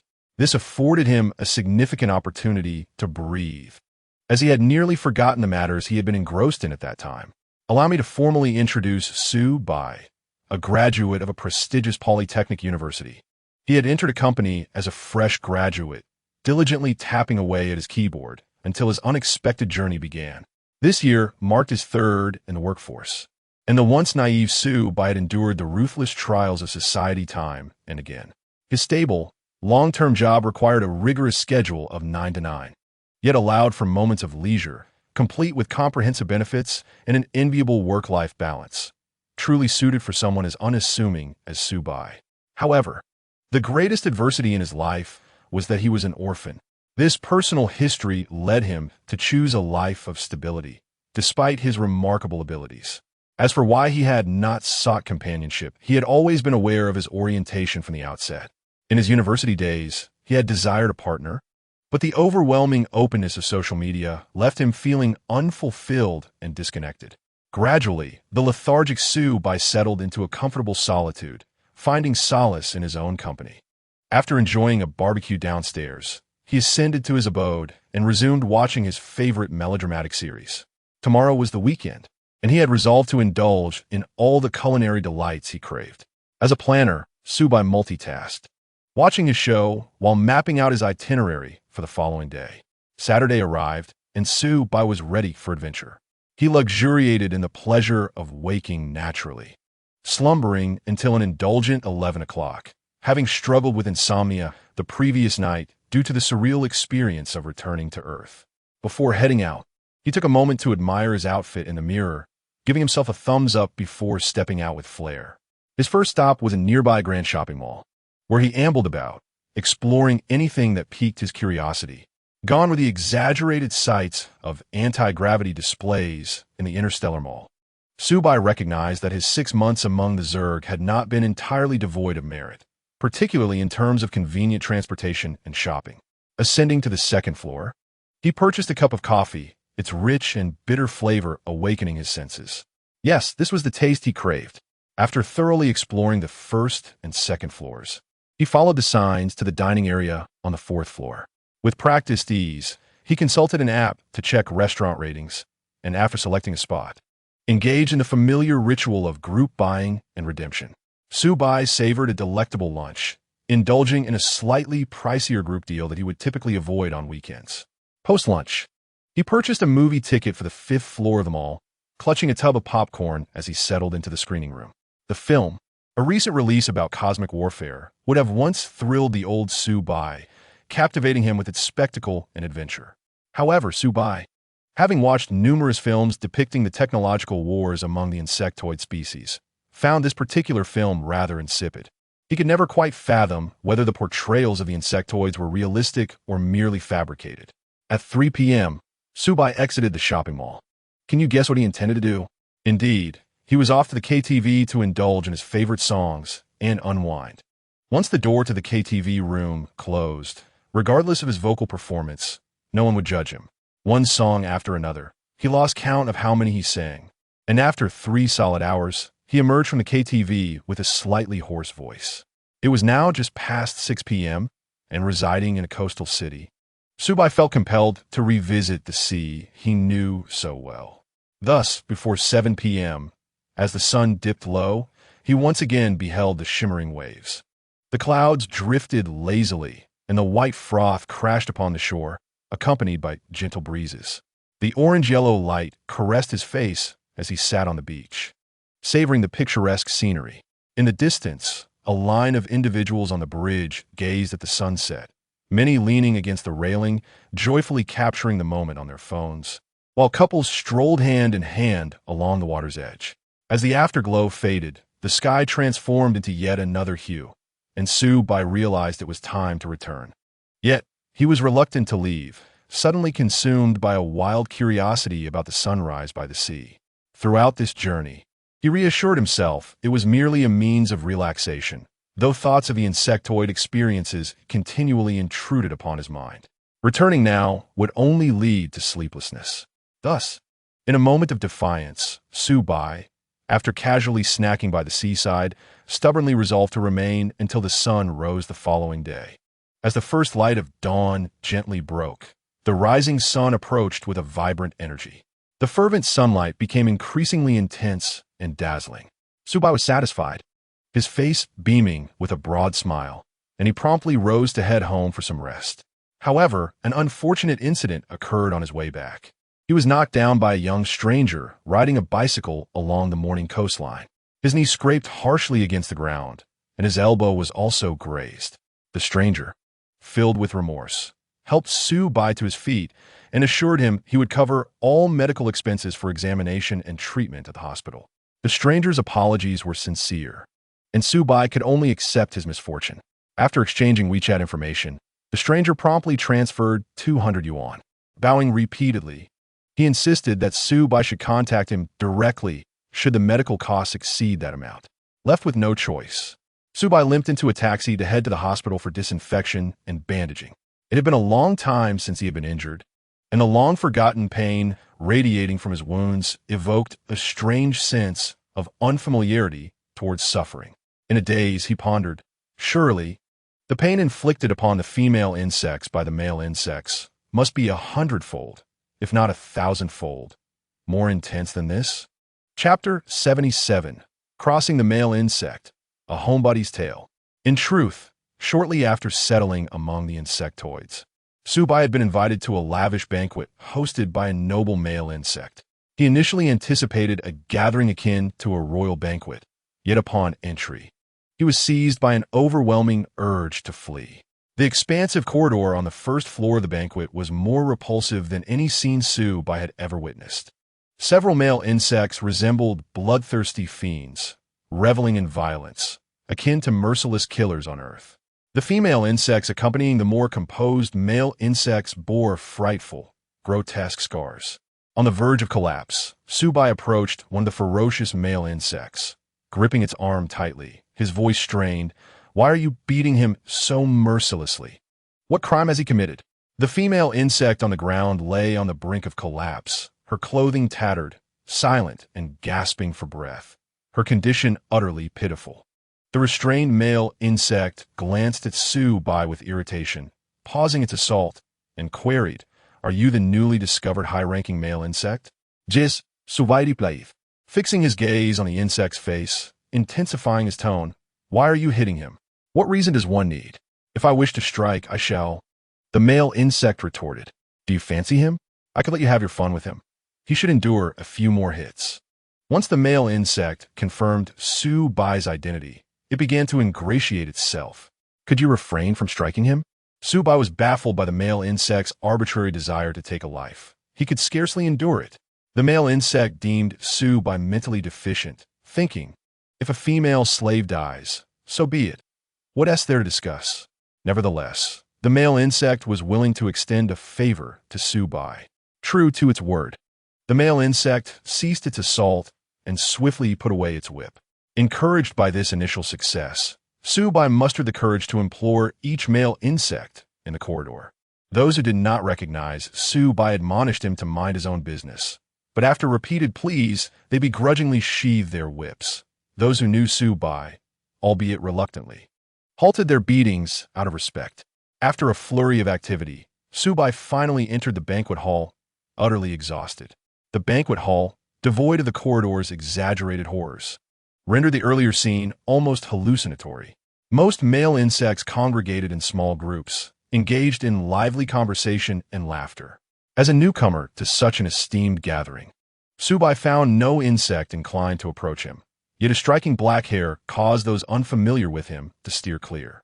They naturally assumed he was a kin of Lin Yan, sharing the rare and unusual black hair, though Subai's was purely black. Later, when Lin Yan unexpectedly entered the first-floor hall, Subai enthusiastically approached him, affirming their bond. Subai's eagerness, however, incited Lin Yan to unceremoniously strike down a sub-female with his ruby whip, declaring with a sinister smile, "Ah, it's your fault for making me a bit displeased. I struck harder than intended." The service insect swiftly cleared away the fallen sub-female, while Subai stared in wide-eyed terror at Lin Yan.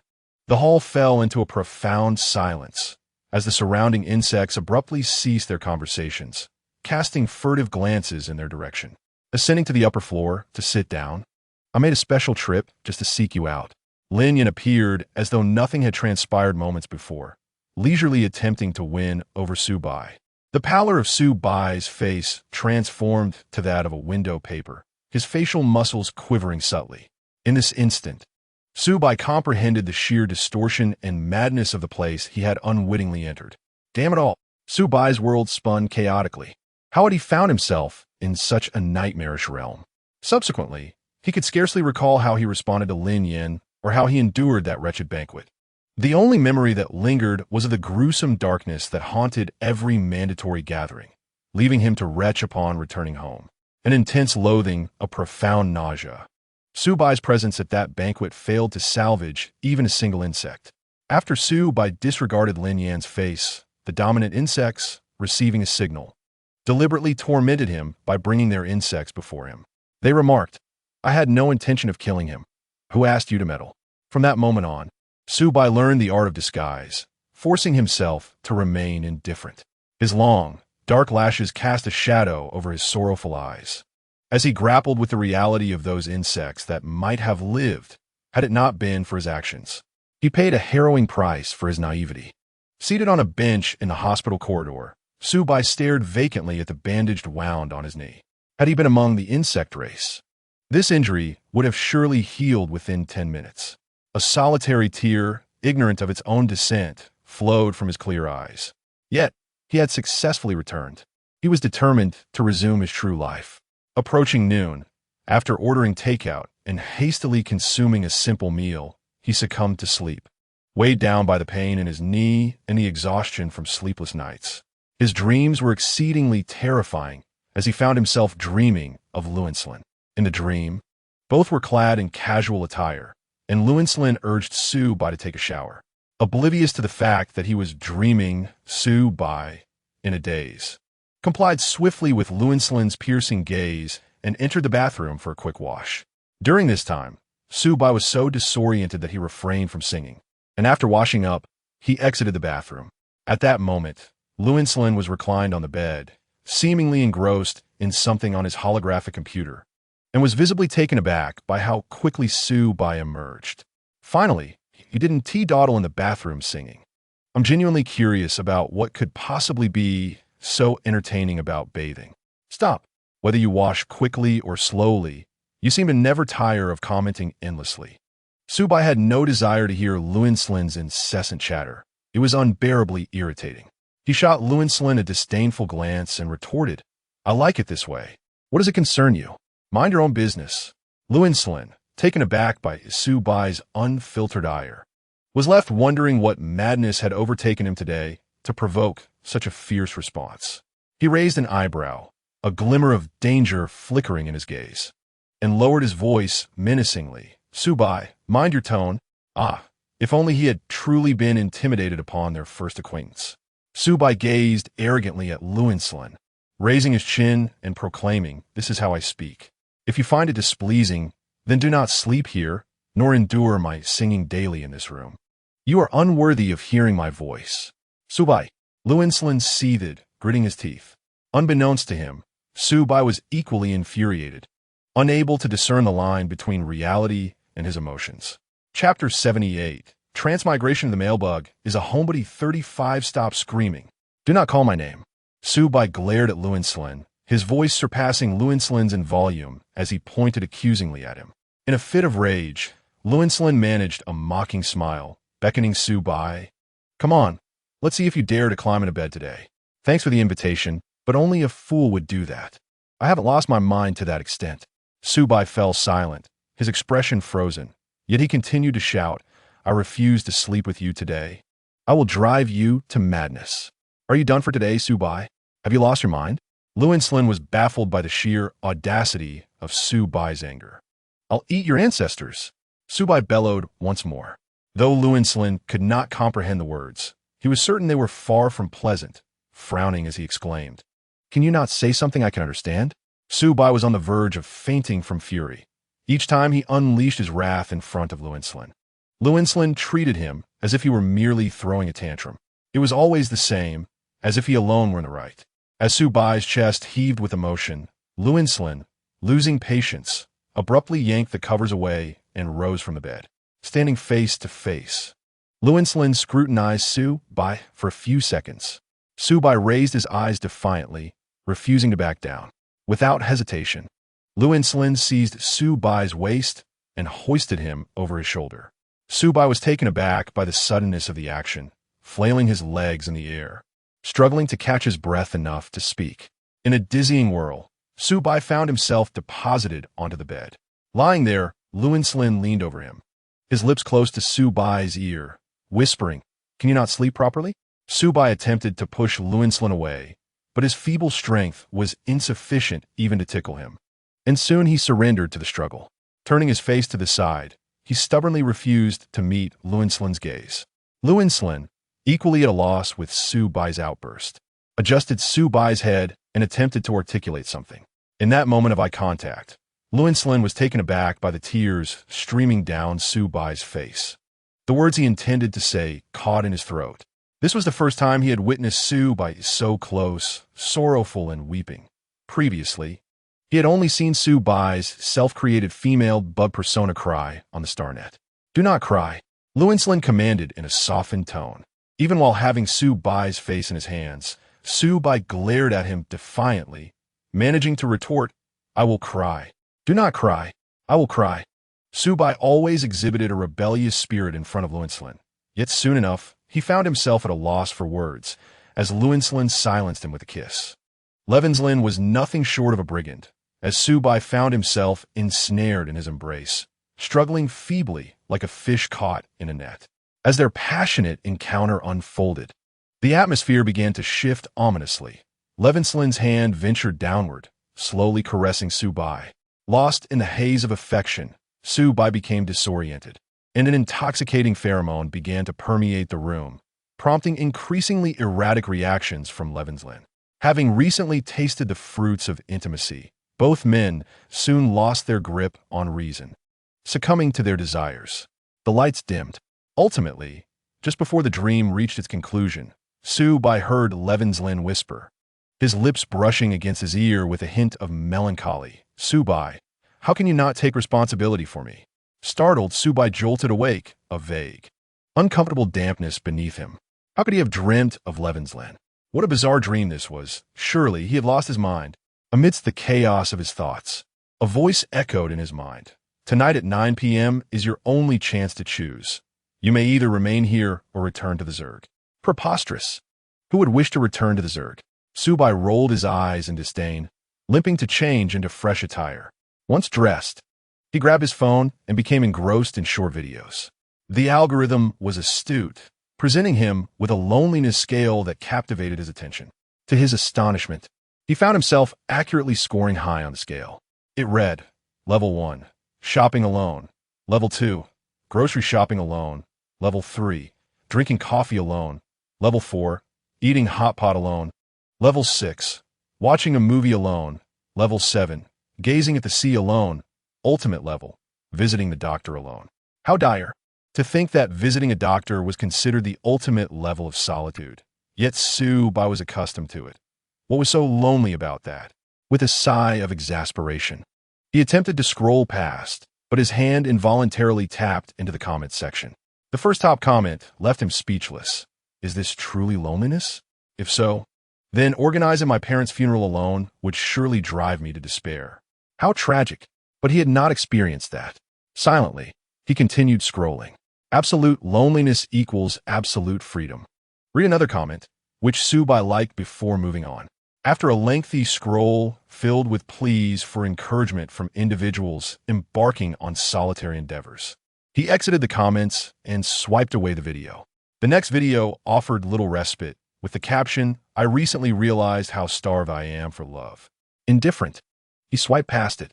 The subsequent video bore the title, "Signs a Man Truly Loves Someone." The top comment read, "The simplest and most straightforward sign is whether he spends money on you." Another chimed in, "If a man truly loves you, he will shower you with an abundance of money." Yet another lamented, "He gives me money, but he is always busy and seems a bit distant. What should I do?" Enough already, Su Bai thought coldly, as he exited and swiped away. The next video bore an even more audacious title, those top-notch relationship perspectives that are incredibly righteous. The video begins with a voice impeccably articulate in Mandarin, reminiscent of a news anchor, stating, "The freshness of novelty will inevitably fade, yet responsibility and upbringing endure." This sentence struck Su Bai profoundly, prompting him to immediately pause and close the app. Who had tampered with his phone? What sort of content was being presented to him? And was this data truly indicative? Su Bai switched off his phone and reclined on his soft bed, his gaze vacantly fixed upon the pure white ceiling illuminated by the glaring, incandescent light. Surrounding him were familiar, yet strangely foreign decorative items, and even the quilt covering him lacked the comforting fragrance of jasmine he was accustomed to, replaced instead by the somewhat unfamiliar scent of lavender laundry detergent. The clock on the wall ticked away relentlessly as Su Bai's eyes remained glued to the ceiling, occasionally grimacing in frustration. Ah, how vexing it was! Su Bai buried his head into his pillow, furiously pounding the quilt with his fists. Why had he not restrained himself from getting involved with Lin Yan? Su Bai would have preferred if Lin Yan had remained indifferent towards him throughout their interactions. That way, he would not be lying in bed, reminiscing about the poignant moments they shared during those few days.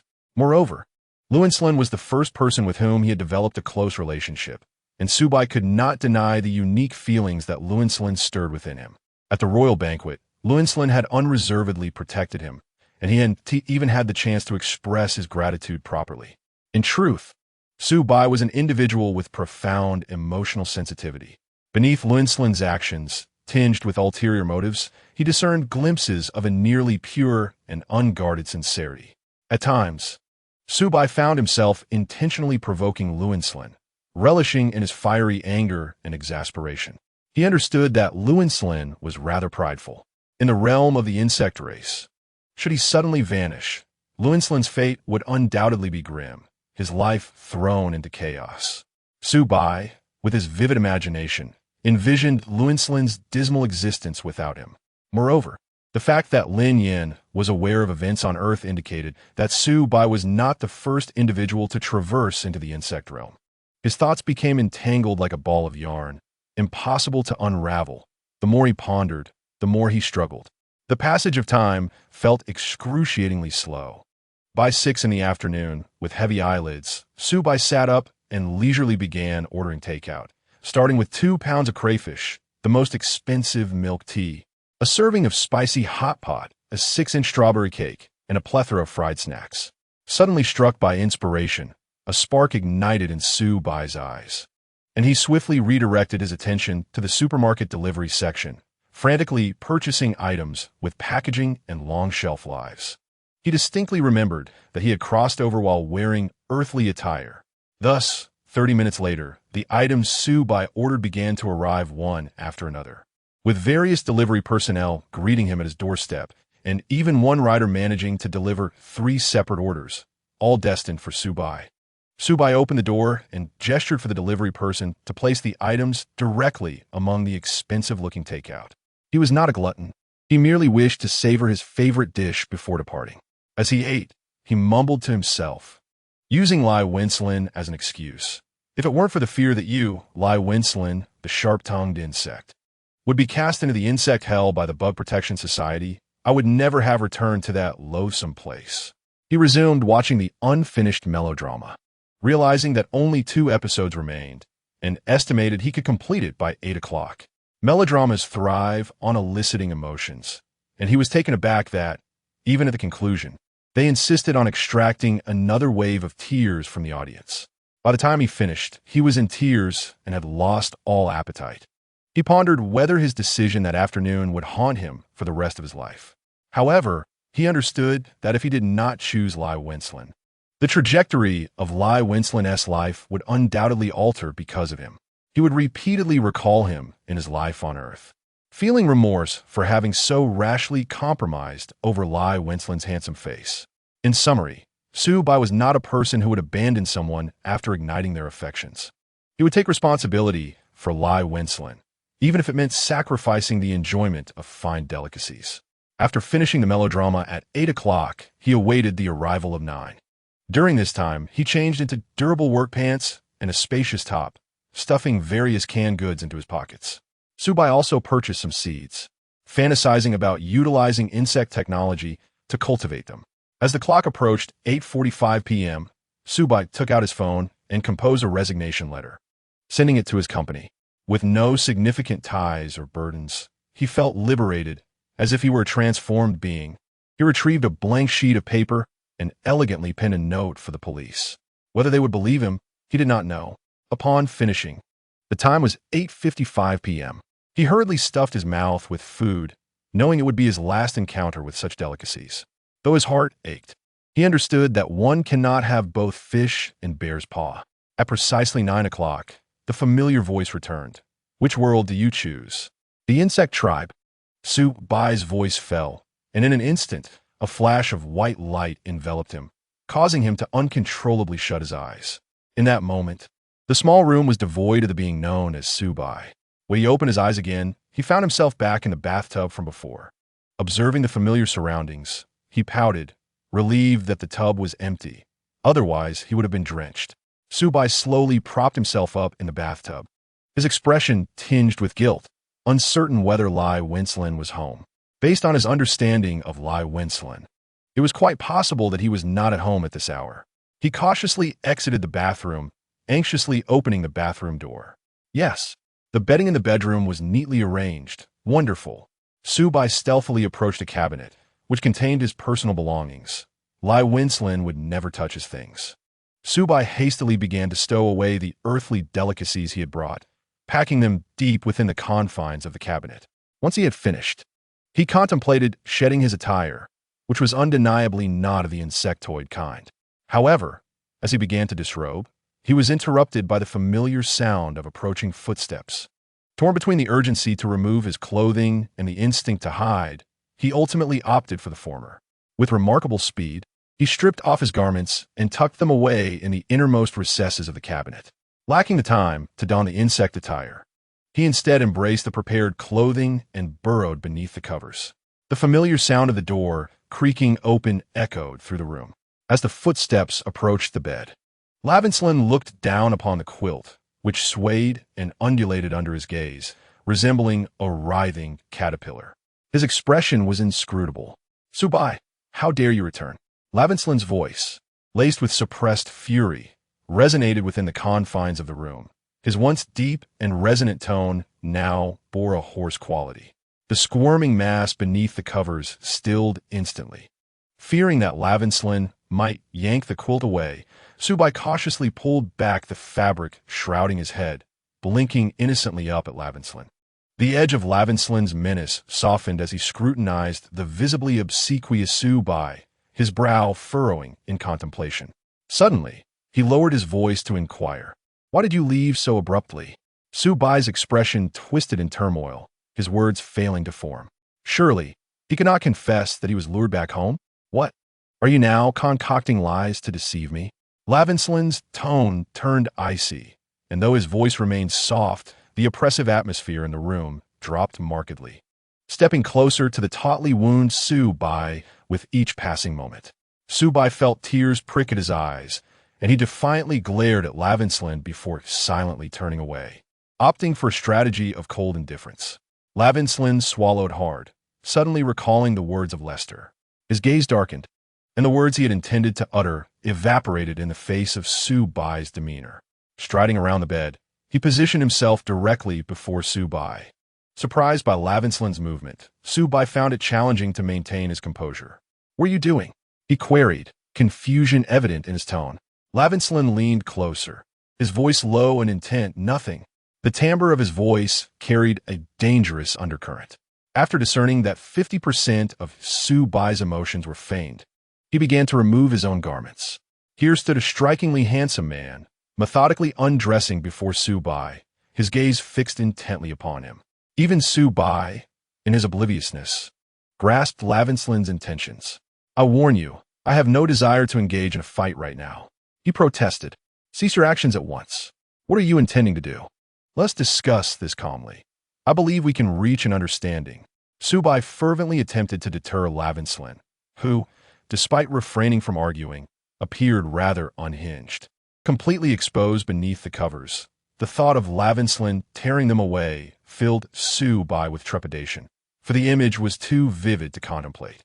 Observing Lin Yan's dismissive attitude towards his words, Su Bai rolled over and moved to the other side of the bed, intent on wrapping himself in the blanket and slipping out.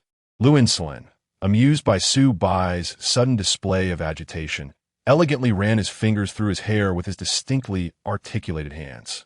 Now attempting to flee, it was too late. With a few strides, Lin Yan swiftly embraced Su Bai's waist and hoisted him over his shoulder. When Su Bai was unceremoniously tossed back onto the bed, his head spinning and heart racing, a sense of déjà vu washed over him. Thus, faced with Lin Yan, who was now leaning over him, he began to plead from the depths of his heart. I confess. I'll reveal everything. I won't cry anymore. I'll tell you whatever you wish to know. Lin Yan approached Su Bai, a cold smirk playing on his lips as he relished Su Bai's unprecedented supplication. Now that he wished to speak, it was far too late. Then, he silenced Su Bai's incessant complaints with an overwhelming kiss, rendering him speechless. With no recourse left, Su Bai found himself swept away. Yet, amidst their lips meeting, Su Bai's fierce resistance from earlier dissipated. In truth, he did not entirely mind Lin Yan's touch. Closing his eyes momentarily, he opened them again, feeling Lin Yan's warm breath against his face. Gradually, he began to release his pheromones, secretly hoping that Lin Yan would be distracted enough to overlook his lack of attire. Soon, the room was infused with an intoxicating jasmine fragrance, and Lin Yan's movements noticeably slowed, his complexion tinged with a hint of crimson. At some point, Su Bai's hand emerged from beneath the covers, gently covering Lin Yan's striking phoenix eyes. As Lin Yan prepared to remove Su Bai's hand, he felt Su Bai's fervent response and, without further thought, succumbed to the moment. Seizing the opportunity, Su Bai flipped Lin Yan onto his back, who, regaining some clarity, attempted to grasp Su Bai. However, Su Bai held his wrist, aware that even in this moment, he could not match Lin Yan's strength. Thus he leaned in and kissed him. As they kissed, he inadvertently tugged away the blanket that lay between them. Then the lights dimmed. When Lin Yan awoke again, it was already past 7 in the morning. He chuckled softly at the sight of the slumbering Su Bai, pulled the covers away, and leisurely dressed. Even though the room was saturated with Su Bai's jasmine pheromones, they did not obscure the peculiar scent he detected in the corner upon entering.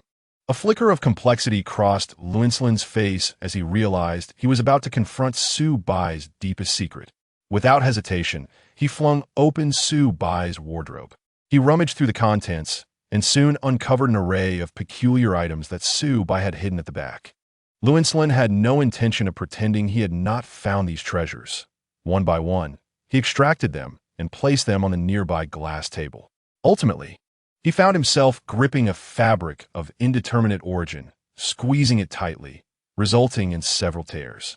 With a deep exhale, Lin Yan struggled to suppress the urge to rouse Su Bai immediately.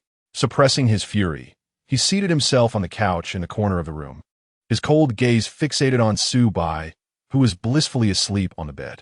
Exhaustion weighed heavily on Su Bai, who had succumbed to slumber until noon. As he gradually awakened, he stretched languidly, feeling refreshed, yet acutely aware of the lingering soreness in his body from overexertion. His hand instinctively reached out, searching for Lin Yan, but upon fully regaining consciousness, he felt a surge of anxiety to address the unsightly matters at hand. Why had you been watching me sleep? Su Bai exclaimed in surprise as he sat up abruptly. Lin Yan rose without inquiring about the unsightly matters. Instead, he approached Su Bai step by step. The distance between them closed to a mere 10 centimeters, a proximity that would allow Lin Yan to kiss Su Bai. What do you intend to do? Su Bai questioned, feeling the urge to push Lin Yan away if he moved any closer. Lin Yan lowered his long, dark lashes, his voice draped in a chilling tone akin to a hook tainted with opium. Darling. The two words sent Su Bai's mind into disarray, his pupils constricting as his mouth fell agape in shock. His astonishment was palpable, and Lin Yan observed every detail with keen interest. He could not deny that Lester's suspicions were indeed accurate. Su Bai hailed from another realm. How do you know? Who told you? Su Bai stammered, panic rising within him. Was it possible that there were other travelers from his world aside from Lin Yan? He averted his gaze, only to find the table strewn with the items he had hidden away. Returning his attention to Luenslin's unsavory expression, Subai cleared his throat, offering an awkward smile. I was going to tell you yesterday, but you weren't listening. This was hardly his fault. An explanation? Well, it's a long story. I am not originally a creature of this world. I am human, but I have now transformed into a bug. It's rather complex. Can you comprehend this? Subai glanced at Luenslin, a mixture of anxiety and anticipation coloring his expression. Luenslin's demeanor remained unchanged, which was far from what Subai had anticipated. So calm? Subai scoffed inwardly. Do you understand? I do not belong to any biological entity on this intergalactic planet. I see. What else? Luenslin nodded, signaling Subai to continue. Subai faltered, thinking to himself, what do you truly understand? After a moment, he pointed to the pile of items on the table. Those are some food items I brought back from our world. And what else? What else? Are you interrogating me? Subai suppressed the urge to roll his eyes at Luenslin. Can't you just ask what you want to know directly? You left without a trace. So effortlessly. Why return at all? Luenslin's expression darkened, his eyes brooding like a storm ready to unleash its fury. Faced with Luenslin's formidable presence, Subai's resolve wavered. But I came back, didn't I? You know you returned. Do you have any idea what I have been through these past 2 days? Luenslin's expression tightened as he regarded Subai, his emotions a tumultuous enigma. In recent days, he has hardly had the inclination to engage with the various factions, as he has been preoccupied with searching for Subai. One can only imagine the speed at which his starship was traveling when Subai's quantum brain positioning signal emerged.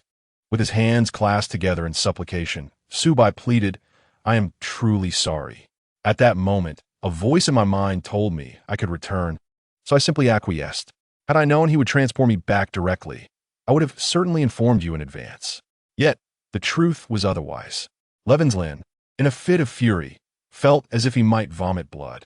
Should I express my gratitude for your intention to inform me before returning to your world? Subai hastily waved his hands. This time, I have no intention of returning, or I wouldn't have brought back so many belongings. Upon hearing this, Levinslin's expression grew somewhat calmer, although he maintained his cold demeanor. What do you mean by never returning? Subai explained.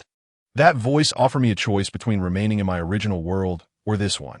I chose this world, and I can never return to my original realm. As he spoke, a hint of melancholy crept into Subai's voice. Then you should be grateful for your decision, Levinslin remarked, his eyelids flickering slightly, his tone becoming dispassionate. Yet it sounded quite provoking to Subai's ears. Subai gritted his teeth, reminding himself not to stoop to Levinslin's level. Levinslin turned and retrieved a piece of paper from a drawer filled with items, handing it to Subai. Throughout this exchange, Subai could not discern Levinslin's expression. Upon holding the somewhat familiar paper, Subai recognized it as special stationery from the Central Star Hospital, marked by distinct textures along its edges. What is this? Subai began to read the content slowly, but as he progressed, he felt an increasing sense of unease and shock. When he finished, his mind went blank, and he incredulously glanced at the prominent name at the top, Levinslin. Oh my God! Subai swallowed hard and asked, when did you find out? He truly was not prepared for the prospect of fatherhood. Previously, he had hastily scrolled past videos of interstellar larvae, and now, a strange wave of emotions surged within him. The day after you left, Levinslin replied coolly. If Subai's assumption was correct, and he had not returned, this new life might not survive beyond a month, which was not part of Levinslin's plans.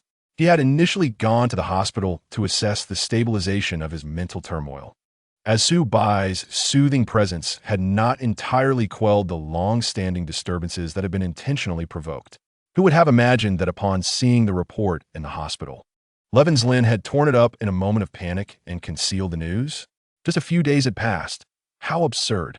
Subai mused that the rhythm of his life had become extraordinarily peculiar and exhilarating. So what about yesterday? He inquired, his voice softer. Your pheromones provided remarkable comfort to my mental state, and it reciprocated. Oh, the two shared a moment of silence, exchanging glances. After a prolonged pause, Subai curiously asked Levinslin, Why did you suddenly call me husband just now? What does that signify in your culture? Subai observed that Lavanlin was avoiding his inquiries and silently responded, "It seems to be the intention of the Lord here, to become a bit more intimate." Understood. Understood what? You should specify who said it and where you learned it. Subai refrained from pressing Lavanlin for answers, recognizing that whether he knew or not was no longer of paramount importance. He attempted to curry favor with Lavanlin, saying, "Look, it's already noon. Let us go downstairs, and I will prepare a meal for you with our local delicacies, guaranteed to be delicious." Lavanlin merely huffed coldly and muttered a soft acknowledgement before turning and exiting the room. "Great," Subai sighed. "It seems I must treat Lavanlin like a revered ancestor." Meanwhile, upon Subai's return, Lin Yan received news from the system, which excitedly declared, "Subai is back. The mission is now 80 complete. How could it have increased so much?" Indeed, Lin Yan was curious. Subai had done nothing. He merely returned from Earth, and yet his mission completion rate had surged by over half, surpassing Lin Yan's own efforts over the past few days. Warning: mission nearing completion. Character value deviation at 90. Please proceed with caution. The system fell silent, as the character value was nearing its maximum. Lin Yan pursed his lips slightly, waving his hand from within the room. "Do not worry about the character value. I have a way to bring it down." This sentiment had been expressed several times before, and the system was skeptical. If Lin Yan truly planned to ascend to the position of Insect Emperor, his probability of engaging in mischief was unequivocally high. A minor act of goodwill towards the insect race from Lin Yan would instantly max out the character value, resulting in a world reset. Host: we cannot become the Insect Emperor. We can only elevate Subai to that position. He possesses a world-enhancing trait. The system bounced with enthusiasm in Lin Yan's mental realm, indicating that Lin Yan would not attain the title of Insect Emperor. With a sudden creak, the door swung open, interrupting the dialogue between Lin Yan and the system. Lester entered slowly and gently informed Lin Yan, "My lord, it is time for sleep." Lin Yan, with a stern expression, dared not smile at Lest, as his character value felt akin to a ticking time bomb, ever at risk of detonation. "You should sleep in another room tonight." Lest halted his approach, sensing Lin Yan's seriousness, and lowered his head, replying, "Very well, my lord." Lin Yan failed to perceive the weight of Lest's footfall at that moment, as he too had been erratic lately. With the door once again closed, Lin Yan began to contemplate the system's suggestion with considerable trepidation. Could Subai truly become the Insect Emperor? How would that transpire? Would he need to threaten all 12 voting families? Or perhaps rally support for Lavanlin and his rebellious faction? Surely, something felt amiss. Chapter 82. The Journey of the Insect Emperor. A homebuddy-esque encounter with adversity. Lin Yan, unburdened, dashed to the adjacent room where Lest was sleeping, pulling the blanket over him and nestling close for slumber. Unbeknownst to Lin Yan, Lest had not slept a wink that night. At that very moment, he had simultaneously received a message from Lavanlin, having deliberately entered the room to ascertain whether Lin Yan was privy to the matter at hand. With just one glance, Lester felt in the depths of his soul that Lin Yan must surely know. Subai had indeed appeared out of thin air. But what of Lin Yan? Would he vanish into nothingness as well? For Lester, happiness was always a precarious endeavor. He had long believed that each step closer was an embrace of love. Yet the truth revealed that the nearer he drew, the more he yearned, only to find himself battered and bruised. In his youth, his mother had advised him to be an obedient and useful female, for the prosperity of their kind depended on such compliance. However, before Lester could come of age, his mother, who had unconditionally submitted to family and had obeyed the male sovereign without question, perished in the interstellar war. The family turned a blind eye, and the males were indifferent, as if the once towering figure of his mother was merely a pawn of slight worth. Her death was akin to the minuscule dust in the air, only visible under fleeting sunlight, fading into obscurity in the shadows. He, a mere pawn inheriting his mother's spirit, trod a path almost identical to hers. The only distinction lay in his acquiescence to the fanciful ambitions of the next male sovereign's brother, Lavenstein, allowing a rebellious faction that posed a significant threat to the empire to flourish. When Lester realized he had been ensnared in a scheme, he remained remarkably composed, contemplating that perhaps this was the fate of the females. On the day he went to report to Lin Yan, memories of his mother surfaced. She had seldom spoken softly, recounting tales from his childhood. "Cece, the males have merely been misguided. Many years ago, as leaders of our kind, they cherished the females. After a rebellion, the vile one seized control and imposed extreme new rules. One day, when a brave soul rises to change these rules, the males shall return to their former benevolence." As he matured, Lester increasingly perceived his mother's beliefs as fanciful, even delusional. He believed she had been thoroughly brainwashed by the family. The males grew more ferocious, disregarding the lives of their kind. How could they ever improve? Evil is evil, regardless of rules. Lester did not understand the males, always evading those who sought his favor and wealth. Despite his efforts to hide, he could not escape their machinations. Even as he foresaw his fate, Lester felt no spark of rebellion. Born into their kind, the adoration of the males was instinctual. In that moment, he began to grasp why his formidable mother had also become a queen, perhaps for the sake of procreation. That day, in a desperate bid to avoid an early demise at Lin Yan's hands and to grasp at a glimmer of hope, he purchased a garment on the Star Network. He reassured himself, if Lin Yan allowed him to survive the first night, he would accept his role as Lin Yan's queen. If he did not survive, he would take Lin Yan down with him in his final moments, ensuring that Lin Yan could no longer inflict harm upon others. Perhaps Lester had never dared to dream he would encounter a male like Lin Yan. Occasionally, he caught a glimpse of affection in Lin Yan's impatient gaze, and Lester thought himself mad for daring to believe he might possess a male who held even a modicum of love for him. Lester was taken aback, and then Lin Yan's seemingly inadvertent actions unmistakably conveyed his affection. Lester dared not admit it. Defensively, he erected the most formidable walls around his heart before achieving their desires. Male insects often feign indifference. What did Lin Yan truly yearn for? Lester believed he could provide anything. When Lin Yan clandestinely met with that rather peculiar male insect in the privacy of his home, Lester perhaps grasped the truth in that fleeting moment. Subsequently, he incessantly perused Su Bai's information, each statement scrutinized thousands of times. "Ah, my noble master, you are indeed a being from another realm. So, Lin Yan, what is your purpose in this world?" A revolutionary thought spiraled within Lester's mind, leading to a night of restless contemplation. The following day, while Lin Yan elegantly dined with Lester, he was informed by the system of the heroic deeds between Su Bai and Lei Wencelin. Whenever Lin Yan found this world perplexing, it astonishingly became even more bewildering. With a sardonic smile, Lin Yan asked the system to repeat its earlier statement. The system, equally flustered, responded excitedly. The task completion rate surged because Su Bai enabled Lei Wencelin's remarkable transformation. Moreover, the offspring within Lei Wencelin will be a royal insect. How splendid! What is a royal insect? It is the most precious of all, born of a union between high-ranking male and female insects, with a mere 1 in 10 million chance of occurrence. The last birth of such a creature, as recorded in Earth's history, coincided with the unification of the realm under Qin Shi Huang. Once a royal insect emerges, all others shall submit. How utterly outrageous!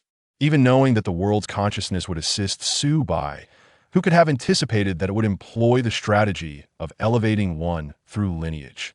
Unbelievable! How could it come to this, directly tying Su Bai's offspring into the equation? But wait, would Lester still lead the rebellion after this? It remains uncertain.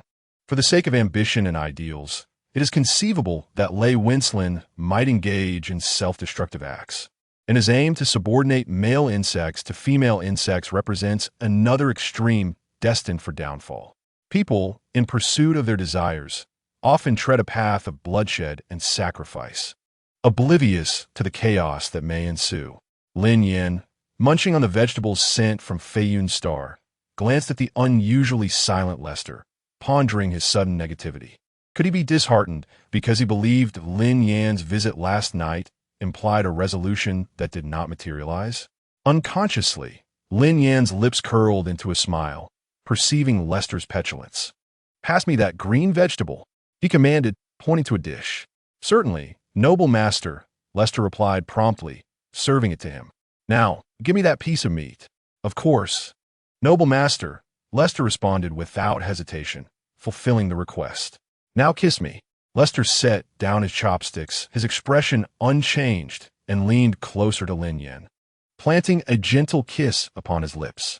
After a brief pause, Lester sensed that Lin Yan did not intend to continue, and he quickly withdrew from the softness of Lin Yan's embrace. Lin Yan gazed at the somewhat dazed Lester, feeling a flutter in his heart at that fleeting moment of affection. Once seated, Lester remained still, his gaze lowered, obscuring the emotions swirling within his eyes, awaiting Lin Yan's next command. Something felt amiss, extremely amiss. Observing Lester's reaction, Lin Yan discerned that Lester was undoubtedly harboring some secret thoughts. With his heart stirred, Lin Yan turned his head, a playful smile gracing his lips as he casually inquired, "Is there something you wish to share with me? Speak freely. I am reluctant to conceal anything from you, whether it be trivial or significant." Indeed, Lester straightened his posture, his eyes reflecting a newfound determination as he addressed Lin Yan. "My lord, there is a matter I have long wished to discuss with you." The atmosphere grew increasingly solemn, prompting Lin Yan to nod, lifting his chin slightly to encourage Lester to continue. With his gaze intensifying in seriousness, Lester finally found the resolve to speak. "Next week, the annual family gathering of the Light family will commence. Would you accompany me back to my family?" "Oh, is that all?" The system within Lin Yan's mind, having been startled into silence, ceased its scrutiny of Lin Yan's persona value. Unlike Lin Yan, the system felt no apprehension about Lester discerning its true identity. If Lester were to voice any doubts regarding Lin Yan's status, it would jeopardize everything. "Well," Lin Yan drawled lazily, his tone shifting to one of playful mockery, "I have been rather busy of late. What would you offer in exchange for my time?" Lester, momentarily taken aback, hesitated, unsure of what he could possibly offer beyond extending his leave. Lin Yan's suggestion clearly implied that he expected some form of compensation. Lester's misty blue eyes flickered with a trace of conflict. Seeing Lester struggle to articulate his thoughts, Lin Yan's glistening eyes shifted slightly, his expression adopting a feigned innocence as if recalling something. "What a coincidence! I have not had much time to browse the Star Network lately, but when I did, I stumbled upon a garment that would suit you perfectly. If you could wear that outfit for me, I might reluctantly agree to your request." With that, Lin Yan activated his holographic device and sent Lester the link, his gaze fixed intently on Lester, eager for his reaction. Upon receiving the link, Lester opened it, revealing a rather risque image that would hardly pass scrutiny. The bold fashion of the insect race showcased garments made of merely a few strands of fabric. How could Lin Yan inadvertently stumble upon such attire, seemingly designed to bind him like an adversary? A distinct expression finally graced Lester's face, the moment realization dawned upon him. He could no longer maintain his composure, furrowing his brow and pursing his lips. Lester fell into silence, utterly unable to acquiesce to Lin Yan's request regarding the outfit in front of him. "You would look even more stunning in it," Lin Yan encouraged, rising to gently stroke Lester's shoulder. Leaning closer, he whispered, "Once you've made your decision, give me a response. Right now, I'm in a good mood and offering you this opportunity, but time waits for no one." After their flirtation, Lin Yan retreated to his room to prepare for matters concerning Fei Yun Star. Almost as soon as Lin Yan's silhouette vanished from the first floor, Lester stood abruptly, hastily following the departing figure, clearly agitated. What a dreadful alpha! It was unclear how long Lin Yan busied himself with tasks related to Fei Yun Star after lunch, but it was Lester's message that interrupted his workload. Lester simply replied with a single word, and upon seeing the message, Lin Yan could not suppress a smile. The past few days have been a whirlwind due to Su Bai's disappearance, leaving him with little time to nurture his feelings for Lester. Yet, with Su Bai's return, Lin Yan felt considerably lighter. He promptly placed an order online, even adding several more items for shipment, taking his time without urgency. He understood that Lester, often so naive, would find such clothing difficult to accept. However, much of what is hard to embrace stems from the unknown. Lin Yan was determined to patiently guide him through this unfamiliar territory, allowing him to experience joy in new forms. As dusk deepened, Lester entered his room, holding the outfit, awaiting Lin Yan's arrival. Upon emerging from his shower, Lin Yan found Lester lost in contemplation of the garment. "Can't figure out how to wear it?" he inquired. "Indeed," Lester replied, gazing at the intricate dressing video. He realized that he could not don the ensemble alone and would have to wait for Lin Yan's assistance. Lin Yan had intentionally chosen the outfit, for there is a unique pleasure in helping someone dress, as well as in helping them undress. "Allow me to remove your clothing," Lin Yan remarked, his voice soft yet laced with anticipation. Lester complied with remarkable efficiency, and when he stood before Lin Yan, fully unveiled, Lin Yan could no longer restrain his desire to kiss Lester. "Lower your head and kiss me," Lin Yan commanded. Lester obeyed, though this kiss was far from the fleeting peck of earlier. With one hand assertively clasping Lester's neck and the other resting possessively on his slender, alluring waist, Lin Yan deepened the kiss. As their breaths quickened and Lin Yan's pheromones began to subtly permeate the air, he finally released Lester. "Stand still." Even as Lester's lips glistened with a rosy hue and his cool gaze remained fixed upon Lin Yan, he could not forget the task he had set for himself today. Thus, Lin Yan gradually began to assist Lester in adorning the exceedingly complex attire. In pursuit of an exquisite experience with Lester, Lin Yan followed the video's guidance and adorned himself with the silk scarf that accompanied his attire, obscuring his vision to better savor the sensation of the garment against his skin. Gradually, Lin Yan's hand traversed to the final areas of his clothing, the scarf not entirely obstructing Lester's view. He could faintly perceive Lin Yan's silhouette amidst an atmosphere rich with affection. In this moment, Lin Yan could not resist but to grasp Lester's hand and inquire, "Cece, do you like it this way? I shall turn off the light." That night, Lin Yan was ensnared in a whirlwind of emotions, utterly content. As for Lester, Lin Yan sensed that he too was quite satisfied. All was conveyed without utterance. Chapter 84. Crossing the male insect. Meanwhile, after preparing lunch, Su-bai was informed by Lai Wenslin, with an impassive demeanor, of the impending family gathering. Su-bai swallowed nervously and asked, "Should I purchase some gifts as preparation?" Lai Wenslin's gaze shifted from a dish Su-bai had prepared to the conflicted expression on his face. It was the first time he would sample Su-bai's cooking, which indeed bore little resemblance to interstellar cuisine. "Prepare something of value and dignity from your side? That is unnecessary.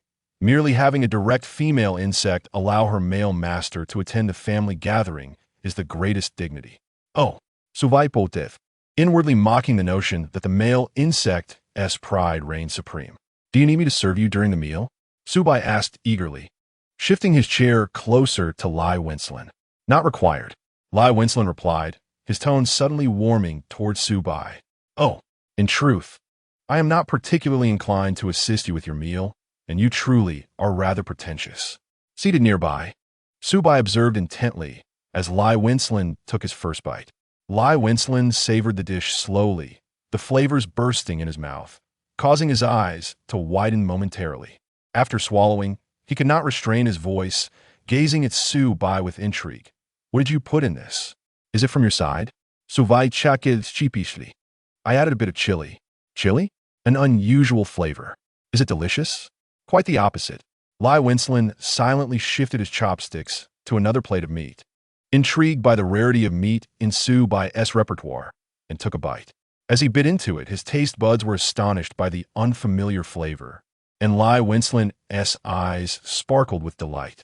This meat bore none of the tough texture or lingering bitter fishiness usually associated with interstellar meat. "How delectable!" Lai Wenslin lifted his enchanting phoenix eyes, inquiring, "Is this meat also from your side?" Su-bai grinned, his clear eyes blinking innocently as he replied, "It's made from our canned meat." "Is it delicious?" "Indeed." Lai Wenslin finally expressed a modicum of recognition for Su-bai's culinary skills. If this dish could be replicated endlessly, it would constitute a monopolistic fortune. "Could you create this dish using interstellar meat?" "Alas, I cannot. Even the tenderest cuts are unyielding." Su-bai dared not contemplate the origins of the meat he had purchased, nor would he acquiesce to the notion that he lacked strength. He simply considered it a tentative endeavor. "You have missed a lucrative opportunity," he mused. Is that so? Do you truly believe this meat holds great potential for profit? Su Bai was genuinely eager to absorb insights on wealth from Lai Wencelin, a creature of immense affluence. The price disparity for meat and vegetables on the Star Network was staggering, often exceeding 100-fold. Wealthy beings typically disdain interstellar meat, particularly the male ones. If this dish could be derived from interstellar meat, it could revolutionize the pricing of sustenance within the insect race. Are you exaggerating? Lai Wenlin Ditge Su Bai. The peculiar flavor he had previously savored now nearly dissipated. Setting down his chopsticks, a profound emotion flickered in his deep-set eyes, one he could scarcely articulate. Is your side flourishing in culinary development? Absolutely. Before my return, I indulge in many of my cherished dishes, savoring each one. Lai Wencelin crossed his arms. You truly relish food? I absolutely adore it, and I'm quite adept at cooking. Su Bai's enthusiasm was palpable as he began to share his favorite earthly delicacies with Lai Wencelin. He rattled off an array of dish names that were entirely foreign to Lai Wencelin.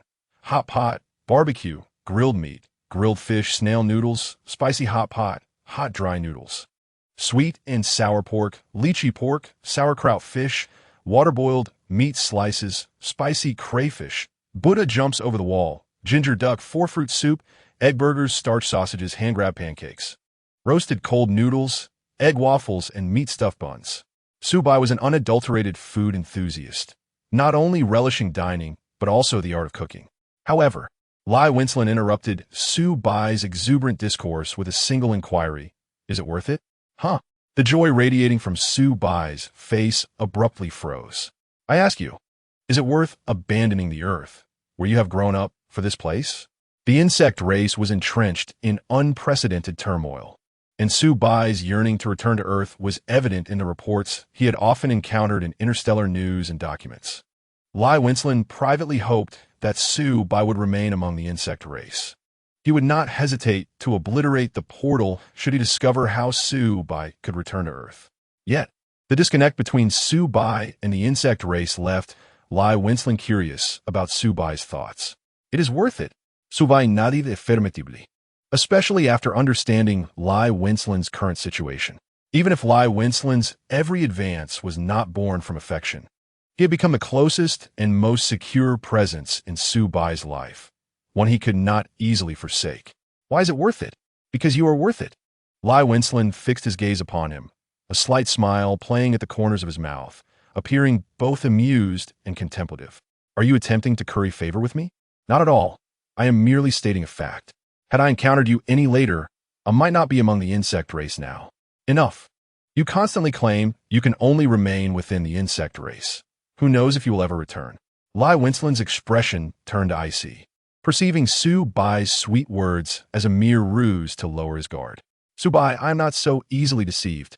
Su Bai gazed at the suddenly irate Wencelin, feeling an overwhelming urge to slam his palms on the table and voice his thoughts. Do you truly believe I would deceive you? He remained seated, his lips parting and closing several times as he struggled to contain the seething anger that surged within him. Who had provoked him? It was utterly baffling. After a few minutes, he managed to force out a response. As long as you are happy. Wencelin's temperament became even more unpredictable. Understanding the context, Su Bai realized that he must have failed to provide Wencelin with a sense of security. His words lacked substantiation, rendering it impossible to prove that he could not return to Earth. Wencelin's retort was not without merit. Thus, the meal concluded in a silence shared between Wencelin and Su Bai. After dining, Wencelin mentioned he had matters to attend to and departed. Su Bai diman sitif. His gaze following Wencelin's retreating figure, lost in thought, his eyes slightly unfocused. As if a sudden realization struck him, he raised his hand to activate his holographic device and sent a message to Lin Yan. Regardless of how you came to know that statement, I no longer care. Our exchange is hereby nullified. Chapter 85. The Transcendent Insect is a homebody 42. Lin Yan only saw Su Bai's message after receiving news from Lester. An exchange? Lin Yan raised an eyebrow and smiled, dismissing the conversation with Su Bai as no longer valid, swiftly exiting the chat window. As a general of the Imperial Second Legion, Wencelin was not so overwhelmed with work that he could not enjoy a break. His busyness stemmed from recent engagements with his side ventures. The rebel organization was steadily growing. Given an opportunity within the next century, they would strike the empire with considerable force, especially as the Insect Emperor was being covertly weakened by Kovi's insidious actions. Upon returning to the starship, Levinson found Kovi standing in the control room corner. Subai had returned? The third prince, Kovi, sensed the repugnant aura emanating from Levinson. His expression twisting in barely contained discomfort as he turned away, unable to face him. Levinson cast a lazy glance at him, donned his gloves without sparing him a look, and coldly stated, "Do not ask me trivialities. My potion is nearing fruition. Subai's value has diminished significantly. The current turmoil has rendered him entirely ineffective as a cover. He has found new worth." "What worth? Surely, you are not loath to part with him?" Kovi pressed. "Do I need to justify my actions to you?" Levinson's voice was icily authoritative, laced with an undeniable sense of oppression as he rebuked Kovi. Kovi's expression darkened, realizing he had acted hastily. How could he have spoken to Levinson in such a manner? After a moment, he turned to face Levinson, forcing a gentle smile. "Of course. I trust you. There is new intelligence to discuss." Recently, Lin Yan had been focused on developing Feiyan's star. Current reports indicated that he had not only successfully yielded a batch of mature vegetables, but was also continuing to research the meat of interstellar beasts.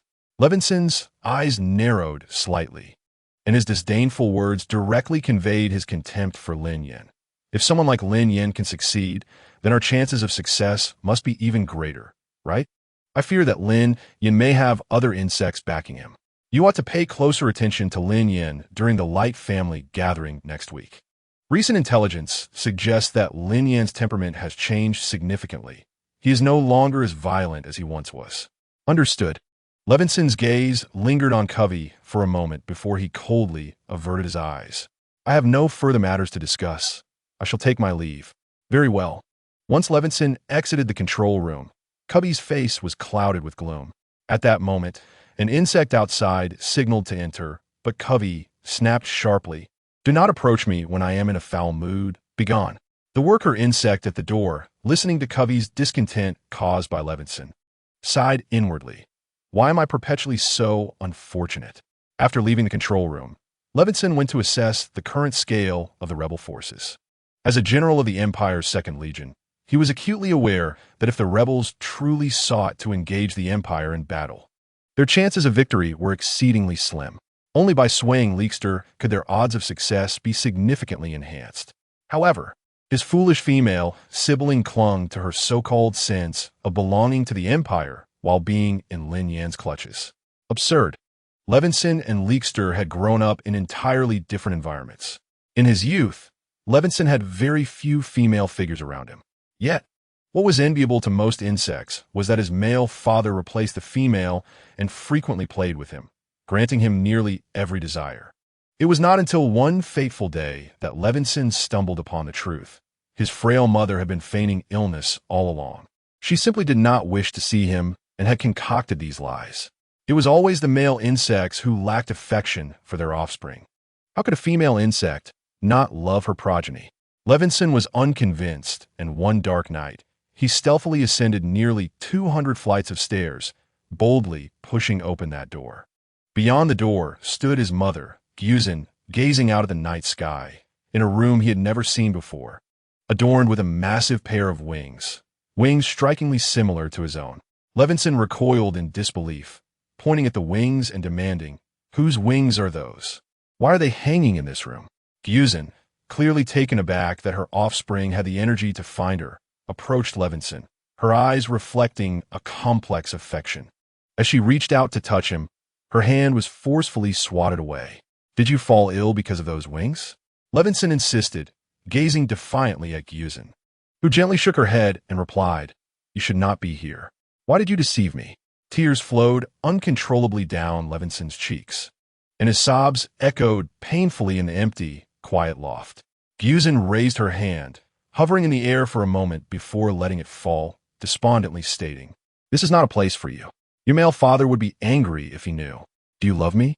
Before the petite Levinson could finish her inquiry, She was hastily pulled outside by the patriarch of the Light family. The last image that Lin beheld before her departure was that of Gesine, quietly shedding tears. In that moment, Lin developed an aversion to tears, perceiving them as a sign of weakness.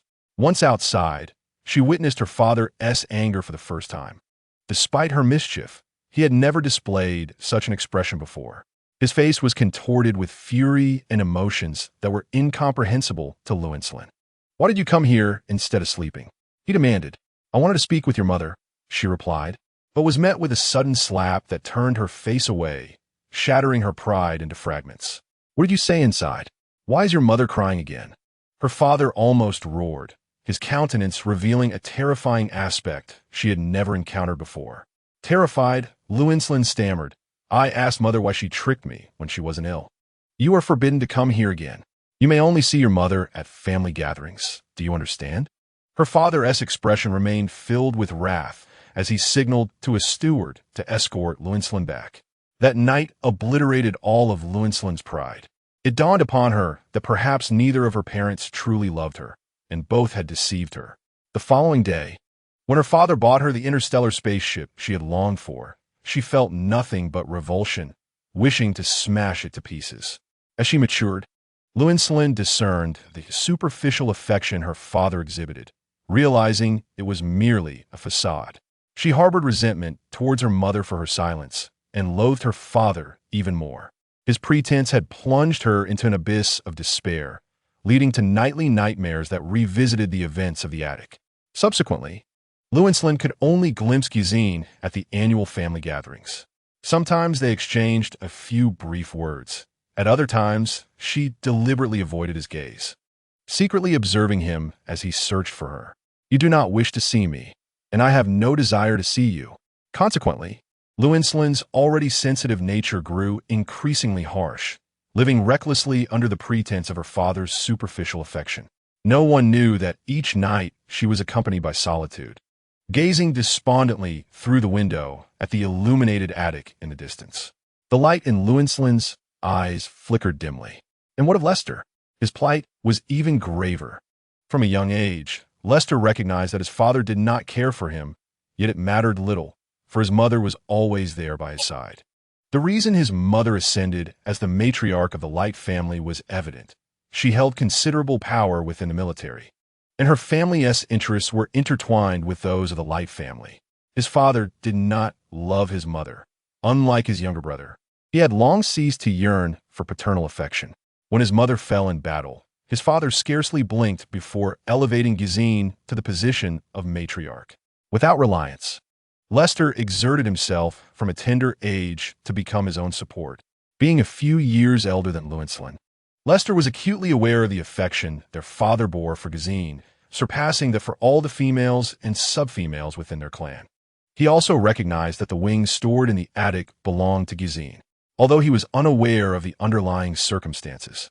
He could not help but feel a degree of tolerance towards the unruly Lin, knowing that Lin scarcely encountered his mother. At least Lester had once experienced maternal love.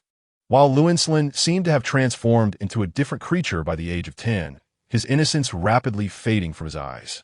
Lester vaguely suspected that Lin had become aware of the events transpiring between their father and the current matriarch, leading to his alarming transformation.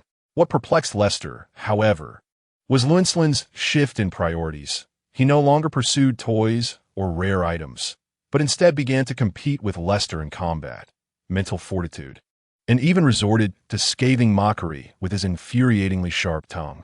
This provoked Lester into engaging in several skirmishes with Lin.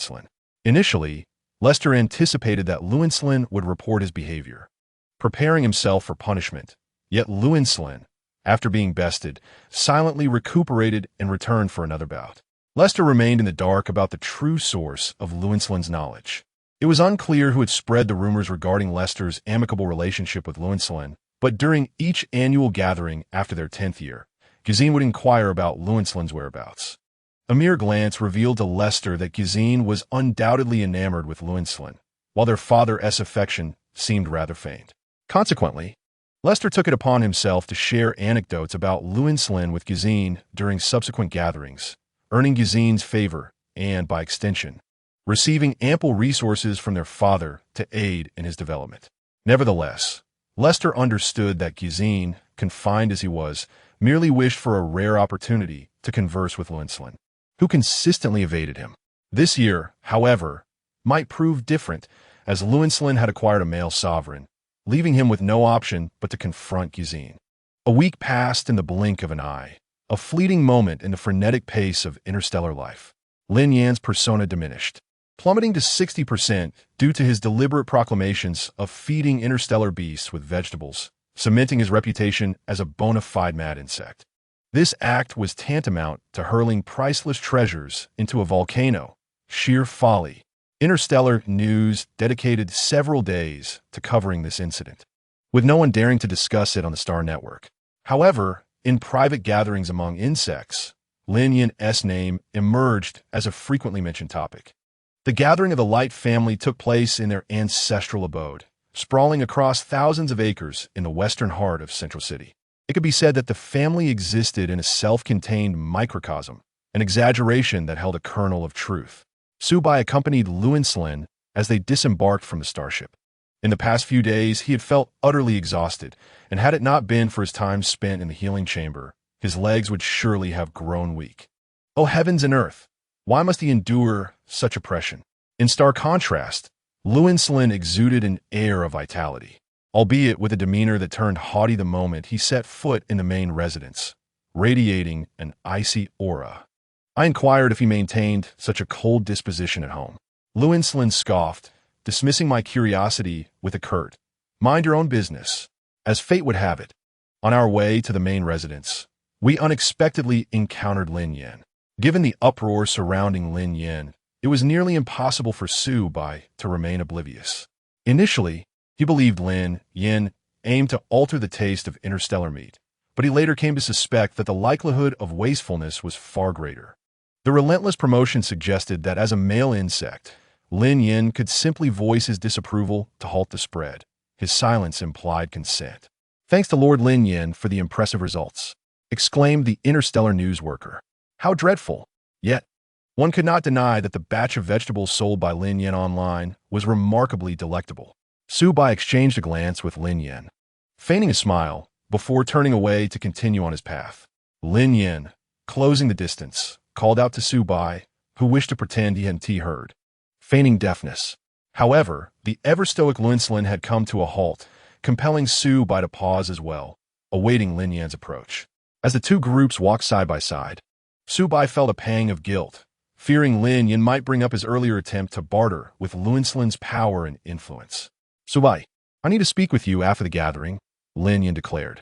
"What could it possibly be? Surely, it wouldn't be anything pleasant."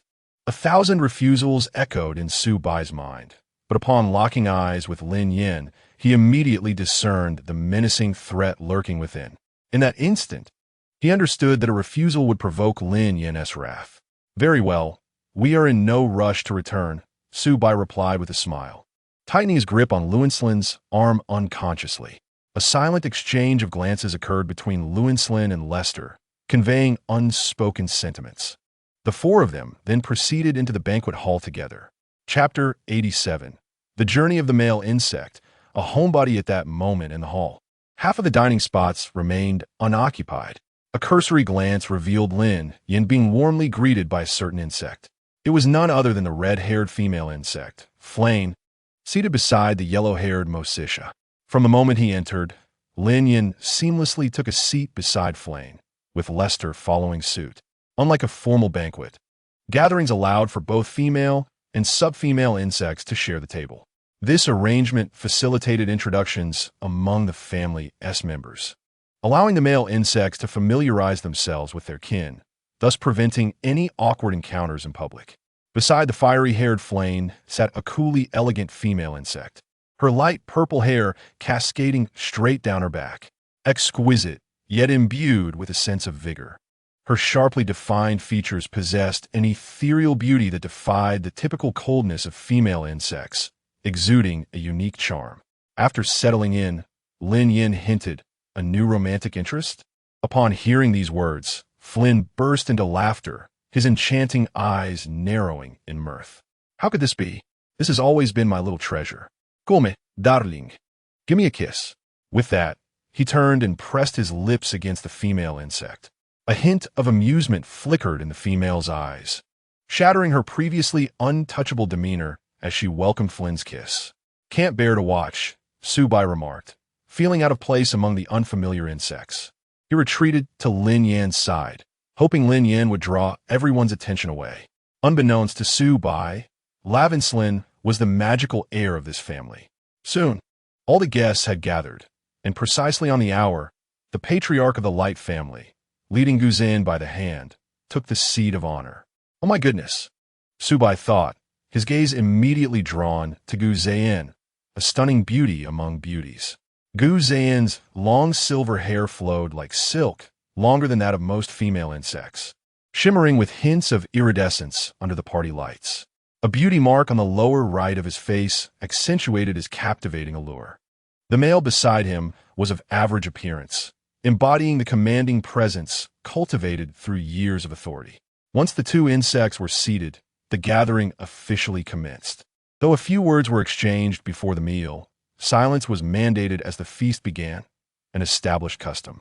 Lavenslin's father, the imposing Lauster, announced with a steady and authoritative voice. The gathering begins. During the feast, as long as one dined for half an hour, they could leave the table at will. In previous years, Lavenslin would depart without hesitation after the requisite half hour. However, this year, noticing Subai's struggle with the array of dishes, he silently began to serve him. Many insects at the table observed Lavenslin's actions with keen interest, their expressions revealing a mix of astonishment and intrigue. Even Lauster, seated at the head of the table, briefly exhibited a glimmer of interest in his eyes, while Guz, instead of focusing solely on Lavenslin as in previous years, scrutinized Subai's every move. Oblivious to the undercurrents at the table, Subai savored each bite of the dishes Lavenslin selected for him, marveling at how well Lavenslin seemed to know his tastes. Meanwhile, Lin Yan gestured for Leicester to serve him as well, and Leicester skillfully obliged. In just half an hour, Lin Yan's preferences aligned almost perfectly with Subai's. Leicester kept his emotions in check, silently serving the dishes. The table was laden with an extravagant array of food, enough to purchase a planet without exaggeration, complemented by expensive wines and beverages, all served on high-quality, disposable tableware. Such was the opulence of the second family. Each insect found no fault with the meal, and even Lin Yan and Subai enjoyed several delectable dishes. As the dinner gradually reached its conclusion, some guests had already departed, while others stood up to engage in conversation. Lin Yan gestured to Subai, signaling him to accompany him outside for a chat. Reluctantly, Subai indicated for Luinslin to wait for his return in the hall.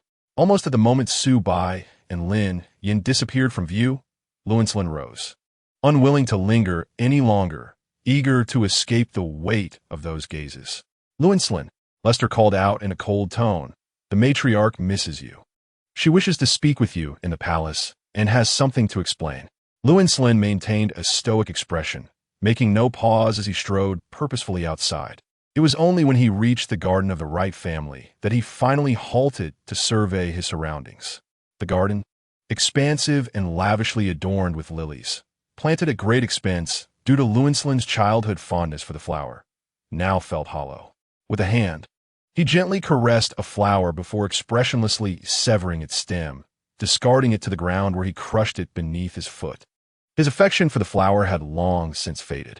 Raising his gaze, he scrutinized the attic that had remained unchanged throughout the years. Was it too late to seek an explanation? He had long outgrown the innocence of his youth. A sardonic smile crept upon his lips as he approached the attic with measured steps, devoid of the eager anticipation he once held. Meanwhile, Lin Yan led Subai to a place where no other guest would intrude.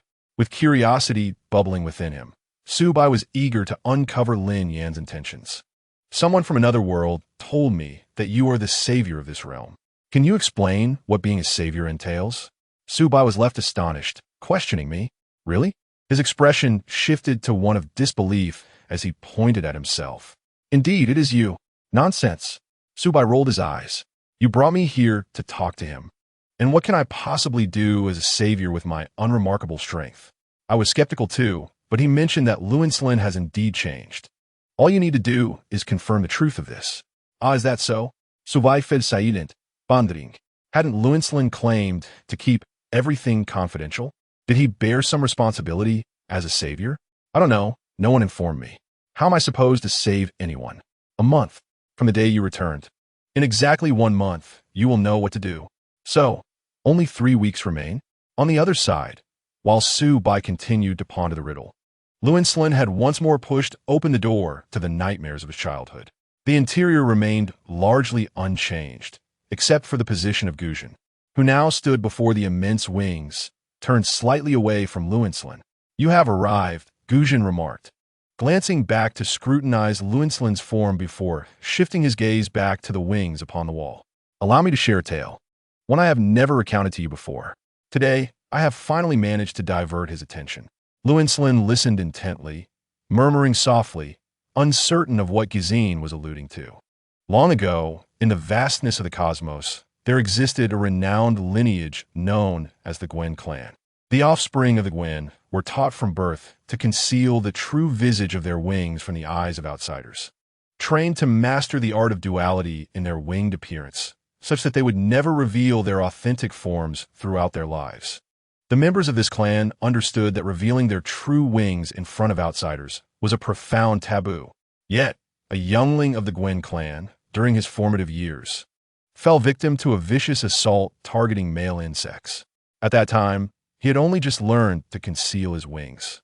In an effort to please the captured male, this naive creature foolishly unfurled his true wings before the sorrowful male, inadvertently sowing the seeds of the Gwen clan's demise. The Gwen clan soon discovered that their members would mysteriously vanish, seemingly devoured by an unseen force that slowly eroded their existence. As the young Gwen matured, he encountered the very male he had once unknowingly amused. This male was extraordinary, treating him with great kindness, and naturally, he became the male's mate. One fateful night, under the male's insistence, he nervously revealed his wings. The male, seizing hold of them, demanded to know why he had concealed his true appearance. The young insect felt a rush of blood and an immobilizing fear, yet managed to respond with an impassive facade, declaring his wings to be as they appeared. However, the male underwent a transformation, leading him to a hidden chamber. In that dimly lit space, the young insect was struck with horror as he beheld several true wing forms of the Gwen clan. It was a known fact that the Gwen's wings would never reveal their true nature, even in death. In a moment of almost foolish naivety, he inquired, "How did you possess these wings?" The male provided a simple explanation. He had deceived the members of the Gwen clan into believing that if they surrendered their true wing forms, he would safeguard their secrets. The male wore a triumphant expression, for he had indeed kept their secret. Otherwise, the Gwen clan would have long since been scattered across the stars. The female insect's rage ignited, yearning to confront the male, yet the restraining collar around her neck thwarted her. The male approached, professing his genuine affection, claiming he merely wished to see her true self. Disheartened, she realized that her childhood folly had wrought devastation upon her clan. Desperate to warn her family, she attempted to send a silent message, but was ruthlessly thwarted by the male, who imprisoned her in a lofty tower, severing her ties to the outside world. One fateful night, a playful member of her clan stumbled upon her. This agile thief, mistaking the tower for a treasure trove, unexpectedly crossed paths with her. Overjoyed, she revealed to him that their clan was under siege, as a malevolent force had discovered their secrets and was systematically exterminating their kin.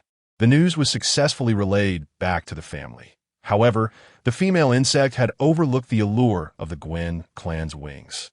It turned out that several prominent families had already conspired to strike against the Gwen clan, and this information had been disseminated by the female insect's male counterpart. Upon receiving this dreadful news, the male insect fell into despair, believing he was the cause of his family's impending doom, and he shamefully contemplated escape from it all. Just as he was on the brink of ending his life, he discovered he had the potential for offspring, yet this revelation did little to quell his death wish. At that moment, the male insect appeared and informed the female that if she could give birth, he would unite with other families to abandon their extermination of the Gwen clan.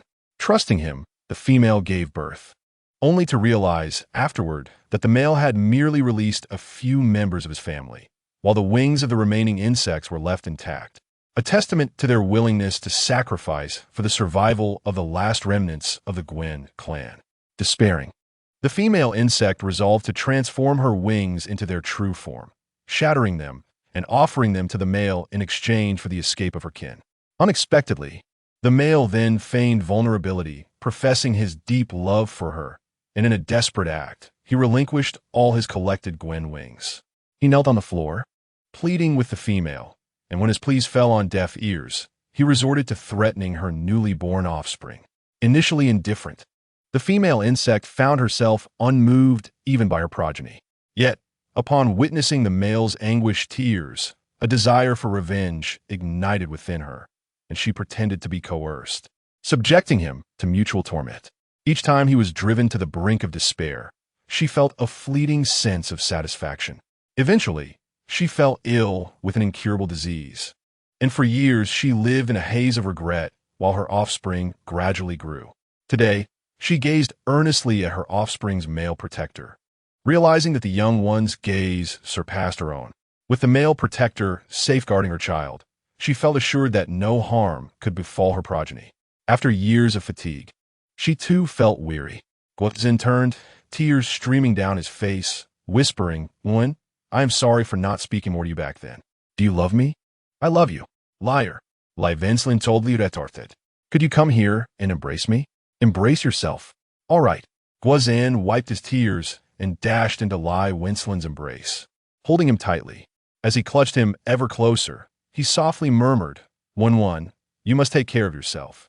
With that, he gradually loosened his grip and cast a lingering, reluctant glance at him. "Your male parent is coming. You should leave." "Leave?" Lai Winslin scoffed. "And leave you here to take your own life? Why would that happen?" Guozin insisted, pushing Lai Winslin away, not wanting him to witness the confrontation with his male parent. "I will wait here for his return." Lai Winslin too wished to witness their second encounter in the attic, curious about how his father would treat him this time. He was no longer the same individual he once was, nor was his father. Chapter 89. The Transmigration of the Male Insect, a Homebody. Thus, in a short span of waiting, Lai Winslin stood at the door, awaiting his father, who was no longer young. Heaving and breathless, the imposing figure of Xiong Fu ascended the stairs, an unfamiliar object clutched in his hand, catching the attention of Lai Winslin. As Liost raised his gaze, he was met with the cool, unwavering stare of Lai Winslin, who stood tall before him. He nearly erupted in anger, demanding, "Who permitted your presence here?" Faced with the duality of Xiong Fu's demeanor, Lai Winslin remained composed. "Am I not allowed to be here?" "Certainly not." "Kulme." Liost surveyed the surroundings, realizing that he had previously barred others from the attic to prevent any creature from witnessing his disheveled state. Softening his tone, he commanded Lai Winslin, "You must leave this place immediately. And what if I refuse? Then I shall summon the others to expel you." Xiong Fu, I had always believed you still harbored affection for the female. Of course, I love your mother. It is not your place to speak of it here. Enough. The door swung open as Gizine forcefully pushed it ajar, sharply reprimanding Liost. Instantly, Liost's expression shifted, and he brandished the item he had been holding, stepping through the door with a smile. "Look, I brought you pastries. I waited in line for quite some time. Just set it down." Liost's eyes discreetly scanned the room, noting its unchanged decor, allowing him to breathe a sigh of relief. Behind him, Lai Winslin followed into the room. "What are you doing here?" Liost glared again. "Is it not permissible for me to allow him entry?" Gizine replied coldly to Liost. "Of course it is allowed." Liost glanced at Lai Winslin, who now towered over him, momentarily at a loss for words. Lai Winslin stood within the room, delivering important news to Liost. "Starting today, your mother will accompany me back for a while." Liost's temper flared. "What incomprehensible nonsense are you uttering? Do you even deserve to speak?" "I just submitted the request outside," Lai Winslin stated, activating his light brain to send a message to Liost. Liost opened the file, and the sight of a consent form nearly overwhelmed him. his gaze fixed intensely on the biting words. "You Liast," he glared at Liwenslin. "Are you expecting?" "Yes. According to imperial law, I have the right to present a matter within the realm of the Empire's capacity. My request has just been granted." Note: the birth rate in the galaxy is exceedingly low, especially for high-ranking females, thus the permissions granted are elevated. "When are you expecting?" Guzine exclaimed, suddenly standing, his gaze firmly fixated on Liwenslin's abdomen. "Yes, therefore your mother must return home with me tonight." Liwenslin's expression remained indifferent, oblivious to the shock his words had unleashed in the two. Guzine turned to Liast, offering a polite smile before eagerly taking Liwenslin's hand, ready to descend the stairs with him. Liast, stunned by Guzine's smile, remained seated on the bed, motionless, as silent tears streamed down his face. It had been a long time since Guzine had smiled at him like that. That smile was as radiant as the one he had worn during his darkest moments, a fleeting brilliance that lingered in Liast's memory for much of his life. In his heart, Liast contemplated allowing Zane to accompany Liwenslin for a time, as he had recently sensed that Zane was nearing his breaking point. Some matters are such that a single misstep leads to a cascade of errors. Years ago, when the interstellar trend of wing collection swept through society, he, as the heir of the second family, scoffed at the fad, occasionally admiring the wings merely for their beauty, devoid of any practical purpose. Sometimes, while gazing at them, he would compare them to the exquisitely beautiful wings from his childhood memories, finding none to rival his own.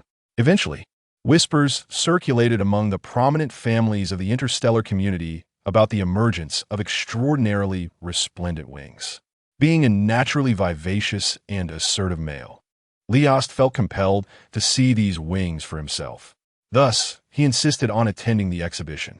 The patriarch of the first family, Lin Yan's father, showcased his collection of wings. And in an instant, Liast was entranced. They resembled the wings from his memories, though not quite as stunning. Through considerable effort, he learned the secrets of the gun family from Lin Yan's father, who later gifted him several pairs of such wings. However, Liast was too preoccupied to admire them, for he had discovered the very insect who had once brought him joy, Guzane, who possessed striking beauty and was pursued by many males. Unlike others with ulterior motives, Liast revealed his truest self before Guzane, asking nothing in return. Were it not for the fact that the position of queen was already claimed, he would have gladly served Guzane in that capacity. Thus, he found himself hopelessly in love, convinced he would never encounter another insect as captivating as Guzane. Those days felt ethereal, and Liast believed he had reached the pinnacle of his existence. Yet on that fateful night, filled with excitement at the prospect of seeing those wings again, Guzane unveiled a facade that left Liast disheartened. He felt that Guzane did not truly love him, prompting him to take Guzane to the basement and confess his knowledge of the gun family secrets. "Please, my dear, do not hide anything from me," he implored. Guzane inquired about the source of his wings. Unable to disclose the first family's involvement, Liast claimed they were acquired through his own means, revealing the methods shared by the first family. Upon hearing this, Guzane, in a fit of rage, threatened to kill him, frightening Liast and making him realize he had misspoken. He approached Guzane, insisting that all he wished to see were Guzane's wings, disregarding the others. Yet, Guzane was resolute, determined to expose the matter to his family. This was unacceptable. Guzane would not be spared by the first family, and at that moment, Liast knew he could not protect him. Thus, in a desperate act of avoidance, Liast confined Guzane, hoping they could live peacefully together. The complexities of the gun family's affairs were far too intricate for a single female to challenge. As events escalated, the situation grew increasingly dire. It remained a mystery who had leaked the information, prompting several prominent families to intensify their persecution of the Guan clan. At a loss, Liast chose to feign ignorance. When he sought out Guzane again, he was unexpectedly delighted to find him, yet his heart shattered upon discovering that Guzane had contemplated suicide. This was utterly unacceptable. He could not bear the thought. In Chapter 90, through the mighty insect, Liast deceived Guzane, assuring him that he would spare the Guan clan. Guzane acquiesced, and Lias did his utmost to advocate for the Guin family. Navigating through the various clans, he deliberately spread rumors disfavoring the collection of female insect wings, thereby diminishing the frenzy for such collections. Ultimately, he succeeded in facilitating the escape of a group of insects from a central star. Later, Guze-in uncovered Lias' deception, leaving him unable to mend the rift. When Guze-in cast the wings before him, Lias nearly screamed in despair. He immediately knelt and implored Guze-in not to abandon him, even resorting to threatening with a newborn insect offspring. Though he discerned Guze-in's heart was ashen, his actions rekindled a flicker of hope. Yes, even if filled with hatred towards me, one must continue to live. Consequently, Lias began to indulge Guze-in all respects. When Guze-in requested that his wings be placed in the house, Lias complied without hesitation. When Guze-in insisted on walking up the stairs, Lias followed suit. And when Guze-in expressed his aversion to descending from the attic, Lias spent his days running up and down those stairs throughout the seasons. Initially, Lias had contemplated having life.Having stand before Guze-in to bring him a semblance of joy, yet Guze-in's disdain for life.Having was palpable, manifesting in a manner that was quite fearsome. During that period, Guze-in harbored animosity not only towards Lias, but also towards life.Having. Lias sensed Guze-in's disdain for life.Having, who had grown accustomed to a brazen demeanor, oblivious to the turmoil around him. Thus, Lias forbade life.Having from appearing before Guze-in, fearful of unforeseen incidents. Reclining on Guze-in's bed, Lias inhaled the familiar, delicate fragrance that enveloped him, a scent he had longed for but had not been permitted to savor for ages. The soft sound of his breathing filled the room, and in his dreams, he revisited the moment he had provocatively enticed Guze-in during their initial encounter among the stars, reluctant to awaken, lost in blissful reverie. It was a beautiful dream. Upon returning to the spacecraft after a perplexing conversation with Lin Yan, Su-bai was startled by the presence of an insect within, only to learn that the magnificent insect intended to accompany them home. Su-bai expressed his bewilderment, questioning the appropriateness of the situation. Guze-in greeted Su-bai with a gentle nod, and Su-bai took his seat, too daunted to breathe, always feeling an inexplicable constraint in the presence of elders. Once home, he found himself at a loss for words, merely observing as life.Having prepared a sleeping arrangement for Guze-in. The gathering had only just concluded their meal, and Su-bai felt he had little to showcase before life.Having's matron. After a brief exploration, Guze-in was taken aback by the peculiar items in Su-bai and life.Having's dwelling. Pointing to an unfamiliar painting on the wall, he inquired of life.Having, "Whose masterpiece is this? I do not recognize it." Lin cast a deep gaze upon the painting adorning the wall, an object he seldom paid heed to, likely acquired by Su-bai for decorative purposes. Turning towards Guze-in, he spoke in a voice that, though cool, carried a hint of warmth. "You may inquire with Su-bai. These pieces are likely his acquisitions. Who bought them? How could a male insect possibly have the inclination to personally select such items?" Guze-in furrowed his brow slightly, regarding Lin with mild disapproval. "You hardly pay attention to these matters, do you? He frequently buys small trinkets to show me. But I have little time." Gentle warmth. Males require companionship, and they are both fragile and sensitive, Guze-in instructed Lin, somewhat perplexed by the dynamics between him and Su-bai. How can a male insect merely trail behind a female? Has the balance of their roles been reversed? This is simply incorrect. Upon returning downstairs, Su-bai greeted Guze-in with a bashful smile, enthusiastically inviting him to partake in the flower tea he had personally brewed. Observing this, Guze-in couldn't help but muse that a foolish insect indeed possesses foolish fortune. It was particularly ironic that Lin, who in the interstellar realm was deemed least likely to be accepted by a male, now had within his home a gentle and amiable male insect, a rarity in their kind. To have such a companion was akin to reaching the pinnacle of insect life. Even when Lias initially feigned pursuit, he could not compare to Su-bai's tender demeanor and thoughtful remarks. A smile graced Guze-in's face as he casually brought up the paintings and trinkets adorning Su-bai's residence. Ah, at last, an insect inquiring about them. Su Bai's bright eyes lit up, and he eagerly began to describe. Feeling the previous emptiness of the space, he had procured several artworks online, pieces from lesser-known artists, each with a unique style, boasting pleasing colors. The trinkets varied from purely decorative items to those with practical use, such as a custom-designed dreamy carousel that played music, simulated greenery by the window that was easy on the eyes, and a cloud-shaped ambient light by the bedside that illuminated softly while projecting stars onto the ceiling. Subay excited recounti de tel, leaving Heusse momentarily speechless.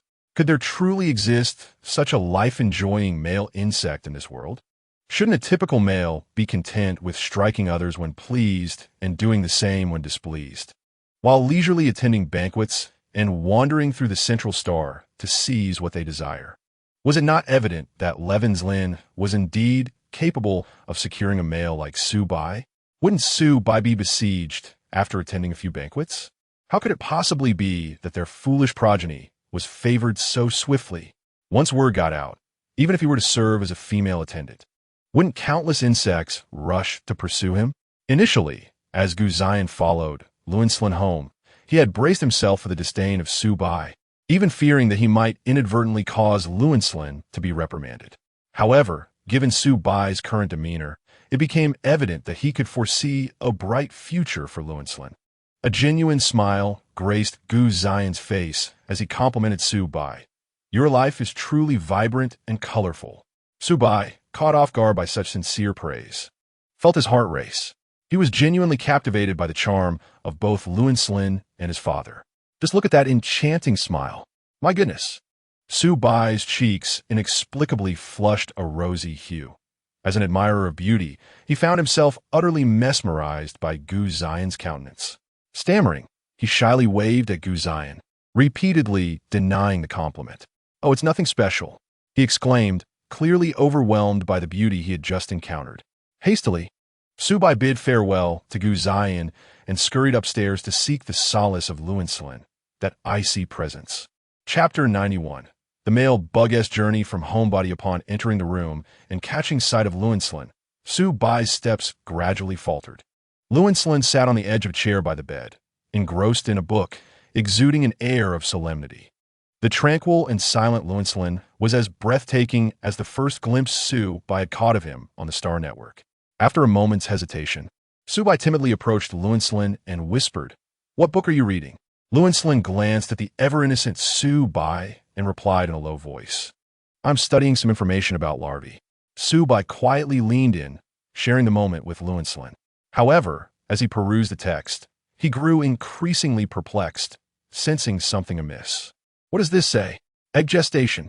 With a hint of uncertainty, Su Bai looked up and inquired, "How many months until the baby arrives?" 3 months, Lin Yan responded. Wait, that's quite different.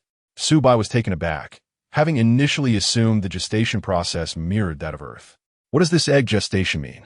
1 month of gestation, 2 months of incubation. Astonishing. Su Bai's jaw dropped in disbelief.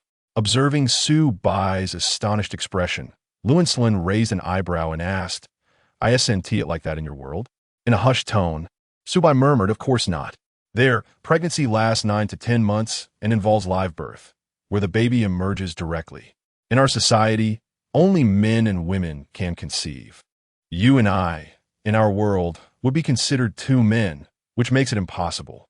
Su Bai had never imagined he could ever have a child. How wondrous.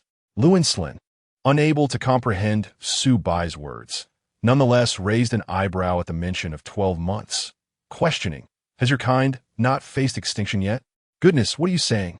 As long as the welfare system is strong, children will be plentiful. Besides, it's not as difficult to conceive there as it is here." Su Bai fell silent, though his gaze began to drift downward, contemplating Lin Yan's abdomen. "In a month, it will emerge. But has it formed yet? Is there a heartbeat already? Could it possibly be a tiny embryo at this moment? Might it resemble the way a hen lays an egg on Earth?" The more Su Bai pondered, the more profound and absurd it became. Lin Yan lowered his gaze, concealing the emotions in his eyes. When his sentiments were stable, his deep, resonant voice was irresistibly captivating. elevating the atmosphere of the room significantly with his words. He remarked, "It is likely not yet formed. Once it emerges in a month, the patterns on the egg will determine whether it is a female or male larva. It is said that eggs produced by high-ranking males and females might possess the ability to communicate with the external world through mental energy, even in their embryonic state." "What is mental energy?" Subai inquired with curiosity. Could it be some sort of supernatural ability? Mental energy is a rare phenomenon and serves as the highest proof of a male larva's potential.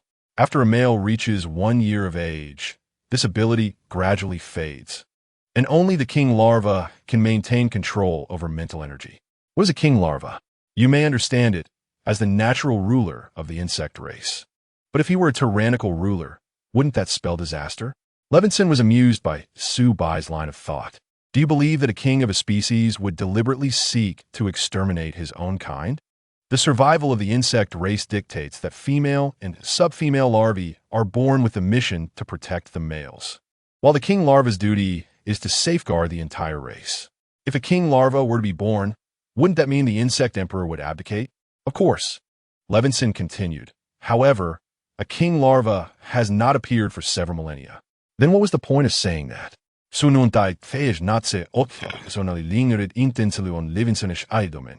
Prompting Levinson to finally speak up. Are you interested? Just a bit. Subai raised his head to find that Levinson had somehow lost the book he was holding.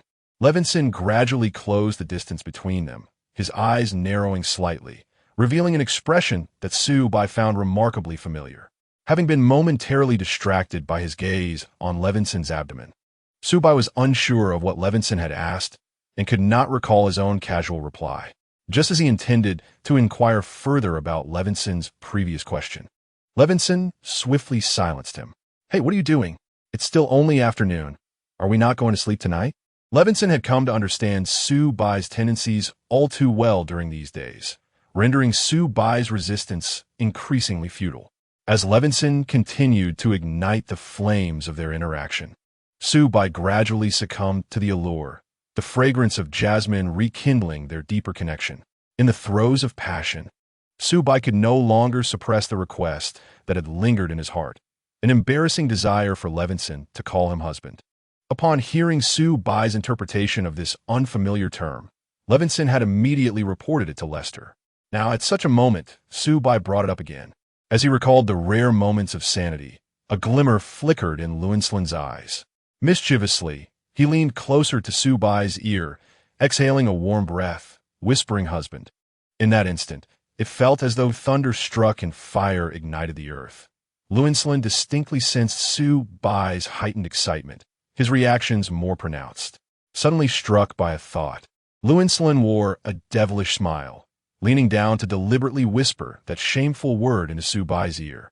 Subai's body flushed a deeper crimson, resembling a boiled shrimp, ultimately leading him to plead with Lewinsolin to cease, albeit at a small cost.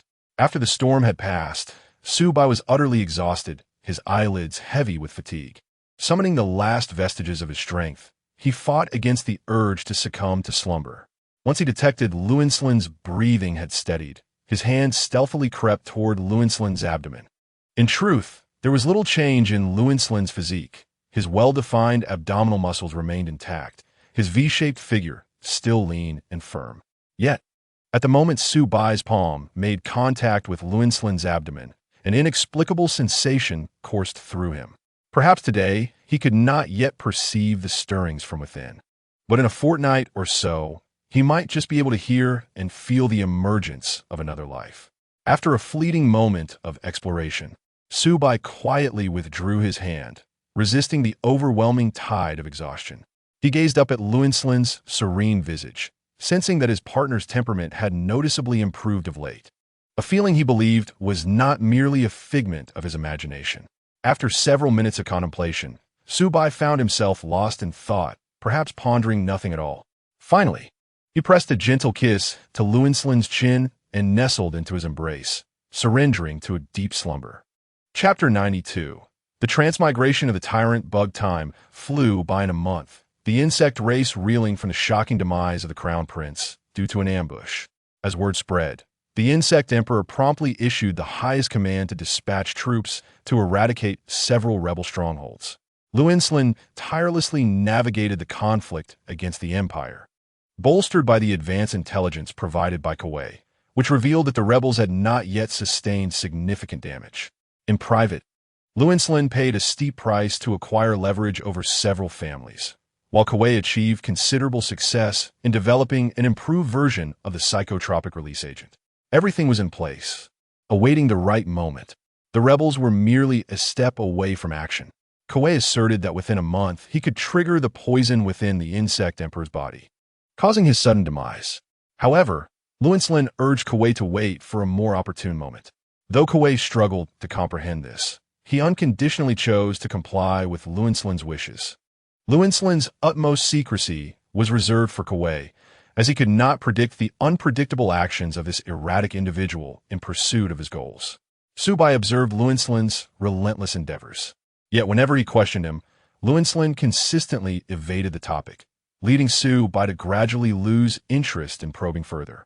Thus, amidst the countdown of that brief month, Subai found himself recalling the absurd proclamations of the so-called savior made by Lin Yan, that mischievous bug.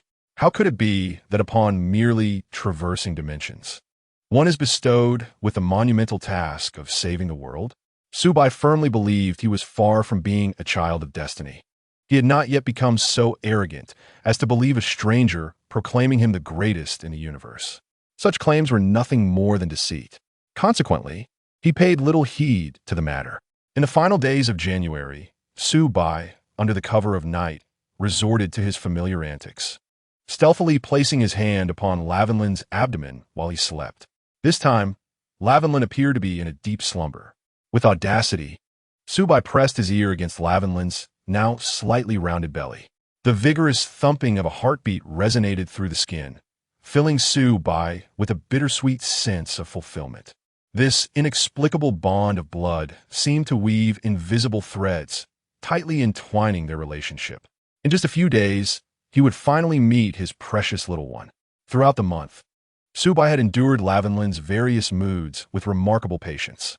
There were moments when Lavenlin would nitpick at him, yet he remained composed, biding his time until he could deliver a well-deserved punch in retribution once the baby arrived. As he listened intently, feeling a sense of reassurance, Subai unexpectedly heard a rather juvenile voice, softly calling him husband in a hesitant, endearing manner. Subai felt liderant, convinced that Lavenlin's high demands had left him mentally exhausted. Had he truly lost his mind, imagining such a delightful sound emanating from Lavenlin's deep voice? Stunned, he confirmed that the sound was indeed not a figment of his imagination. In the middle of the night, trembling with uncertainty, he gently roused Lavenlin, his tone cautious yet probing. "Hey, wake up. Did you hear anything?" "No," Lavenlin replied. "Are you serious? I've been hearing a voice calling me. Am I suffering from some sort of auditory hallucination? Then why is it silent now that you've awakened? Believe me, why aren't you speaking? What kind of look is that? Am I lying to you like a little puppy?" Lavenlin gazed at Subai, who stealthily caressed his belly each night. Surely, no other creature would persist in such antics after their mate had drifted into slumber. With a swift motion, he pulled Subai closer, half closing his eyes, speaking in a low, enticing tone that dripped with unspoken intimacy. "Aren't you going to sleep? Is this not enough for you? Could you be a bit more serious?" Subai mumbled, feeling flustered. That voice was definitely not a mere figment of his imagination. It was undeniably innocent. Suddenly, his thoughts took a whimsical turn, and he buried his head in Lavenlin's chest, feeling a mix of embarrassment and excitement. "Oh dear, banish those impure thoughts from my mind." When he heard the voice a second time, Subai was resolute that it was not an illusion. Out of sheer curiosity, he responded to the voice that only called him husband. "Who are you? Can you say something else?" The voice obediently shifted, immediately addressing him as baby. Subai engaged in a brief dialogue with the voice, which alternated between calling him husband and baby. Subai had been attempting to communicate through his consciousness for an extended period, only to discover that the sound was utterly ineffectual. He resigned himself to the futility of the endeavor and decided to sleep instead. On the final day of the 1-month deadline, Lin Yan activated precisely as scheduled. At noon, Su Bai, as was his custom, prepared a meal and ascended the stairs to summon Luin for lunch. Upon entering the bedroom, just as he was about to speak, Luin, with a seemingly natural demeanor, yet subtly rigid, presented Su Bai with an egg. It was a male insect egg. Su Bai found himself at a loss for words. Dazedly accepting the egg, the sight of the smooth surface of the egg prompted a profound upheaval in Su Bai's worldview. How does one give birth? Where does it occur? Is a hospital not necessary? Is it happening so swiftly? Does it not hurt? Suddenly, confronted by the familiar scent, the endearing voice of a baby echoed in Su Bai's mind, growing louder and more animated with joy. Wait, how can I feel a surge of happiness? Su Bai's eyes widened as he intended to ask Luin if he too could hear the escalating sound and experience the peculiar sensation. Upon glancing up, he found Luin transfixed by the egg, his expression one of incredulous astonishment. It was the first time Su Bai had witnessed such a fluctuation of emotions on Luin's face. Looking down, he noticed the egg in Luin's hands emanating a golden light. My goodness, is this scientifically plausible? Su Bai's mind momentarily faltered, and he hastily placed the egg on the bed, fearing potential calamity. In the next instant, both Su Bai's and Luin's holographic devices illuminated with a golden glow, while outside, Gu Shen hastened toward them. Gu Zhen appeared to have rushed up the stairs, his countenance a blend of ecstatic joy and a hint of madness. Murmuring the words, "King Insect," upon arriving at Su Bai's door and beholding the shimmering egg, he could not contain his tears. Su Bai, bewildered, finally voiced his genuine confusion. Is this normal? King Insect. Luin himself struggled to articulate the tone in which he uttered those two words. Su Bai found himself in a silent exchange of bewilderment with Luin and Gu Zhen. In less than 5 minutes, Su Bai's home was surrounded, with a multitude of insects kneeling outside, many of whom held significant power and influence. Opening the door revealed a veritable sea of insects. Chapter 93. The male insect journey is that of a homebody. The elderly director of the Central Star Hospital was nearly on his knees, beseeching Su Bai to visit the hospital. Startled by the attention, Su Bai dutifully placed the egg into the hospital's highest-grade incubation unit.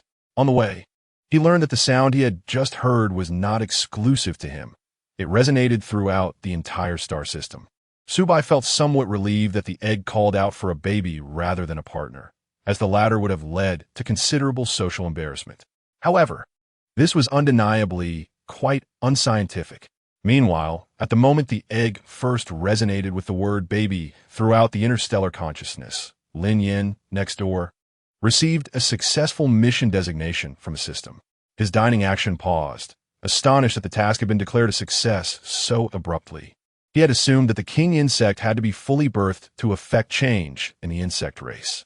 It was remarkably straightforward and decisive. In Lin Yan's mind, a vibrant and exuberant entity danced joyfully, a luminous sphere he had fortuitously encountered. After a brief pause, Lin Yan exhaled deeply, relieved that he no longer had to navigate the veiled insinuations from his family. Upon hearing the voice and witnessing the holographic display, Lester softly uttered, "A miracle has occurred." Though Lester had recently been unable to return to the Legion, he was acutely aware that the rebel forces were on the precipice of action. At that moment, the myriad insects of the galaxy were fervently perusing the ancient texts concerning the king insect. According to records from millennia past, the emergence of a king insect would profoundly alter the atmosphere of the entire insect race, fostering a sense of unity. Most importantly, the king insect possessed the ability to influence the emotions of other insects. Under its sway, the reproductive capacity of the entire species would drastically increase, and all insects would unconditionally submit to the inviolable will of the king insect. In summary, the advent of a king insect represented a miraculous phenomenon for the beleaguered insect race, poised on the brink of fracturing and internal strife. Su Bai gazed at the continuously glowing egg and turned to Luin, voicing a heartfelt inquiry. It resembles a light bulb from our side. But how does it persist in shining? Luin remained silent, uncertain. At that moment, the door to the nursery swung open, revealing not a doctor, but the expressionless Covey. Covey cast a blank glance at Su Bai, then fixated on the radiant golden egg, his fists clenching tightly. He bore no resemblance to the gentle demeanor Su Bai remembered from the royal banquet. Shifting his gaze to Lin Yan, Covey forced a smile that barely curved his lips and asked, "Could you step outside with me?" Su Bai was taken aback. How did Lin Yan and Prince Covey not only know each other, but seem quite familiar? Lin Yan turned to Su Bai, calmly stating, "I'll step out for a moment." After Su Bai nodded, Lin Yan took a step forward, following Covey out the door. The two insects descended to the stairwell, where Covey almost instantaneously kicked the wall in frustration. Breathing heavily, he turned, his eyes reddening, his lips trembling in fear as he exclaimed, "Have you fallen in love with him? Speak up. When you asked me where Su Bai was, you already knew. Why didn't you tell me?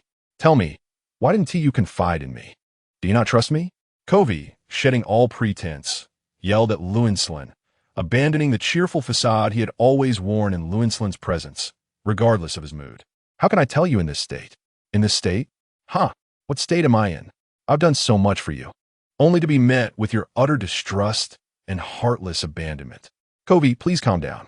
Lin Yan furrowed his brow, unable to provide Covey the answers he sought. "I cannot calm down.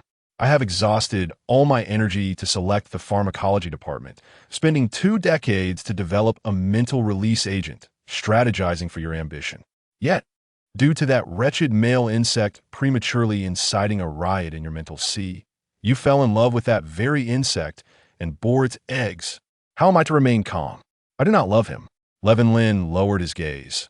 He harbored only peculiar feelings for Su Bai, a sentiment he had yet to comprehend. Lin Yan would not admit his affection for Su Bai, who could possibly be fond of a weeping male insect liable to return to its original world at any moment. Truly?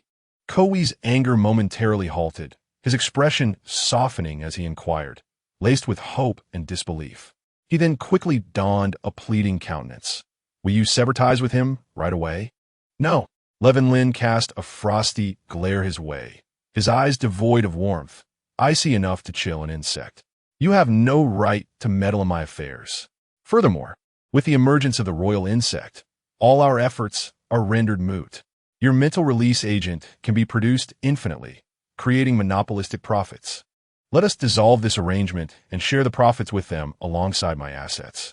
Dissolving is one thing. What about me? You?" Lin Yan raised an unimpressed brow, stating coldly, "Just live well."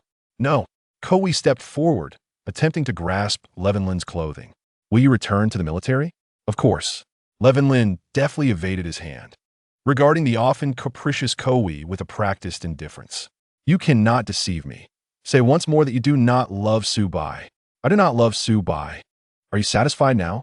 Upon hearing this, Covey's face lit up with a renewed smile, his demeanor softening as he nodded at Lin Yan. "I will ensure everything is taken care of." As Lin Yan turned to leave without pause, Covey raised his wrist-mounted light brain in the empty stairwell, a flicker of frenzied hatred crossing his eyes. Utilizing his authority, he directly became Su Bai's contact insect. With a deft tap, he sent a message to Su Bai. "I have encountered someone claiming to be from Earth. Would you be interested in a conversation? I will be waiting for you at the Central Star, Floating Light Street, Su Restaurant at 3 in the afternoon. Do not inform anyone, or the offer is void." Meanwhile, Su Bai, upon reading the message from the unknown insect, felt perplexed. Had his commotion attracted an earthling from this world? Lin Yan returned, gently pushing open the door to the nurturing room, directly addressing Su Bai, who was lost in thought before his light brain. "Come, let us eat. You arrived without having dined. The eggs will hatch in 2 months. 6 hours of companionship each day is sufficient, so there is no need to rush. No insect in this world can harm the royal insect. Is the royal insect truly that formidable? And what of you? Are you not returning?" Chapter 94. The transcendent male insect is a homebody. Su Bai observed Lin Yan, who showed no signs of departing, biting his lip. Ultimately, today events had unfolded too abruptly, leaving him unprepared. Su Bai had envisioned the sequence would entail Lin Yan experiencing a stomachache and then visiting the hospital, with him anxiously waiting outside the ward, only for the doctor to emerge with the eggs, exclaiming congratulations. Perhaps he had overthought the situation. Levinlin's clear gaze remained fixed upon the radiant golden egg, rendered speechless. I shall linger here a while longer. You may return first. Very well, perhaps you might take this opportunity to teach him some other words, lest he become limited to uttering those two phrases. As the conversation progressed, Su Bai's ears betrayed him, flushing a deep crimson. Who could have guessed how the egg learned those two words? Upon returning home, Su Bai swiftly finished his meal and thoughtfully used the StarNet Express service to send a packed meal to the hospital.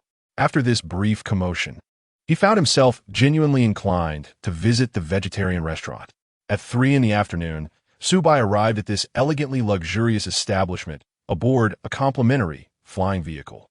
It must be said, this acquaintance, whether insect or human, certainly possessed a discerning taste for venues, as the restaurant featured an entirely semi-open layout. Following the attendant to his designated table, Su Bai momentarily questioned whether he had misstepped, for he unexpectedly spotted Kuwei seated at the prearranged spot. Approaching, Su Bai intended to express his surprise at the encounter, but Kuwei, seemingly with prescient awareness, turned without a glance and remarked, "You're late. Lin Yan despises tardy insects. You know, I've waited for half an hour." Kuwei's tone was peculiar, seemingly gentle, yet laced with an undercurrent of sarcasm. Su Bai, oblivious to the nuance, took a seat across from Kuwei with a hint of apology and a smile. He had a bad habit of procrastination, often requiring an advance notice of at least half an hour to ensure punctuality. "Was that message sent by you?" Su Bai queried, his expression layered with complexity, failing to detect any warmth or excitement akin to that of meeting a fellow countryman. It appeared he was yet another insect privy to the news. Recalling Lin Yan's previous experience, Su Bai resolved to remain still, as neither would make a move. "Indeed, it was I who sent it. To us. You are a particularly special guest, are you not?" Su Bai silently scoffed, inwardly remarking, "I am not here for leisure. I have already immigrated," while outwardly feigning attentiveness. "What is it you wish to discuss with me? We ought to converse about methods to return you to your former place." Historical records of the insect race mention certain beings from other worlds. There exists but one true method for a genuine return. What method? Suicide. Surely that method is flawed. Su Bai frowned, incredulous at the absurdity, thinking, who could be deceived by such claims? Had he not experienced a swift return himself, he might have entertained the notion. Now, having heard that voice and verified its existence, he found little credibility in Kuwei's words. And what becomes of the physical body left in this world? It would reincarnate in your body from that world. There was some semblance of logic to this, yet raised questions for Su Bai. "Why do you seek me out to discuss this?" "Simply put, I wish for you to depart from the insect race and return to your rightful world. Yet I have no desire to return at this moment." "Why is that? Is it because of Lin Yan?" A faint smell graced Kuwei's lips. Yet a layer of cold frost slowly settled in his gaze. "Indeed, I find my current life quite fulfilling. Lin Yan is admirable, the egg is delightful, the StarNet is splendid, and the newly introduced vegetables and fruits, along with the meat of star beasts, are quite satisfactory." A contented smile flickered across Su Bai's face, his innocent, pure grin akin to that of a victorious champion, which stung Kuwei deeply.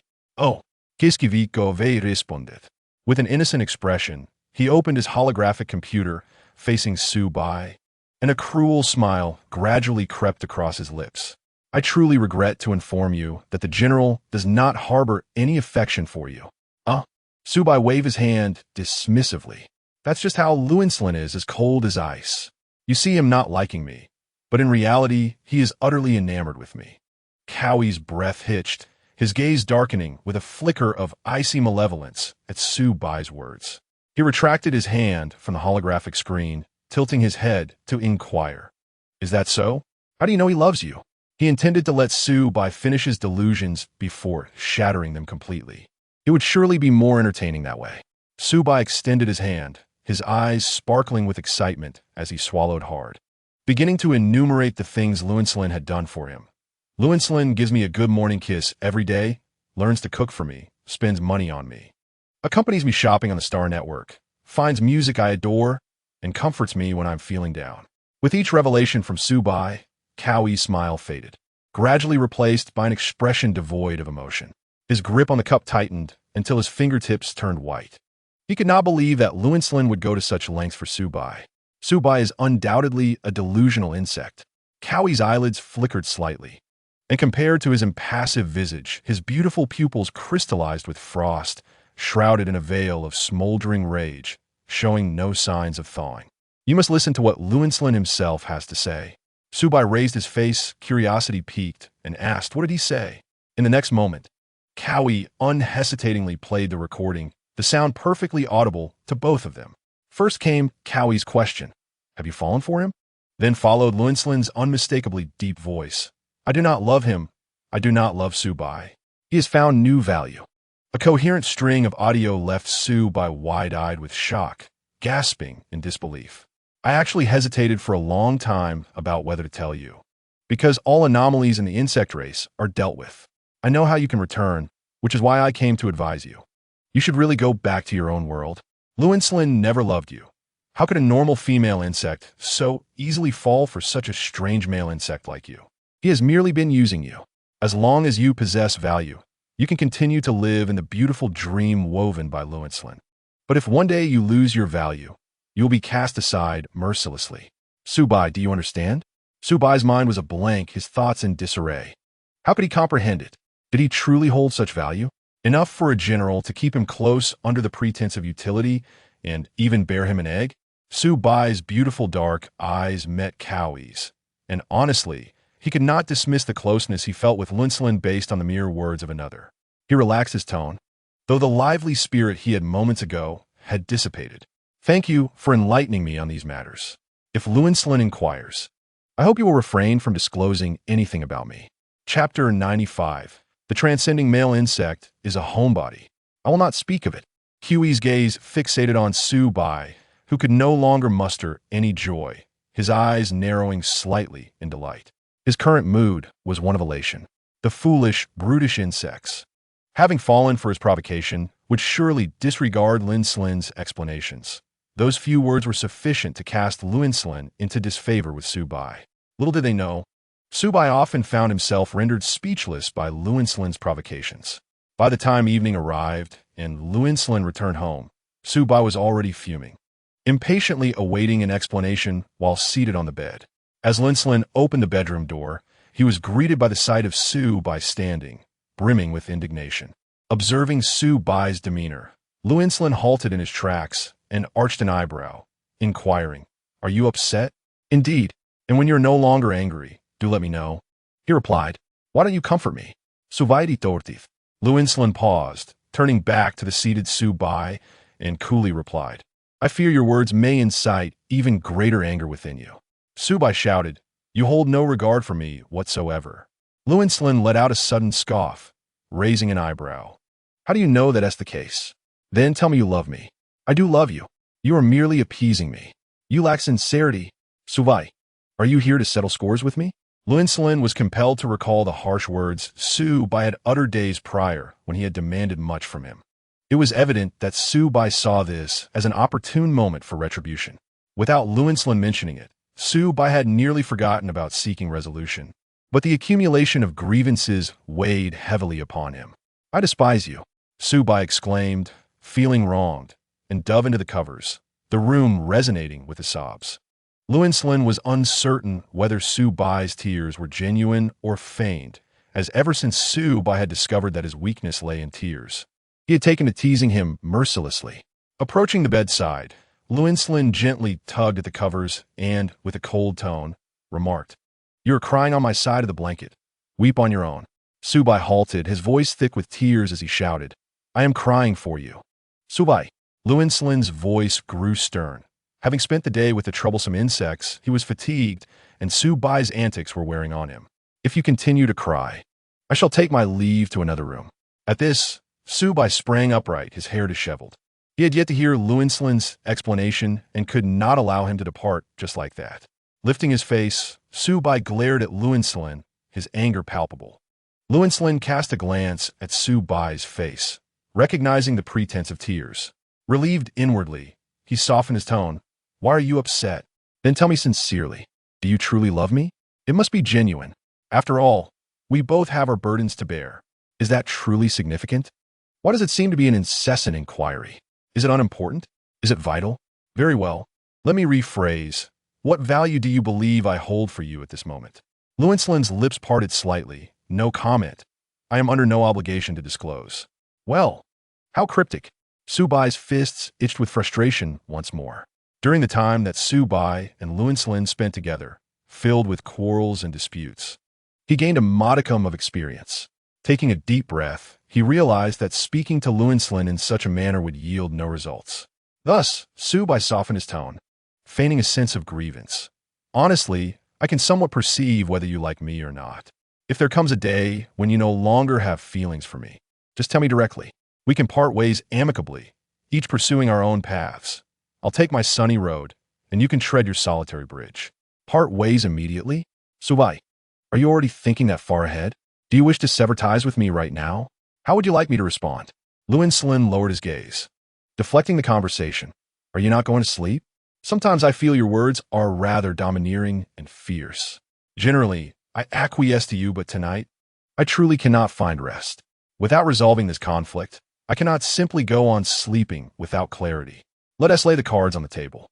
Why do you tell others that you do not like me? Why do you claim that I still hold value? Stop evading and look me in the eye. Su Bai rose from the bed, fixing his gaze on Luenslin, his hands grasping the collar of his shirt, determined to elicit those sincere words from him. How dare he deny his feelings in front of others? A heartfelt confession was in order. Now listen well. Luenslin's eyes flickered with an unprocessed light as he lowered his head and kissed Su Bai. Caught off guard, Su Bai instinctively opened his mouth, the familiar sensation driving him slightly mad, as Luenslin had a knack for such playful tricks.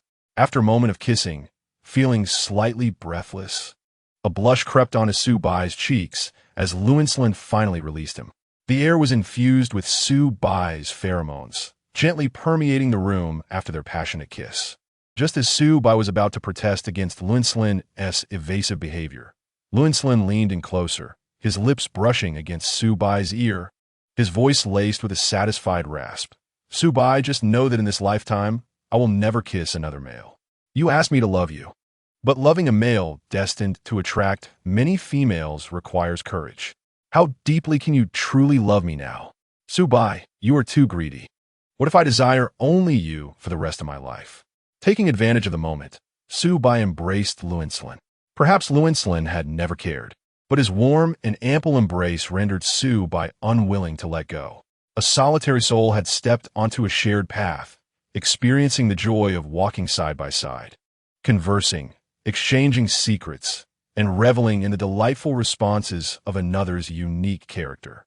How could he easily relinquish such a bond? Exhausted from their disputes, Su Bai rested his chin gently on Luenslin's shoulder, unable to see his expression. With a hint of complaint, he remarked, "Earlier, when I spoke to you about matters concerning Earth, you hardly paid attention.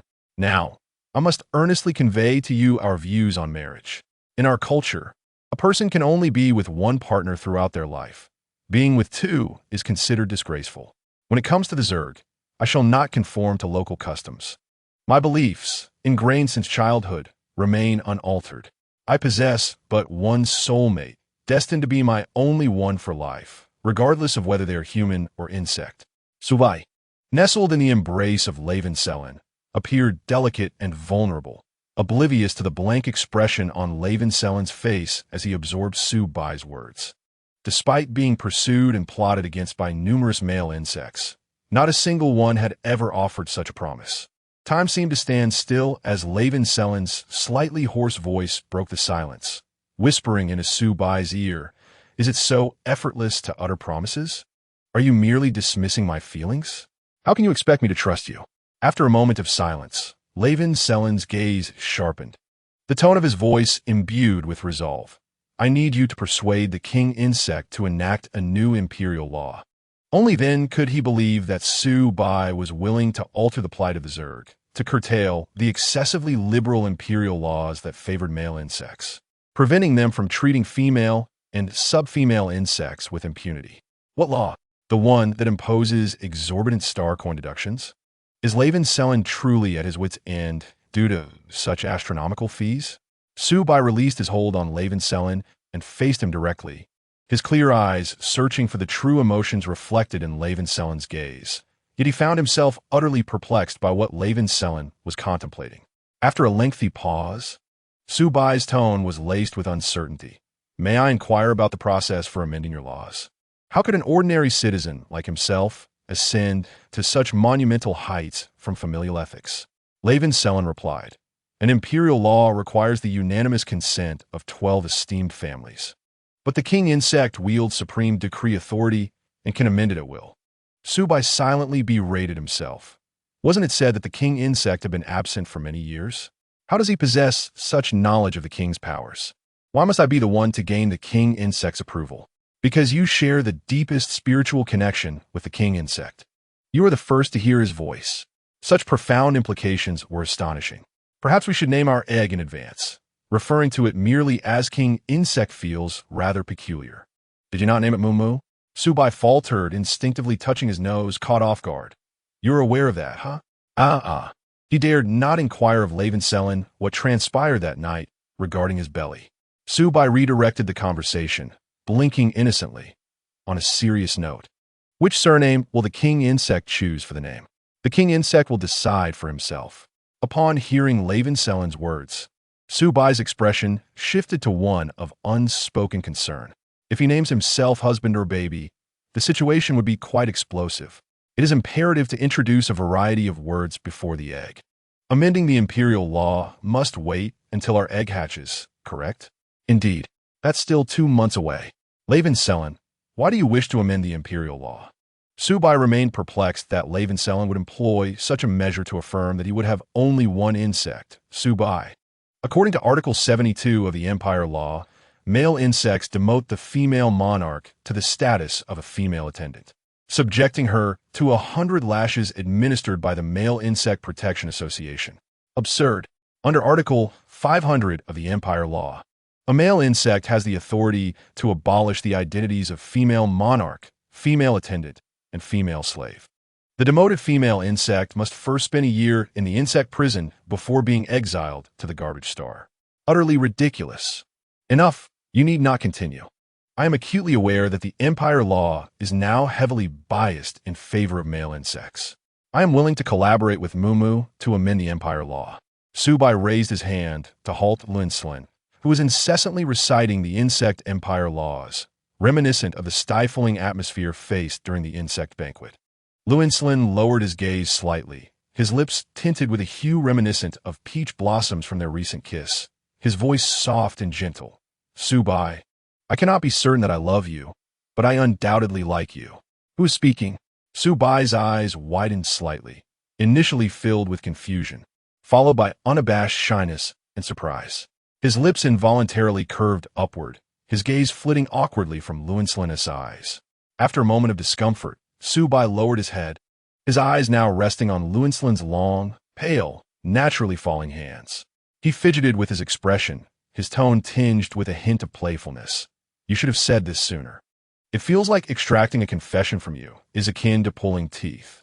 Su Bai could only murmur softly to himself, the latter half of his thought too risky to voice, fearing it would provoke another bout of his companion's stubbornness. Upon introspection, Su Bai recognized his own fondness for Lin Yan.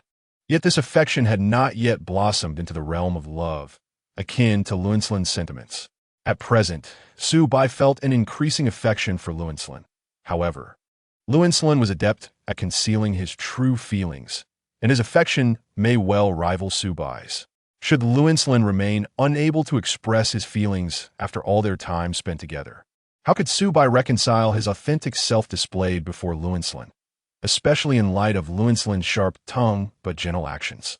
To deny all of this would be to embrace true emotional detachment. Lin Yan's genuine admission of affection was what reassured Su Bai that their relationship would gradually deepen, eventually igniting a profound love for one another. Have you received the answer you sought? Yes. Did Covey come to speak with you? Huh? Su Bai's joy was abruptly diminished upon hearing Covey's name from Lin Yan. Do not meet with Covey again. Keep your distance from him. Su Bai immediately concurred. I feel the same. He even told me that suicide could lead back to Earth. How absurd is that? Am I someone easily deceived? No rational person would believe such nonsense. Upon hearing Su Bai's words, Lin Yan's gaze sharpened, a flicker of dread passing through his eyes, imbued with a chilling intensity. Covey indeed harbored malicious intent towards Su Bai. In the coming days, do not meet with Covey again, nor respond to any messages from him. Lin gently lifted Su Bai's face with his cool hands, earnestly and solemnly imparting his words. Su Bai blinked frantically in affirmation, prompting Lin to reluctantly release his grip. "Let us sleep. Tomorrow we must accompany Wang Mu," he stated. Upon hearing this, Su Bai felt a twinge of guilt, for it was Lin who had cared for Mu throughout the day. Yet upon returning, he was still unwilling to let him rest. "Sleep now, immediately." Su Bai quickly rolled over, obediently lying down beside Lin to make space for him. However, Lin showed no intention of covering himself with a blanket to sleep. Under Su Bai's puzzled gaze, he began to undress, a familiar action leading to an all-too-familiar situation. This time, Su Bai was not merely a question mark. He was enveloped in a myriad of inquiries. How could the resilience of a female insect be so remarkable that even after laying eggs, it remained tireless? Noticing Su Bai's contemplative expression, Lin's lips curled into a knowing smile as he casually explained, "Wang insects do not emerge without effort. It nearly drained my mental energy. Regaining my strength is now paramount." "Understood," Su Bai replied, relaxing his demeanor and feigning nonchalance. "It's fine. We are a couple. You need not explain." With that, Lin drew closer, their forms intertwining on the bed in a whirlwind of motion.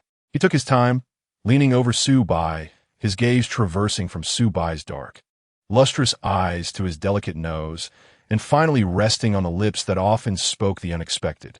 Throughout this, Su Bai maintained an unwavering gaze, his beautiful, black crystal-like eyes fixed on Lin, awaiting his next move.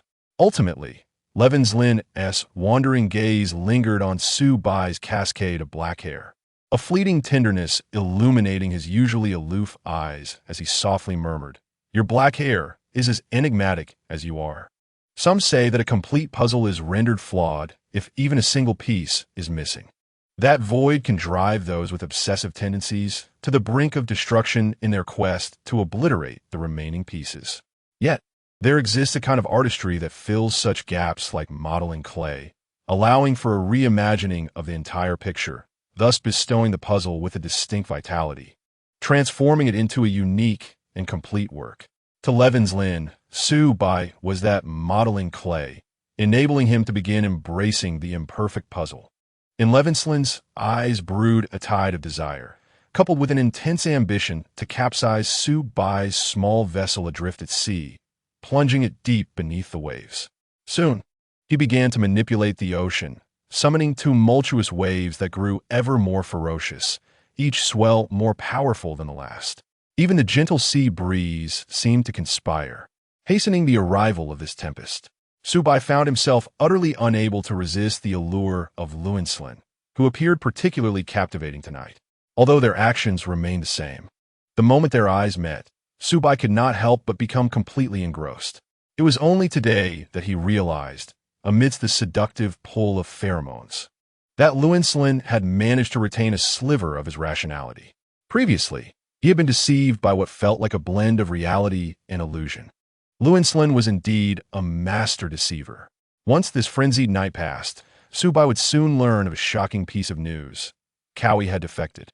The Star Network reported on the former Royal Third Prince's own confessions of numerous heinous and outrageous acts, including, but not limited to, personally murdering the First Prince, Colt, leading the rebel forces, poisoning the insect emperor and dozens of male insects, and revealing the formulation of a mind-releasing agent along with other unprecedented pharmaceuticals. He publicly exposed the disgraceful deeds of hundreds of male insects, which had previously gone unreported, and unveiled the contents of male insect banquets. Among Cowie's many admissions, the very first line proclaimed, "You deceived me." Su Bai gasped in shock, covering his lips, while Lin was in the kitchen preparing a vegetable salad for him.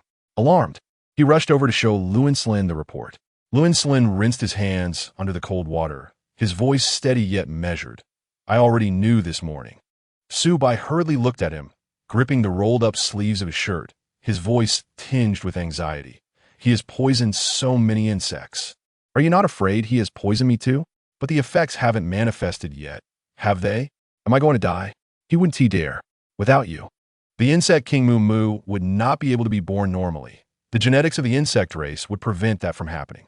Lin Yan lowered his gaze and fell silent.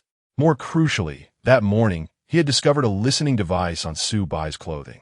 Cowie had always possessed exceptional talent for scientific innovation. If this device had made its way back to their home, evading the highest defenses of the insect race was simply unimaginable. He had left no glimmer of hope for Cowie. His madness was anticipated, but he had not expected Cowie to so decisively lay everything bare on the Star Network. He had assumed they would engage in a reckless fight once again, as they had in the past. After inadvertently uncovering Cowie's unbelievable secret during their military academy days, Lin Yan had resolved to show Cowie no kindness. Cowie had always lived in naive fantasies. Any slight deviation from his desires sent him into a frenzy, resembling a male insect in his madness. Yet, even if he was a male insect, there was no possibility between them. Curious, Su-bai glanced at Lin Yan. Aren't you two friends? How did he turn out like this? He once was. He has always been this way. Finish up. I need to go accompany Moo Moo. Lin Yan turned, carrying the vegetable salad, gesturing with his eyes for Su-bai to wait at the dining table. As soon as Su-bai took his first bite of the salad, he couldn't help but give Lin Yan a thumbs up. With a tone of delight, he exclaimed, "This is incredible. I never expected your first attempt at cooking would taste this good." Though it is true that a vegetable salad can be effortlessly prepared even by a novice in the kitchen, the emotional value that Su-bai brings must not be overlooked. As expected, in that fleeting moment, Lin Yan's gaze shifted to one of pride and disdain, and he began to put on an act. Su-bai thought to himself, "Excellent. With each encouragement, there will come a day when I no longer need to labor so diligently over meals." Upon arriving at the hospital to visit Moo Moo, Su-bai discovered that the insect egg could now communicate simply with insects. Although it could not articulate sentences fluently, basic communication was indeed possible. Sitting beside the insect egg, Su-bai playfully inquired, "Does Moo Moo prefer a male or a female bye-bye?" "Oh, how delightful. It likes me," Su-bai exclaimed, filled with joy, only to catch a glimpse of Lin Yan's slightly sullen expression, causing a flutter of concern within him. Thankfully, the egg, displaying remarkable emotional intelligence, called out "Cece" in a stuttered manner. The atmosphere shifted to one of merriment, and through Su-bai's interaction with the insect egg, the mood of the central insect noticeably improved. The alien insect felt a slight release of its heavy emotions, becoming somewhat more serene. Only the aggressive insect felt a sudden loss of interest in inflicting harm, its temperament shifting from violence to a fervent desire for shopping. As the day of the eggs hatching arrived, the imperial law, under the authoritative nod of the royal insect, successfully introduced the new Imperial Insect Protection Act. The insect race welcomed their true king, rewriting the order and averting the impending collapse of their society. The new imperial insect law significantly restricted the reckless behavior of male insects and provided much-needed respite to the distressed female and sub-female insects. Mistakes made by male insects would no longer lead to imprisonment. Instead, they were required to rectify their errors over the course of their lengthy lives, with the severity of restrictions escalating according to their rank. The empire offered high-ranking male insects protection while also necessitating their participation in the construction of a better society for their kind. No longer could male insects manipulate relationships with female and sub-female insects to their advantage. Following the implementation of the new law, Gu Zhan and Laos Te parted ways amicably. When Laos Te joyfully arrived at Su-bai's residence to collect Gu Zhan, the latter's first request upon seeing Laos Te was to terminate their partnership. Laos Te, unable to maintain his facade, knelt before Gu Zhan, speechless, while Su-bai and Lin Yan observed with cold indifference. Gu Zhan, expressionless, produced a knife from seemingly nowhere and pressed it against his neck, coldly stating, "You know I should have died long ago." Laos Te's heart nearly stopped in terror, fearing that Gu Zhan might actually take action. "Don't move. Please don't move. I will end our relationship right now." Panic propelled him to swiftly activate his star brain. Yet he found himself fixated on the confirmation button, breathing heavily, tears streaming down his face uncontrollably, blurring his vision. In his hazy sight, he looked up in hope at Gu Zan's expression, only to see the latter's disdainful profile, deliberately turned away. In the heart of Liost, the proud Liaohua was about to drift away from him, and at that moment, Liost wished for nothing more than to perish. Once the two insects severed their bond, Su Bai, having consulted with Lin, purchased a new house for Guzin near his residence. Guzin accepted the offer, and after residing there for a while, he bid farewell to Su Bai and the others to explore the stars. Liost could easily surmise Guzin's intentions. Without a second thought, he transferred the position of the main insect of the Late family to Su Bai, packed his belongings, and set off in pursuit. There was another insect, Flane, who found himself in a similar predicament. Although he reveled in the intricacies of affection, he was not prone to violence. Yet his female attendant, named Ethan, had proposed the dissolution of their partnership. Upon the announcement of this news, it was overshadowed by the earlier report of the main insect of the Late family severing his bond. Flane felt as though he were shattering, his face flushed with indignation. He experienced a rare surge of fury, more intense than the fiery hue of his hair. Meanwhile, the insect seated beside him gleamed with a cold glint, as if relishing the situation. "Who do you think you are to leave me?" Ethan turned his head away, disregarding both Flane and the insect with the light purple hair beside him. With a voice as calm as still water, Ethan stated, "I simply wish to join the battlefield, where I have come to realize that the chaos of war is where I truly belong. I do not fit in your world, sacrificing my entire existence for something so ephemeral. I voluntarily propose the dissolution of our relationship, in accordance with the new Imperial Insect Protection Law. I will accept the corresponding penalties. Please, esteemed one, grant your consent." "To hell with your consent," Flane erupted, springing to his feet and storming toward Ethan with the intent to strike him. His hand descended like a swift gale, yet Ethan did not flinch. He didn't even bother to glance at Flane, as if any additional attention would be a waste. "I no longer desire any of this." Flane's hand hesitated midair, and upon witnessing Ethan's indifferent expression, a surge of anger welled within him. The resounding slap echoed through the spacious living room. The insects still seated on the couch flashed a glimmer of satisfaction, their androgynous face lifting into a smirk of triumph. They feigned rising to Flane's side, grasping his trembling hand, their eyes betraying genuine concern. "Why did you hit him? You could have let me do it. Your hand is all red.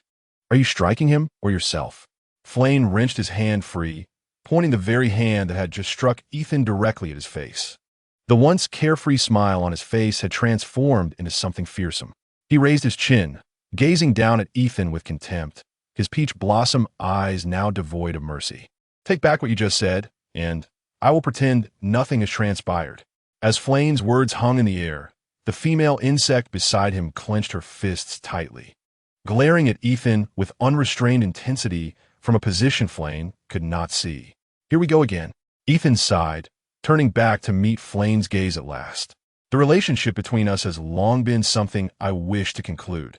After that banquet, when I learned from you that the general had witnessed everything, I felt an inevitable conclusion looming over us. In that moment, I truly realized how naive I had been. I could not blindfold myself and pretend that the cracks in our relationship had not formed. I could forgive all your transgressions, yet I could not forgive the cowardice that had taken root within me. As I step away from this place today, I comprehend our understanding. Even if you wield your power against me, it matters not. Flynn, you once made a promise to me, and now I shall invoke it. I demand the dissolution of our partnership." With rage igniting his crimson gaze, Flynn retorted, "Ethan, have you lost your mind? Step outside and see which male can treat a female as I do. Have you become so comfortable that you wish to perish on the battlefield like your fellow males? If you wish to sever our bond, so be it, but do not overestimate your worth. I shall inform you in advance. I have no interest in tormenting you. A pitiful female, even if you kneel and weep for my forgiveness, it shall never be granted." Flynn quickly initiated the dissolution of their relationship, his anger dissipating, replaced by a look of satisfaction. A smile of liberation flickered in Ethan's eyes. "Thank you, Lord Flynn, for your understanding. I hope that in the future you may." Ethan paused, casting a glance at the nearby female before fixing his gaze on Flynn. His lips parted slightly. "May you progress ever onward."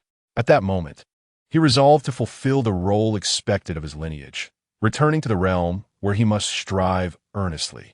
"Flynn, I have broken my vow. I shall no longer love you." Chapter 99. The male among us is a homebody ever since Sue laid her eggs. Lin Yan has found himself perplexed. Indeed, quite bewildered. It was as though he had transformed into an entirely different creature overnight. The surface-level irritability and anger had vanished, leaving Leicester both astonished and somewhat uncertain, with a hint of ungraspable fear. Yet, one thing was certain. Lin Yan had not departed. Recently, Lin Yan had been fervently dedicating time to the operations on Feiyun Star. As the entire industrial chain began to function, he showed no inclination towards amassing wealth, which puzzled Leicester. He perceived Lin Yan as a purposeful being, perhaps akin to Su Bai, yet he refrained from voicing his inner doubts.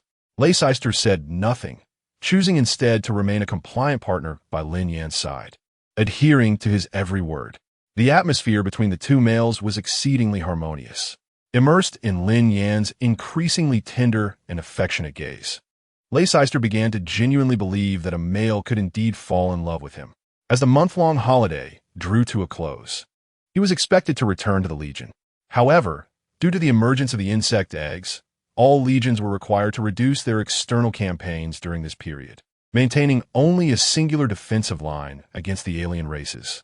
Recently, Lin Yan lamented that he seldom took him out for leisurely strolls, leaving him to languish in the Star Network, which offered little in the way of excitement. Thus, on the third day of the Insect King's arrival, when the Star Network was thrown into disarray due to the affairs of the Third Prince, Covey, Lin Yan assertively took his hand and led him into the largest shopping mall on the Central Star. As the female insects floated gracefully within the mall, Lin Yan held onto Lester's hand, guiding him leisurely through the bustling space. The warmth of Lin Yan's grip enveloped Lester's perpetually cold hand, imbuing it with a comforting heat. Lester struggled to articulate his feelings. If he were to describe it, it would be akin to the bittersweet sensation of being secretly gifted a fruit by his mother in childhood, sweet, sour, and a touch bewildering. He yearned to reciprocate Lin Yan's touch, but feared detection, resorting instead to stealing glances at their intertwined hands during moments when Lin Yan's pace outstripped his own. In high spirits, Lin Yan felt a sense of redundancy in this world. He had initially believed he would need to intervene to quell the madness wrought by the insects. However, as the system had indicated, the world proved to be remarkably easy to navigate. The exquisite produce from Feiyun Star satisfyingly quelled Lin Yan's culinary cravings. The Star Network also boasted recipes for various Earth delicacies curated by Su Bai, alongside some of Lin Yan's own contributions. He paid little mind to Su Bai's thoughts on the matter, as importing the recipes into the robot was a simple task. At home, Lin Yan retained only the butler, occasionally sending him away when there was nothing to attend to. He was unaccustomed to having other insects involved in his and Lester's lives, thus assigning them tasks around the house and its surroundings. Today, he had brought Lester out merely to alleviate the pressures weighing on him. A smile graced Lin Yan's lips as he walked, playfully squeezing Lester's hand, prompting Lester to lean closer, his eyes silently questioning his companion's intentions. "Cece, your hands are so cold. Is it uncomfortable?" Lester's clear, icy gaze flickered with a hint of regret as he pretended to withdraw his hand, only to find Lin Yan's grip tightening in response. "No, I mean your icy touch is quite pleasant." Lester bit his lip and nodded softly. Recently, Lin Yan's speech had adopted a gentler tone, leaving Lester uncertain on how to respond. "In the future, if your hands are cold, I will warm them for you, all right?" Lin Yan ceased his playful banter, his gaze caught by a store ahead that showcased clothing of commendable quality. Intrigued, he wished to take Lester shopping, to better understand his fashion preferences. Without hesitation, Lin Yan stepped into the store, which, unlike others adorned with ostentatious decor and vibrant lights, possessed a rare sense of understated elegance befitting their kind. The heavens have not favored us today. In this vast central star, Lin Yan and the creature known as Freen appear to share an extraordinary connection. Lin Yan chose to ignore it, naturally stepping to the other side to begin his exploration. Behind him, Lester raised his gaze to follow Lin Yan's line of sight for a fleeting moment, then, with a hint of indifference, glanced once more at Freen before diverting his gaze. The design of the insect-themed clothing store was distinctly tailored to the insect race. There was no need to wander about. One could effortlessly tap on the desired items displayed on screens to swiftly gather the corresponding garments. Each piece was presented before the insects, and if one hesitated for more than 3 seconds, it would be replaced by another. Lin Yan had no specific aim. He simply shuffled the order of the clothing on display. With a discerning eye, Lin Yan skimmed through the garments. Drawing from his previous world's aesthetic influenced by the stars, he had a fair understanding of what styles Lester might favor. Fashion is an intuitive sense, and Lin Yan believed he could perceive Lester's preferences. Thus, within this small realm, Lin Yan began to assist Lester. "Cece, what do you think of this one? It's quite casual, the color is just right, and it accentuates your figure wonderfully." Lester's gaze lingered on the shirt for a second before he replied, "Good. Cece, this one is also nice. These pants could serve as loungewear." Lester nodded in agreement after a brief glance at the new gray trousers. "Good. Cece, look at these shoes. They're so stylish. Do you like them?" A flicker of uncertainty crossed Lester's eyes. Accustomed to military boots since childhood, he was unsure about these unfamiliar shoes. However, seeing the joy in Lin Yan's eyes, he affirmatively nodded. Lester's subtle hesitation did not escape Lin Yan's notice. He promptly set aside the shoes and selected a new batch of clothing. After changing the garments, Lin Yan approached Lester, gently caressing his face with warm hands. "Cece, liking something is simply liking it, and disliking is disliking it. If you enjoy everything, I might as well buy this store outright."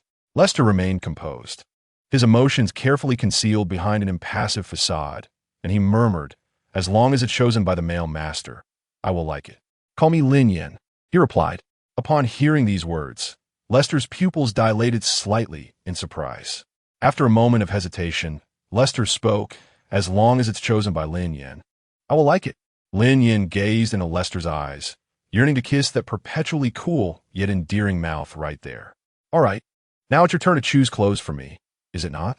Lester was momentarily taken aback. Typically, it was the female insects who selected clothing for the males. Lin Yan's seamless initiation of the selection process made it all the more natural for Lester to accept. Regaining his composure, Lester's fingers twitched slightly as he looked at Lin Yan and said, "Lin Yan, I may not be able to choose clothes that you like." The wardrobe at home was filled with a myriad of colorful garments, all once favored by Lin Yan during his days of fame in the interstellar realm. Yet it was evident that the Lin Yan before him did not share such tastes.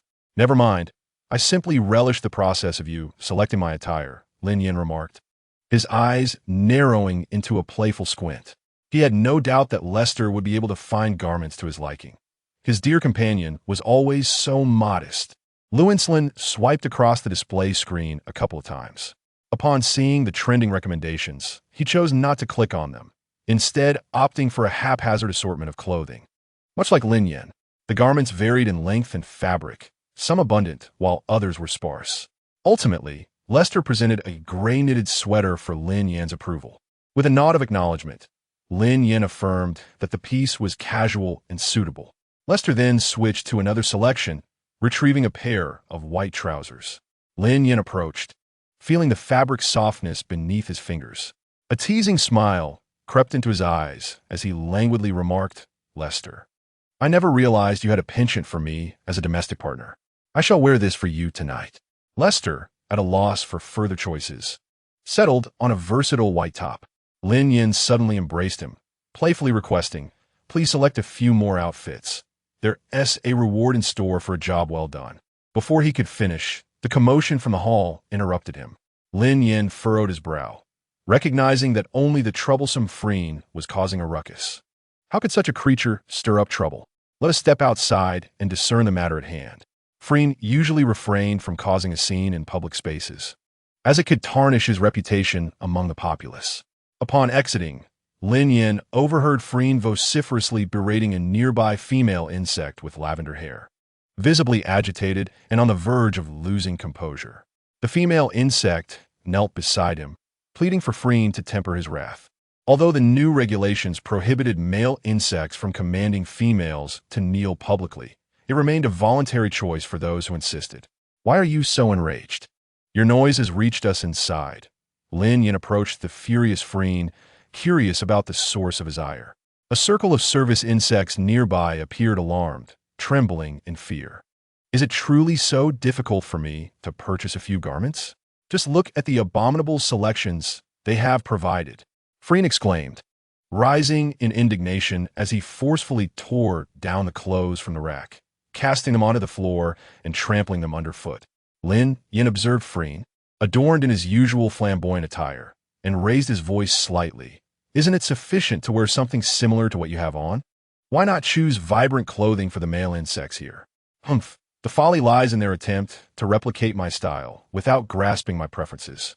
I detest sequins on clothing, favoring lustrous threads instead. I abhor the color blue, favoring red. I desire garments that offer a silky, cool sensation against my skin, eschewing heavy fabrics that require adjustment." With so many stipulations, who has indulged you? Lin Yan, exasperated, retorted coldly. Then why not communicate these preferences to them instead of causing such a scene? They simply do not understand me. I certainly would not be so incensed, but my dear Linka, who has been with me for so long, remains oblivious to my desires. And naturally, I am incensed. At their feet, the female insect immediately tugged at Flynn's trousers, apologizing profusely, only to be met with Flynn's disdainful avoidance. "Look at him," he scoffed. "Ethan has been with me for a year and knows everything about me, while Rainika doesn't even know my preferences. Am I expected to list my likes one by one in front of him? How absurd. You could have brought Ethan along to accompany you shopping instead of this clueless female insect, ruining the rare opportunity to venture out for clothes." Lin Yan felt no remorse for hurling verbal daggers at Flynn. Even if he were aware, he would still deliberately utter words to prick Flynn's heart. Flynn's expression darkened further, his face clouding over. Yet he contemptuously retorted, "That clueless female insect has already been dismissed from my life. Huh, I wonder how deeply she can delude herself. Enough. It's not a grave matter. Do you remember what kind of clothes Flynn likes?" Lin Yan's gaze settled on the pitiful female insect, still begging for forgiveness. Wasn't she the one who flaunted her affection at the banquet?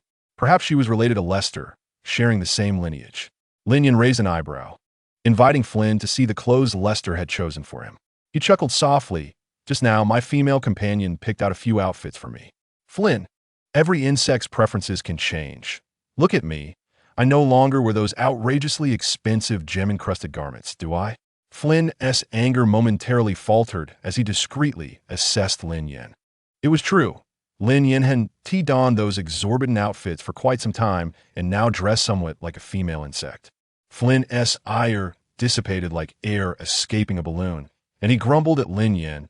"If it weren't for you being here today, I would have demoted Rainika to the status of a mere female slave." His words, laced with a hint of menace, drained the color from Rainika's face. But Flynn quickly had him stand up to greet Lester, clearly not forgetting their shared lineage.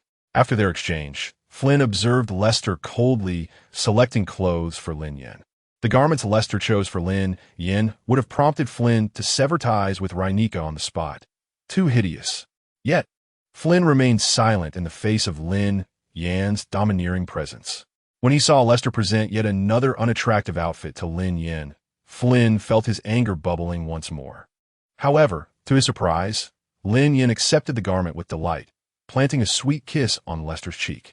Flynn found himself increasingly at a loss for how to respond to this scene, yet he stubbornly hoped for Lester's poor taste to trigger Lin Yan's irritation, just to witness the ensuing drama. In Chapter 101, traversing male insects is a homebody fueled by this irritation. Flynn watched for half an hour as Lin Yan lavishly praised Lester's choice of clothing. During this time, Lester did select an outfit that aligned with Flynn's aesthetic. It elicited a slightly pained expression from Lin Yan, who seemed reluctant to accept it. Flynn, invigorated initially thought Lin Yan might succumb to anger, but to his surprise, Lin Yan hesitated for a moment while holding the shimmering garment before breaking into an even brighter smile. Lin Yan's profound gaze fixed upon Lester, and after a brief pause, his alluring lips parted to address Lester. "I had almost forgotten that you haven't seen me in such sparkling attire. Do you think I might appear differently attractive to you in this outfit?" Phryne felt as though he had been played for a fool. Lin Yan's demeanor resembled that of the deceived female insects he was so accustomed to manipulating. Whatever Lin Yan said was taken as gospel, and he was all too familiar with the way he could sway them. How could Lin Yan possibly harbor affections for Lester, a creature of such cold rigidity? Phryne was incredulous. He had always known Lin Yan to favor female insects, particularly those of the more resplendent variety, which often elicited a degree of goodwill towards him. It seemed implausible that he would be drawn to a creature so starkly unyielding. Moreover, hadn't Lin Yan initially been captivated solely by Lester's power? What could have prompted such a transformation into what appeared to be genuine affection? Phryne was confounded. While nearby, Renka regarded Lester with a gaze that betrayed malice and disdain. Renka was an adept at disguise, presenting a facade of fragility and innocence whenever Phryne was near. Seizing the moment while Lin Yan was preoccupied with selecting garments, he leaned into Phryne's ear and spoke in a voice tinged with feigned grievance. "My lord, Ethan has never shared your preferences with me, despite our long-standing relationship."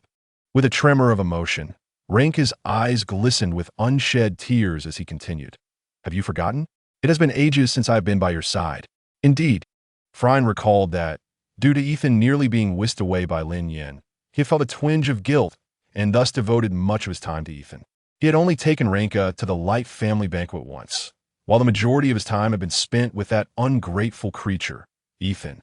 As Phryne observed the wronged Renka before him, the anger that had previously flared dissipated, shifting instead to concern for the resilient Renka.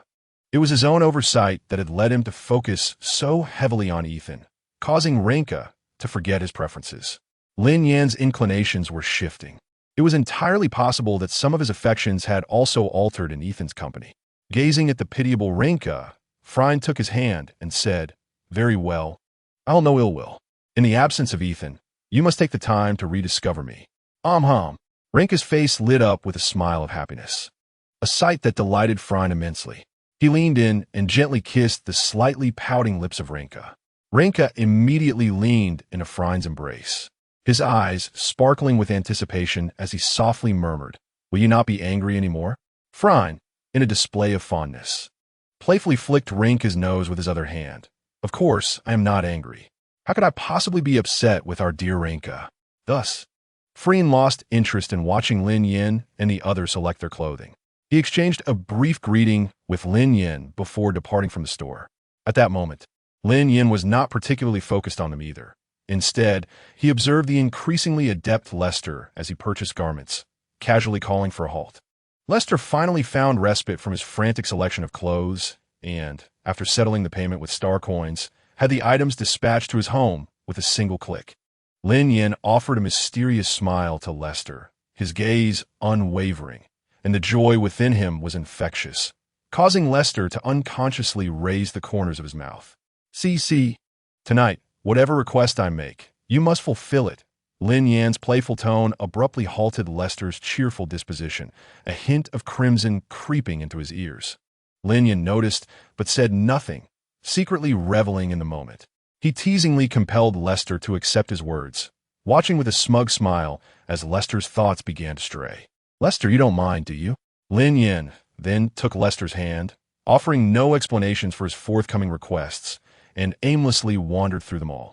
Suddenly, Lin Yan's eyes sparkled. Having come to experience the technological advancements of the insect race, he realized he had overlooked their mechas. How careless of him! Excitedly, he pulled Lester into a store that resembled a mysterious treasure trove, brimming with innovation. The shop was filled with an array of mecha models, tantalizing enough to entice any enthusiast from Earth to consider the possibility of acquiring one.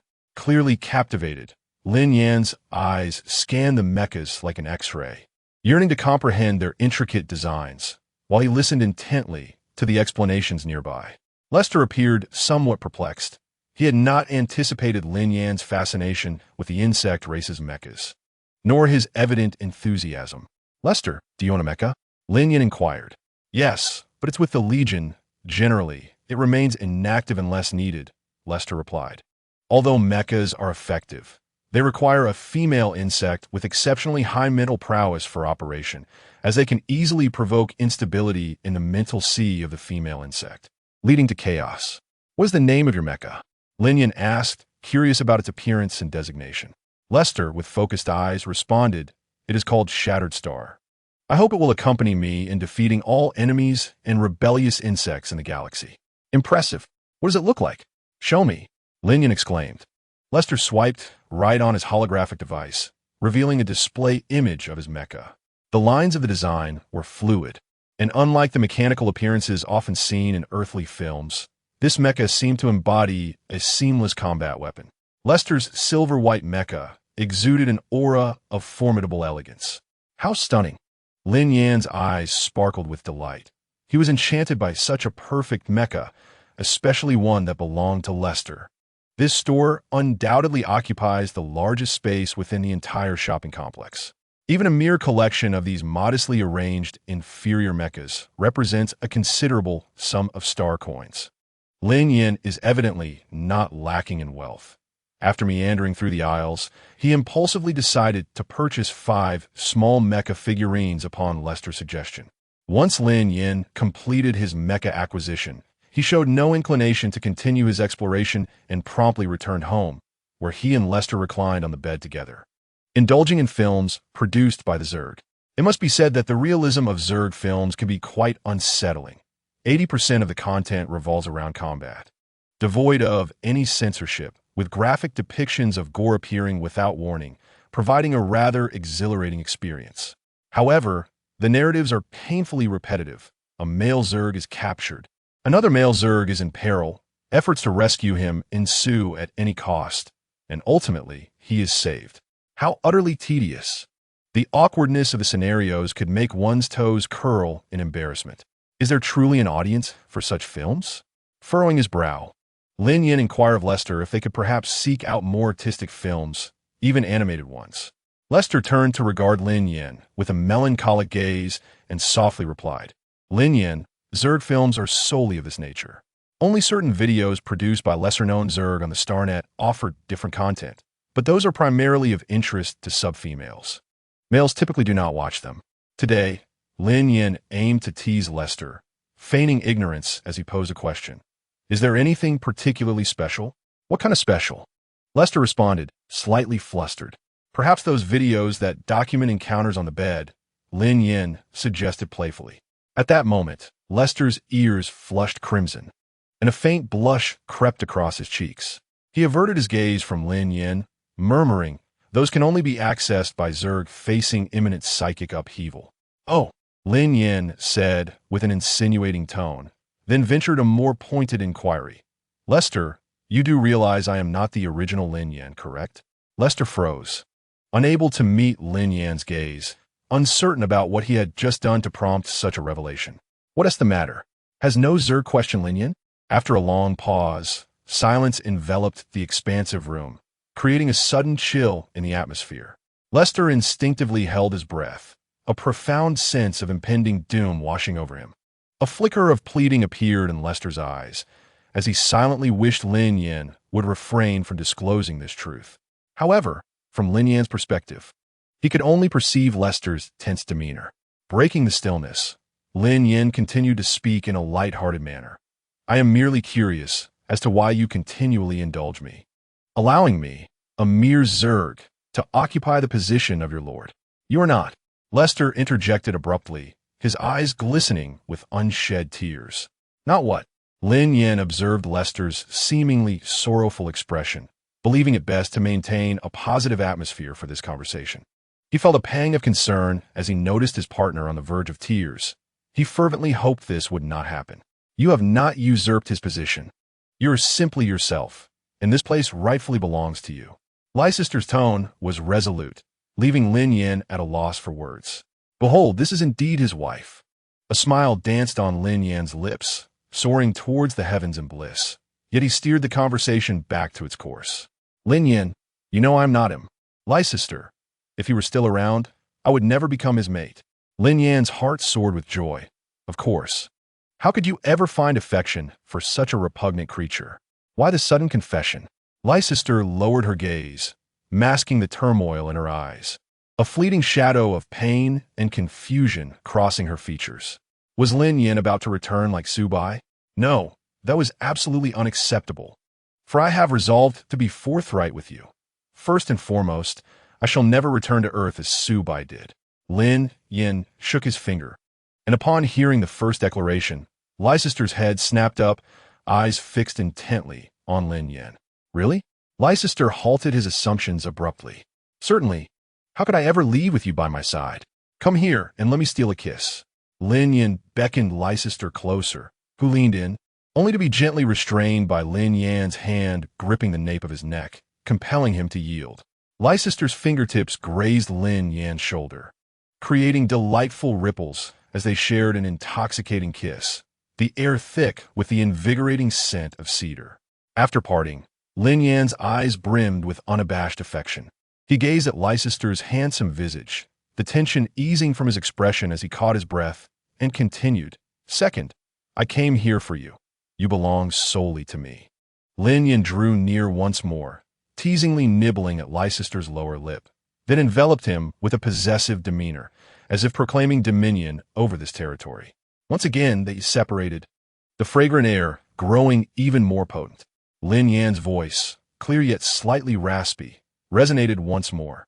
Third, I cherish you and love you even more. With that, he leaned in for another kiss, but this time it was a fleeting brush, pulling back to create distance. Lin Yan regarded Leicester earnestly. Cece, I'm willing to share with you everything you wish to know. Simply ask. Leicester, do you and Subai come from the same place? Lin Yan, no.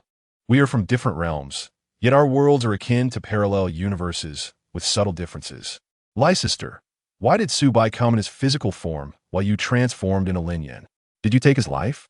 Lin Yan, I did not take his life. Fate demanded that I become him. Leicester, your name is truly Lin Yan, isn't it? Lin Yan, indeed. Leicester, Luinslin told me that in your world, one person is paired with another. Is that true? I do not mean to imply that you can have only me as your mate. Here, male insects often have multiple female partners. Lin Yan chuckled softly. Of course, aside from you, I have no affection for anyone else. A flicker of conflict crossed Leicester's eyes before he sighed, his voice tinged with resignation. Lin Yan, would it not have been better if you had never told me? I do not dwell on your origins, nor do I ponder the sudden actions you have taken, and I remain indifferent to the authenticity of your love for me. As long as you remain by my side. Lin Yan's brow twitched, instantly perceiving the evasion behind Lester. His profound gaze, brimming with affection, rested upon Lester as he said, To love someone is to spare them from unfounded worries, and to love a bug is even more so. In order for you to draw closer to me, I must express this, and I ask that you accept my imperfections. Lester, you must also hold me resolutely. The insect realm is filled with myriad wonders I have yet to encounter. I had initially planned to explore them during our honeymoon, but due to the demands of circumstance, I have not had the chance to delve into them. If you are willing, would you accompany me to discover this beautiful world together? Yes. At this moment, Lester had no further inquiries for Lin Yan. To claim indifference would be disingenuous. If he truly did not care, why would he divulge to Lei Winston about Subai? He has never been a benevolent bug. He merely sought answers from him first. Lester's eyes sparkled at Lin Yan, akin to stars awakening in the night sky, and then his lips curved into a noticeable smile, radiating a brilliance that struck Lin Yan's heart profoundly. As Lin Yan was momentarily rendered speechless by this smile, Lester uttered a phrase that sent his heart racing. Thank you, darling. It was only at this moment that I began to believe the whimsical words once spoken to me by my mother were true, that this world was not as hopeless as it seemed. To utter such a statement in a non-combat state proved to be overwhelmingly potent for Lin Yan, who transformed into a ravenous wolf, leaping forward with fervor. Kisses upon kisses ensued. leading to an exchange of deep affection, promising countless days and nights as passionate as this one. I have never been a cunning deceiver, yet you willingly pay the price for my fabrications. You are no naive little rabbit. You have persistently won my heart with your sincere trust. Chapter 103. Back to the source. When the insect king, Mumu, turned 1 year old, he spoke his name aloud. His name is Su Lin, born with the innate authority over the entire insect race. He had never shared this with others. Even while encased in his egg, a bothersome voice incessantly instructed him on how to govern his subjects, assuring him that with his intelligence, he could lead the insect race to greatness. His father and mother were particularly fond of lively debates, and he had long ago mastered the art of managing the volatile emotions of bugs. Ensuring the flourishing of the insect race was as effortless as a mere flick of the wrist. He would never encounter another as domineering and self-assured as his mother, nor a father so adept at understanding the hearts of bugs. Learning, and more learning, far surpassing what that clamorous voice had taught him. The world of insects is vast. Under the increasingly mature governance of the insect king, the race experienced rapid growth and significant transformation. Each family began to compete over which male ruler was more doting towards their female bugs, and who could ensure their females produced eggs, fostering a more harmonious family ethos.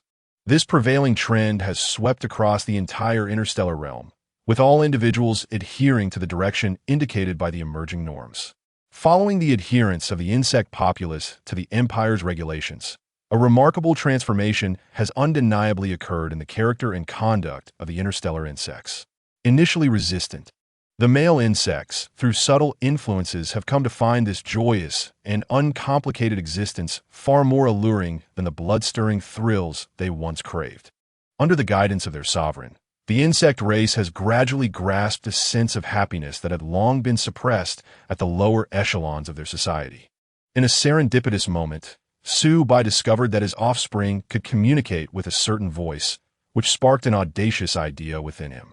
After amicable exchanges, this voice facilitated Su Bai and Levinslin's journey to Earth. Although their stay lasted merely a single day, it profoundly revealed to Levinslin the stark backwardness of Su Bai's world. The planet described by Su Bai, surprisingly, lacked even the smallest celestial body under his dominion. It was but a diminutive and feeble sphere with agricultural conditions that, despite their potential, yielded uncompetitive outputs. However, Levinslin refrained from voicing these observations in the presence of the jubilant Su Bai. Curiously, the time they spent together was remarkably seamless, culminating in the astonishing revelation that Su Bai returned to Earth a day after his departure from the insect realm, as if time itself had regressed. Su Bai was astonished. He had returned at 9 in the morning, just as he was adorning himself to embark on the day's endeavors. He eagerly seized Levinslin's hand, offering no time for further explanation, as he hastily dressed Levinslin in a suitable outfit, and after a brief grooming session, they ventured out together, with Su Bai thoughtfully providing a mask for Levinslin. Their day comprised the familiar delights of shopping, savoring coffee, dining, watching films, and visiting the seaside. With Levinslin by his side, every experience was remarkably enhanced. Su Bai now had a companion with whom to engage in discussions, admire the beauty of the world, and who vowed to safeguard him. Beneath the enchanting sunset, Su Bai tenderly kissed Levinslin and exclaimed, "I am so glad to have met you." Levinslin responded earnestly, "I feel the same." Su Bai declared, "I love you." To which Levinslin replied, "I love you too." Su Bai insisted, "I love you even more." Levinslin playfully contested, "In truth, it is I who loves you more." Their light-hearted banter continued, filled with laughter and affection. As the insect race flourished, Lin Yan found himself spending more time with Lester. Together, they traversed countless years, exploring the myriad wonders of the interstellar expanse. Lester was continually surprised by Lin Yan's creativity, from preparing elaborate candlelit dinners to crafting a love robot, even achieving notoriety in the Star Network as a prominent figure in the insect realm. To this day, few are aware that the immensely popular anime and films originated from Lin Yan's initial foray into the insect film industry. Lin Yan, a connoisseur of life and its pleasures, illuminated Lester's once monotonous existence, effectively lifting the spirits of a once despondent companion. The once collapsed world of the Zerg was not untouched by the intervention of General Leicester of the Empire. Yet, the mirror within his heart remained unshattered, reflecting every one of his actions and rendering him a mere observer. Until the final breath of his life, Leicester gently extended his pristine wings to envelop Lin Yan, and together they blissfully closed their eyes. The system rejoiced, gleefully circling in the space, exclaiming how simple this world truly was. Host, you are simply the best. In truth, little of substance had been accomplished. A lottery. Lin Yan preferred to say nothing more. He yearned only to be with the stars at every moment. Once again, a golden light surged into Lin Yan's brow. Congratulations, host. You have drawn the heavenly melody. Everyone shall be utterly captivated by your magnificent voice. Lin Yan's eyes betrayed a hint of sarcasm. What use do I have for such a voice? He sighed, eager to transition to the next world. Perhaps there he would reunite with his beloved. He stepped forth, placing his hand near the chaotic vortex of the small world, and once again, a miniature realm rushed towards him. This time he did not flinch. By some mysterious design, Lin Yan sensed that this approaching world might symbolize a mutual journey with the stars. His hand hovered in the air, a smile gracing his features as he beheld the uniquely special small world before him. As Lin Yan was drawn into the diminutive realm, the system could only exhale a soft sigh. Why does the host encounter fragments? Such a low probability, and yet, here we are. The system was perplexed. In the previous world, the joy had distracted it from noticing the slender thread of ascending golden consciousness. This tiny world, however, revealed everything clearly. Should it inform Lin Yan about this? The system pondered, its small head brimming with vast uncertainties. Choosing simplicity over complexity, the system resolved to pose a single question. What should the host do if he easily encounters divine consciousness? Should I tell him it originates from the same deity? The responses poured in. First floor, let nature take its course. Those who understand will know. Second floor, if your host can easily find divine consciousness each time, it signifies that fate is at play. Whether to speak of it is up to you. Third floor, in making a difficult decision, one must contemplate thoroughly. Remember not to complicate the simple, nor simplify the complex. Seek the answer within your heart. You can do it. The system mused. Where are the experts? I find myself somewhat perplexed. Meanwhile, that strand of divine consciousness drifted back to the deity, whose subtle frown hinted at a flicker of recognition in the returning memories. Yet he remained unmoved by any emotional turmoil. Chapter 104. The fairy peacock is voice-controlled upon awakening. Lin Yan immediately sensed something amiss with his body. As he opened his eyes, he was startled to discover that he was no longer human. His hand, raised in the air, froze in place, his gaze rendered vacant. To be precise, Lin Yan now beheld a hand transformed into a claw, covered in a layer of black fur, and as he extended his fingers, the hidden sharpness of the dark claws was revealed. Upon gazing into a full-length mirror, Lin Yan elegantly lifted his enchanting, soul-stirring fox-like eyes, elongated and alluring. This creature was a fox, entirely cloaked in the deepest black, its fur akin to a piece of obsidian jade, meticulously polished and steeped in the essence of the night. An air of mystery flowed through its very being, with 9 tails gracefully undulating behind it. Its form was both fluid and robust, embodying the elongated physique of a hound while exuding the grace and strength characteristic of feline creatures. The eyes, the most striking feature upon its dark-hued coat, were not mere shades of brown or yellow, but rather a rich, fiery gold, reminiscent of amber forged in molten lava. When it fixed its gaze upon you, those golden orbs seemed capable of piercing through the darkness to illuminate the way forward, possessing both an unfathomable wisdom and an untamed, primal wildness. Lin Yan, standing before the mirror, awkwardly traversed the space on all fours, admiring the reflection for a moment before prompting the system to begin transmitting memories and narrative. After a brief interval, having absorbed the memories and the original storyline of this miniature world, Lin Yan once again displayed an inscrutable expression. He had arrived in a realm where fairies coexisted with humans. These extraordinary beings could only take shape after millennia of cultivation or by consuming rare treasures from the heavens and earth. All fairies were overseen by the Fairy Bureau, headed by several powerful entities, and any fairy caught violating human laws within society would be apprehended and penalized by this bureau. The collapse of the original world had stemmed from a surge of online harassment that escalated into a verbal war between humans and fairies, ignited by the protagonist's tumultuous romance that had yet to reach reconciliation. Specifically, the protagonist, an aggressive male, was a snake demon, while the other, a more passive male, masqueraded as an ordinary human, his true nature being that of a rabbit demon, the snake demon being his natural adversary. In pursuit of financial gain, the protagonist endured the partnership with his foe, yet each time he heard that enemy's voice through his earpiece, he would involuntarily tremble, thus maintaining the guise of common human while fervently rebuffing the snake demon's overtures. An encounter between the two demons offline led to the protagonist recognizing the true identity of the other, resulting in a cold war within the venue and inciting fan altercations.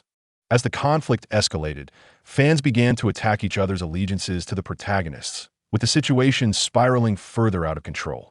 Lin Yan, in this new guise, was merely a bystander to the online violence, embodied as the nine-tailed dark fox. The world was suffering from a minor breakdown due to the absence of clearly defined supporting characters to drive the narrative. In the original storyline, the nine-tailed dark fox was a cold-hearted, emotionally detached major demon, adhering to a philosophy of non-involvement. It maintained a neutral stance in the face of online discourse, becoming a renowned voice in the digital realm. When the situation reached a critical point, it retreated to the Arctic for a luxurious slumber, abandoning a multitude of fans in its wake. Such irresponsibility elicited a scoff from Lin Yan, who deemed the task at hand as simple: merely sever the internet connection for the two protagonists or create a counter-cyberbullying virus to eradicate online harassment entirely. What vexed Lin Yan was the complete absence of any trace of the star within the original narrative. The only hint lay in a group of clearly irrational fans. Whose fans were they? The snake demons or the rabbit demons? Or perhaps those of his current identity? It was maddening. The alarm on the phone rang punctually, prompting Lin Yan to glance down and realize it was time for the original owner's work shift. He cast a cursory glance around the room and, drawing upon his memories, transformed into human form, adeptly opening various live-streaming applications. Lin Yan found it rather puzzling that a powerful demon could succumb to such boredom as to broadcast his voice online, reveling in virtual adoration as if ensnared in a trance.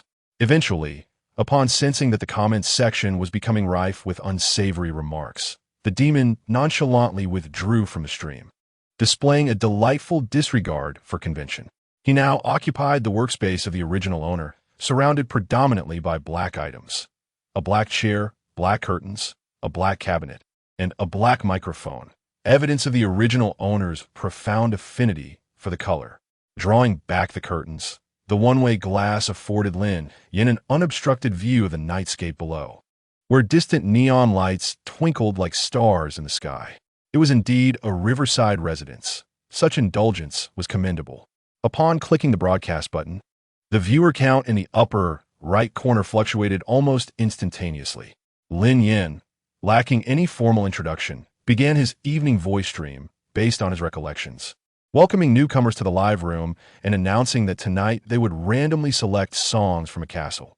If no requests were made, casual conversation would ensue. The moment Lin Yan's rich, languorous voice filled the stream, the chat erupted with excitement. Giligili, have you upgraded your equipment? It feels like you're speaking right next to my ear. By the way, it sounds clearer and more pleasant. Yaya Tomping.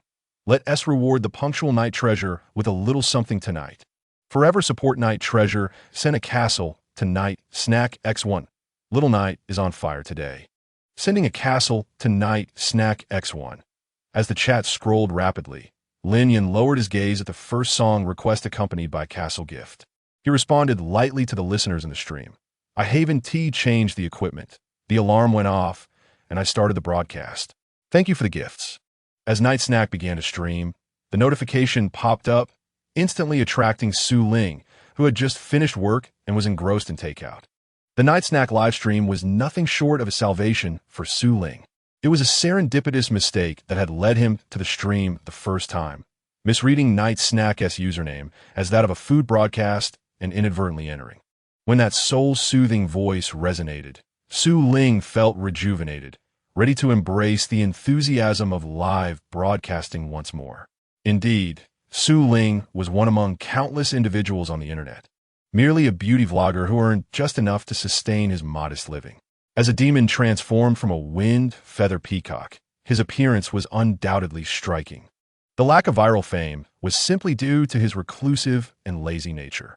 He avoided distant events and shunned products requiring extensive scripts, preferring instead the simplicity of a few hours of easy, delightful makeup tutorials, where many were willing to spend generously because of his looks. Su Ling's dream was to experience a passionate love that would liberate him from his single existence. His requirements for a partner were simple: a melodious voice, pleasing appearance, amiable personality, just the right amount of conversation, kindness, and overwhelming affection. Su Ling believed his expectations were modest, hence he made the same wish year after year. The nighttime banquet serves as an exquisite avenue for Su Ling to unwind from the pressures of his work. Whenever the barrage of comments from his live stream becomes overwhelming, a mere gentle laugh from Yi Xiao can effortlessly bring a smile to his face. Unfortunately, due to financial constraints, Su Ling has only been able to offer a few modest gifts as tokens of support. However, Yi Xiao could never fulfill the role of Su Ling's boyfriend. Of his few simple requests, Yi Xiao could only meet the standard of having a melodious voice, while the other expectations were beyond reach. Yi Xiao se alof demanor, indifferent to his fans, left Su Ling feeling disheartened. As Su Ling entered the livestream, he was greeted by Yi Xiao's opening remarks. After listening intently for a few seconds, his round eyes suddenly sparkled with delight, prompting an exclamation of genuine admiration. How enchanting! How has he become even more captivating? The sound seemed almost intoxicating, making him feel as if his ears were overwhelmed with joy. Su Ling, entranced by Yi Xiao's voice, squinted his eyes in bliss, a blissful smile gracing his strikingly beautiful face. Torn by the overwhelming display of gifts flooding the screen, Su Ling succumbed to temptation and sent a small heart. What a lovely voice! I adore it. Yi Xiao's voice today seemed to possess an enchanting quality, evident in the skyrocketing popularity of the livestream. As a leading figure in the voice community, Yi Xiao's viewership reached unprecedented heights, with the first seductive song chosen by fans propelling the audience count beyond 100,000. Outside the screen, Su Ling was astounded by the staggering viewership, wondering if Yi Xiao had secretly honed his singing skills elsewhere. The takeout in his hands became tasteless amidst the captivating melodies, prompting him to grab a bag of snacks and munch while swaying to the rhythm. It would be disingenuous to claim he was not envious. As a proud demon, what troubled Su Ling most was his own voice. Though his voice was clear when he spoke, it lacked the allure he desired, and transforming back into a peacock only drew disdain from his kin for its unappealing sound. His obsession with Yi Xiao's voice stemmed from a yearning to possess such a voice himself. Why isn't heaven bestowed upon demons a beautiful voice? While he could mimic others' voices using his demonic power, achieving perfection required an immense expenditure of energy. Unfortunately, Su Ling's powers were insufficient to sustain Yi Xiao's voice for even a second. It was utterly disheartening. Meanwhile, Lin Yan, having completed a song in a lackluster manner, gazed at the extensive list of songs yet to be performed and felt somewhat disillusioned. His lackluster voice echoed in the live stream. Shall we switch to a game of dares instead? 10 castles in exchange. Those who just sent castles can press 1 for a chance at a random dare. Long night. Yi Xiao, are you trying to escape the songs again? Oblivious to the outside world, Yi Xiao rarely plays dares, but if he draws some outlandish tasks. Little Knight is on fire today. Forever supportive of Night Treasure. 1. Lin Yan's lips curled into a slight smile, a cunning plan to preserve his voice forming in his mind, as his dexterous fingers moved to click on the app and search for dare videos. Soon, a thrilling adventure video roulette emerged, adorned with an array of enticing challenges. Fans, upon discerning the inscriptions upon the wheel, inundated the screen with fervent comments. Giliguli, it better land on that 100 push-ups, did you hear? Let's get something exciting. Yan, isn't that adorable? The one acting cute? Everyone step aside. I want that one on. Xiaoya's been so busy today. Come on, roulette, give me that gaming one. Yan non-stop. Anything works. The wheel, under the watchful gaze of 100,000 spectators, came to a halt right on the gaming option. Xiaoya, overjoyed, promptly rewarded the host with 10 castles. The barrage of comments exploded. Xiaoya's been so busy today. Who understands, family? In my lifetime, I can see the late-night snack gaming. Guess who I am? If late-night snack doesn't perform well, slices will rain down tonight as a warning. Ye non-stop. I'm curious about late-night snacks gaming state. Lin Yan slightly parted his lips. Thank you, Xiaoya, for the 10 castles. Please specify the game. The fan, whose ID was mentioned, twirled joyfully and immediately typed Mobile Legends in the chat. Lin Yan's gaze flickered. That happened to be a game he had played, though he was uncertain about which version they were on here. Do they need to specify a hero? This is permitted. The chat erupted again. Yang non-stop. Does that mean Late Night Snack has played it before? Xiaoya has been so busy today. Just play as Li Bai, alright. Lin Yan swiftly opened his phone, casting the screen to the live stream, and launched the game while leaning back in his chair. Upon seeing that Late Night Snack had no gaming account, the fans felt a chill. Lin Yan, reclining comfortably, sought assistance from the viewers. Does anyone want the host to play on their account? Xiaoya has been so busy today. Me. My account is decent enough, and I have all skins and heroes ready to use. Observing the enthusiasm of this major fan in the chat, Lin Yan directly sent him the game code via private message. Shortly after, the game displayed a successful login. The game, delightfully named Late Night Snack King, captured Lin Yan's attention for a moment before he began to check the account's rank. Oh, a peak player at 2,100. Scrolling further, he noted the account had played 10,000 matches with a win rate of 47, quickly swiping past. Clearly a novice, heavily reliant on assistance. With a small emblem of Li Bai displayed on the profile. Should they go for ranked or peak matches? The chat was filled with fans' warnings. Yeah, in peak matches, there's so many who talk. Enthusiastic teammates might cause chaos. Let's stick to ranked. I can't bear to watch. Giliguli. I think we should just go for a casual match.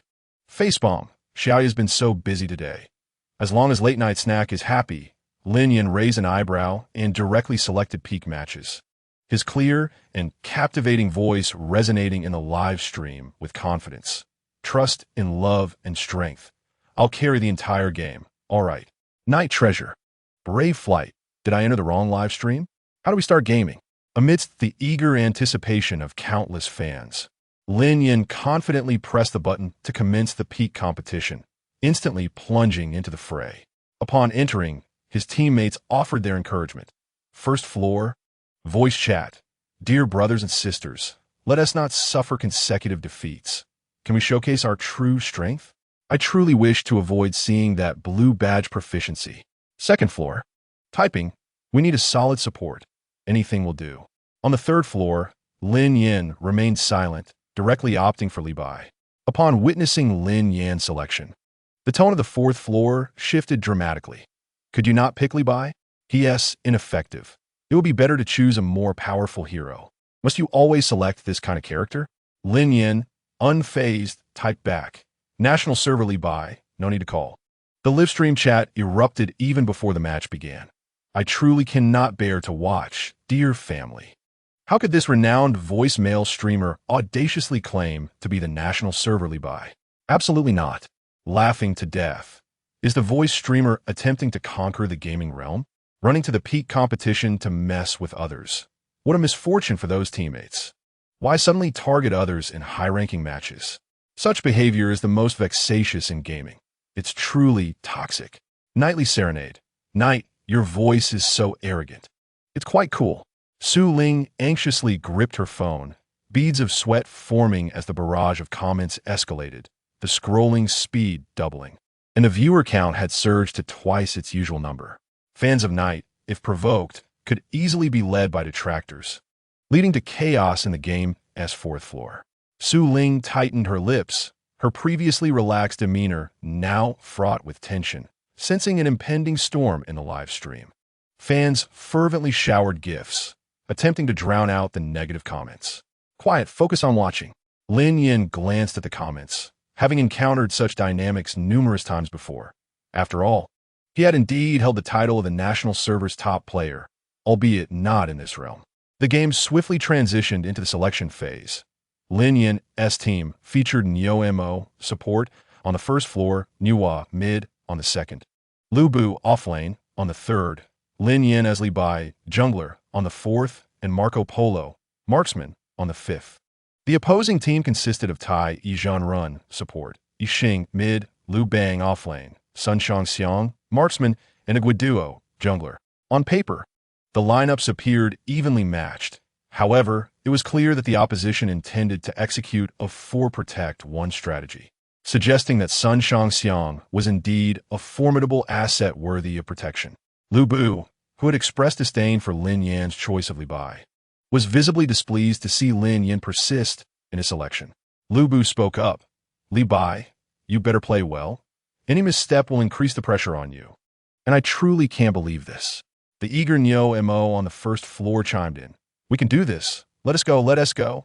Nuwa and Marco remained relatively silent, refraining from further comments. As the match commenced, Lin Yan's Li Bai headed straight for the red zone. Observing Lin Yan deftly navigate the equipment interface, some fans quietly exhaled in relief. At the very least, Knight was not a novice at gaming. At this moment in the mid lane, Nuwa signaled for the opposing jungler, Age Duo, to commence with the blue buff. Lin Yan completed his red jungle clear and proceeded towards the blue area, clearly intent on establishing control over the mid and upper lanes.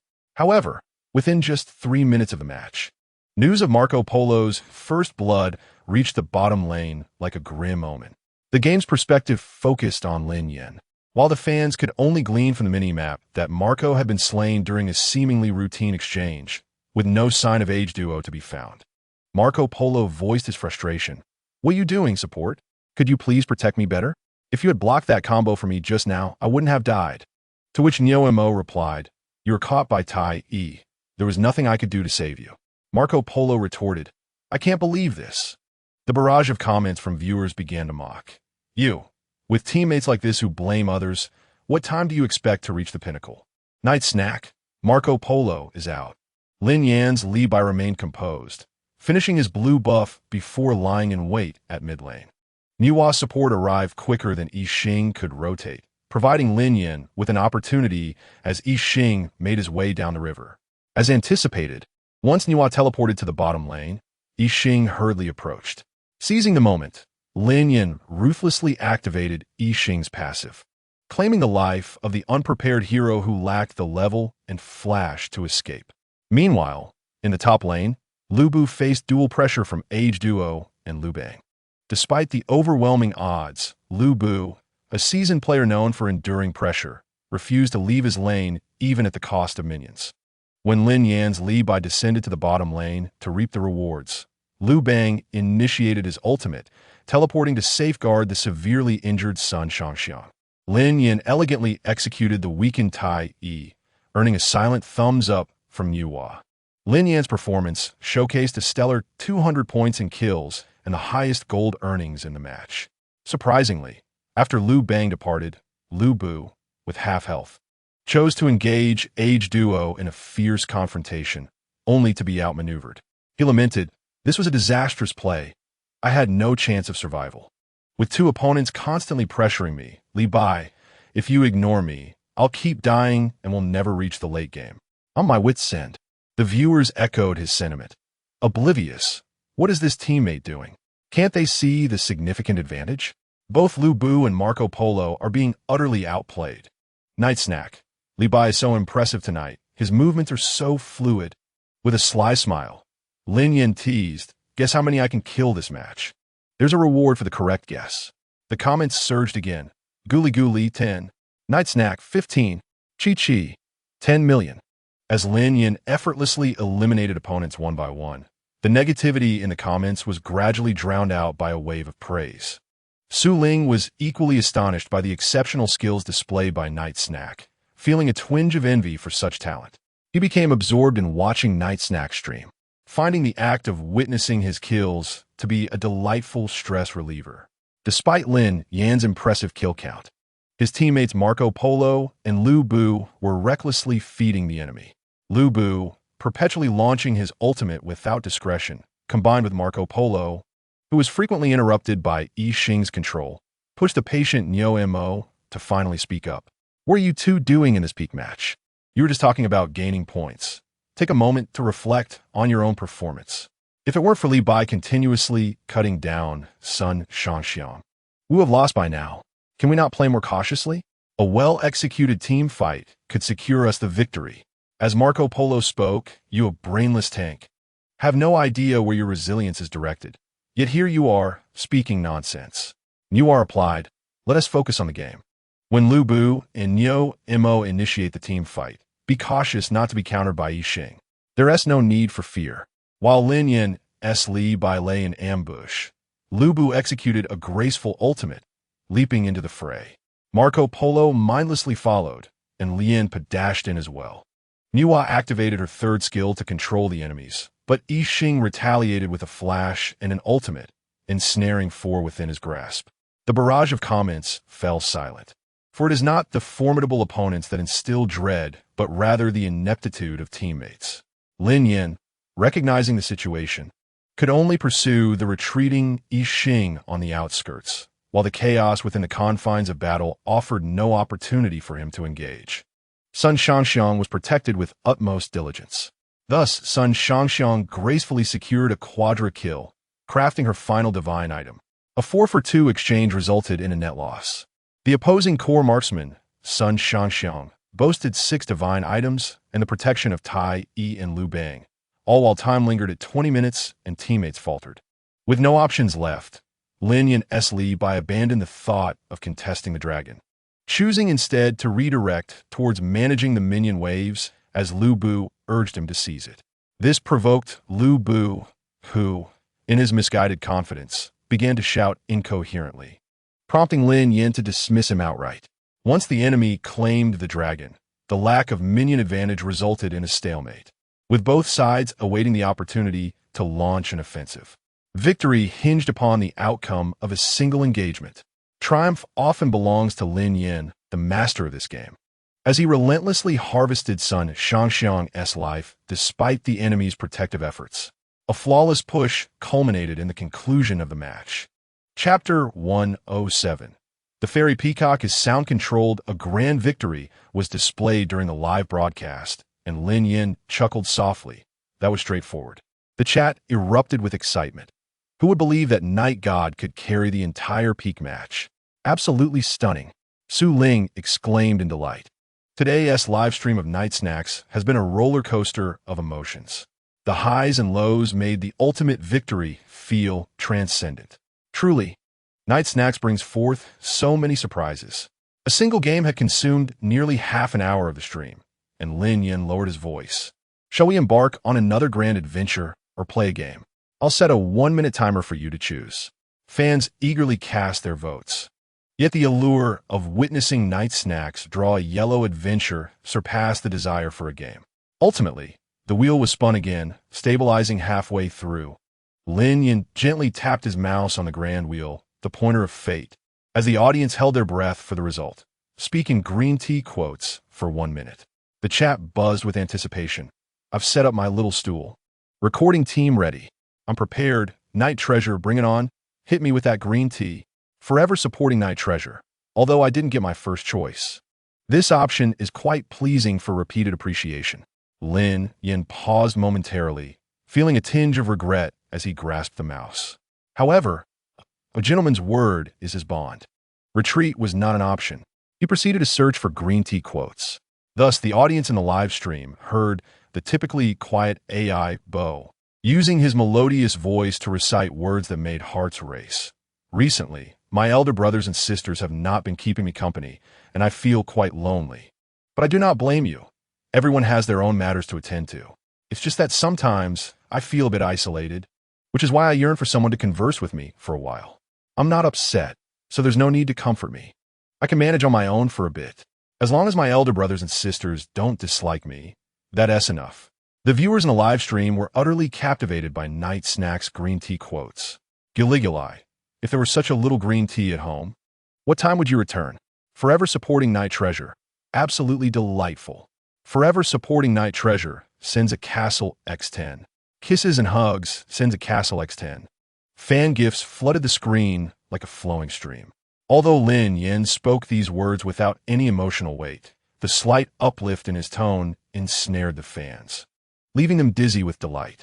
It felt as if a green tea was uttering insincere words solely for their attention, striking a chord deep within. Su Ling buried her face in the sofa, her hand vigorously pounding the nearby soft pillow. Ah, how adorable! Today's night snack is so different from usual. The audience could hardly bear such a contrast, each one utterly enchanted. Su Ling realized that watching Night Snack's live streams had transformed from mere relaxation into a source of spiritual sustenance, providing genuine joy and exuberance from the depths of her heart. The comments in the live stream became bolder, and Lin Yan subsequently engaged in a couple of thrilling spin-the-wheel games. Ultimately, he concluded the session with a song before reluctantly signing off amidst the fans' pleas for him to stay. After logging off, Lin Yan stretched his arms and yawned, feeling a pang of hunger. He promptly rose and headed to the kitchen to prepare a casual meal. Upon reaching the semi-open kitchen, he opened the refrigerator, his narrow eyes scanning the contents. His hands paused momentarily as he assessed the upper shelf filled with beverages and alcohol and the lower shelf crammed with instant food, predominantly seafood and a whole frozen chicken. Lin Yan decided to head back to his room to put on a simple jacket and change his shoes, preparing to venture downstairs for a casual meal. The residence Lin Yan inhabited was allocated by the Ferry Bureau, where each building predominantly housed ferries, including the main characters. The atmosphere was harmonious, devoid of neighborly conflicts. Each ferry occupied an entire floor, affording ample space, effectively preventing disputes between ferries and human residents. The rationale behind his choice was straightforward. The location was beautiful, and most ferries are too lazy to seek or purchase housing. The Ferry Bureau provided free accommodations for high-ranking ferries, making it quite convenient. Those like Su Ling, whose powers were not as formidable, had to dutifully pay rent, which was half the cost compared to the outside, offering exceptional value. After decisively ending his late-night stream, Su Ling was overwhelmed by a sudden hunger. The takeout on the table had long since cooled, and the snacks he had just consumed did little to satiate his appetite. Lacking culinary skills, Su Ling ventured out to seek a proper midnight snack. It was during this outing that he unexpectedly encountered Lin Yan in the elevator. Due to the popularity of late-night snacks, Lin Yan casually employed his supernatural powers to alter his distinctive vocal timbre and human-like appearance. He transformed his amber eyes to a deep black and subdued his strikingly luminous dark hair to an ordinary shade. At that moment, Lin Yan stood in the elevator, idly watching videos on his phone, boredom etched on his face. The elevator descended slowly and paused at the third floor. Upon glancing up, Lin Yan noticed a boldly dressed fairy entering, her face adorned with vibrant makeup. This fairy was none other than Su Ling, who had chosen a revealing outfit for his stream to attract viewers.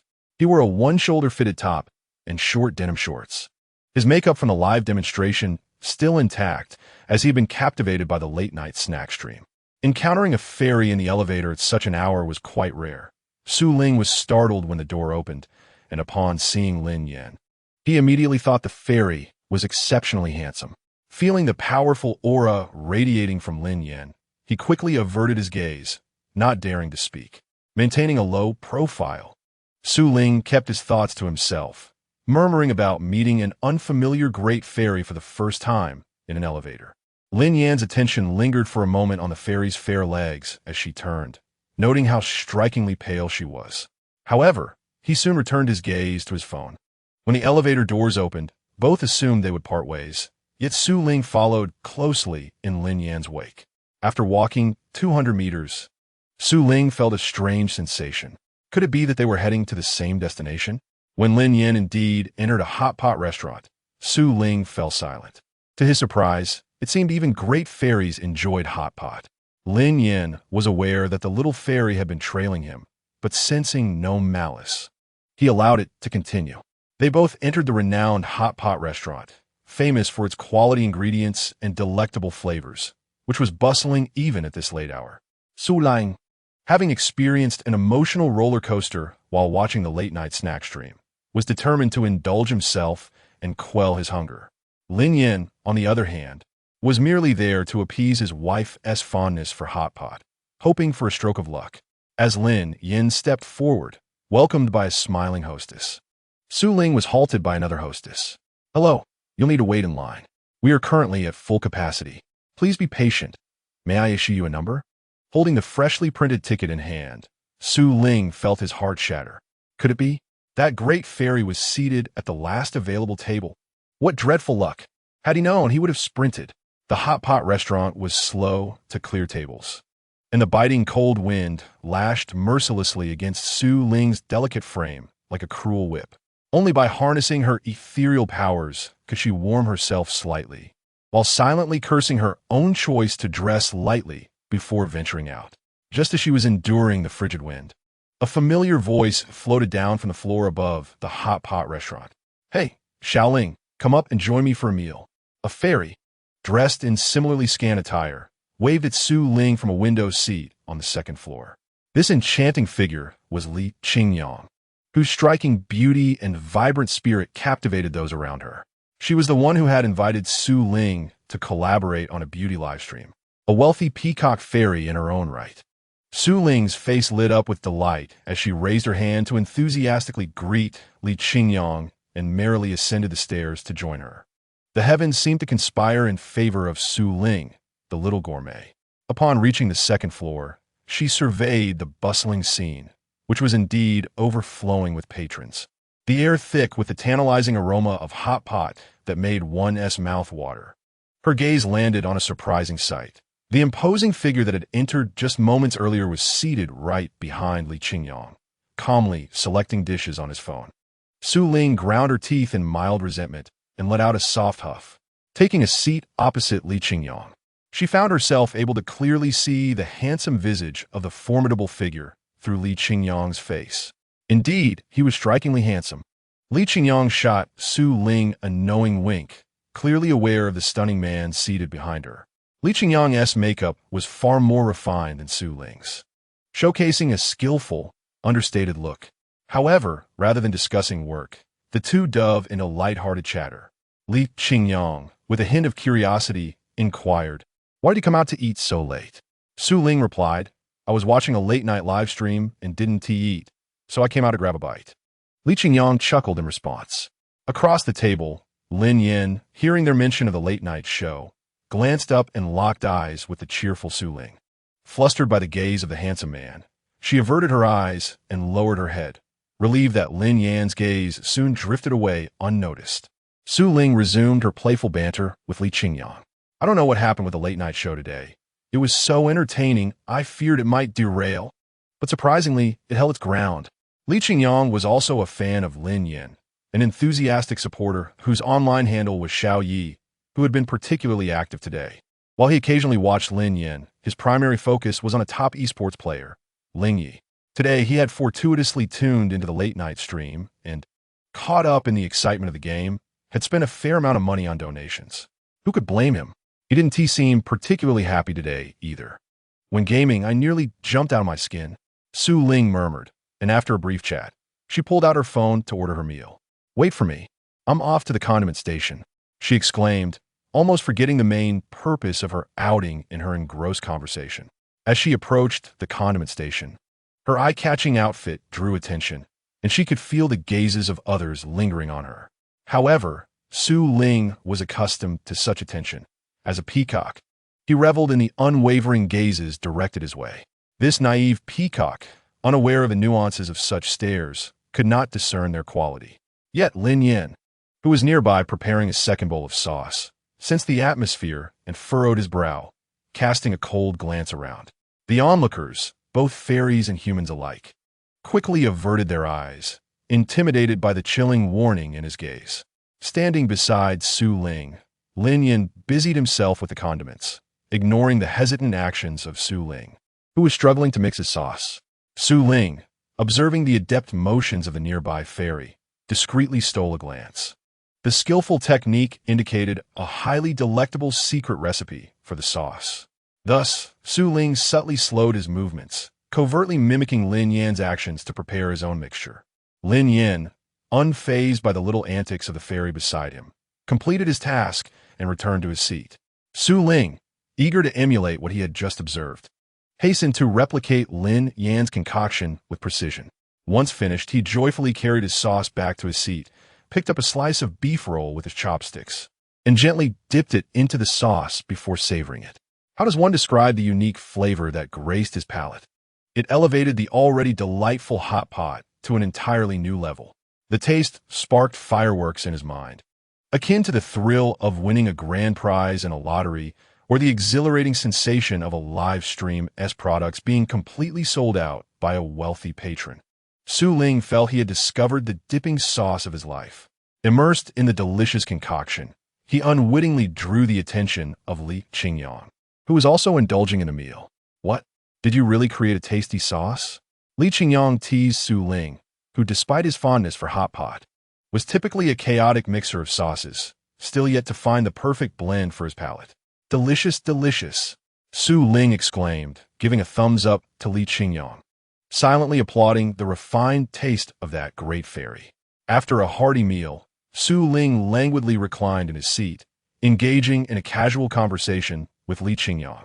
From his vantage point, he noticed the great fairy across the way preparing to leave, and his conflicted expression could no longer be concealed. Summoning his courage, Su Ling stood up under Li Qingyang's puzzled gaze and quickly approached Lin Yan's table, donning a cheerful smile as he greeted Lin Yan. "Hello. May I inquire about the secret recipe for your hot pot sauce?" Su Ling's false eyelashes fluttered, and his round, wide-eyed gaze brimmed with sincere anticipation. "No," Lin Yan replied curtly, already finished with his meal and ready to depart. Taken aback by the audacity of the little fairy daring to ask him for his hot pot secret. "Then I'll pay you for it. Just tell me. I simply adore this flavor." Su Ling clasped his hands together, his expression revealing an unmistakable hint of distress at the idea of purchasing the recipe. Lin Yan looked at the bold little fairy before him, finding the situation somewhat amusing. "All right, 10,000. What? Why don't you just go rob someone?" Su Ling's pleading expression faltered, his mouth slightly agape in shock before he pouted. "That's too expensive. I can't afford it. Sorry to have bothered you."